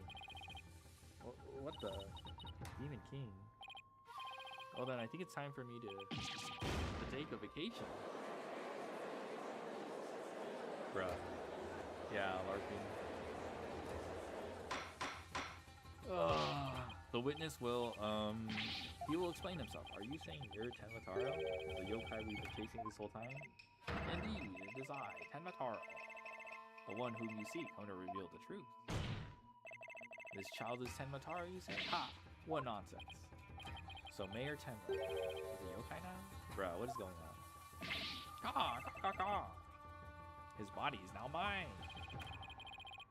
So you're saying that Mayor Tenma is being possessed by you?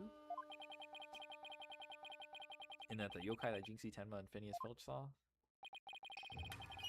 And the one captured in the newspaper photo? Those were all you?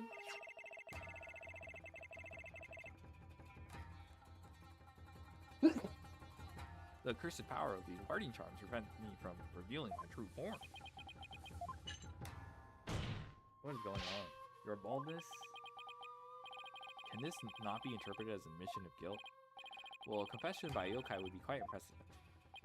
Be that as it may, the defense's case has been overturned.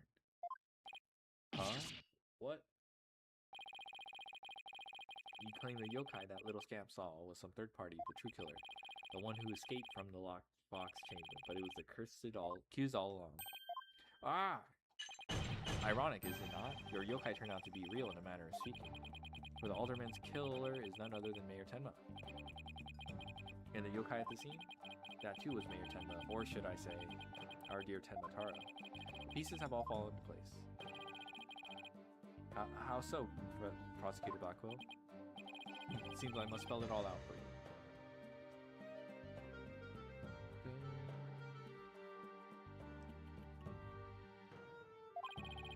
Mayor Tenma killed the alderman in the box chamber, which was locked at the time. He then removed the guardian charms from the Forbidden Chamber's door. but then fell unconscious from the blow the alderman had delivered to his head. That's when his daughter Jinxie Tenma stumbled upon the scene of the crime. The little scamp fled in terror, whereupon the spirit of Tenmataro, freed at last from the charm's warding effect, took possession of the man. The newly freed Tenmataro then fled from the fox chamber. So you see, the yokai Jinxie Tenma saw was her father possessed by Tenmataro. Objection! When we arrived on scene, the mayor was found unconscious. How's that possible? He was supposed to be blown up from the wait. Then what? Do you mean to say the maid of QB Jinxie Tenma was Tenmataro? Oh. Ah! Why are you... This is so dumb. Caw! That too is easily explained. Flew about for a time to die, but presently tired. I made for the forbidden chamber. Alas, exhaustion took... What the fuck? Took me unawares in the fox chamber, and I knew no more. It would seem the pieces are still in place. Is Blackwell up to his tricks again? I don't know what to say. Defendant a real live... Is that rumor of Mayor Tenma's true? I knew yokai were real. This was... You mean he really did kill the alderman just so he can release Tenmataro? Order? Now he's got everyone in the courtroom believing yokai. And Simon says on steroids. He wants to convict our client any way he can, even if it means blaming a yokai. The proverbial ducks are all in a row. You should now have no qualms about finding the accused guilty. You're of all this. What the hell? This is one of those bizarre cases in my entire career. Otherworldly, in fact. Can yokai even be prosecuted under our legal... Objection! Mayor Tenmu was just pretending to be Tenmataro to protect his daughter. Plus, I already proved how a third party could have escaped from the lockdown. A verdict at this point would be premature. Since both sides have raised valid points, I have no choice. Silence! This is the dark age of law, where defense attorneys are not to be trusted. Bruh. This is but a ploy to gain time for them to fabricate evidence. How will I sleep? This is just AA4. Knowing you will not let the sun rise. Mayor's Day, reckon. Justice don't know. Objection! I won't fabricate any evidence. Silence! And prove it by joining me.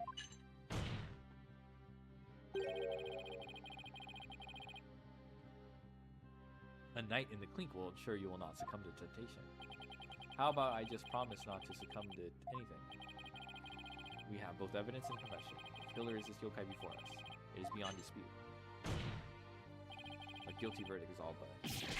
Ah! What the heck is going on? What's wrong with him? Prosecutor Blackwell, we've had enough of your hygiene. The foundation of justice is fair play, and you are in serious violation of that.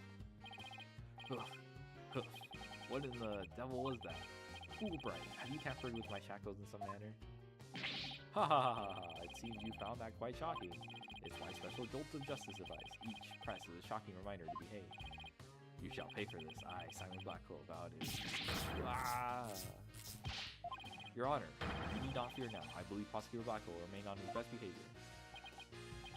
A bit late with the reassurances, aren't we, Detective? Oh, well, in that case... This concludes today's deliberations. The prosecution defense will use this opportunity to further their investigation. This court is adjourned. Bro, what the heck was that last part? That part was like... I don't even know what to say about that last part. That part was just like random shit.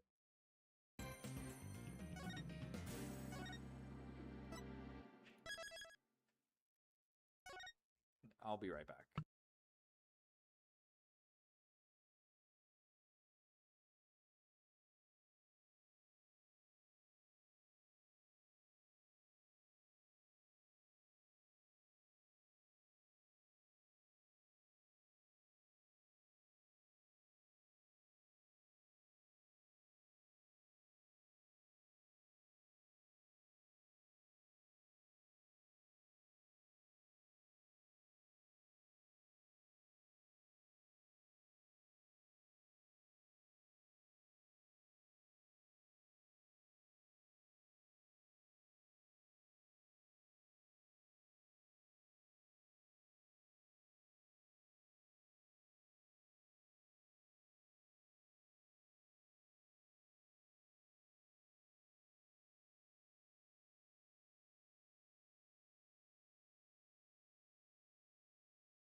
Yeah, I don't know. That last part was just like, what the fuck just happened?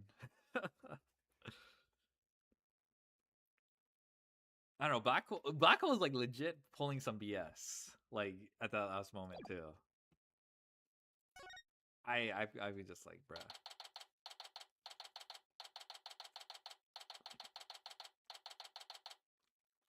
Like, we did establish a third party.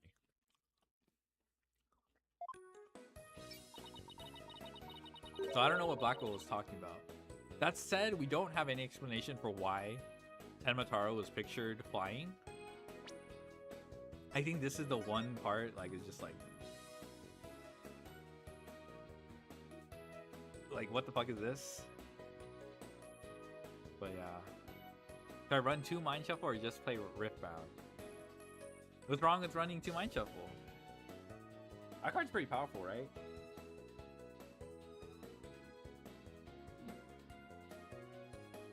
Does it, like, do you need to run 2 because of, like, it gets outed?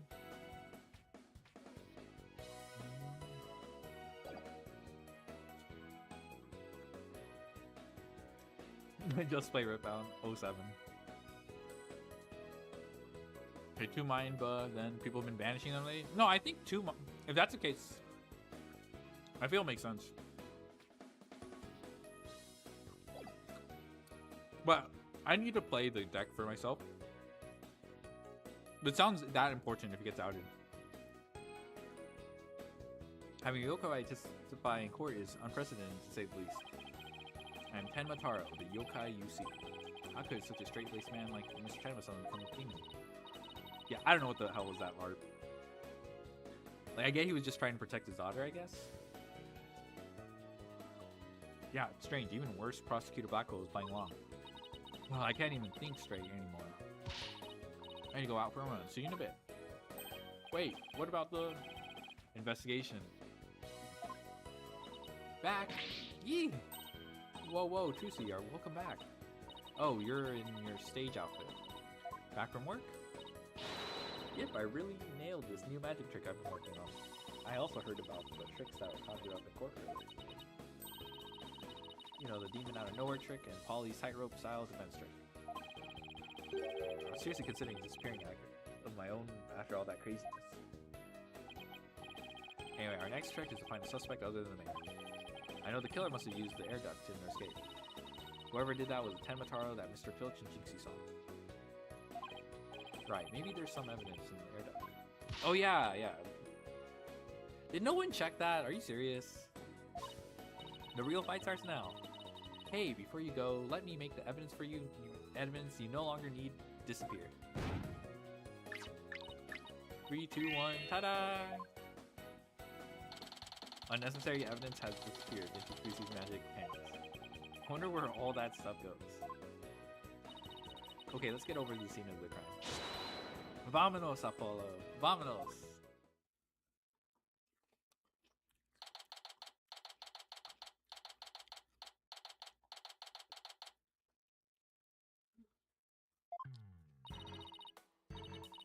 Detective Fulbright, mind if we search the air duct? Also, there's this thing that's right here that's bothering me. Well, since you really are on the side of justice, I suppose I can let you. Plus, my own sense of justice has been called into doubt, so... Wonder if he's been like this ever since the trial. Well, sense of justice has been beaten to a pulp. It will probably take a while for him to recover. I sort of feel bad for him, but we have work to do. Let's go get the evidence we need. The air duct is the key. We know that Tenmataro impersonator used it to make an escape. After murdering the alderman, the killer left the Fox chamber through the hallway door. Then, after locking the door from the outside, the killer entered the air duct in the hallway. Finally, the killer dropped the key into the Fox chamber through the air vent here. Then went back through the duct and fled the manor. That's how the illusion of no one entering or leaving the locker room was created. The killer passed through the air duct. Maybe we'll find some evidence there. Yeah, maybe some black feathers or something like that. Well, here goes our bed. It's awfully high up. Don't worry. I brought a stepladder. Happy hunting. How nice of her to volunteer me for the job.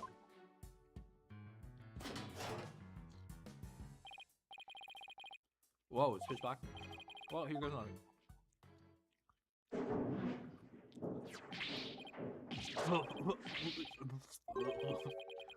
There's a thick layer of dust in here.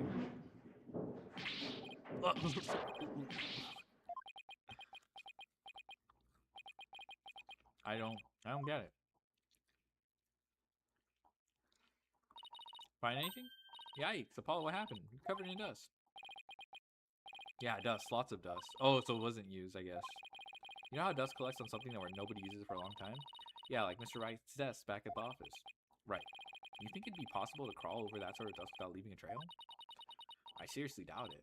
Wait, you're not suggesting no one's gone through that duct lately? Kinda looks like that way. And if it's true, Mayor Tenma's gonna be fingered as the killer. But if we don't turn things around quickly. And justice we trust. Ah. Ha ha ha ha. Sorry, Mr. Justice. Seems your justice was not the most just after all. It is my sense of justice that has prevailed. Arrgh. Detective Fulbright sure seems chipper all of a sudden. Ugh, and I'm back to my old devastated self. Aw, come on, where's that never say die spirit? Bring it on, Mr. Lawyer Man, bring it on. Let me suffer in peace. Ha ha ha, justice prevails once more. It's not over yet. And besides, picking someone when they're down is what bad guys do. Ah, are you calling me a bad guy? Me, Bobby Fulbright, champion of justice? And how about some information on the investigation? We need some help here. Information about the investigation? Alright, I won't have you calling me bad guy ever again. Understood? We did it, Apollo.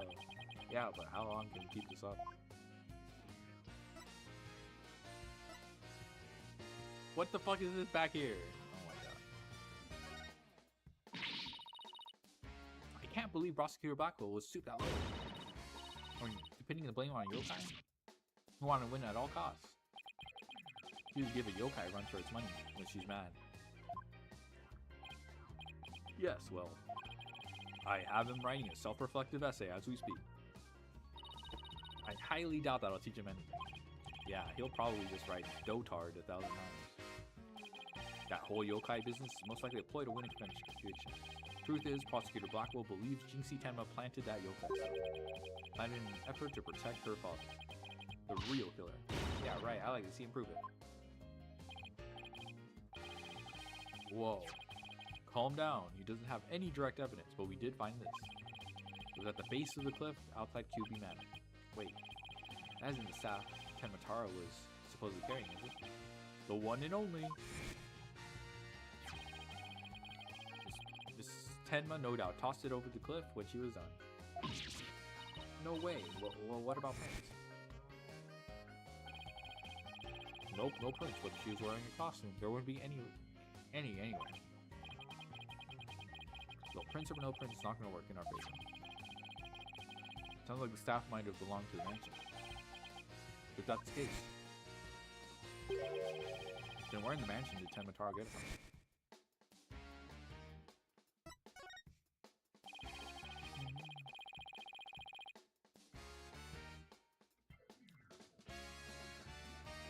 Did Prosecutor Blackwell figure out that the victim was Amazing Ninetales? He did indeed. A sharp one, alright. He figured out while investigating the municipal merger in the victim's house. The Amazing Ninetales sparked the yokai craze and worked against the merger. Mayor Damien Tenma is a corrupt politician who murdered that great hero. The Amazing Ninetales fans are so angry they even try to storm the detention center. Bruh. I don't blame them. I mean, their favorite masked wrestling hero was murdered. They must have been shocked when they found out what happened. Speaking of which, isn't Jinxie also a fan of the Amazing Ninetales?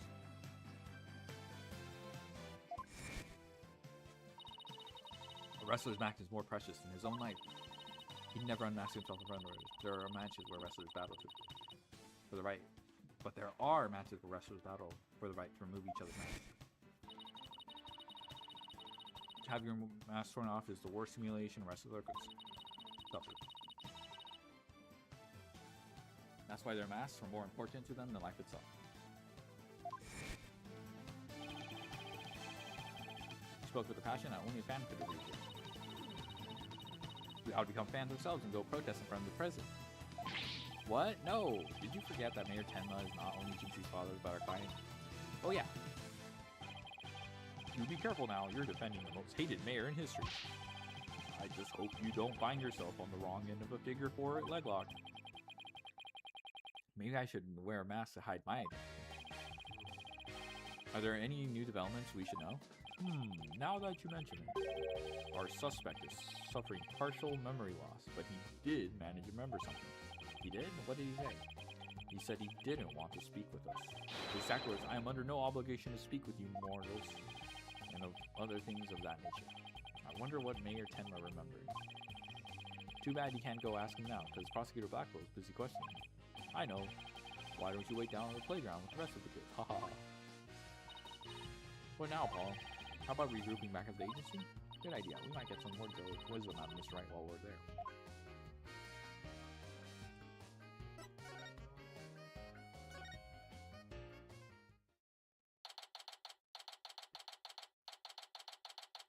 This investigation feels also kind of railroaded too.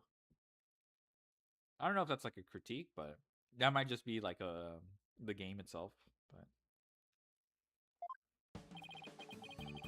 maybe I'll go read over some past cases, and I'll go do some research on exorcism. Hey, what's with you guys? No progress whatsoever in day 1? Yeah. It's like, and it feels like there's probably some evidence in the original investigation that we could have looked at, but I don't know. Damn. You seem bummed out. How should I put this? It's like we're at the edge of a cliff and the only way is down. In other words, business as usual, right? Yeah, I suppose so. Except this time it's like we're bound and gagged too. Don't forget blindfolded with our ears plugged up, bruh. Oh, and other monsters at every turn, huh? Sounds rough. Hey, Apollo. Oh, and Athena's here too. Mr. Wright. How goes investigation, Apollo? Athena. I think it's safe to say that things have gotten airier than before. Really? What happened? I was watching the two of you this morning from the gallery. That was one tough day in court, to say the least. I know, I've never had to defend a yokai. That business about the locked room was another major hurdle. Yeah, and on top of that, Jinxie was accused of being an accomplice. But at least you figured out how someone could have escaped that locked room. Yeah, we just found out that our reasoning might be a tad flawed. Oh, really? Well, that's bad news. How are we going to get out of this one? The worst of times are when lawyers have to force their biggest smiles. Alright, Mia. Chill, bruh. Oh, what's the thing Mia says? Like, how could you be smiling at the end if you weren't... How could you be smiling at the end if you aren't cracking a smile now or something like that? Something like that. I forgot what Mia says exactly. Force a smile? Yeah, my mentor taught me that back when I was still learning the trade. She also taught me to return to the basics whenever I got stuck. Return to the basics? That's right, always believe in your client, no matter what happens. That's a lawyer's greatest and most trusted weapon. The basics. Always believe in your client, huh? So, Mr. Wright, how long have you known Athena? I met her during a trip to Europe. Huh? You were in the... But yeah, I'm a bounce. Alright. Thanks for, as usual, thanks for stopping by. Good luck with your Toon Mind Buzz. You were in Europe? Why haven't I heard about this? Yeah, I went there a few times to study the various legal systems over there. Oh, okay, wait a minute. I thought you worked as a pianist after you quit practicing law. I did, but an old friend of mine needed help with some legal work from time to time, so... Oh, I guess you were never very far from the courtroom then. It was like fate brought us together. It's thanks to Mr. Wright that I became a lawyer at all. Ha ha ha ha, I knew she was a lawyer material from the moment I met her. I have high hopes for her ability to analyze people's emotions. Aww. I do like this expression. This is so good. Aw, it's nothing special. Maybe I've underestimated that analytical psychology of hers. So I thought that my special ability could help defend innocent people. And I had to do everything in my power to bring it to the courtroom. That's when I really started hitting the books hard. I'm so amazed she actually became a lawyer. And at the tender age of 18, no less. Wow, that's almost superhuman. Personal. Like she's trying to help somebody she knows. Yeah, so cute. Yeah. All right, I'm totally pumped up after talking to you, Mr. Wright. It's like you said, the worst of times are when lawyers have to force their biggest smiles. I gotta look up the Mia quote. Like something about smiling at the end. Mia smiling. Mia ace corny smiling at the end.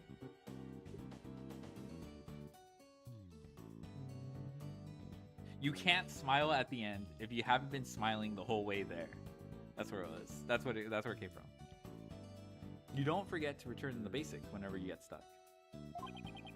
Keep believing in my client. Right. Mr. Wright? Yes? I'm going to visit our client again. I think that's a good idea. Alright, time to see what's new down at the detention center.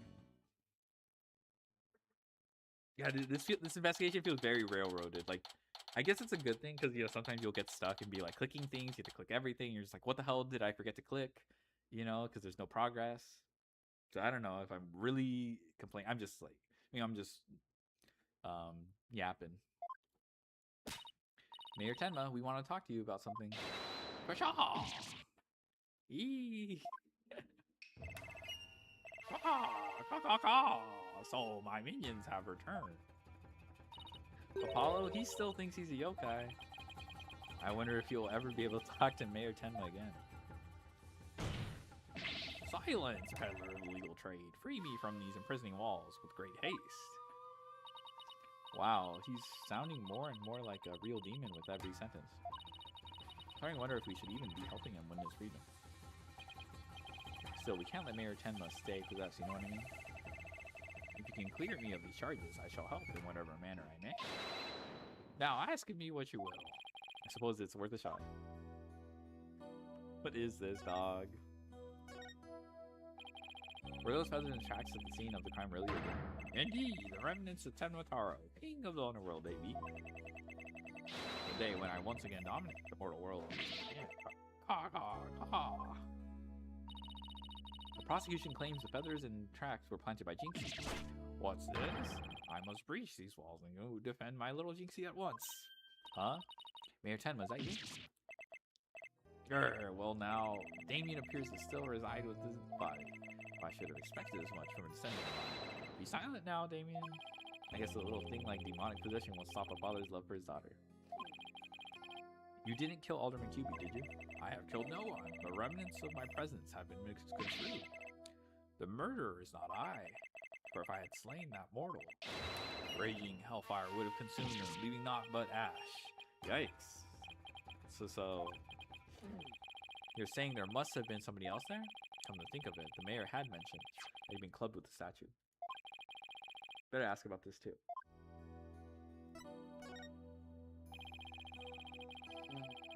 Detective Fulbright mentioned that you might have something new to tell me.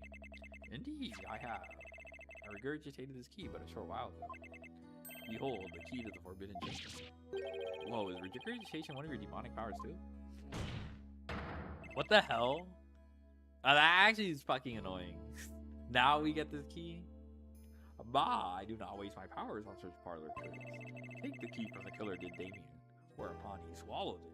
Are you serious? It's also like a time-gated clue, I guess. That's wild. He sought to bar the killer entry to the forbidden chamber, so he wanted to keep it shut tight. But no fingerprint shall you find upon that key. How do you know that? Wait, is that another one of your demonic powers then? Foolish mortal, you would have me, Tenma Taro, act as some asinine alchemist? I but asked the jailer and my will is done. Quite eagerly, I must add. Caw, caw, caw, caw. Okay. Always an honor to serve your malevolence. The guard. I'm not the only one who scares the living daylights out of. That's so funny. Got the guard in on the... can we ask how you use this key? We couldn't find a keyhole anywhere in or around the door. Curse that infernal door. But if I had known its manner of opening, long ago would I have made my return. He has a point there. Maybe Jinxie knows something about how the whole thing works. That the mayor took from the killer and swallowed. Hello.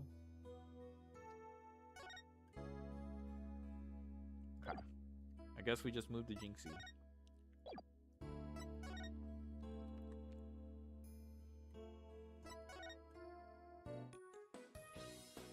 Nope. Nope. The garden?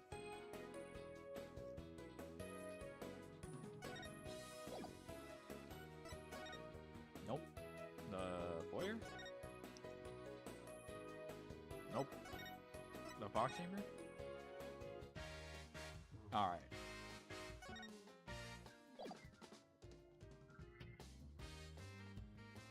The war criminal Cupsy is a lawyer? Maybe.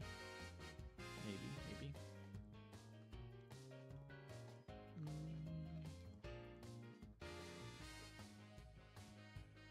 Oh, we didn't ask. You know what? I forgot. We're not done yet. They literally said we have to ask about the. Nope, no. Oh my god. What my ass is that? The statue was found at the scene. Someone hit Mayor Tenma over the head with it. I had been wrapped in a large cloth before the alderman murder. Let me see whether Damien knows about such a thing. Yes. Something wrapped in just such a cloth, does he recall? A secret gift from Alderman QB, it would seem. He, however, had not a chance to see it till now, where the cloth did conceal it. Maybe the cloth fell off or was removed after the mayor was struck. That Damien does not know. Secret gift, interesting. Maybe Jinxie knows something about it. Should question him about the blackmail letter too. Let's see what he says when I show it to him. Okay, well, thanks. I love the tip.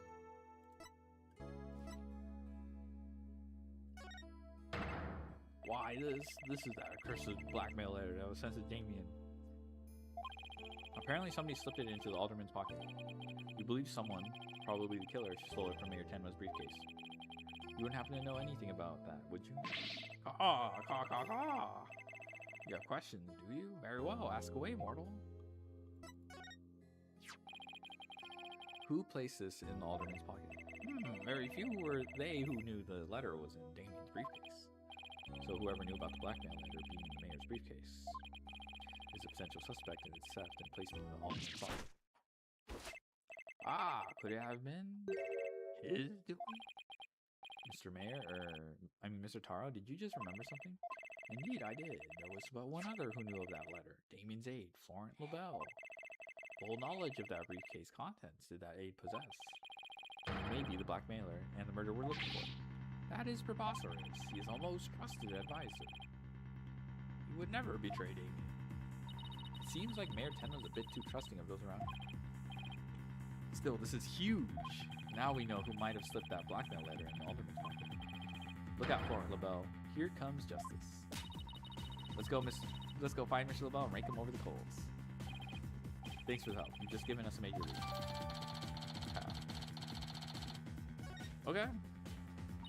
Finally, we're getting something. There's something that still bothers me. If Mr. LaBelle is the killer, what could have motivated him to open the Forbidden Chamber? We should probably search it for clues. Only one problem. How do you open the locked door that doesn't have a keyhole? Let's go talk to Jinxie. Maybe she can help. Okay, now we go to Jinxie. Oh, perfect. Okay.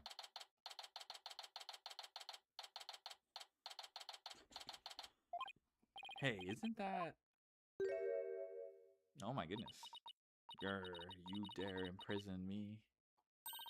Jinxie, she's acting really strange. That loathsome, no-good nine-tailed fox, he shall know the terror that is mine in despair. Grr, you shall pay. Oh, you shall pay dearly. All of you. Jinxie, are you alright?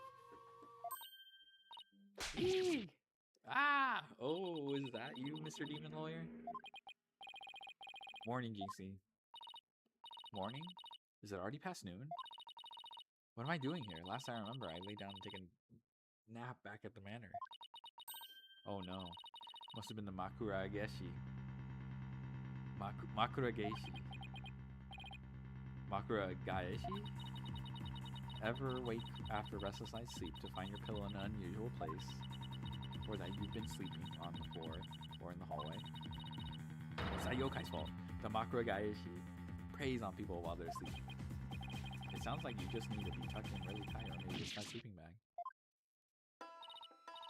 Jinxie, how come you don't have any charms on your forehead? I don't. Oh, yeah, her charms. I don't. Oh, they must have fallen off. Without them, evil things can creep into me. I say we had more than adequate demonstration of that just now. I better reapply them.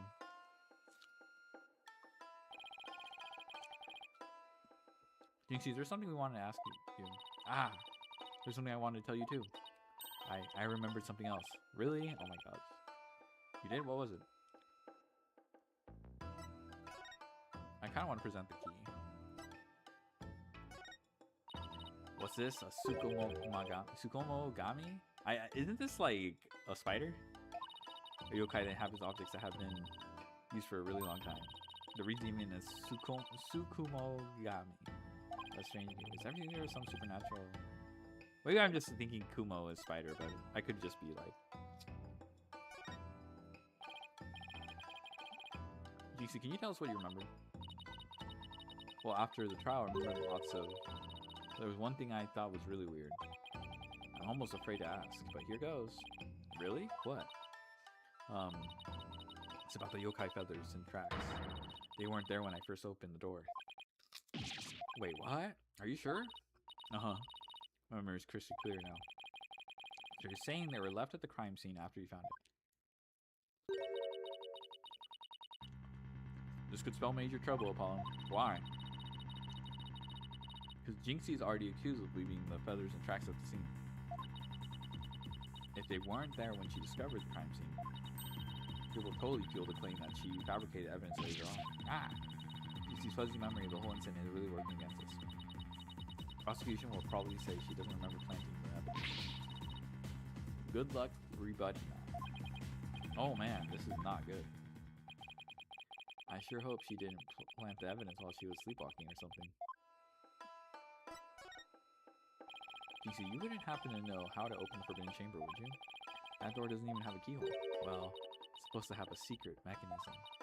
They say you have to figure it out before the keyhole will appear. A secret mechanism, really? Uh-huh. It's hidden in the fox chamber. Well, only Alderman QB knew what it was and how it worked. The Alderman of Ninetails Vale sure loved his secrets. Apollo, let's go see if we can find that secret mechanism. Whoa, slow down. There's something else I need to ask about. Jinxie, is there only one key to the forbidden chamber? Uh-huh. Even the Manners Master Key won't open it. That's because it's a very special room. That must never be opened. Guess that means nobody entered the forbidden chamber after the murder. Maybe. After all, we know Mayor Tenma took the key from the killer and swallowed it, so... So the mayor's efforts to keep the killer out of the forbidden chamber were not in vain.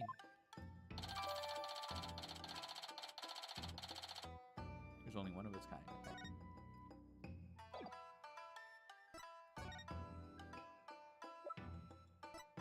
See if this works. Oh my god. Alright, where do we go?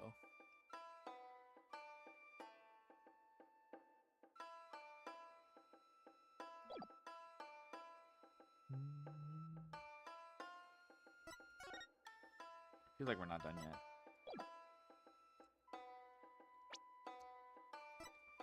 Show Fox and Demon statue to Jinxie. Show Black Man. Okay. They just tell us this. That's crazy. Alderman QB made that statue. It's a token of goodwill. I think it was meant to be for Ninetails Vale and Tenma Town. Token of goodwill, but the two yokai are fighting. Fighting? Oh, I see what you mean. The cup portion is missing. The statue. Originally depicted the two yokai holding up a cup in celebration, bruh. Sure doesn't look that way now, does it? It did look like he was missing an arm, though. Maybe a broken was used to hit the Mayor Tenma on the head? How to explain it? I guess the only two people who knew what it really looked like were the alderman and I. Now it's just me, but a symbol of goodwill will be forever etched in my mind.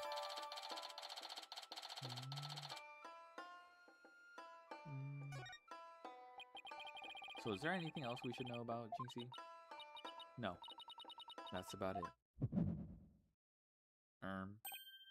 Ah, my bracelet. It's reacting. Jinxie, you wouldn't happen to be... Injustice we trust. Eee, the ghost. Arrgh. Detective Fulbright, what are you doing here? I have business with this young lady, if you must know. Prosecutor Blackwell has asked me a question. Question me? Sorry, not interested. Are you here to ask about that whole yokai affair? That's right, specifically we wanted to ask. Ah, but I can't tell you that now, can I? Ha ha ha ha ha ha ha. Ah, come on, please, we're partners in justice, right? No, no, Prosecutor Blackwell specifically told me my questions were of the utmost justice. I will not fall for your lies. In justice we trust. The twisted samurai sure has him on a short leash. So you're not a ghost? Maybe some sort of urban troll then? Now come along, Miss Tenma, to the station with you. Well, guess we're not gonna find out. He took her away. Missed my chance to see what she was lying about. Well, at least we found out there was a secret mechanism for opening chambers. Let's go check it out. I just hope they let us in now.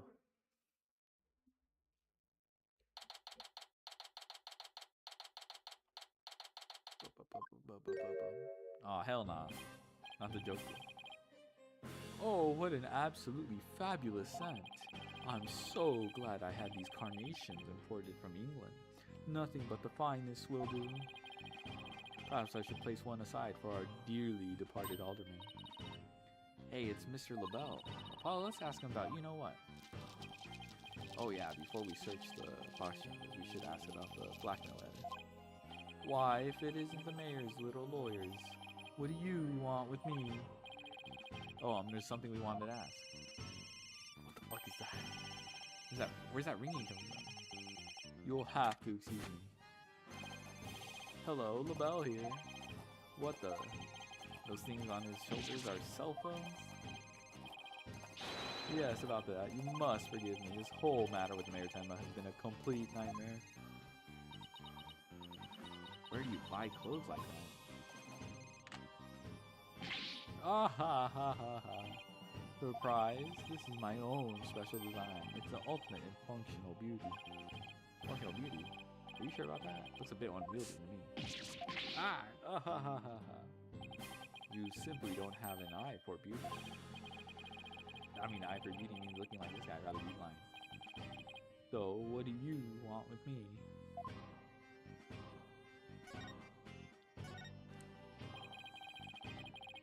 Well, Jinxie and Mr. Phillips said they saw Tenma. What about you, Mr. Well? If you were in the foyer, why didn't you see me?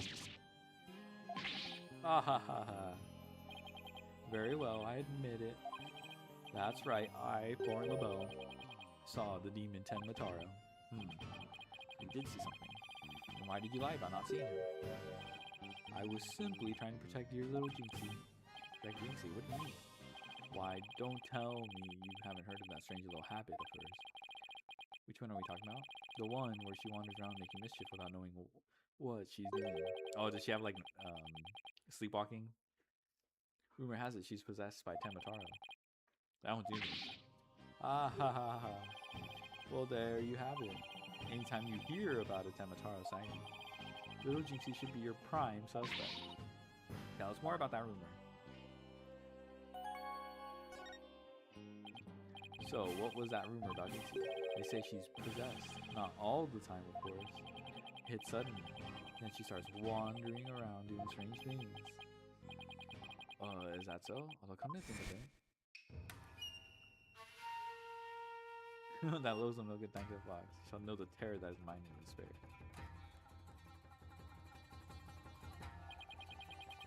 That certainly would explain how she was acting earlier. Once she even put on a Tenma costume and wandered around the woods at night. He did? Uh-oh. Beware you who sealed me away.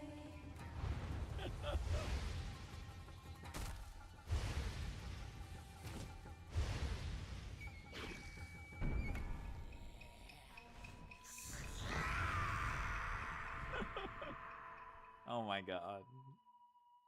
They really want you to believe something supernatural happened. I wish I'd never asked. Does she remember anything while she's possessed? Unfortunately, no. She doesn't seem to remember a thing about during these episodes. Memory loss during possession. Come to think of it, her memory of the murder scene was quite fuzzy. I suppose that too was caused by her possession. Ah, then maybe. Ah ha ha ha ha. So you do understand. That whole yokai business was entirely of her own making. Now wait a minute, although that yokai evidence wasn't there until after she discovered the crime scene. Did she leave those black feathers and strange tracks there herself? Oh, let's ask Mayor Tenma about Jinxie's episodes the next time we talk to him.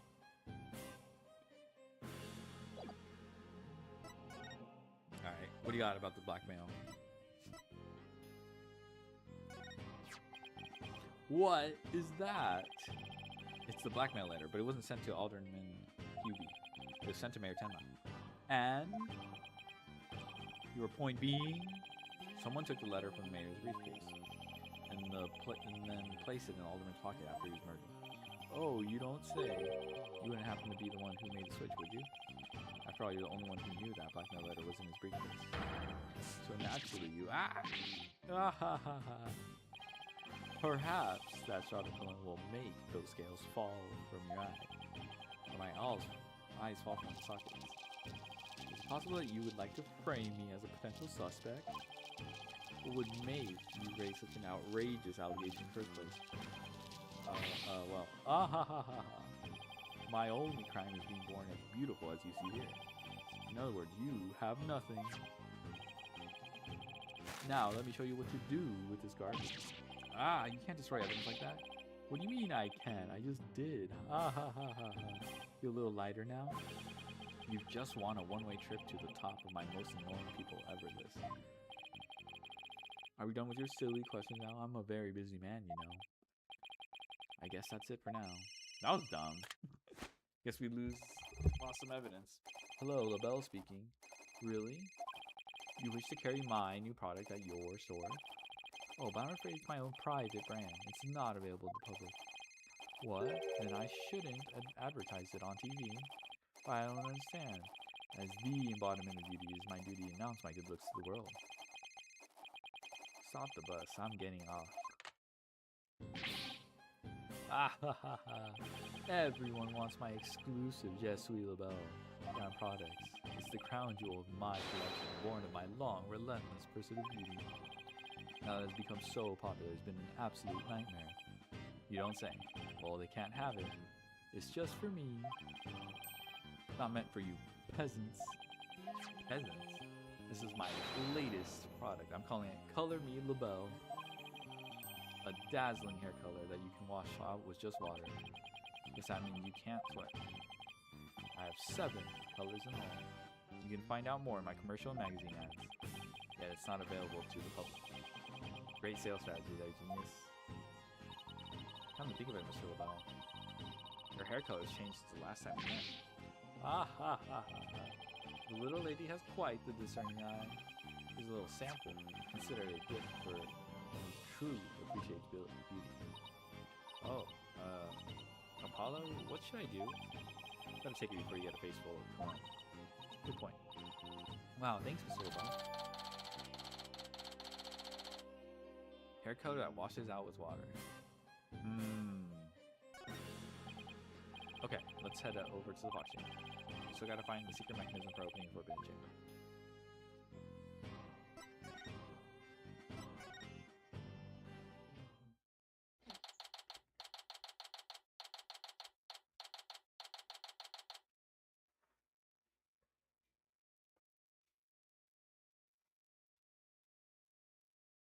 Meow, meow, meow, meow.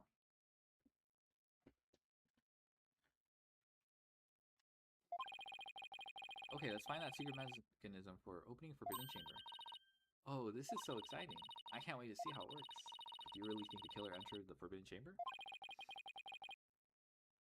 Well, just have to open it to find out. We should also see if there is anywhere the killer could have hidden this room. Okay, apúrate. Apúrate, Apollo. Apúrate. Oh my god. MF told me to hurry up. Oh, what's this? Are you serious? Nothing. Are you serious? Look at that. What is this? Bruh. Come on. I just remembered this mystery novel I once read. The murder occurred in a locked room, and the perpetrator made sure to hide behind the room's door when it was open. And when no one was looking, he made his escape. A clever trick, but it would have been impossible in this case. See this broken tanuki statue here? The door must have banged into it when it was open. Oh, I get it. The killer couldn't have been there because of the statue. Okay, whatever. Where's that shiny thing? Oh, now I can click on it. Oh, never mind. The statue originally depicted the two yokai holding up a cup in a gesture of goodwill. Maybe Alderman Kyubi was planning on smoothing things over with Tenma. But he was murdered instead by somebody who intervened. The mayor was only pursuing municipal murder because he was blackmail. Who knows, if this murder hadn't occurred, maybe they could have come up with a solution. What is... Why can't I... Why is this here?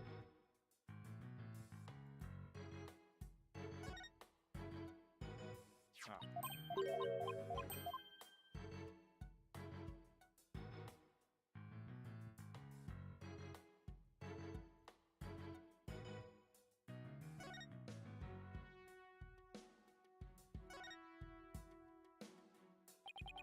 Two foxes stand back-to-back are depicted on this elegant folding screen. Could this have something to do with the keyhole? Wait a minute. Two foxes. There are two fox statues in front of the forbidden chamber as well.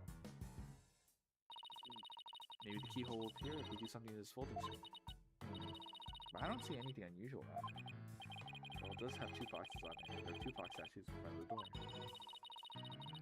There's a clue somewhere in this room. Let's her turn the whole place upside down. She's excited as a kid in a candy store.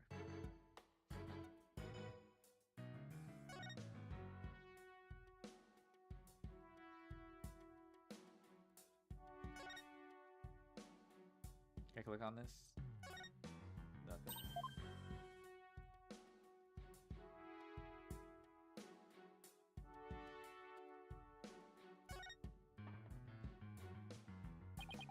Still no keyhole, huh? Yeah, the door won't budge, just like those spiky bangs of yours. Well, all it takes is some water, but I don't think that would work on the door. Oh, I know. I'll break it down with the body slam.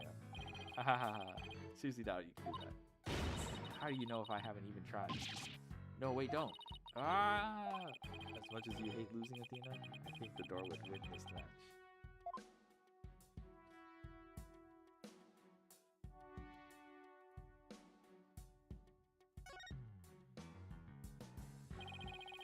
There's a carving of the nine-tailed fox over the door, and statues of him on either side. The way those two statues are glaring this, like they're guarding the door from us. Come to think of it, there are two foxes on the folding screen as well. Can't be a coincidence, can it? Hey, this statue moves! Don't get carried away now, I mean, who knows? It might trigger a trap. Hey, I can handle it. If a spear comes shooting my way, I'll snatch it out of the air. After all, I have the reflexes of a regular karate kid. Guess if you can catch something that fast out of midair, you can accomplish anything. Still. There might be something to the fact that the fox statues rotate. Maybe there's something around here that shows the position they should be in.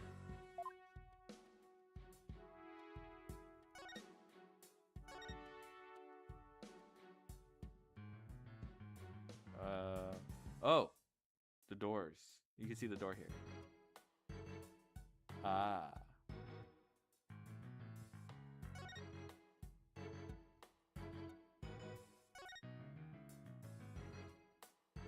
Okay. I guess it should be facing towards the interior.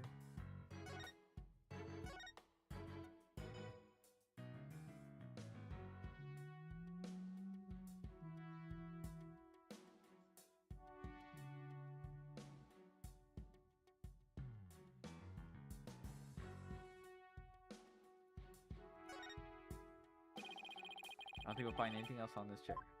Okay. Maybe the killer hid under this table. That would be a terrible hiding place. The alderman's body would have been right above. Maybe you're right. Guess the other side's a bit... Wait, there's something under the table. Let's check it out. Bro, what? What?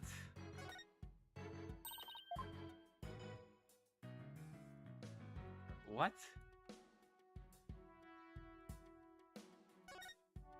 Okay, that's a cup. Hey, look, there's something down here. It looks like a piece of something. Only question is a piece of what? Okay, how did we miss this? Oh, I know. Maybe a piece of the statue. Remember what Jinxie said? The statue originally depicted two yokai holding up a cup. It was a symbol of goodwill. So this piece broke off and rolled under the table.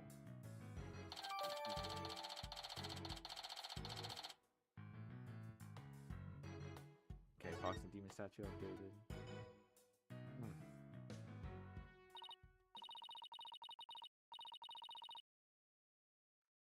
Well, I can't think of anything where else to look. You find anything, Apollo? We'll never find the keyhole to the forbidden chamber at this rate. There's something about that folding screen. You know how those fox statues in front of the forbidden chamber move? That screen might be a clue as to how they're supposed to position them or something. Hey, I bet you're right. Let's go over that screen with the fine-tooth comb.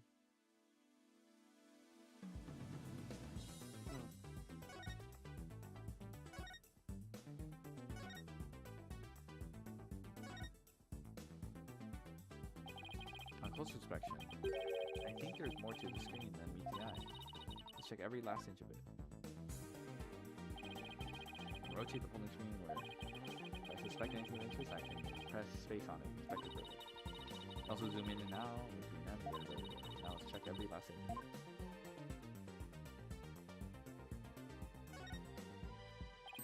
Hey, doesn't it look like the picture here has been cut off on both ends?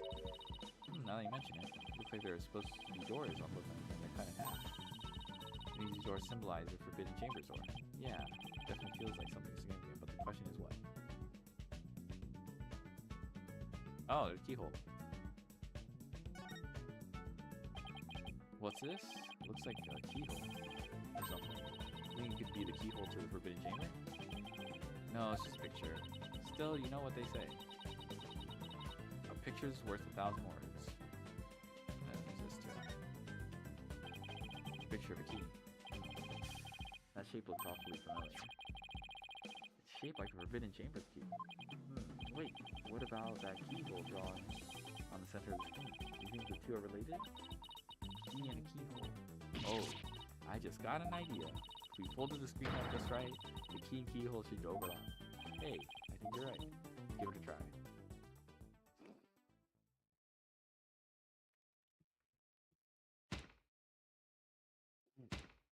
Bruh. Look, a door. And it's open too. The two foxes are now facing each other, so... Hey, what do you make those fox statues face each other? Apollo, let's go check out the two statues. Oh my god, I'm bleeding. Oof, I didn't realize. It's okay.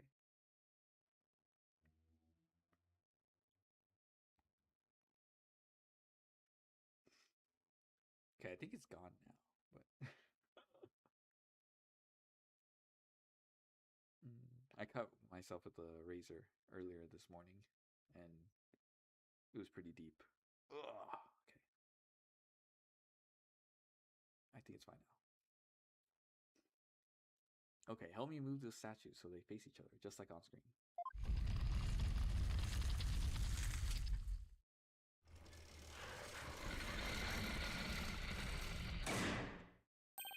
Look, a lock appeared. Now we can use that key. Okay, here goes nothing.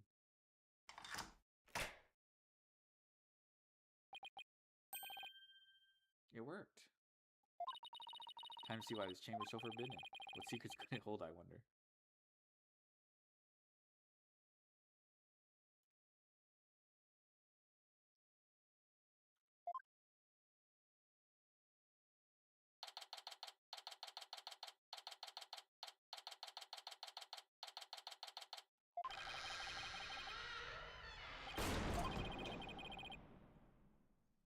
Dinosaurs need some serious oil. Ah, that was like nails on a chalkboard. Alright, forgot about those super good ears of yours. Oh, what the... What is this LaBelle bullshit? Look, more feathers.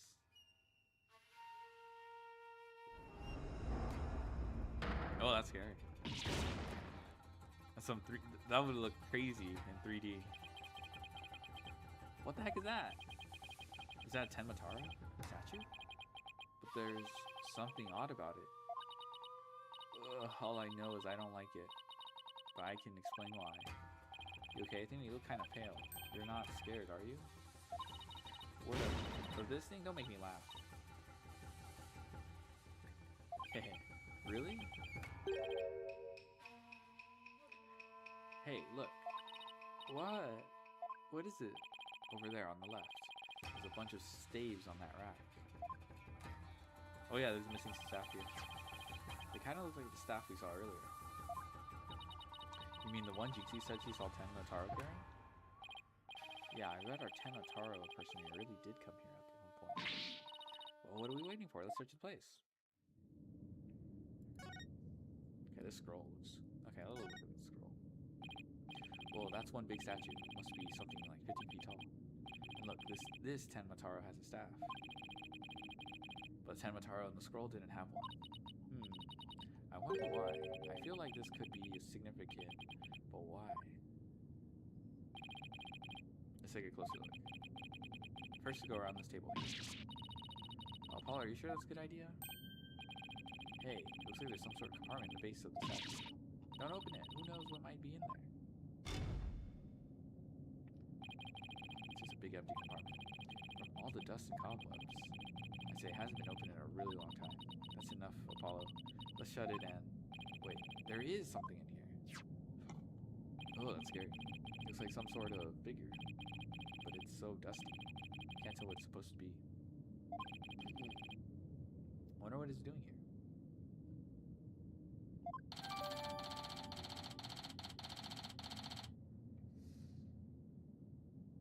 Figure that had been left inside Tenmataro statue. A thick layer of dust just had been there for some time.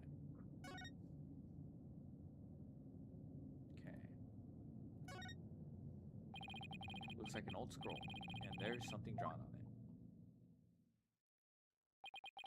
Unless I'm mistaken, it looks like an old guy. Some sort of monk, maybe? A monk? What are you talking about? You know, people that take walks in the mountains as a form of spiritual training. Might that just be a hiker? The guy in this picture doesn't look like he's doing this for fun, you know? I look, there's something yellow. Things strapped to his back. Whoa, it's turning into Tenmataro. What's the scroll getting at? Is this how Tenmataro was born? Well, whatever it is, it's definitely creepy. A stone lantern. Those Japanese guardian lamps? Lamps like these are lit by fire, not electricity. So there's no switch. Oh, here it is. What? It was hidden out of sight. I see Tenmataro's cell has been outfitted with all the amenities the yokai could want. What here? Hey, there's a bunch of staves here, and it looks like one's missing. Tenmataro Jinxie Cell must have taken it. I'd have to agree, these look like the one Detective Fulbright showed us. Why do you think there are so many here? Maybe they're spares. Tenmataro might be, you know, absent-minded or something. But the fact that he has spare staves handy, well, it shows that he's aware of his faults and is trying to deal with them. Or at least that's my take on it. Maybe this will remind her to deal with her own faults. But I won't hold my breath. Black feathers. They look exactly like the ones in the fox chamber. That means the killer must have been here at some point. The question is, why? Maybe the Tenmataro costume was hidden in here? I mean, if someone carried it through the manor, it would have stuck out like a sore thumb. But when did the killer get in here? The mayor snatched the forbidden chamber key when the killer hit him on the head. That means the killer could have only gotten in here before the murder. Wow, this is one tough riddle, alright.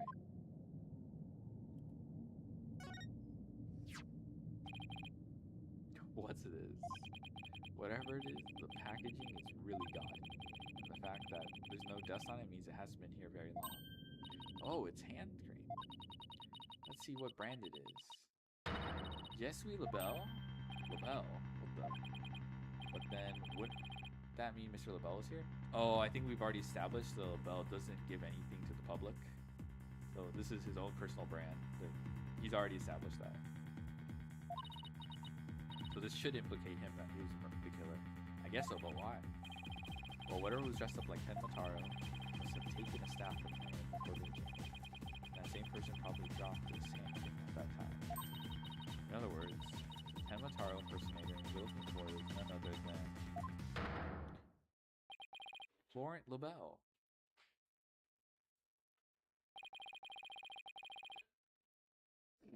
This must be a big break for us in court tomorrow. Now all we have to do is get the truth out of Mayor Tenma.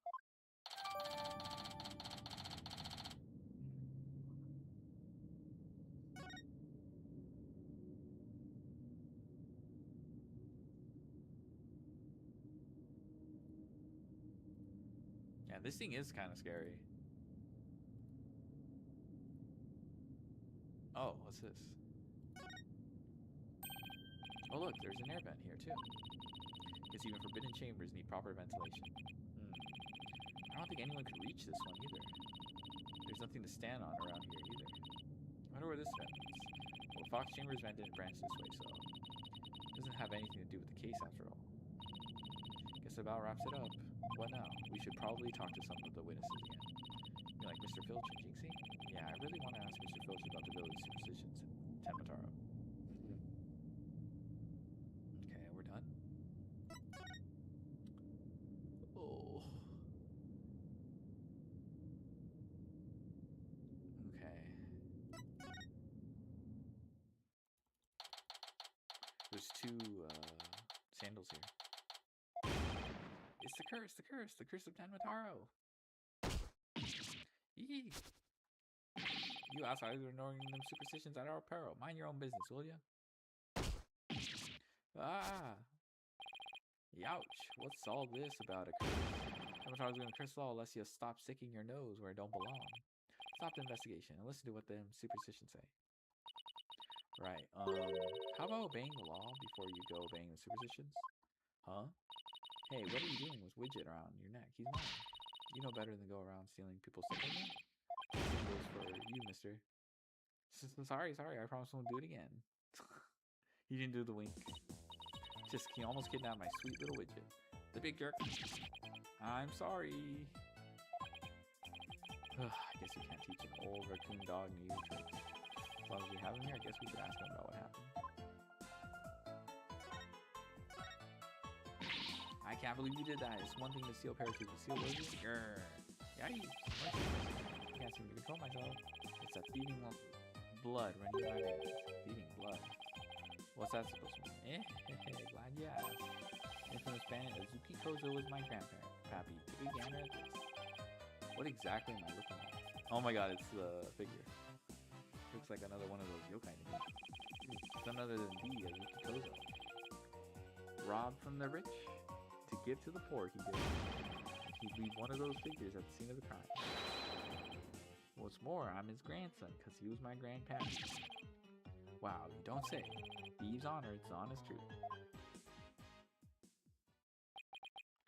Ah, the sloshing sound of Azuki being scrapping together in the dead of night. It's the magic sound of dirty money getting washed clean for giving out to the poor. I'm Azuki Kozo, washer of money, giver outer of wealth reward.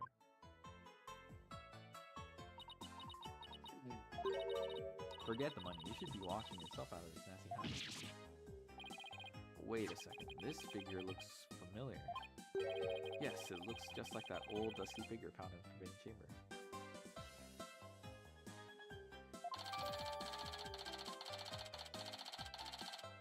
Azuki Kozo figure. Hey! What are you doing with that there figure? Oh, this?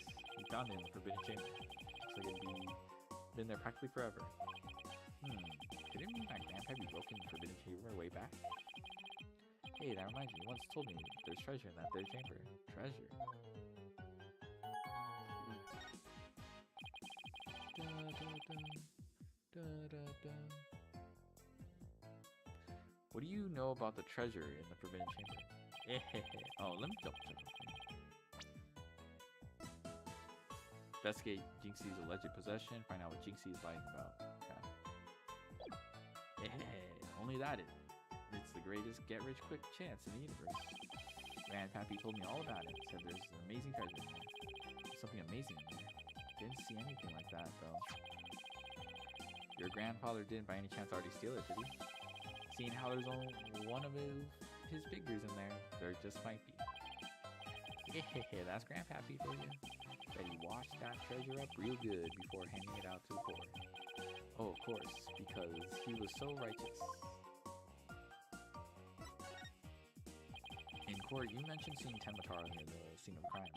Sorry, I didn't come clean right away. But them superstitions got the better of me. People of Ninetales. Vale sure seem like a superstitious bunch. I'm not sure surprised you wouldn't want to talk about seeing Tenmataro. Darn right, them superstitions scare me out of my wits, I'll tell you. That's why I'm gonna do exactly what they say from now on. So you plan on staying here in Ninetales Vale? Yep, I'm gonna keep living right here and keep with the old ways, just like Grandpappy did. Damn superstitions are like a rulebook to me. Wait, so you're saying you actually believe in those old wives' tales? Ain't you been listening to what I said? You're gonna do exactly what them superstitions say? Well, I say that's baloney.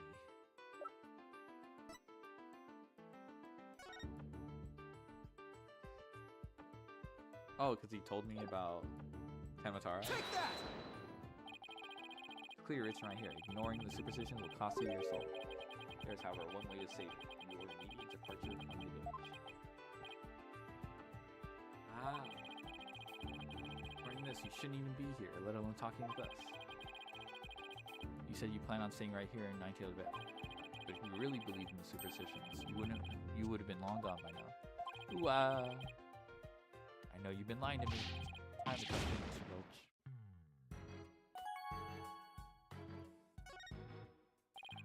You were lying about believing in the superstitions, weren't you? Sorry, but I didn't have no choice. So what was the real reason why you couldn't talk about seeing Tenmataro? It's all that pretty boy's fault, Mr. LaBelle, if you know what I mean. Told me not to say a word about seeing Tenmataro. Said if I did, he knew what them superstitions said would happen. So it was Mr. LaBelle who muzzled you. Why would Mr. LaBelle want to scare you in silence?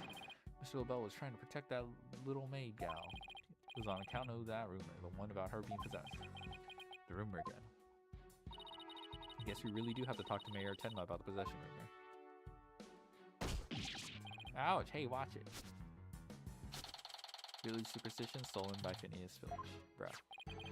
I'll be taking this back now. Kinda like family to me. You could have just asked instead of stealing it. Was that all we wanted to ask Mr. Filch? Yeah, I think that was it. Let's go see Mr. Tenmataro one more time. Just thinking about dealing with that yokai makes me want to say pass. Yeah, this is very railroaded.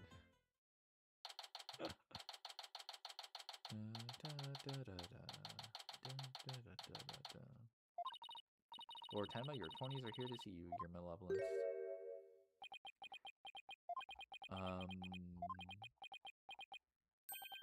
Why are you speaking like that? Oh, Mayor Tenma, you've returned. Yes, well, Jinxie came by earlier to apply a new charm to my head. Seems to be suppressing the demon within me. That's relief. Maybe we'll actually get somewhere this time. So, what can I do for you today? We'd like to ask about the rumor that Jinxie is possessed. Ah, she allegedly left the yokai evidence at the scene while under a demon's power. At least that's what prosecution is going to claim at tomorrow's trial. Buh.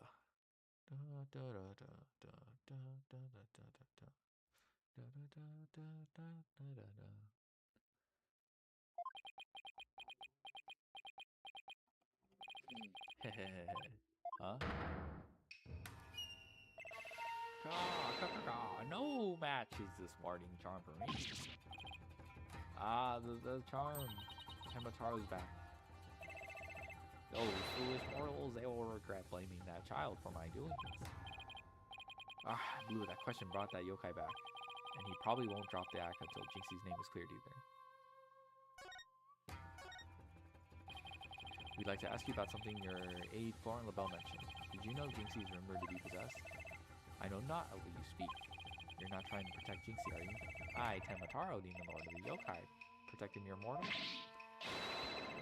Gah, gah, gah, gah. No affections do I possess for your race of humans. Please, we already proved there was a third party disguise of yokai. If you deny that tomorrow, we'll never be able to clear Mayor Tenma's name. But I have already told you, I know not what you speak. I don't think we'll get anything more out of him. It's over unless we can somehow prove that Jinxie didn't plant that yokai evidence. Hey Apollo, I think I've got this one. I think I can prove that she didn't do it. Really? Sure. I should be able to use psychology to explain that whole possession thing. Knock yourself out then. Wow, Athena's really something. You can really count on her when it counts.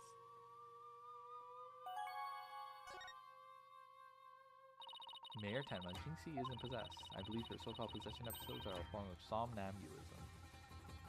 Yeah, this is sleepwalking. Yeah, this is sleepwalking. Somnambulance, you mean sleepwalking? Yes, I believe she's exhibiting a rare form of the disorder. It's usually brought on by repressed stress. Mr. Mayor, didn't her symptoms start soon after she began her job in Ninetale Jail? When the child visited last, she did speak of red yokai and how they rob her of sleep each night. I knew it. The lack of sleep is causing her to enter a conscious state. That means she can't be trying to protect you, at least not on the conscious level. So then, the Tenmataro that was spotted at the manor wasn't Jinxie. Sleepwalking, eh? That would indeed explain the matter. Look, Tenmataro's spirit. It's left the mayor's body. Can you tell us the truth now, Mayor Tenma? Very well, it's the least I could do for a superb exorcist such as you. Oh my gosh.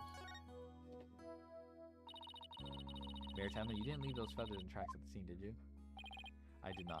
Neither I nor Jinxie have anything to do with that. That was the killer's doing, no doubt. I knew it. You suspected Florent is behind this? But why? Did he really want Ninetale Jail that badly? Do you think of any reason why? Looking back, he did seem fixated on Tenmataro for a spell. Ah, could it be? Perhaps he was attempting to release Tenmataro. That's crazy. Are you saying that yokai is real? Whatever the case, Tenmataro brings nothing but pain and misfortune. Is that a superstition of art? You must not gaze upon him nor free him from this prison. But how can people actually believe that? Well, at least we know who's behind this whole Tenmataro thing now. Yeah, I think we need to have another nice long chat with Mr. LaBelle. Your dinner is ready, your malevolence.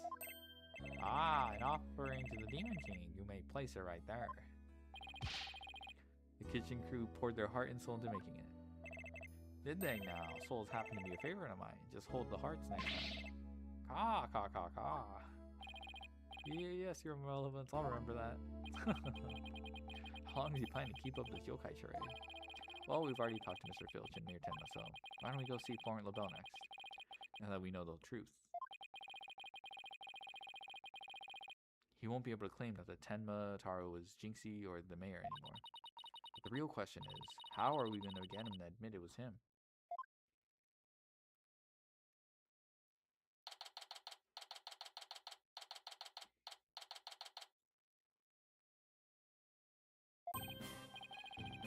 Okay, now let's practice that again. Filchy from the top.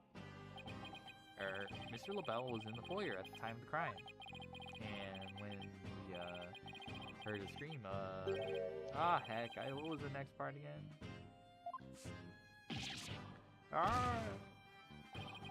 You have the memory capacity of a flea. This is the 30th time, you know. Now 100 times and we're done. What on earth are they practicing? Aw, I ain't cut out for this. Whoopsie daisy. Oh. Oh, begging your pardon, Mr. LaBelle. So it's just all this practice. Yipes. Unbelievable. What if you had sullied my outfit with those grubby paws of yours? Dude, Filch? Village LaBelle's wallet just now? So, what do you think they're up to this time?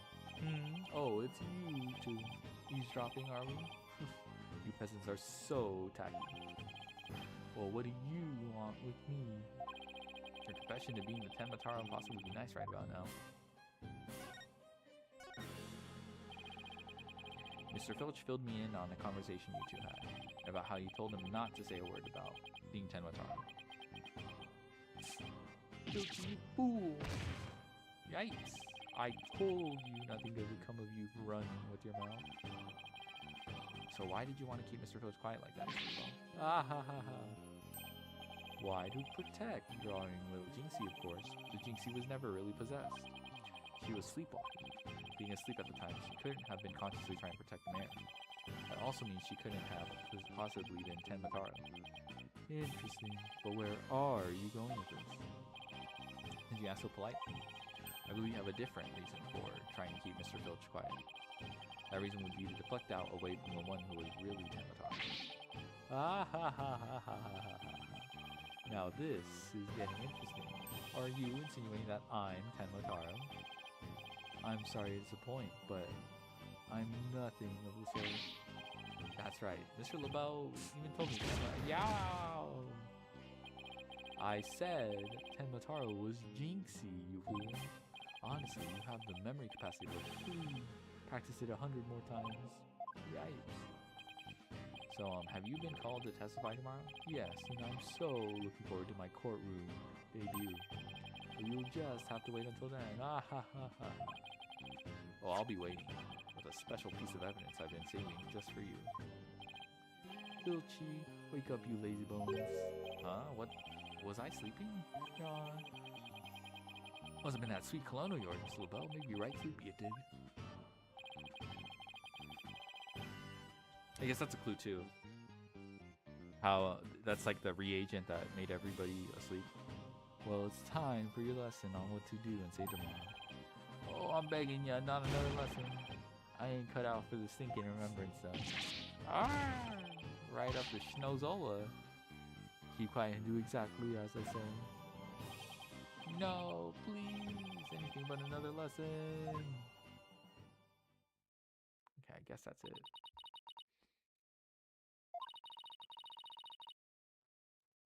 Missed our chance to get the true out of him. Yeah, but we'll get the proof we need in court tomorrow, one way or another. All that's left now is that the lie Jinxie told. Better go clear that up before tomorrow. You think they're done questioning Jinxie? Hey, let's see if she's over on Yokai Lanes, shopping for more charms. Yeah, you just go exactly where we need to go.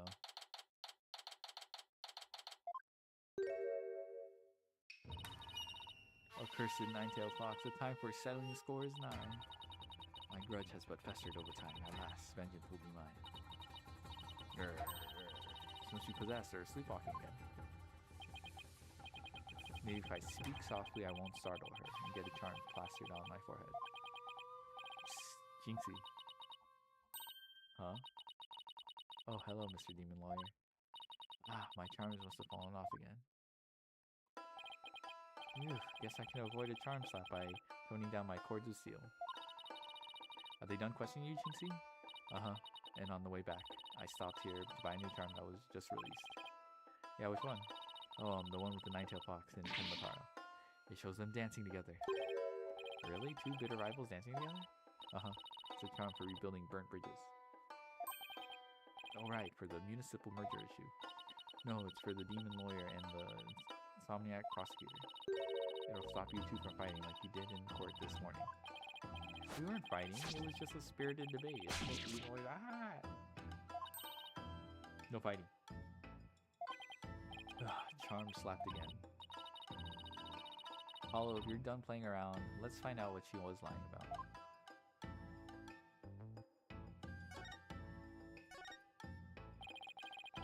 Easy, seems like you're starting to remember things. You already said the feathers and tracks weren't there when you discovered the crime. Have you remembered anything else that seems important? Yeesh, like what? That's what you saw that day. You remember something else this time. When I opened the door, Papa and Alderman QB were collapsed in the box chamber. That's when Papa told me to call an ambulance and the police.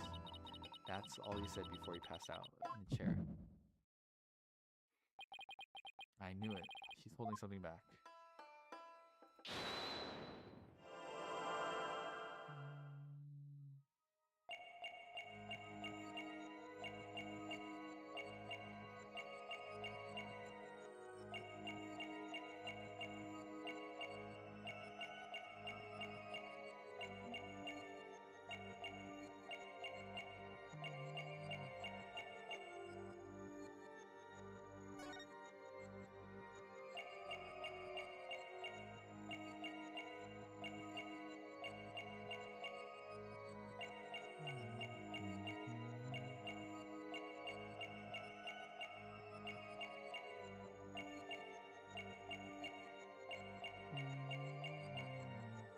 Okay. Didn't see anything. Maybe it's this.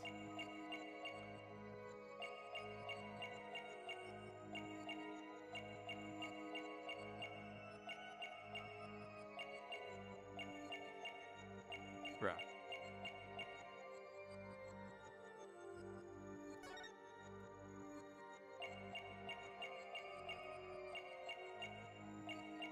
Oh, it's shaking, I guess.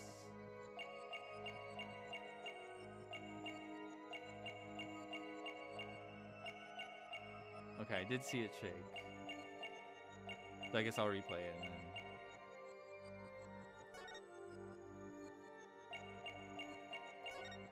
Gotcha! You were very nervous when you said that's all he said, weren't you? I know, because I saw your fingers move as if you were going to slap someone with a charm. Huh? Listen to me, Jinxie. This is very important. Did Mayor Tenma say anything else to you? It was nothing. He was just talking in his sleep. Talking in his sleep? So you admit that he did say something else. Eee! How could you tell? Only a demon could have such powers.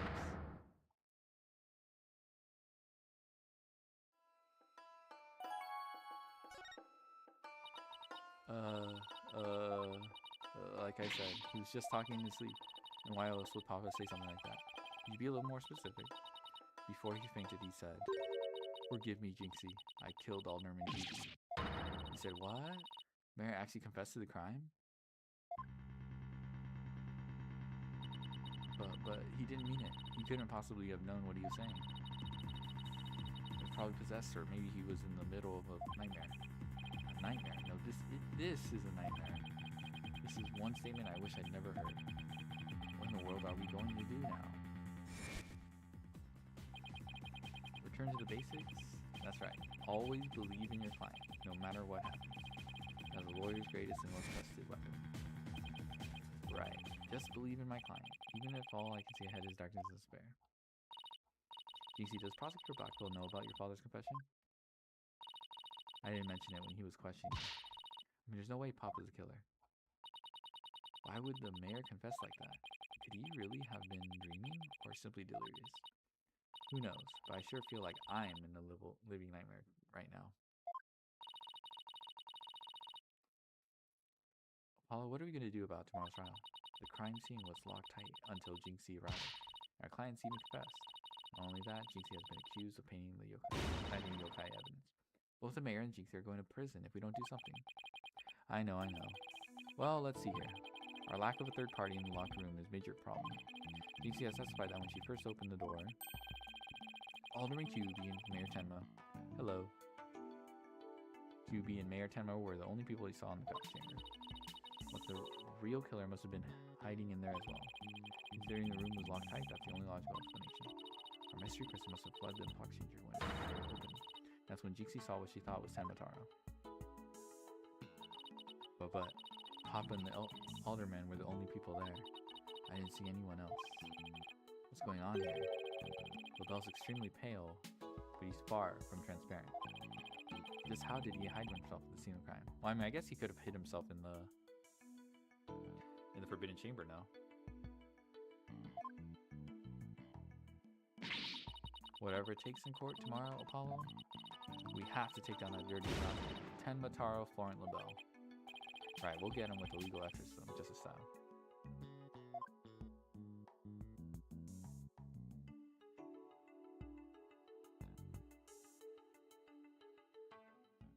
Okay, I'm going to grab some chocolate.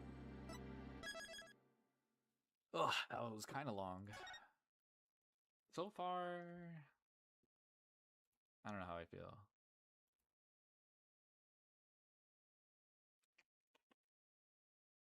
Dang. Hopefully in the next hour I can clear it up. Clear up this trial. I'm gonna get some chocolate and I'll be right back. Blah blah blah blah blah blah blah. Ugh. The investigation is really, really simple. You just click the button. Okay, I'll be right back.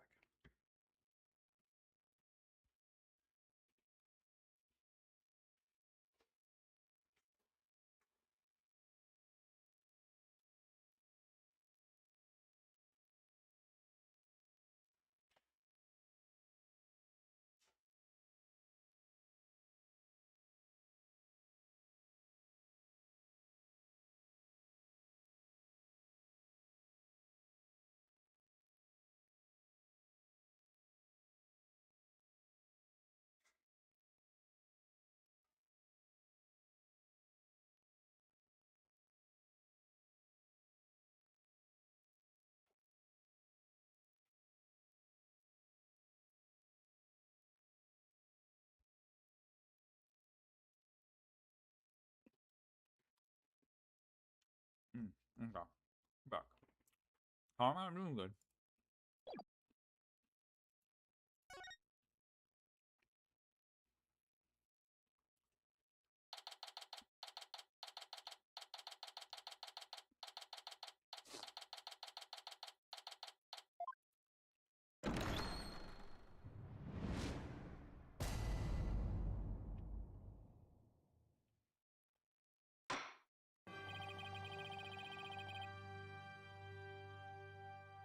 Court is back in session for the trial of Damien Town.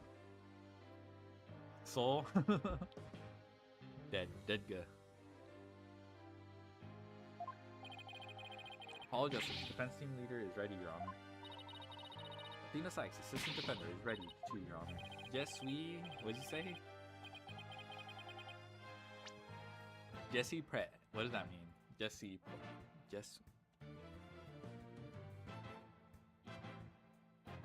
Oh my god. Once I type that in, I get a... I'm ready. Jesse Pratt.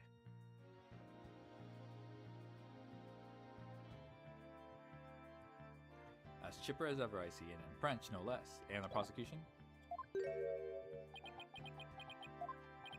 Very well then. By the way, I asked Detective Fulbright to provide sturdier shackles.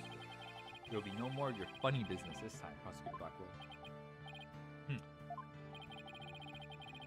Now, your opening statement, if you would. I believe it's standard procedure for the prosecution to handle it. Looks like the judge is ready to really bring it today. Probably realize how Blackwell played him. That was one mean game, Simon says. Yeah, his honor has to fight to defend his honor today. Your baldness? It's plain to see that you've always dreamed of delivering an epic opening statement. I have? I don't know if I'd say that. Why, of course you have. I saw it in your eyes last time you gave the opening statement. That was the look of one who yearns deeply for the thrill of an epic opening statement. No way! He's falling for this glaze. This is insane glaze. For decades now, you have been watching opening statements from your bench. They were the crown jewels of the court. The one thing you cannot possess. Okay, this is more like you're missing FOMO. The crown jewels of the court? Now, long last, they are within your grasp. How could you possibly refuse? Oh, sorry, you don't mind if I do it then? I'll make a special exception, just this once. Here we go again. Yep, more of Blackwell's mind games. Well, in that case, I think I might go ahead and make the opening statement myself. In yesterday's session, we learned the shocking truth that the victim, Alderman Rex Judy, was amazing Nine Tails. We We also learned that. Is that really that shocking?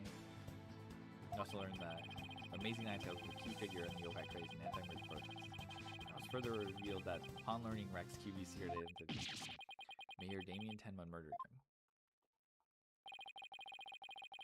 The fact that the crime took place in a tightly locked room was also brought to light. And the only people in that tightly locked room were the defendant and the victim. The defense proposed the existence of a hypothetical third party. But further investigation revealed no proof of a third party who had escaped the room. Ergo, we must conclude that evidence against the defendant is well conclusive. Did I say something wrong?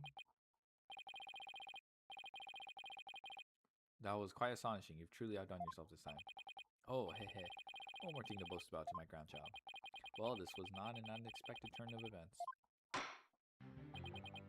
Now then, it seems the prosecution has called a new witness to testify.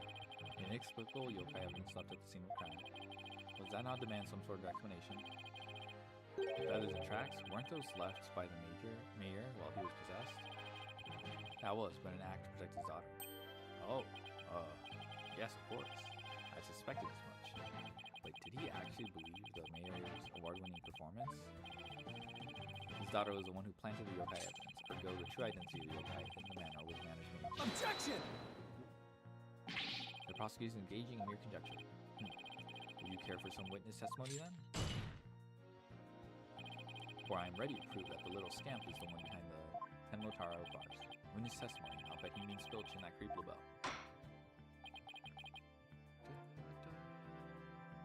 Very well done. Bailiff, would you bring in the first witness? Oh my god, Filch again. Mr. Filch, you make quite the hasty exit yesterday. See that it doesn't happen again today. Been known for my hasty retreat since I was a kid. Bit of a trademark of mine. Indeed, you managed to get a total of 5 bailiffs to slip. Like those amateurs could ever nab me, I always feel so bad about the bird. Every time he slams, the bird's always shocked. Perhaps we should shackle you by the neck. That should keep you... Yikes, no please, I'm liable to rip my own head off if I start running. Your statement? Now. Yes, sir. Mr. Blackhead, sir. Blackhead. We may beat a hasty retreat, but there's no escaping prosecutor Blackhole. Yeah, Blackhole doesn't strike me as a give-up easy type.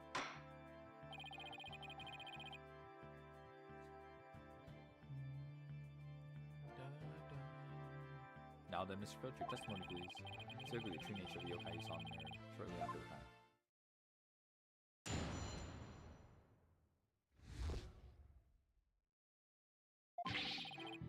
Tenmataro is really like that little maid gal, ain't no doubt about it. I mean, the Tenmataro I saw was just a little thing about her size, but the little runt had a big old staff. I seen it when she came into the window, but she stole it from the forbidden chamber after stumbling on the crime scene.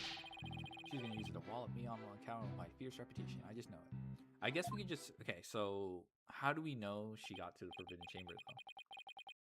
So Tenmataro was short in stature, and that's because it was Miss Jinxie Tenma all along? You betcha. Besides, all the rest in the manor were way taller than her. Feigning height is but an easy thing. Oh my god, the bird. But a big ox like the defendant could never pass for short. What is a Tenmataro impersonator was walking on their knees? Oh yeah, just like the Steel Samurai.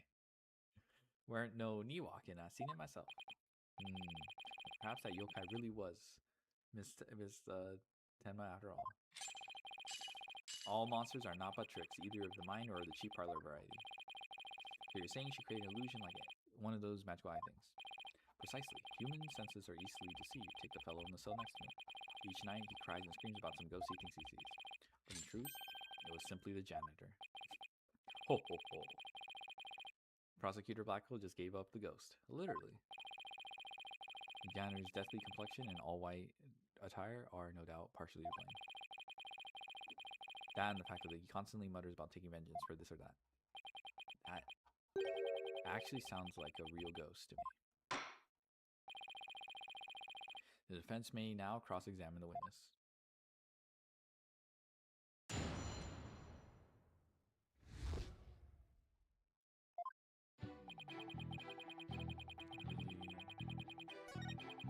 I mean, the short part is probably also debatable.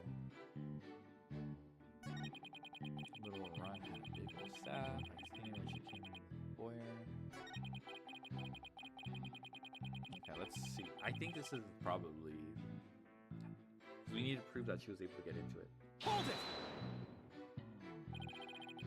I suppose you mean to say Jinxie Tenma entered the Forbidden Chamber to get one. Well, I ain't never seen a staff like that in the manor, so it had to be the Forbidden Chamber. Well, really, the stench of a bell is thick in the air today.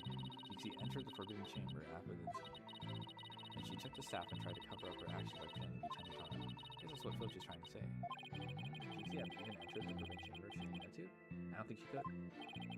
There's one thing I was wondering about. Why did that yokai have a staff in the first place? Well, I've got my hunches about that.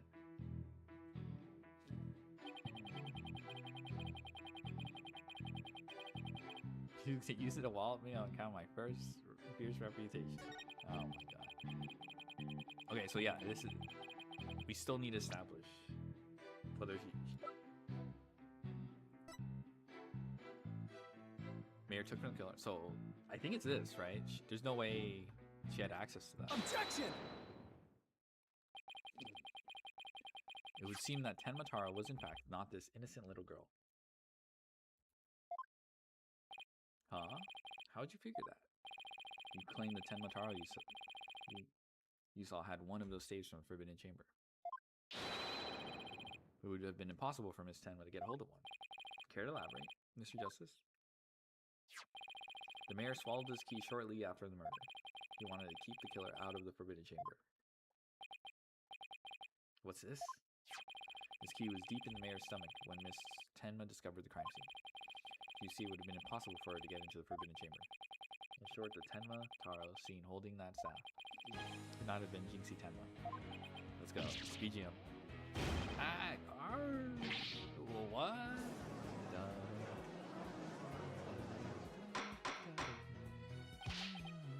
But then who does the defense believe was impersonating Tenmatara? Our Tenmatara impersonator is none other Objection! than such accusations beg evidence aside from this ghastly crime. Can you prove he was a yokai we see? Yes, in fact, I can. Very well, let's see where the defense is going with this. It says, please show us proof as to the true identity of Tenmatara, the impersonator. Is it this? Take that! We found this hand cream in the Forbidden Chamber. We know that whoever was Tenmatara took one of the staves out of there. In short, I believe whoever this hand cream belongs to is the yokai impersonator we're looking for.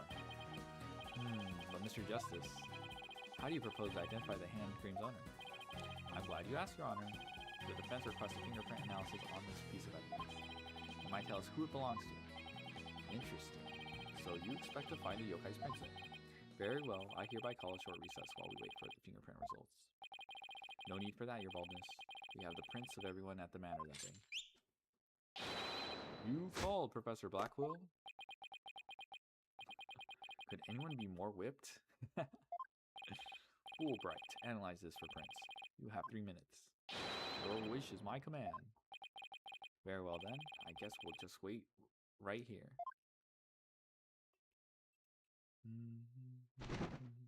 Aww, that's so cute. Oh my gosh. It would seem the fingerprint analysis is complete. What do the results show? What in the world? They're Florent Labelle's prints, aren't they? This is absurd. Prosecutor Blackwell? I'm not going to like this, am I? Don't tell me. The Tenmataro's prints? Fingerprint analysis has revealed that the prints belong to...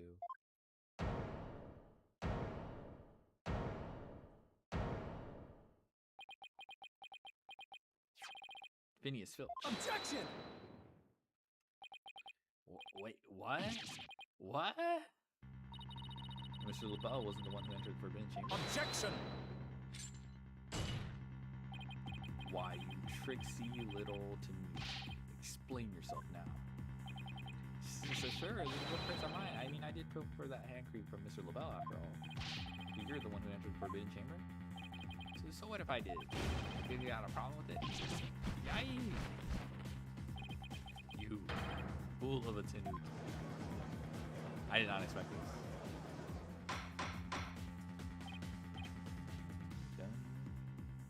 Order. Mr. Justice, care to explain what this could mean? He could still be an accomplice with LaBelle. Excellent question. The fact that Mr. Filch was in the Forbidden Chamber. Wait a second.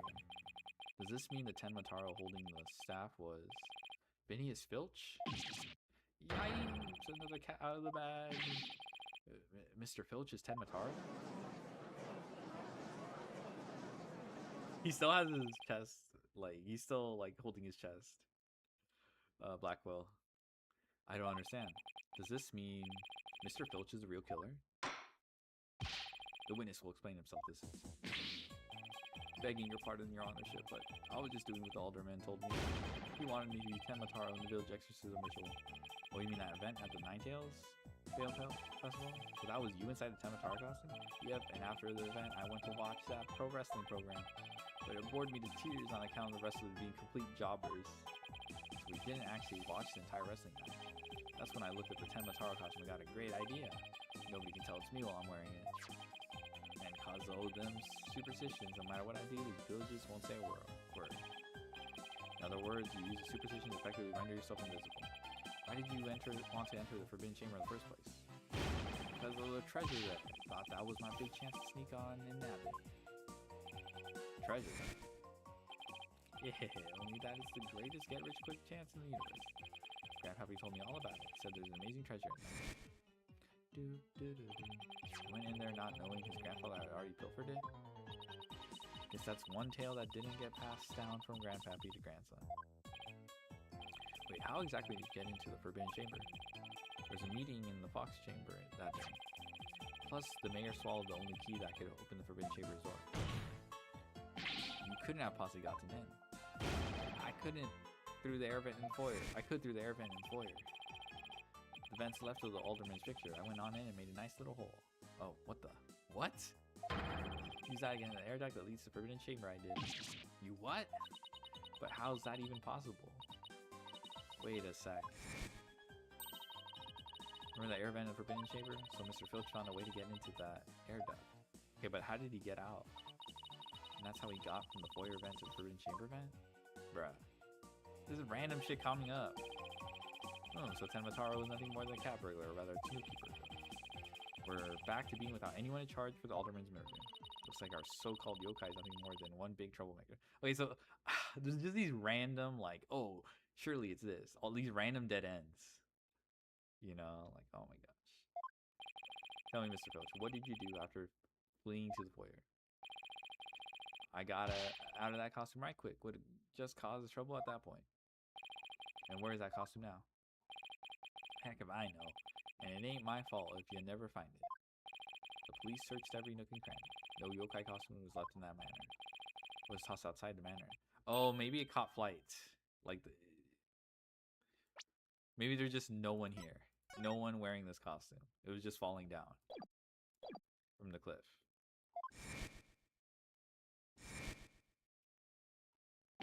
No way. But maybe, just maybe.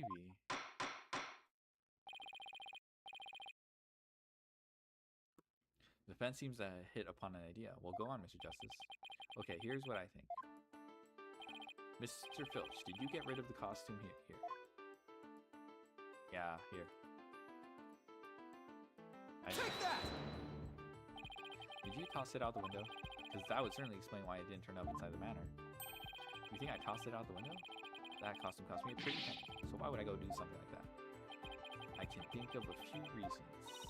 Any bright ideas, Apollo? Well, assuming the costume really was tossed out from the window. And the next question would be, what happened to it after that? And if I'm right, I might have just the clue to what happened to the costume. Phineas Filch, I have just evidence for you. Yadu? This evidence proves you got rid of your Tenmataro costume through the window. Take that! Ah, that's Tenmataro flying through the sky. And just how does that prove Mr. Filch threw his costume out the window? It's quite simple. That's not Tenmataro in the photo. It's the costume Mr. Filch threw out. Ah, that's crazy. You ain't serious, are ya?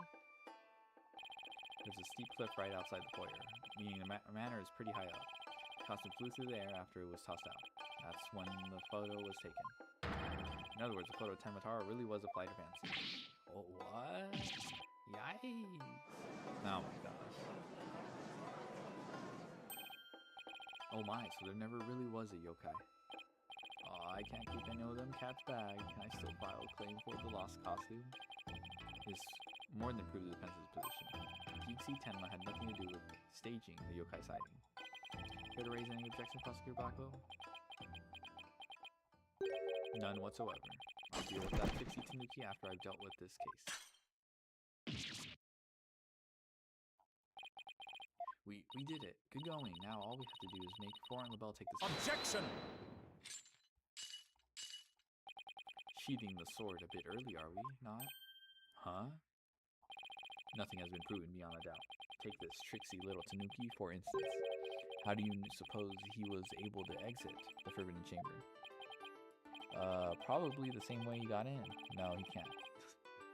Through the chamber's air vent. It doesn't make sense, because then he ends up in the foyer, and then it doesn't line up with him being seen by Jinxie. And what of the feathers and tracks at the scene of the crime? They would suggest that the Tanuki exited through the chamber door, not the air vent. Objection! But the Forbidden Chamber doesn't open from the inside. So what you're saying makes no sense. Right? Someone on the outside opened the door for you, isn't that right? Yep, that's right, Mr. Blackwell. The door suddenly sprung right open. Hold it! Sprung right open. Who was on the other side? Didn't get a good look on account of the sudden glare. Like how the reflection on my head blinded fellow moviegoers emerging from the dark.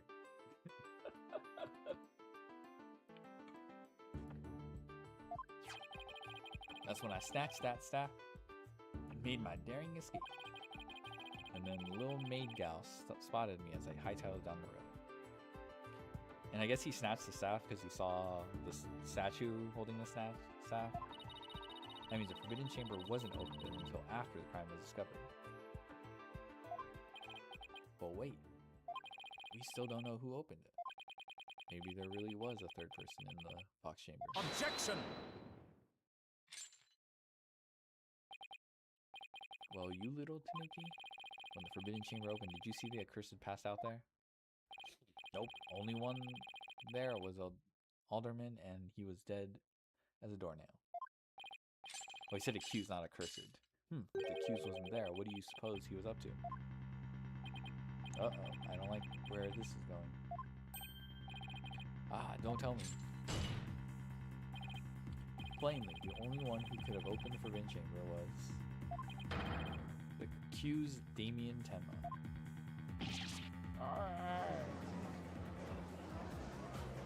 Hold it! Wait a second. There had to be somebody else besides Mayor Tenma then. Really? And who might that be? Oh well, that would be... Objection! Seems our feisty little lass has forgotten the most important thing. Evidence. I didn't forget. I was just testing your attention to details. Miss Sykes, you can't prove your point without some proof of some sort. It's a proven fact. Sorry, I guess I put my foot in my mouth again. Yeah. No, Athena, we're definitely onto something here. We are? Think about it. Filch was stuck inside the Forbidden Chamber.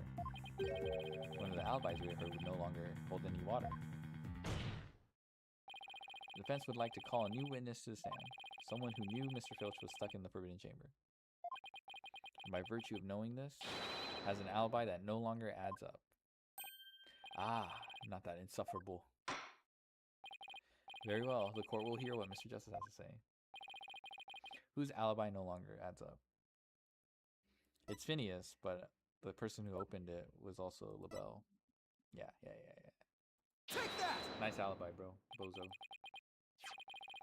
Why, that's the defendant's aide, Florent LaBelle. Didn't he claim to be in the foyer at the time of the crime? True, but in his alibi, he also claimed Mr. Filch was in the foyer too. However, as we all know now, Mr. Filch was not there with Mr. LaBelle at that time. In short, Mr. LaBelle's alibi has disappeared. Florent LaBelle's alibi was one big lie. Is that right, Mr. Filch? I reckon there ain't no keeping that cat in the bag for your neither. It was all Mr. LaBelle's idea. He told me butts in his lip about me breaking into the forbidden chamber, and returned as if we vouched for each other's alibi. Shame on you, Mr. Filch. Perjury is a serious crime, you know. Aw, shucks. Mercy, your honorship, mercy. Get his ass. I also served the person who opened the forbidden chamber for Mr. Filch. It was none other than Florent LaBelle. After all, his alibi has just been proven to be complete fabrication. I see. We will take a 20-minute recess, after which we will see what Mr. LaBelle has to say for himself.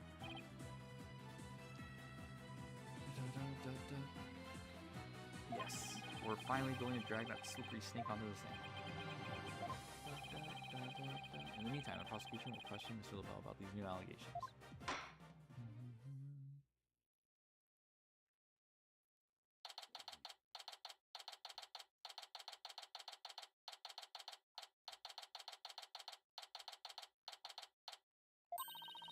We did it, Apollo. We finally dragged Mr. LaBelle into court. Yeah. Hey, why the long face? I can't help but feel I'm missing something important. Plus, Prosecutor Blackwell's bound to mount a counterattack. You really are a worrywart, aren't you? It'll be fine. That mystery figure opened the forbidden chamber for Mr. Filch. Had to have been Florent LaBelle. I know, but that's not what's bugging me. I wish I could put my finger on it, though. At any rate, the big showdown with Mr. LaBelle is up next, so chin up, Apollo.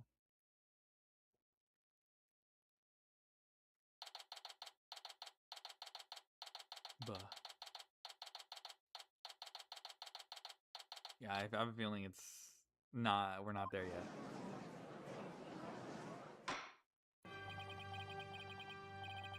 Court is back in session. Our next witness is... Yes, I'm acting on behalf of the mayor in this very important matter. Seems the witness is predisposed at the moment. Ah ha ha ha ha. Surely you jest. I will hold you to your promise. Remember that. The Joker, yeah, it's the Joker, baby. Oh, my deepest apologies. This is Florent LaBelle, personal aide to Mayor Tenma, or should I say, the accused. Ouch, like the poor mayor hasn't suffered enough. Well, what business do you have with me? I'm a very busy man. So let's make this as brief as possible. Your baldness? Ah, right. Mr. Filch's testimony has revealed a hole in your alibi. For this reason, you are suspected of having some sort of connection with the case at hand. Do you think I'd be associated with this entirely lurid affair? Well, I'm not, so may I go now? I have a very important matter to attend to. I don't think so, Mr. LaBelle. Do you realize what a serious crime you committed? Witness, you are being accused of perjury. This is your chance to clear the air. Fine. The truth is, I faked my alibi for a very good reason. The mayor was obviously the killer, so I created a fake alibi to confuse the matter. See, as his personal aide, I felt I had to correct him. Sorry. Ha ha ha ha ha. You think this is funny? Is that your alibi you're suspect too? What were you really doing at the time of the crime? Peasant. How dare you accuse me of the beautiful... Oh my god. Stop stalling and tell the court what you were really doing at the time of the crime. Silence! Yeah, it's a Joker. Yeah. I think it's almost like...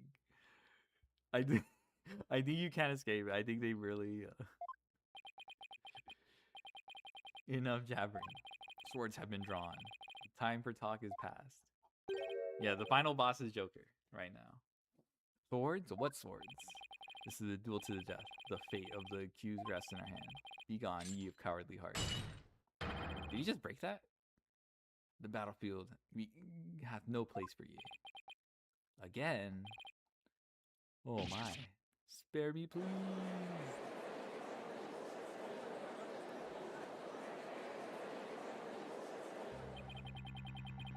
So much for sturdier shackles. Ah!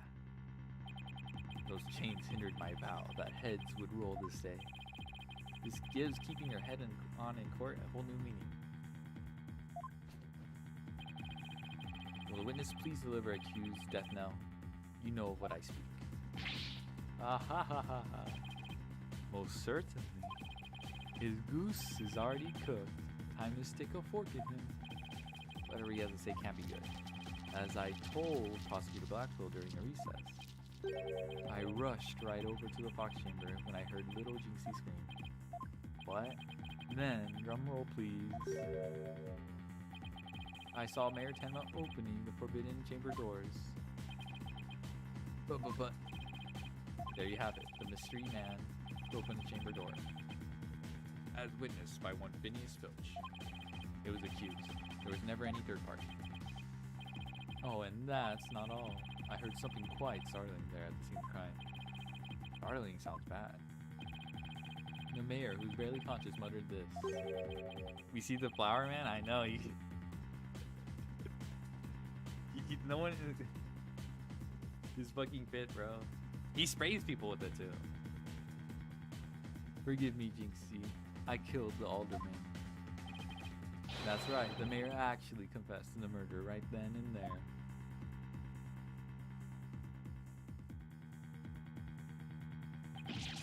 He confessed? He keep pointing at? I know. He really wants us to see the pit, bro. Order in the court? This is quite conclusive testimony if it stands. Just so, and quite astonishing I might add. I only learned of this fact during the recess. Ah ha ha ha ha. I just love surprises, don't you?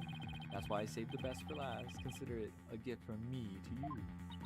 No way, I don't believe Mr. LaBelle heard the mayor confess. But is this really true? Did Mayor Tenma really confess? It is indeed. During that last recess, I confirmed it with the mayor's daughter. It would seem Mayor Tenma actually did confess. That testimony is quite favorable to the prosecution. This is LaBelle. Yes, I called earlier about the party reservation. That's right, and I'll be calling my little shindig Mayor Tenma's conviction gala. A splendid time is guaranteed for all but the mayor and his defense. Ha ha ha ha. Well, as it seems, our witness is a very busy man. Let's get right to his testimony. So, LaBelle, please tell us what you saw when you came upon the scene of the crime.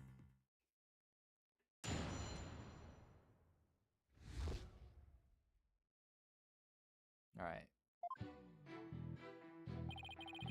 I was in the hallway, hiding in the shadows. That's when I heard the confession. Upon learning of her father's crime, little Jinxie fled without ever noticing me. Immediately after that, the mayor came to and stood up and opened the forbidden chamber. As I ran in terror, the demon emerged from his prison.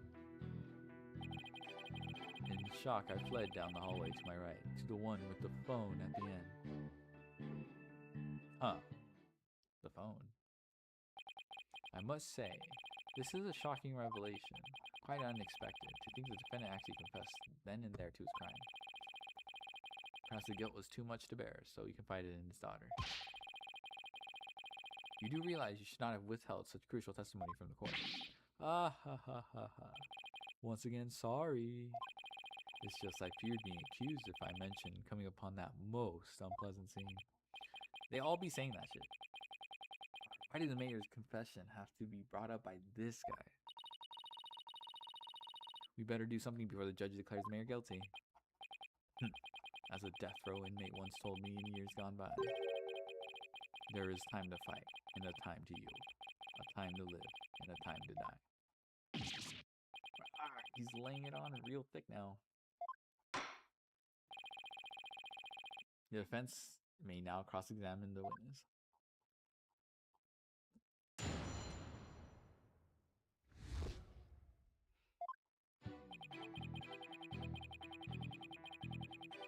Alright, what the fuck does this mean?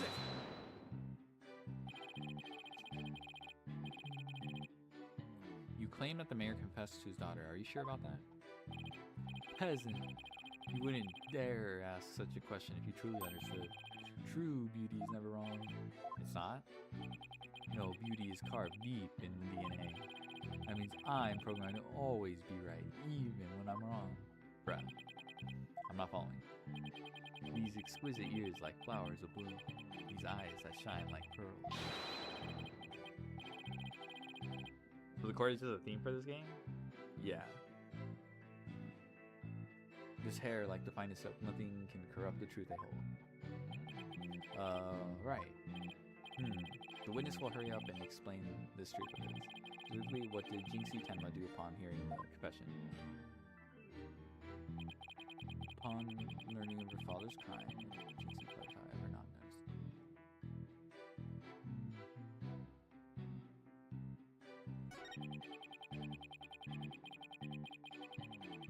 Mary came to, stood up, open a forbidden chamber. Emerged this person. In shock, I fled down the hallway to my right. One with my phone? Hold it! What does he have to do with this phone? After he fled from the hallway with the phone at the end, Tenmataro ran off toward the foyer. Precisely. Notice any inconsistencies, Apollo? Well, Jinxie also saw Tenmataro, right? He did. She said they passed each other in the hall after she managed that call to the police. What if LaBelle had fled down the hall where that phone is? Jinxie would have seen him when she was returning from making her call. Oh, and if she saw him, she would have definitely asked him for help. Right, it just doesn't make any sense. I review the evidence. You don't find some way to poke a hole in his testimony. Mayor Tenma's as good as guilty. This is bad, very bad. You find an inconsistency, a mistake, in some kind of conflict. All over if you can't find a flaw in this prosecution case. Okay, what the? Alright, let's just...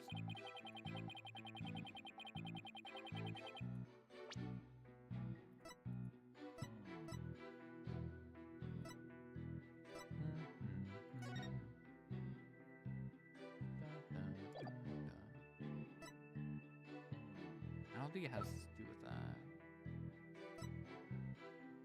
Jinxie's eyewitness account of the demon in the hallway near the tree. She says it fled toward the foyer. After leaving the scene and calling the police, they passed each other at a bend in the hall as he made for the foyer. He's carrying stuff. She couldn't call for help because there was no one else in the hall. Is that it?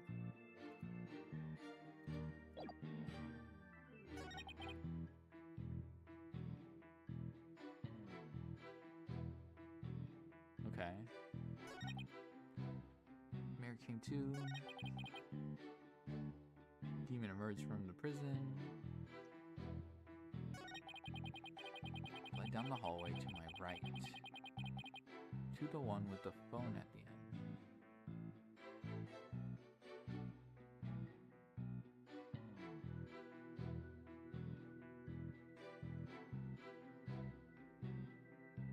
Yeah, Jinxie ran away. Okay, yeah, so it's gotta be this. She saw no one else.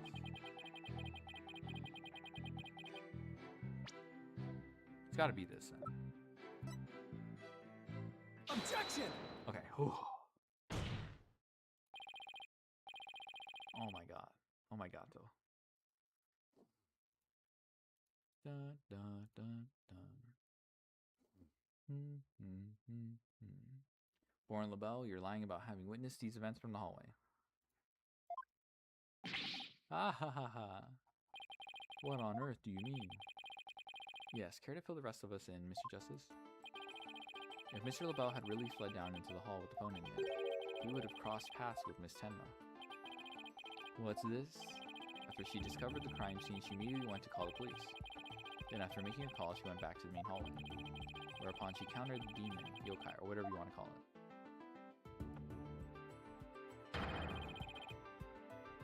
For me, I call it Phineas Filch in a Tenmataro costume. The encounter happened right here where the hallways meet.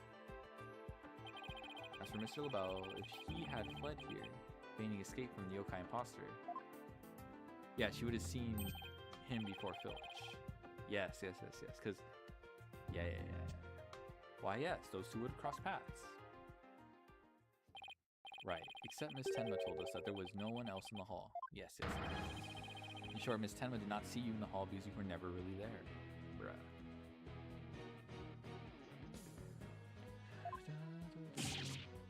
Oh my god. Ah, my eyes, my beautiful eyes. Ha, not such a fabulous scent now, is it?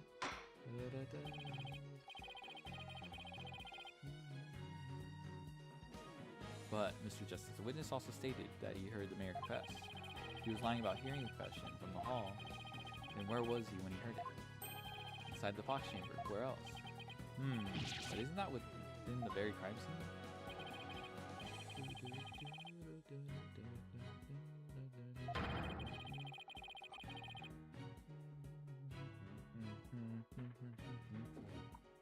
Rather, he's the third party I've been alleging this whole time. What? You think I'm the killer? How dare you? Silence! Foolish fop. A true man knows when he is beaten. A shield of lies comes to naught before a foe with the sword of truth bared.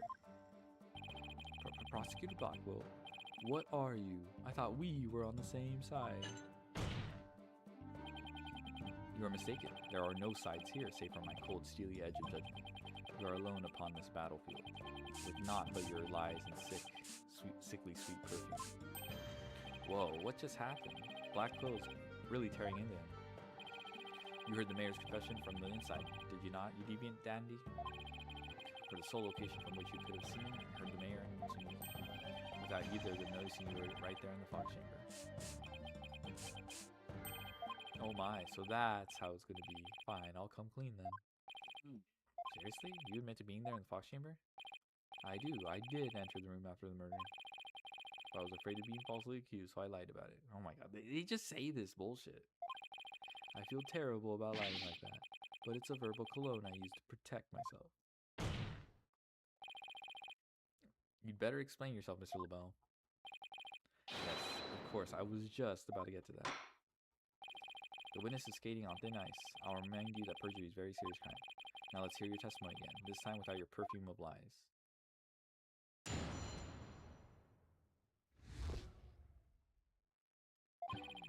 I did enter the Fox chamber after the murder, but I didn't enter until after Jinxie had heard the confession and left.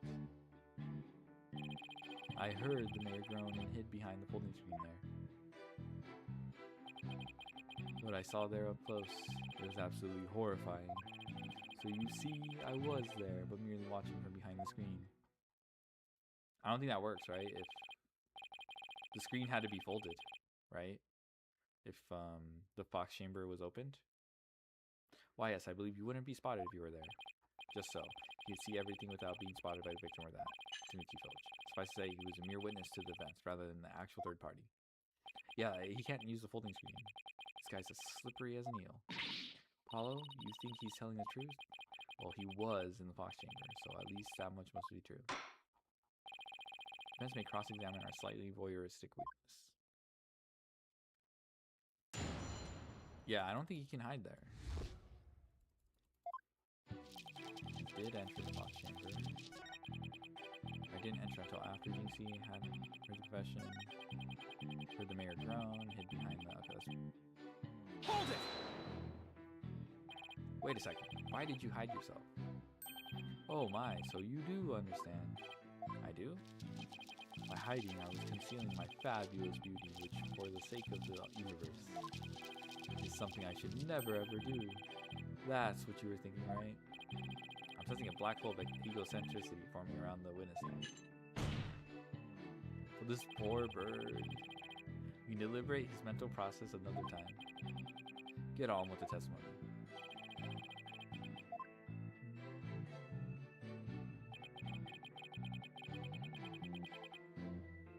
Okay, what is it? Hold it! Can you describe the crime scene in a bit more detail? And what exactly would you like details about? Well, what I'd like to ask you about is... Can you please describe the forbidden chamber at the time? It was shut tight until the mayor opened it. He's really trying to stress that it was the mayor who opened the forbidden chamber. That big liar, he opened it himself. Whoa, if he looks to kill, LaBelle would be toast. Well, Mitchell, do you consider his statement to be of any importance? Is it important?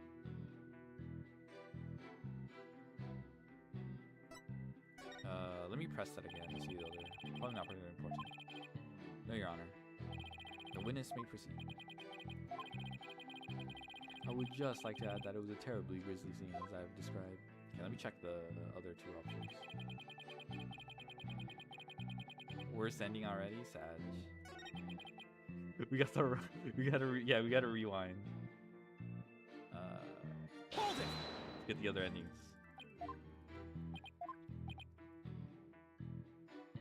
Feathers and tracks. What do you remember about the yokai feathers and tracks? They resulted when Tenmaitaro exited the Forbidden Chamber. Came out in quite a rush, scattering feathers this way and that. Did you immediately know it was Mr. Filch? I did, and that's why I suggested we cook up our alibis together. How did those practice sessions go? They were nearly the death of me. Filch has to be the worst student ever. He really doesn't think he's done anything wrong, does he? Well, Mr. Justice, do you consider his statement to be of any importance? For now, we'll just do that. No, okay.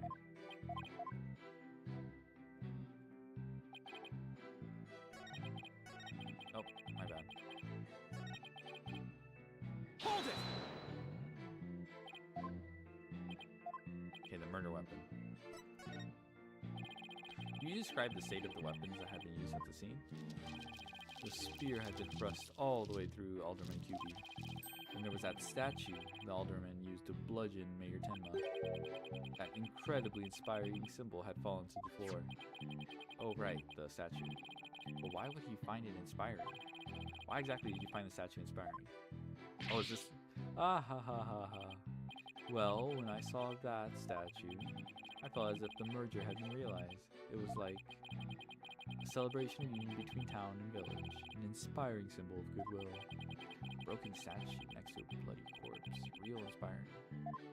But how would he know the original statue?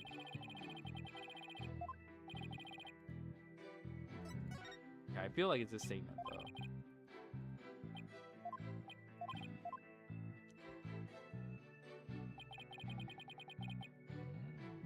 Okay, let me... Hold it! Mayor had been knocked out by a blow to the head. Could he really have opened the Forbidden Chamber in that state? Well, it did seem difficult. He was all woozy and stumbling around as he opened it. It was such a heroic effort that I nearly started to cheer him on, despite myself. I think that Mayor needed medical attention, more than a cheerleader. You think he's telling the truth about being there in that room? I believe he was there. The question is, when did he enter? You mean, did he enter after Jinxie fled? Or was he there before the murder? If it's the latter, that would change everything. Right, if he was there before the murder, that would make him a suspect. But how do we go about proving that? Well, I guess we ask him about what happened there. Okay, let's press him and see what kind of info we can extract from him. Let's cross our fingers that he says or reveals something incriminating. I'm guessing it's a statue, right? Because if he saw the... If he saw... How did you know the original... Hold it! Alright, so I think it's a statue. Okay. Spear and thrust all the way. Legend.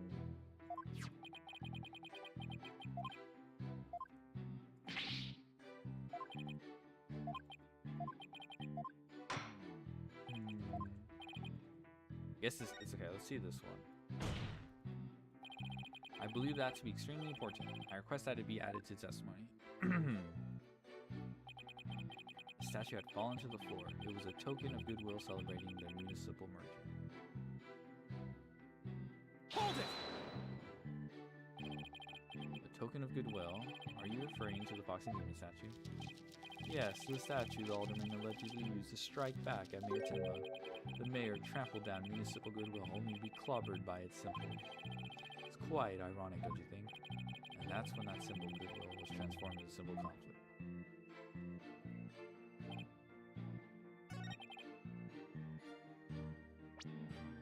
Do we just show him this? Statue was traced with blood from defendant Damien Tenma and was apparently wrapped in a large cloth in which the defendant's blood was also found. Oh! How did you... It was wrapped. So that obscures what it looks like, right? You'd have to know what it looked like before. Objection! Alright, got his ass. You realize I finally betrayed you, Mr. LaBelle. What possibly could you mean? You said the statue was like a celebration of union between town and village. Isn't that correct? It is indeed, but what of it? The two yokai are joining hands in goodwill, as if they were celebrating the municipal merger. Yeah, it's broken, right? Something the matter? So how did you really know that this statue was meant to be a symbol of goodwill again? It was broken after the fact he got hit. And if he was really there after the murder took place, he wouldn't have known what it looked like. What? Justice Dono, explain yourself. And make it quick. The statue was meant to symbolize goodwill in its original form, but that was a secret. A secret? Whatever do you mean? What I mean is that it broke when someone used it to strike Mayor Tenma on the head. What's left clearly make it look like the two yokai are battling it out. Eat! The statue's secret and its true form were lost inside that locker room. For Miss Tenma, the only living soul who should know what it looked like. So, Mr. LaBelle, where could you have possibly seen the statue in its original form? What do you mean, where? The only possible answer is this. You saw the statue in its original form. Right there in the room where the alderman was murdered before it was broken. How dare you? Mr. Justice, are you accusing the witness of some sort of crime? Yes. Yes, I am. Florent LaBelle, I accuse you of the murder of Alderman Rex Cuby. Ah. Damn, you look kind of Joker-like right there.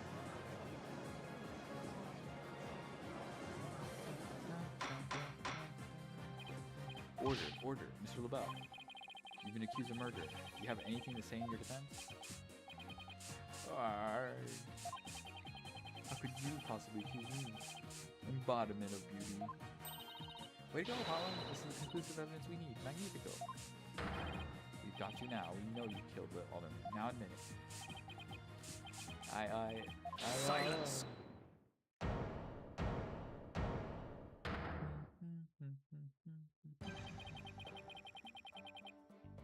Enough of your silly games, Justice Dono.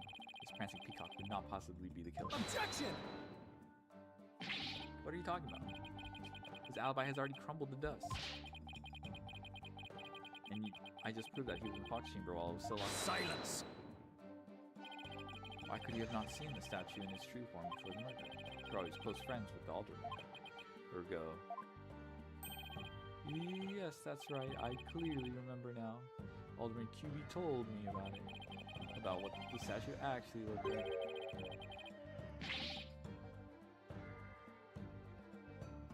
I mean, he was a good friend of mine. Ha ha ha. Objection! Yeah, right. He wouldn't show you a secret gift just like that. Silence! Moreover, it has already been proven that he was not present at the scene of the crime. It has? Forgotten, have we? Recall the little scam statement, if you will. When Jinxie Tenma unlocked the Fox Chamber, she saw the alderman and the mayor collapse therein, and no one else. Oh, dang it. The fact is, it was you two who made that apparent in yesterday's conversation. Thus, Florent LaBelle could not possibly have been in that locker room. No, I just don't get it. How could Jinxie not have seen LaBelle? Was it the folding? The proof is incontrovertible. No room for debate exists. Am I not right? Your baldness? It does seem awfully conclusive. The facts point to the defendant and victim being the only people in that locker room.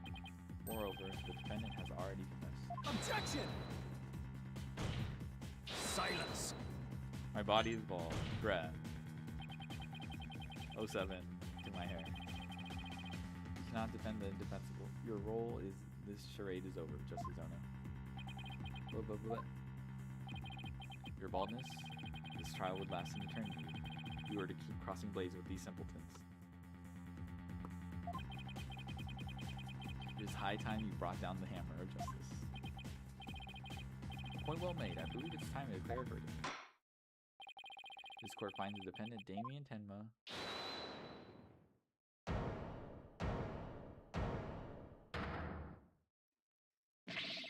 It would seem that my time is at hand. With Mayor Tenma? Bruh. Counselor, there's a matter to which I must testify. I recall it now only for your good graces. Bruh. Good counselor? Oh, right, you must mean me. Does he finally remember what happened before that blow to his head? Bailiff, don't just stand here there. Seize him. It's no good, I can't restrain him. No, me in despair. For I am Tenmataro, demon lord of the yokai.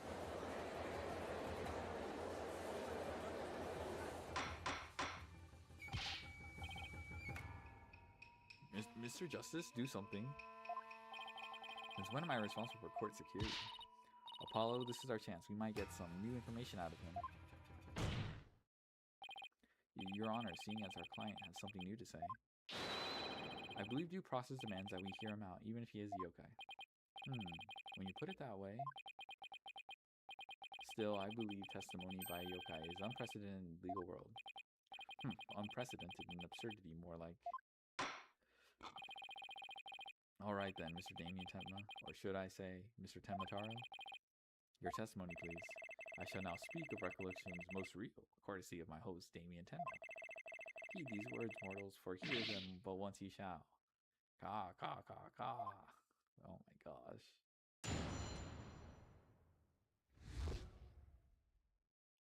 What is this, dog? Barely conscious was Damien there amid the darkness. Suddenly two yokai did appear. On one said I, Tenmataro, ruler of humankind. On the other, I mean the nine-tailed fox. Well, there was a mask, right?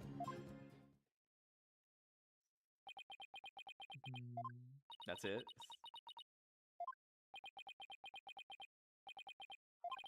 So the defendant asserting that the room he was in was very dark at the time?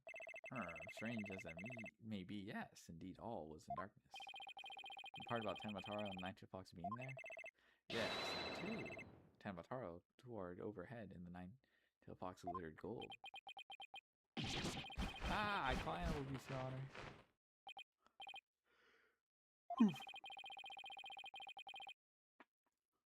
It seems the defendant's recollections are not to be trusted.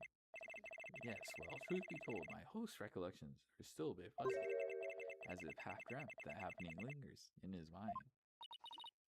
Apollo, maybe I can help you. Really? Oh, you mean... Yeah, I can hear it. The discord in his heart. I sense an unusual motion in the mayor's memory of the event. Okay, I just hope our findings don't come back to haunt us again.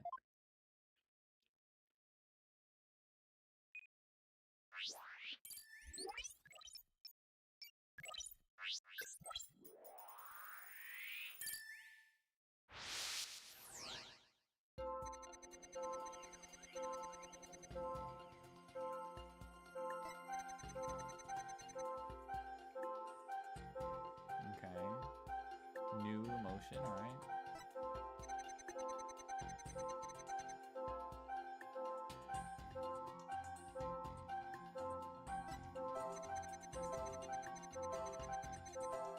Okay, I see. Got it! When the nine-tailed fox appeared, you not only experienced shocks and sadness, but also something like joy as well. Joy? Perhaps it was joy at the light coming into my eyes how long that. A long and terrible creaking did pierce the silence.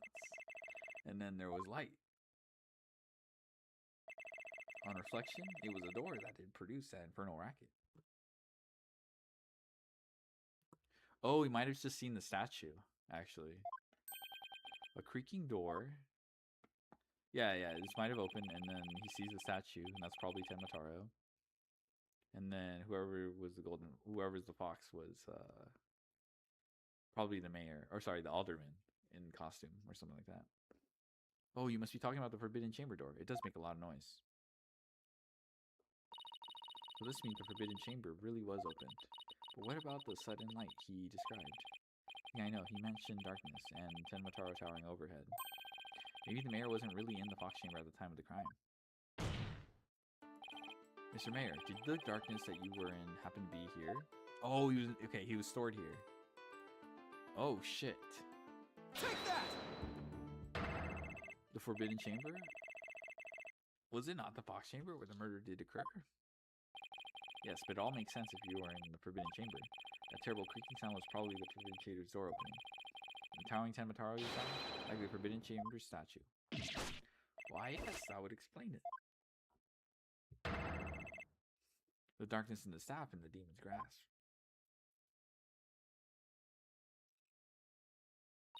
But even if all that's true, then what about the nine-tailed fox? Maybe he was seeing things, just like Jinxie in her imaginary yokai. Fantastico, Apollo. It is entirely possible. In a groggy, dreamlike state, people can misremember things and events. Misremember, you say? Let me think. I do believe I remember now. That was not the nine-tailed fox. It was the Amazing Nine Tails. What? The Amazing Nine Tails. At first, this is but a dream, I thought. Now, however, most clearly do I recall it. It was the Amazing Nine Tails who did open the Forbidden Chamber's door.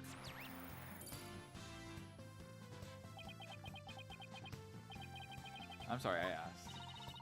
Amazing Nine Tails, but that was the victim, Alderman QB, right? Yeah, why would he open the Forbidden Chamber? Wasn't he trying to keep it sealed? Never mind that. This is completely new information. Let me enter it and run an update.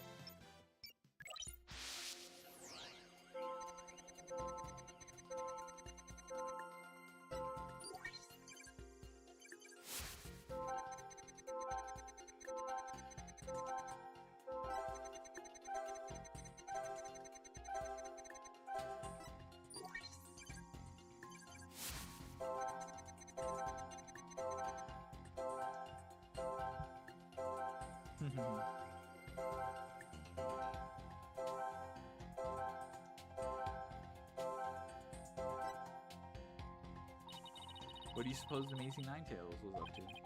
Good question. Could he have been trying to free the mayor from a Forbidden Chamber? Why help an enemy like that? Wasn't he opposed to the mayor's murder plan? Well, at least now we know why the room suddenly lit up. It's been a huge relief for the mayor. I mean, just thinking about being trapped in that pitch black room freaks me out.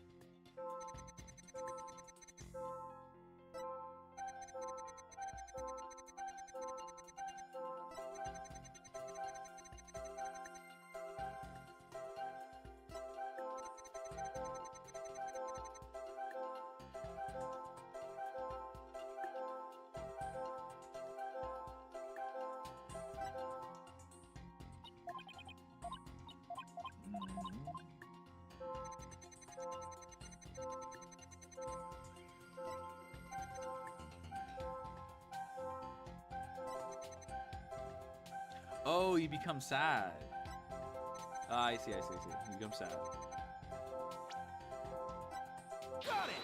Got it. Alright. When the Amazing Nine Tails opened the chamber, banishing darkness within, you felt joy, but didn't you also feel shock and sadness? Yes, in the hazy depths of my mind do I recall something of that nature. I believe it was the Fiend's Cape of Red. When I did behold it, a great wave of sadness did inexplicably wash over me. A cape of red? Paula, we've reduced the noise level. Oh, but there's still a little left. Mayor Tenma, why were you sad when you saw the red cape? Why indeed? What could this mean? I guess his memory is still a little spotty. I know because his latest recollection contradicts the evidence. Yeah, it's one of those contradictions that slaps you right across the face. Something this obvious could arise when someone is trying to force a fuzzy memory into definitive shape. Paula, I know what you have to do. You need to present evidence that contradicts the image you see. Oh, so it's basically the same as the usual cross-examination process. Okay, time to review the evidence. Look out, contradiction. Here comes justice.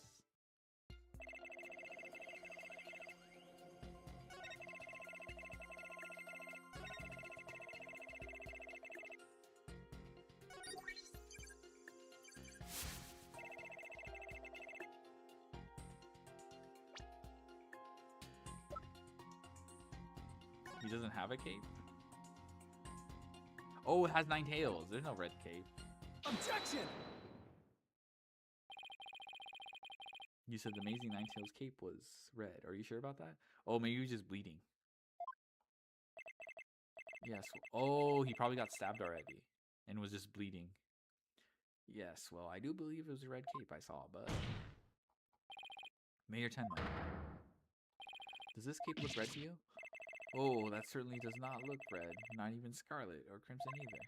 Nevertheless, upon my liberation, something red did fill my as yet hazy field of view. And I thought to myself, ah, the amazing Nine Tails is arrayed in the cape of red.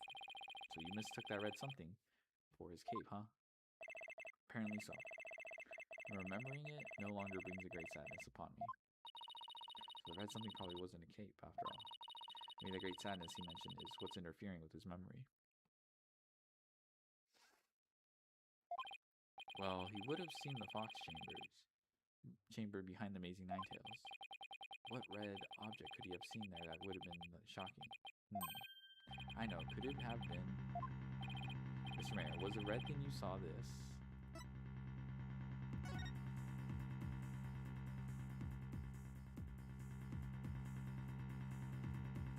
Was it this?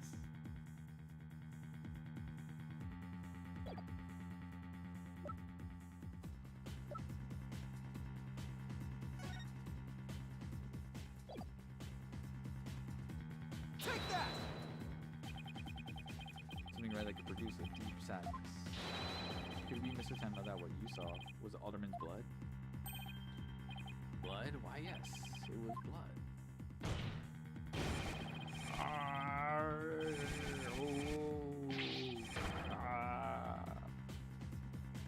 What's up?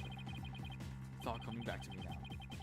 It wasn't a red cape that I saw. It was lying behind the amazing Nine Tails, the Alderman's bloody body. Yee.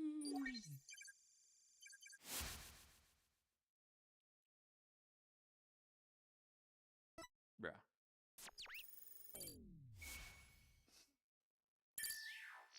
Bye-bye. His noise level's down to 0, I think.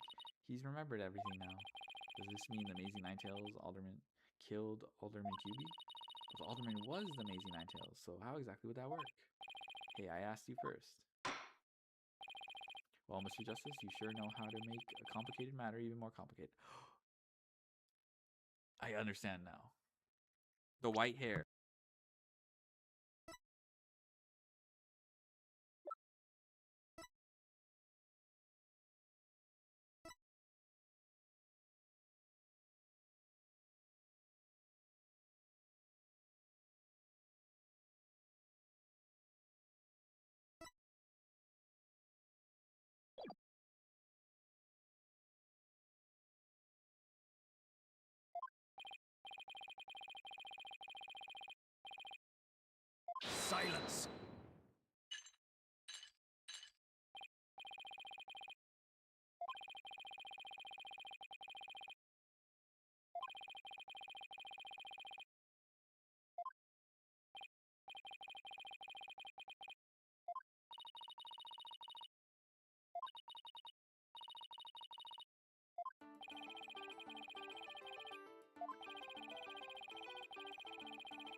Silence!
Oh, dude, I think I muted myself earlier.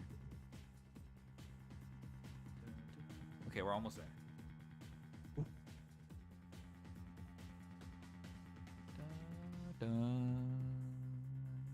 Okay. A wrestler's mask is more precious than his own life.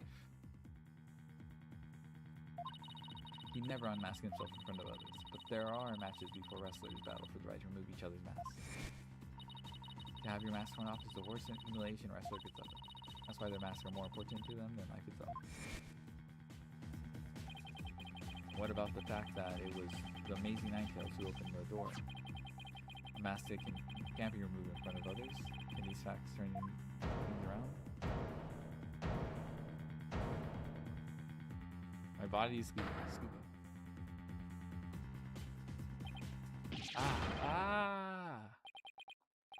We got it all backwards. Apollo, I think we might have made a huge mistake. Your baldness, I see no need to further indulge them in their silly little farce. The defense has no proof. They never did and never will. I guess Tenma's of Ninetales or something? I don't know. Objection! And then it seems I'm reverted. I do have proof. Do you now? Alright, but this better be good, Mr. Justice. We can solve the remaining riddles by turning all our assumptions upside down. Why Jinxie Tenma mistook Mr. LaBelle for her father. Why she couldn't remove the costume or tell anyone about it in the first place. These riddles are inextricably linked to Mayor Tenma's secret identity.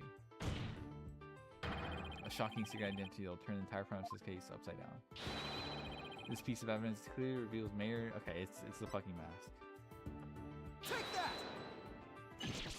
Gah, whoa, absolute claptrap. Poppycock, Balderdash. We thought the alderman was amazing Ninetales and the mayor was Tenma Taro. That's why I believe the mayor killed the... Oh my god, this is kind of...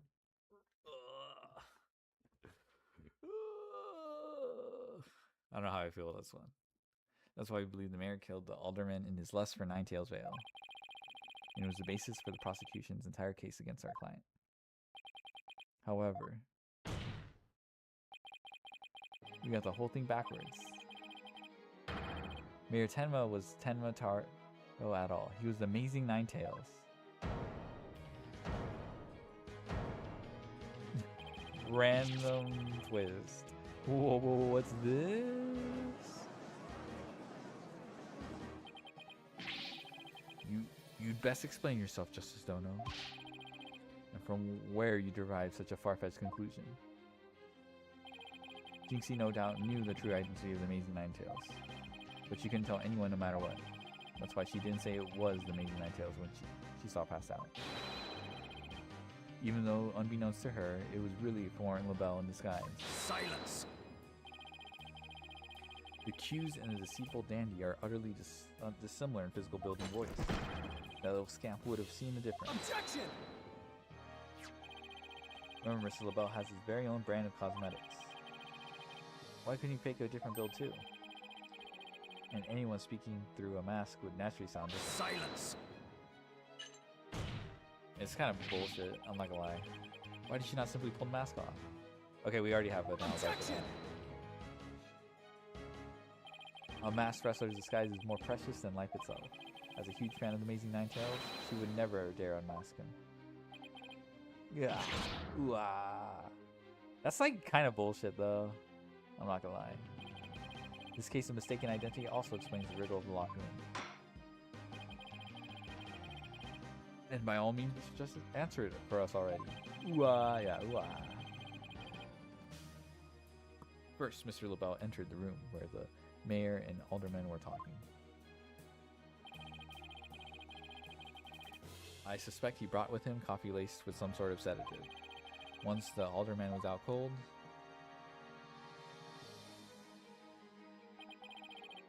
he's all anime. That's when Mr. LaBelle killed him. Next, he took the mayor, who had also drugged. He had also drugged in the Forbidden Chamber. When he returned to the Fox Chamber, slipped into some of the mayor's spare clothes, and completed his disguise by donning the Amazing Nine Tails mask. With his entire charade in place, Mr. LaBelle let out a scream. The scream that led Jinxie Tenma to the scene. How did he know Jinxie would be there? What if he got discovered by Filch?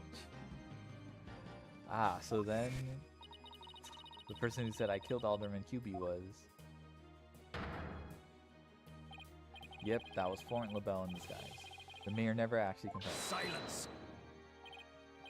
This is no more than guesswork and speculation. Now stop your jabbering. Objection! No, you twisted samurai. This time you stop your jabbering and let me finish making my case.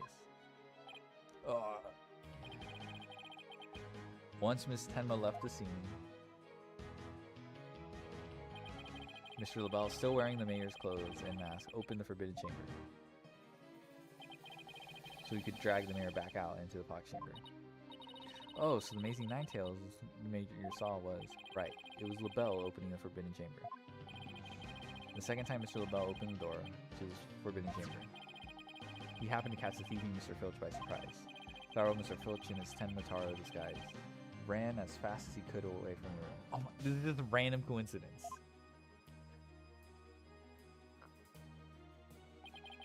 As he did, he left behind a trail of feathers and tracks. Why wasn't... What about the tracks here? Oh my god. And gave Miss Tenma the scare of her life in the hallway. With no one left to witness the events that had occurred. Mr. LaBelle then proceeded to drag the sleeping mayor back in the... What? Well, I guess it's dark, so...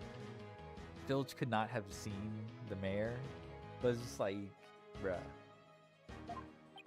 I see. Well, that all certainly does make sense. Then after dragging the mayor back into the Fox Chamber, Mr. LaBelle threw the mask out the window and fled the room. Silence!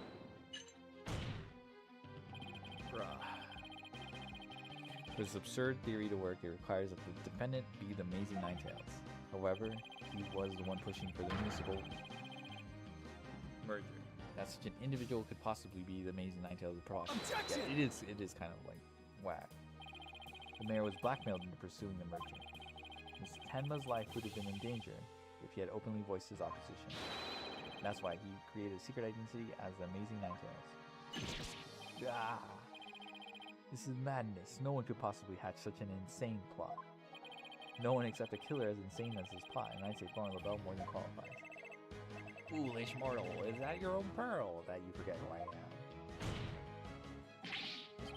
Mayor Tenma, it's okay now. Jinxie will be safe just as soon as Mr. LaBelle is arrested. You are the Amazing Nine Tails, aren't you?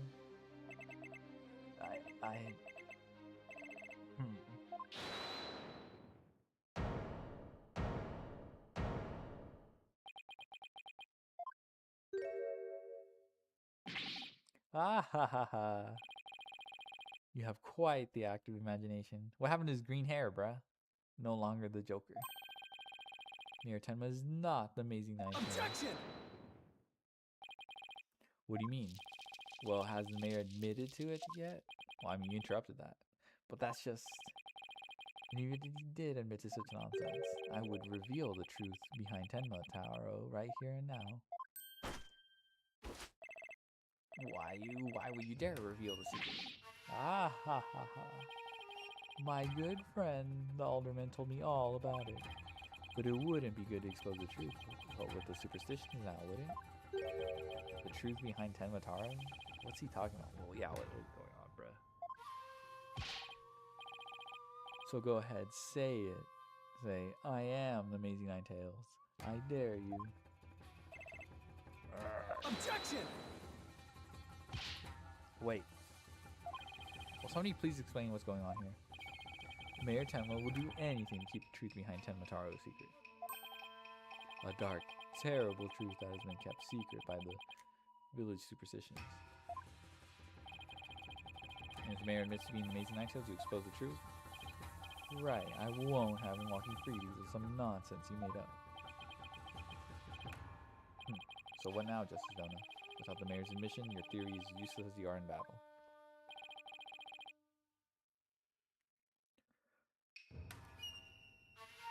I'll show you who's useless. Don't you dare give up now. I know. Your Honor, I believe Mr. LaBelle's statements warrant a thorough cross-examination. After all, the true identity of the Amazing Nine Tails is the cornerstone of this case. You do have a point there.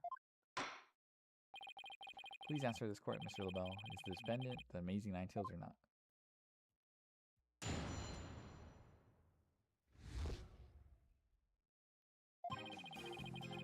The Amazing Nine Tails' true identity is not Mayor Tenma. The mayor would never admit to such utter nonsense. If he did admit to such nonsense, I will expose the truth behind Tenma Taro right here and now. And that would bring ruin upon Nine Tails Vale, just as the superstitions say. Okay, what the hey? At this rate, the mayor will be found guilty for sure. Honestly speaking, if Mayor Damien Tenma is not the Amazing Nine Tails, I'm afraid I don't see how the defense has much of a case here. Ah ha ha ha ha. And let's just leave it at that, shall we? We all know how Alderman QB was the Amazing Nine Tails anyway. I mean, that's how the Nine Tails Vale made a comeback. The Alderman was so popular. There's gotta be a hole in that testimony somewhere. I don't even know where to start. Since we don't have any proof that the mayor is the Amazing Nine Tails, then we'll just have to get him to admit it himself. If he admits it, then LaBelle's gonna expose the secret behind Tenma Taro. We're so close, I know it. Defense may cross-examine the witness.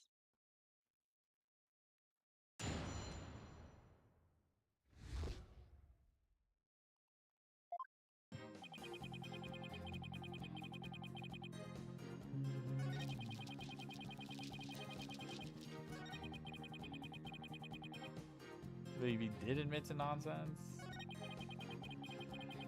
Okay, what's this? Hold it! Just how did you learn the so-called truth behind Tenma Taro? Alderman QB told me all about it. The secret of the Forbidden Chamber and the truth behind Tenma Taro. Why would he share secrets like that with you, Mr. LaBelle? Because of the Alderman's wife. I was looking after her while she was hospitalized. I appreciate it so much he shared the secrets with me. Okay, bro. Wait, did you threaten the Alderman in addition to the mayor? Don't tell me that's how he learned how to open the Forbidden Chamber.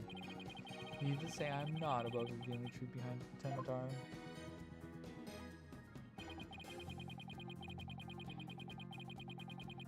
Yeah. Hold it! Do not gaze upon Tenma Taro. Do not tell others of these secrets. Is that what the village superstitions say? Exactly. Telling others what Tenma Taro looks like would reveal the truth.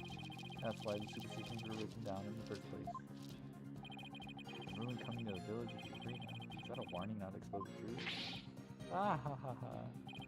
Bingo, and that truth is Tenma Taro is a great, greed-inspiring fortune.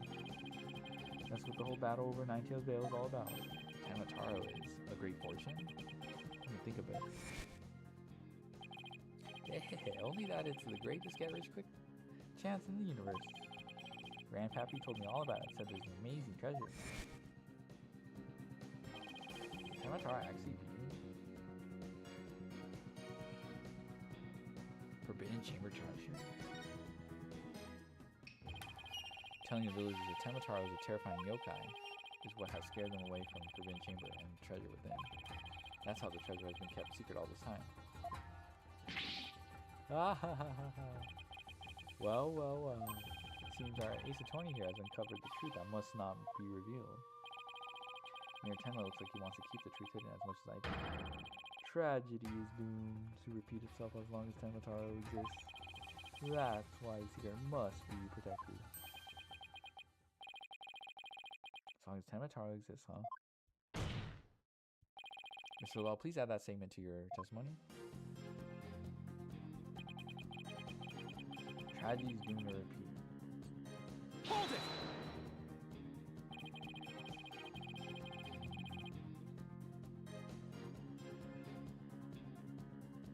So in other words, tragedy wouldn't occur at all if there were no Tenmatara? Yes, I suppose so, but that's wishful. This is LaBelle, yes. You know what I'm saying. As long as Tenmatara exists, huh?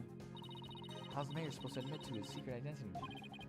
Well, we have to find a way to make him say it, or our entire case unravels. There must be a hole in LaBelle's testimony somewhere.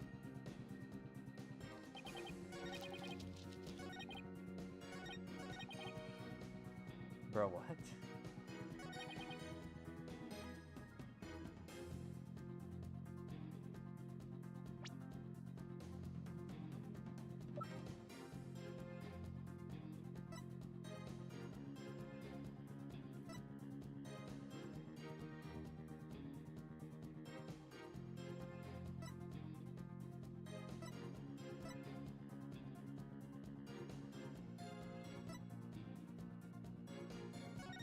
I don't think this does anything.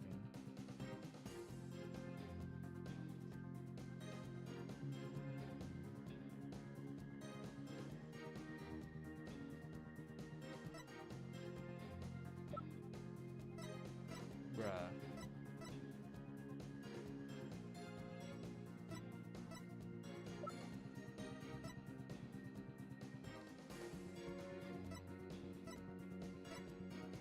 Okay, we already used this.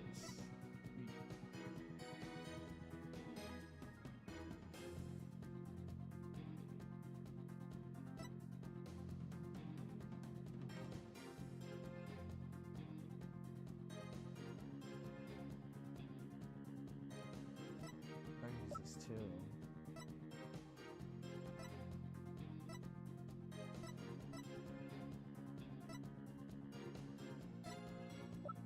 Yeah, I actually have no idea. It's probably one of these three. I mean, we did use this. Maybe it's one of these two.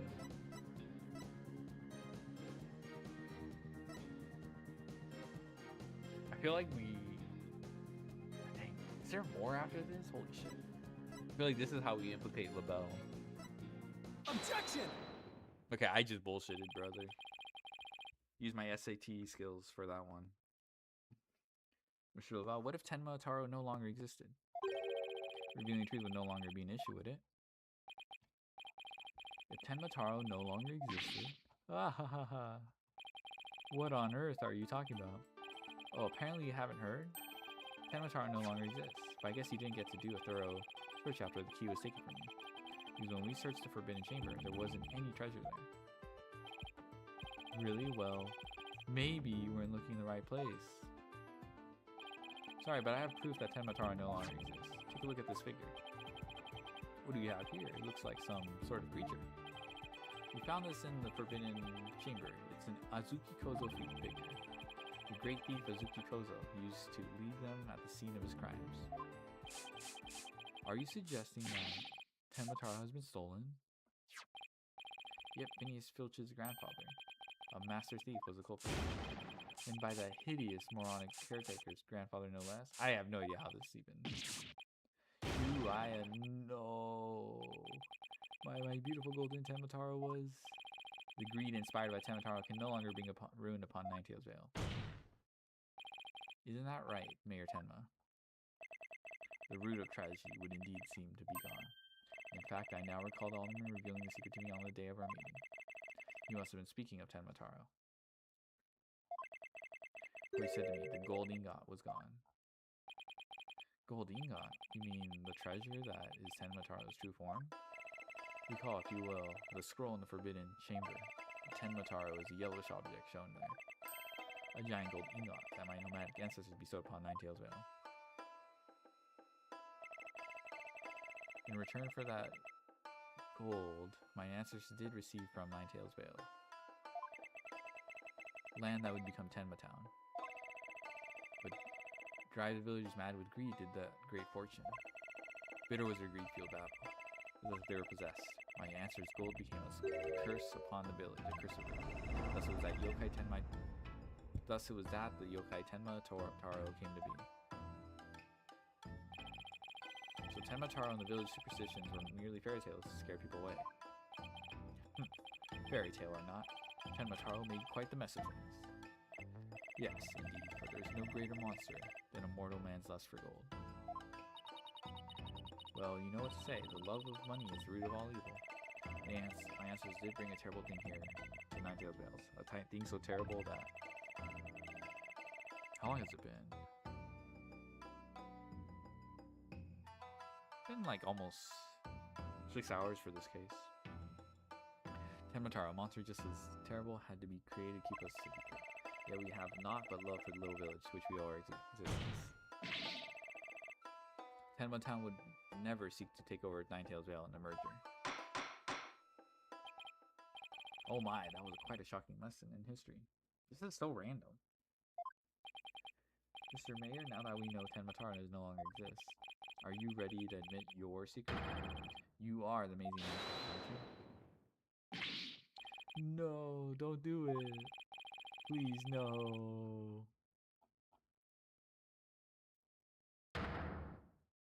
Be gone, you demented demon. Now, where was I? The Golden Lord of Yokai, the amazing Ninetales is indeed me. Ah ha ha ha ha ha. Ah ha ha ha.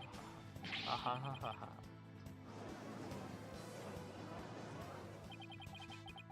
And that means Jinxie. Yes? The man wearing the mayor's clothes who you saw collapse in the... Was he wearing the amazing Ninetales mask? Uh-huh. That's what made me think it was him. He said he was going to reveal his secret identity to Alderman Kiwi that day, so... So it really wasn't Pop that I saw there. It was Florin's idea from the start. He advised me to reveal my secret identity to Alderman.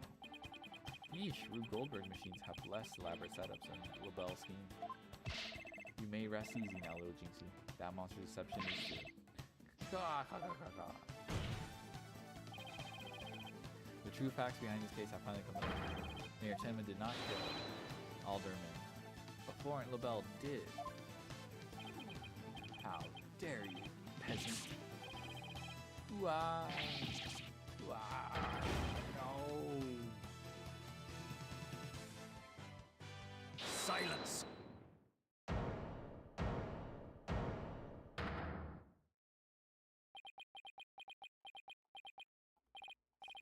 Justice Dono, you should at least have a real blade in your hands if you desire to cross swords with me.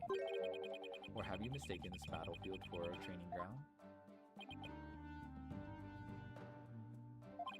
What's this guy want now? Evidence is like a razor-sharp blade that cuts through bone as though it were butter. You have only blind guesses of dull blade capable of cutting you in the cake. He has you there, Mr. Justice. After all, evidence is everything in a court of law. But they're right. Let's see some evidence. Of course, a perfect being like me wouldn't leave any incriminating evidence behind. Ah ha ha ha. We did. It's a stupid bottle. This is the final battle. Just as samurai must live and die by the sword. Okay. You will live or die by the evidence you hold, by swift blade of evidence. Now present your conclusive evidence, or don't you have any? Oh crud, do I have anything conclusive? Yeah. Evidence. Oh, I have evidence. You do? Of course. It's just the conclusive evidence we need too. I'm gonna finally prove Mayor 10. Here comes justice. Oh shit. Let's review the facts. The most damning evidence against the mayor was a crime scene itself. The mayor and the victim were the only people found in the room. Also, we all thought the alderman was killed because he was amazing at this. As we know now, of course, we were way off. The amazing Nightingale was really Mayor Damien Tenma. That's why when his daughter Jinxie saw the amazing Nightingale's collapse at the scene, he mistook him for her father. Those are the facts as we have revealed. However, Mr. LaBelle asserts that he did not leave any evidence of the scene of crime, but he didn't say anything about evidence outside the crime scene. Maybe he isn't as clever as he thinks he is. Does any of the evidence found outside the crime scene provide any clues?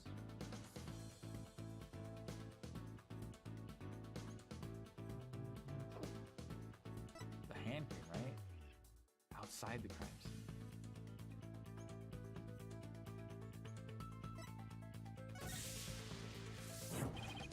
No, that's not it. The hand cream had Phineas Filch's print on it. Because Filch had stolen it from LaBelle. That's not going to help us nab the real killer. Maybe I should study evidence. Okay, it's Ninetales. A clue inside the mask? Oh, I know. The amazing Ninetales mask. It was found washed up along the river. What sort of clue does the mask... Oh, white hair. The white hair, white hair. And then if we put water on it, we can reveal... I see. White hair in the mask. What about the hair left in that? Who's belong to? Lauren LaBelle.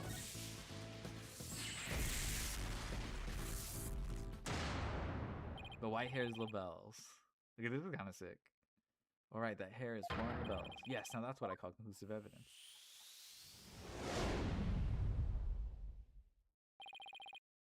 Well, Mr. Justice, do you have any conclusive evidence to present to this court? Of course I do. Observe this mask, if you will. That mask? How is it that conclusive evidence? It's not the mask itself, but the white hair inside it. We originally thought it belonged to Alderman Rex Hubie. Yes, but the amazing Ninetales, as we know, is Mayor Tenma, so... That's correct. So the question is, whose hair could this be? And the answer to that is the last person to have worn it before it was discarded. That would be you, Mr. Lauren LaBelle. What are you talking about? I never had white hair like that. It would appear your coup de grace failed to hit its mark.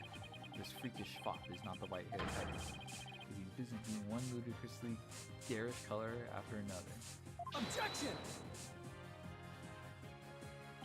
No, Prosecutor Blackwell. It's you who has made a fatal error. Well, what? Remember where this mask was found? It washed up by the side of the river. With that in mind, this last piece of evidence will solve all of the main... Is this one? Yeah. Take that! What is that? This is Mr. LaBelle's own private brand of hair color. It washes out with just water. The court will also recall the amazing Ninetales mask washed up alongside of the village with white hair inside it. What's this? Are you saying that Preemie Peacock's hair color is... That's exactly what I'm saying. Mr. LaBelle's hair color is a freaky work of fiction. But thanks to the river flowing through Ninetales Vale, we now have a real-life expose. Oh, so the original hair color is white. Ah! The white hair in this mask is inclusive evidence proving you're the real killer. DNA hits is all we need to prove it, and we both know we'll get a match. Admit it, Lauren LaBelle. You were the one who killed Alderman Rex Hubie. You. How dare you? No, I'm gonna turn maybe I did the Alderman. No, mama makeup. Yeah, that was pretty satisfying.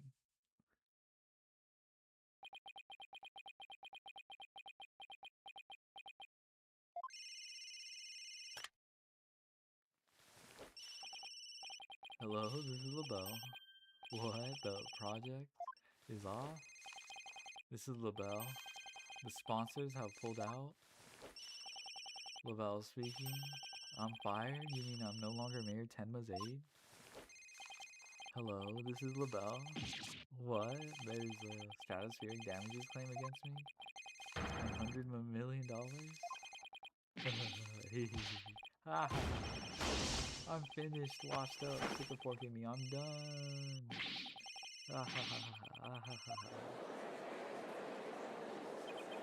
Damn, this is preposterous. I, Simon Blackquill, defeated? Order in the court.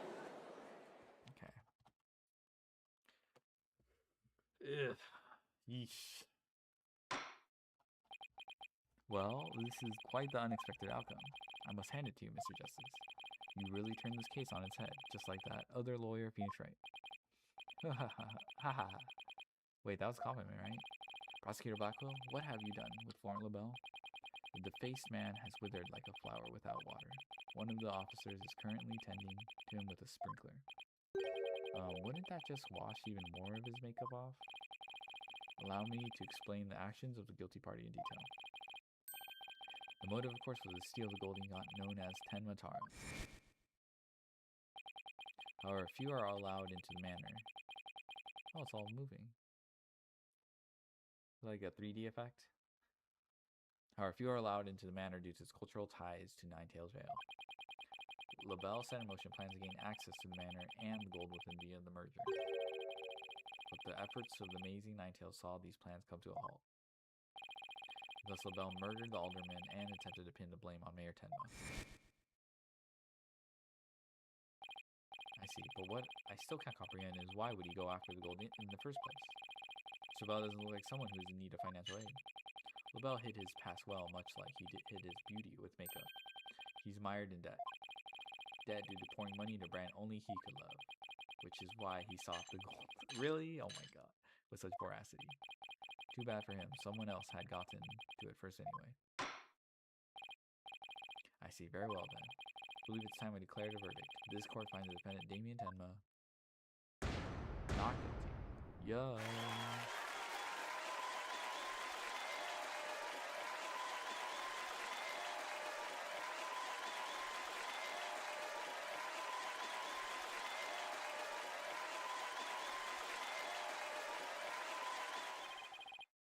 Court is adjourned.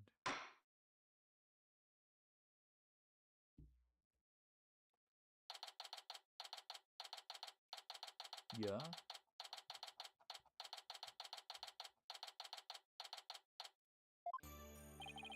That was some seriously good lawyering, Apollo.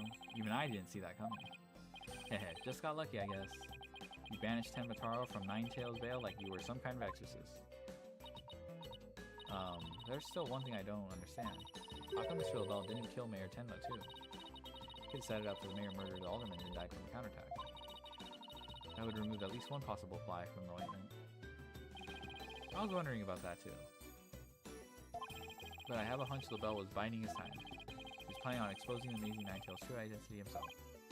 Huh? But why? Because the mayor was the amazing Ninetails. Had LaBelle succeeded in framing Mayor Tenma for the alderman's murder, the rest of his popularity would have plummeted once his identity was revealed.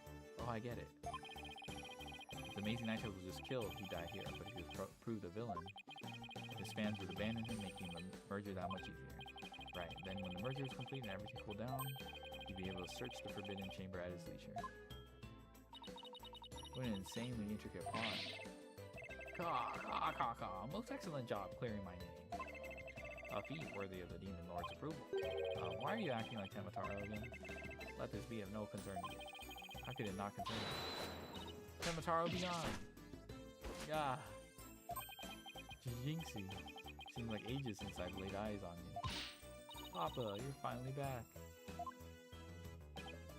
Yes, it would seem Tenma Taro is no match for you. Haha. I'm not scared of that silly yokai anymore. Father's a free man now, Jinxie. Isn't that great? Thank you for all you've done. Seeing you guys in action, it made me feel like I don't have to be afraid anymore. Oh my gosh, she's smiling. This is all thanks to you two. Too bad the amazing Ninetails will have to retire though. Aww, how come? Once everything here is on the Amazing Ninetales. My fan base will nosedive. After all, I'm not the most popular of people. And another reason for my secret identity. I don't see how I could possibly continue. I think you've misjudged yourself. Take a look outside. Say, now that you mention it, what's all that noise out there? A big crowd gathered outside the courthouse once the news broke. I think they want to get a glimpse of Mayor Damien Tenma, the man behind the mask. You root for your return to the wrestling ring? Rooting for me? But I thought I was nothing more than a malefactor in their eyes. Is it over already? Yeah, we pretty much finished it. The only one who really matters is Jinxie. Show her how cool you really are. Yeah, you're the coolest when you're out there fighting in the ring, Papa. Jinxie. Here, I think you'll be needing this. Oh, the mask. Take that! Thank you. Now, if you'll excuse me. Oh, I don't want to keep my fans waiting. Yeah.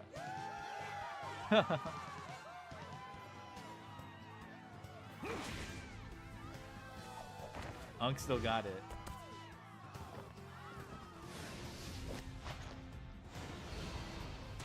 Ninetales Vale forever!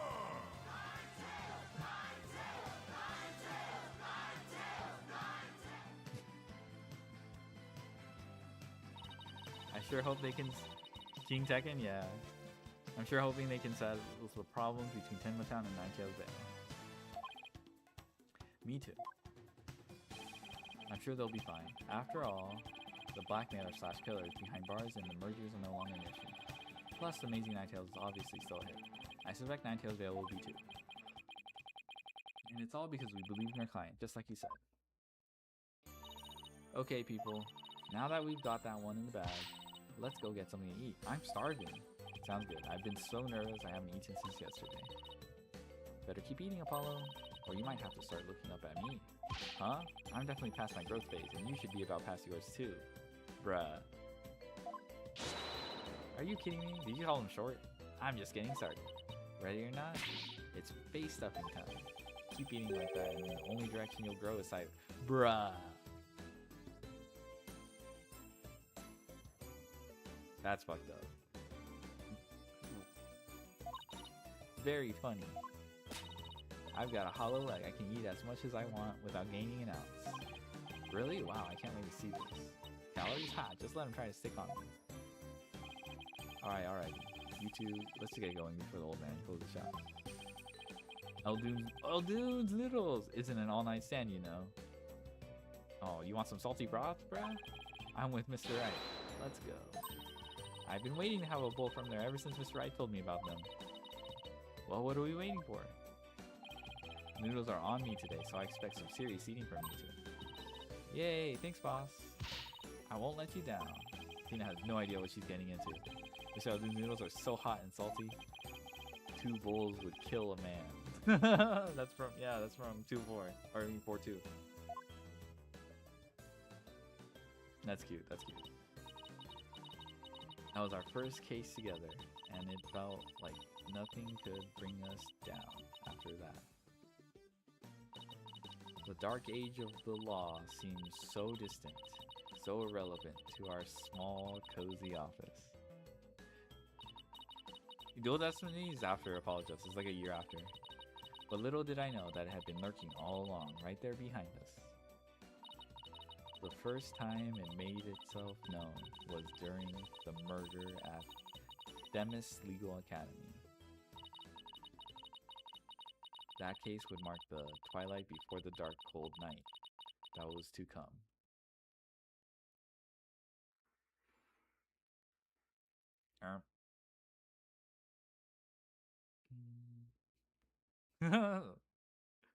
The cat. Bruh. I would say that was pretty rough, especially for its length. 6 hours? 6 hours wasn't too bad. But, you know. Who is the killer in this case? Yeah, it's the Joker. The Joker did it.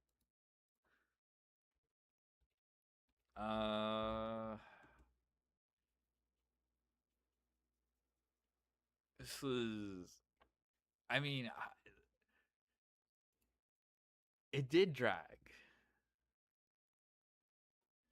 I don't know. I just near the end, just random stuff just popping up. Case 3? Nah. I don't know. I'm just yeah, I did like the villain, but I don't know. There was a lot of bullshit. Okay, at the end of trial day 1, that was like so much bullshit. That was like, and then trial 2 near the end, it also felt like they just randomly history lesson right at the end. So I don't know. The investigation did take a while though, but it kind of just felt railroaded. Kind of annoying though to like not get all the evidence at the beginning. I felt like you could have like figured that out. I still don't know what that little shiny spot was in the what's called the fox room. Was that just a red herring? I guess. Yeah, there was just definitely the Ten Mataro, like Phil dressing up as Ten Mataro was just like random ass coincidence. Like, okay, like, excuse me.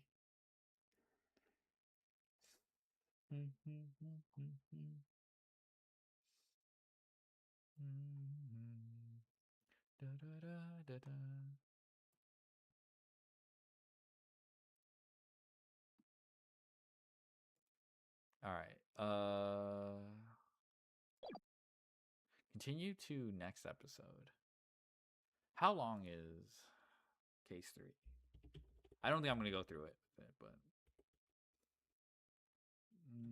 let's see. 5-3 length.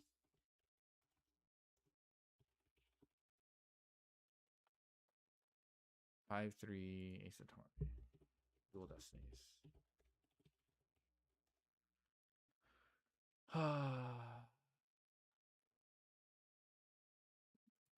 my god.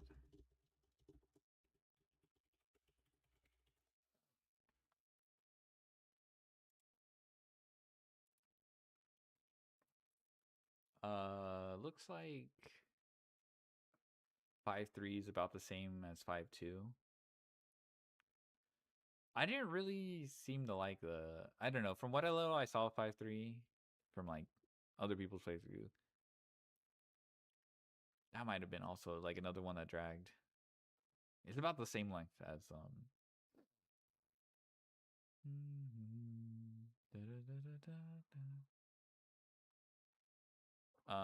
what about 5-4? How long is that one? Oh, 5-4 is short. Okay. And 5-5 is around the same length.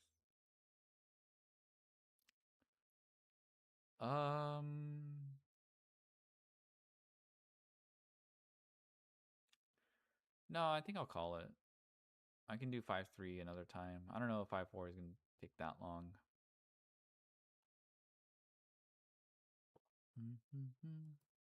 Wait, I'm seeing another source. Oh, I can't fucking. Oh, Jesus fucking Christ. Oh my god. I have to do like.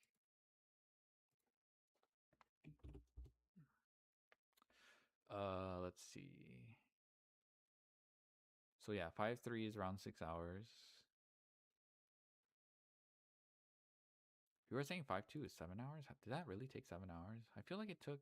Oh, it did. Yeah, it did take 7 hours. Yeah, I think it did take 7 hours. Holy shit. Okay. Okay, so 5-3, 6 hours.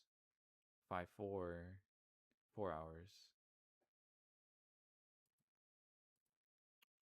So theoretically I could do 5-3 and 5-4 in one sitting. And then 5-5 is 7 hours again. Okay. I don't know if I'll have more time to do 5-4 and 5-3 in one sitting though, because work week.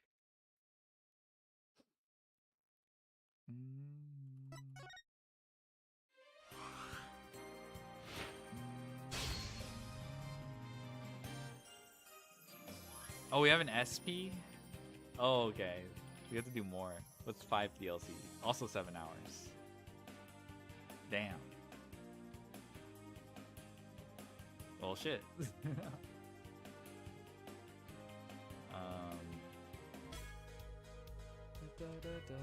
Okay, luckily there's not enough. Not a DLC. Okay, I'll worry about the SP later. Okay, Spirit of Justice also has an SP. Holy shit.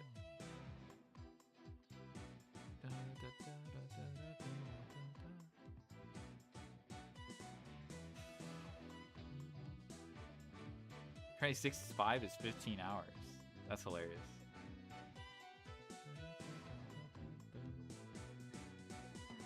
Bullshit.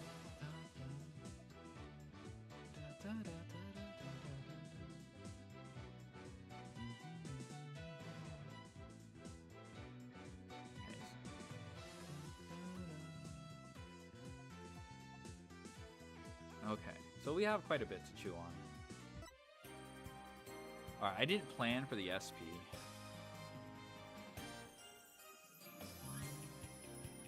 Maybe I do it during Duelist Cup. Page 2 or something.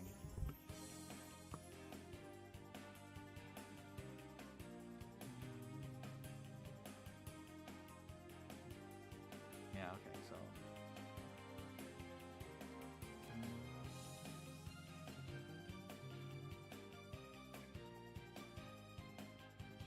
Yeah, so theoretically, you already do level 19? I am on the math account. But I mean, I could do that another time. Maybe I do that tomorrow. Just do the missions or whatever. I could do that.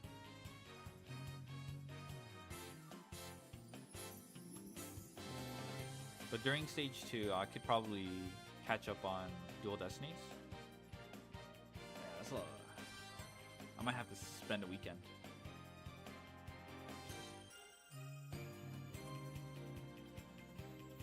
It's not like I'm playing stage 2 anyway, so stage 1 lasts the whole. Alright. I will probably send you guys off. I'm not sleepy at all. Mostly because I spend most of my time.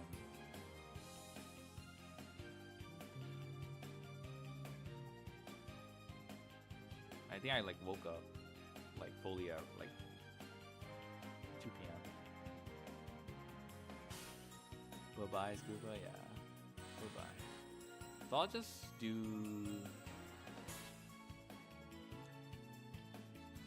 I mean, I'm gonna be awake, so... But I'm gonna just get ready for work and stuff like that, and chill. But yeah, thank you for joining me. I hope, we got the Joker, baby. We got his ass. This was just... I don't know. It was definitely long. Not as interesting. The twist was kind of like, bruh.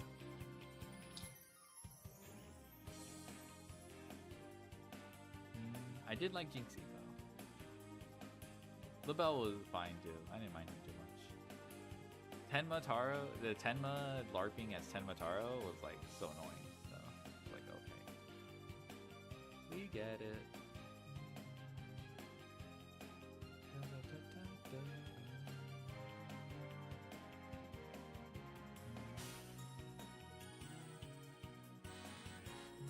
Okay, so yeah, let me send you guys. Yeah, thanks a lot for joining. Who is up?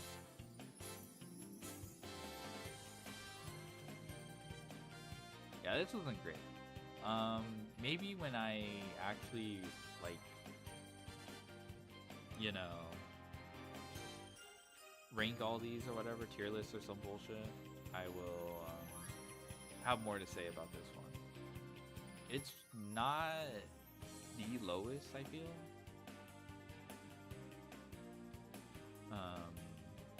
But it does feel pretty not great.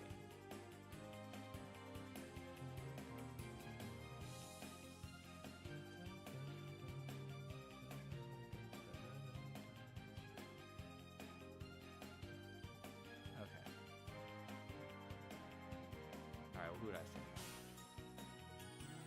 I guess I could send you guys Acetone. With Duel of Destinies cases? Yeah. I mean, if they're forgettable, that's unfortunate. Yeah. That could be,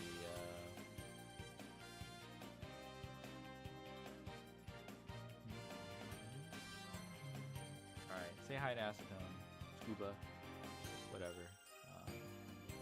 I'll probably just be doing other stuff. Yeah, so... Oh my god. My headphone disconnected. I guess the latest I'll revisit this is this weekend. And maybe I'll just play some Yu-Gi-Oh! But they'll be short streams. I'm not gonna do anything too crazy. By sure I mean like 3 to 4 hours. Maybe 2 to 3. But this week I don't have too much to do. Well, I mean I still have to work, but like maybe 6, 7, yeah. Maybe 6, 7. There's nothing like crazy that I have to do. So it's been pretty manageable. So okay. Alright, I'll see y'all different times. Bye bye.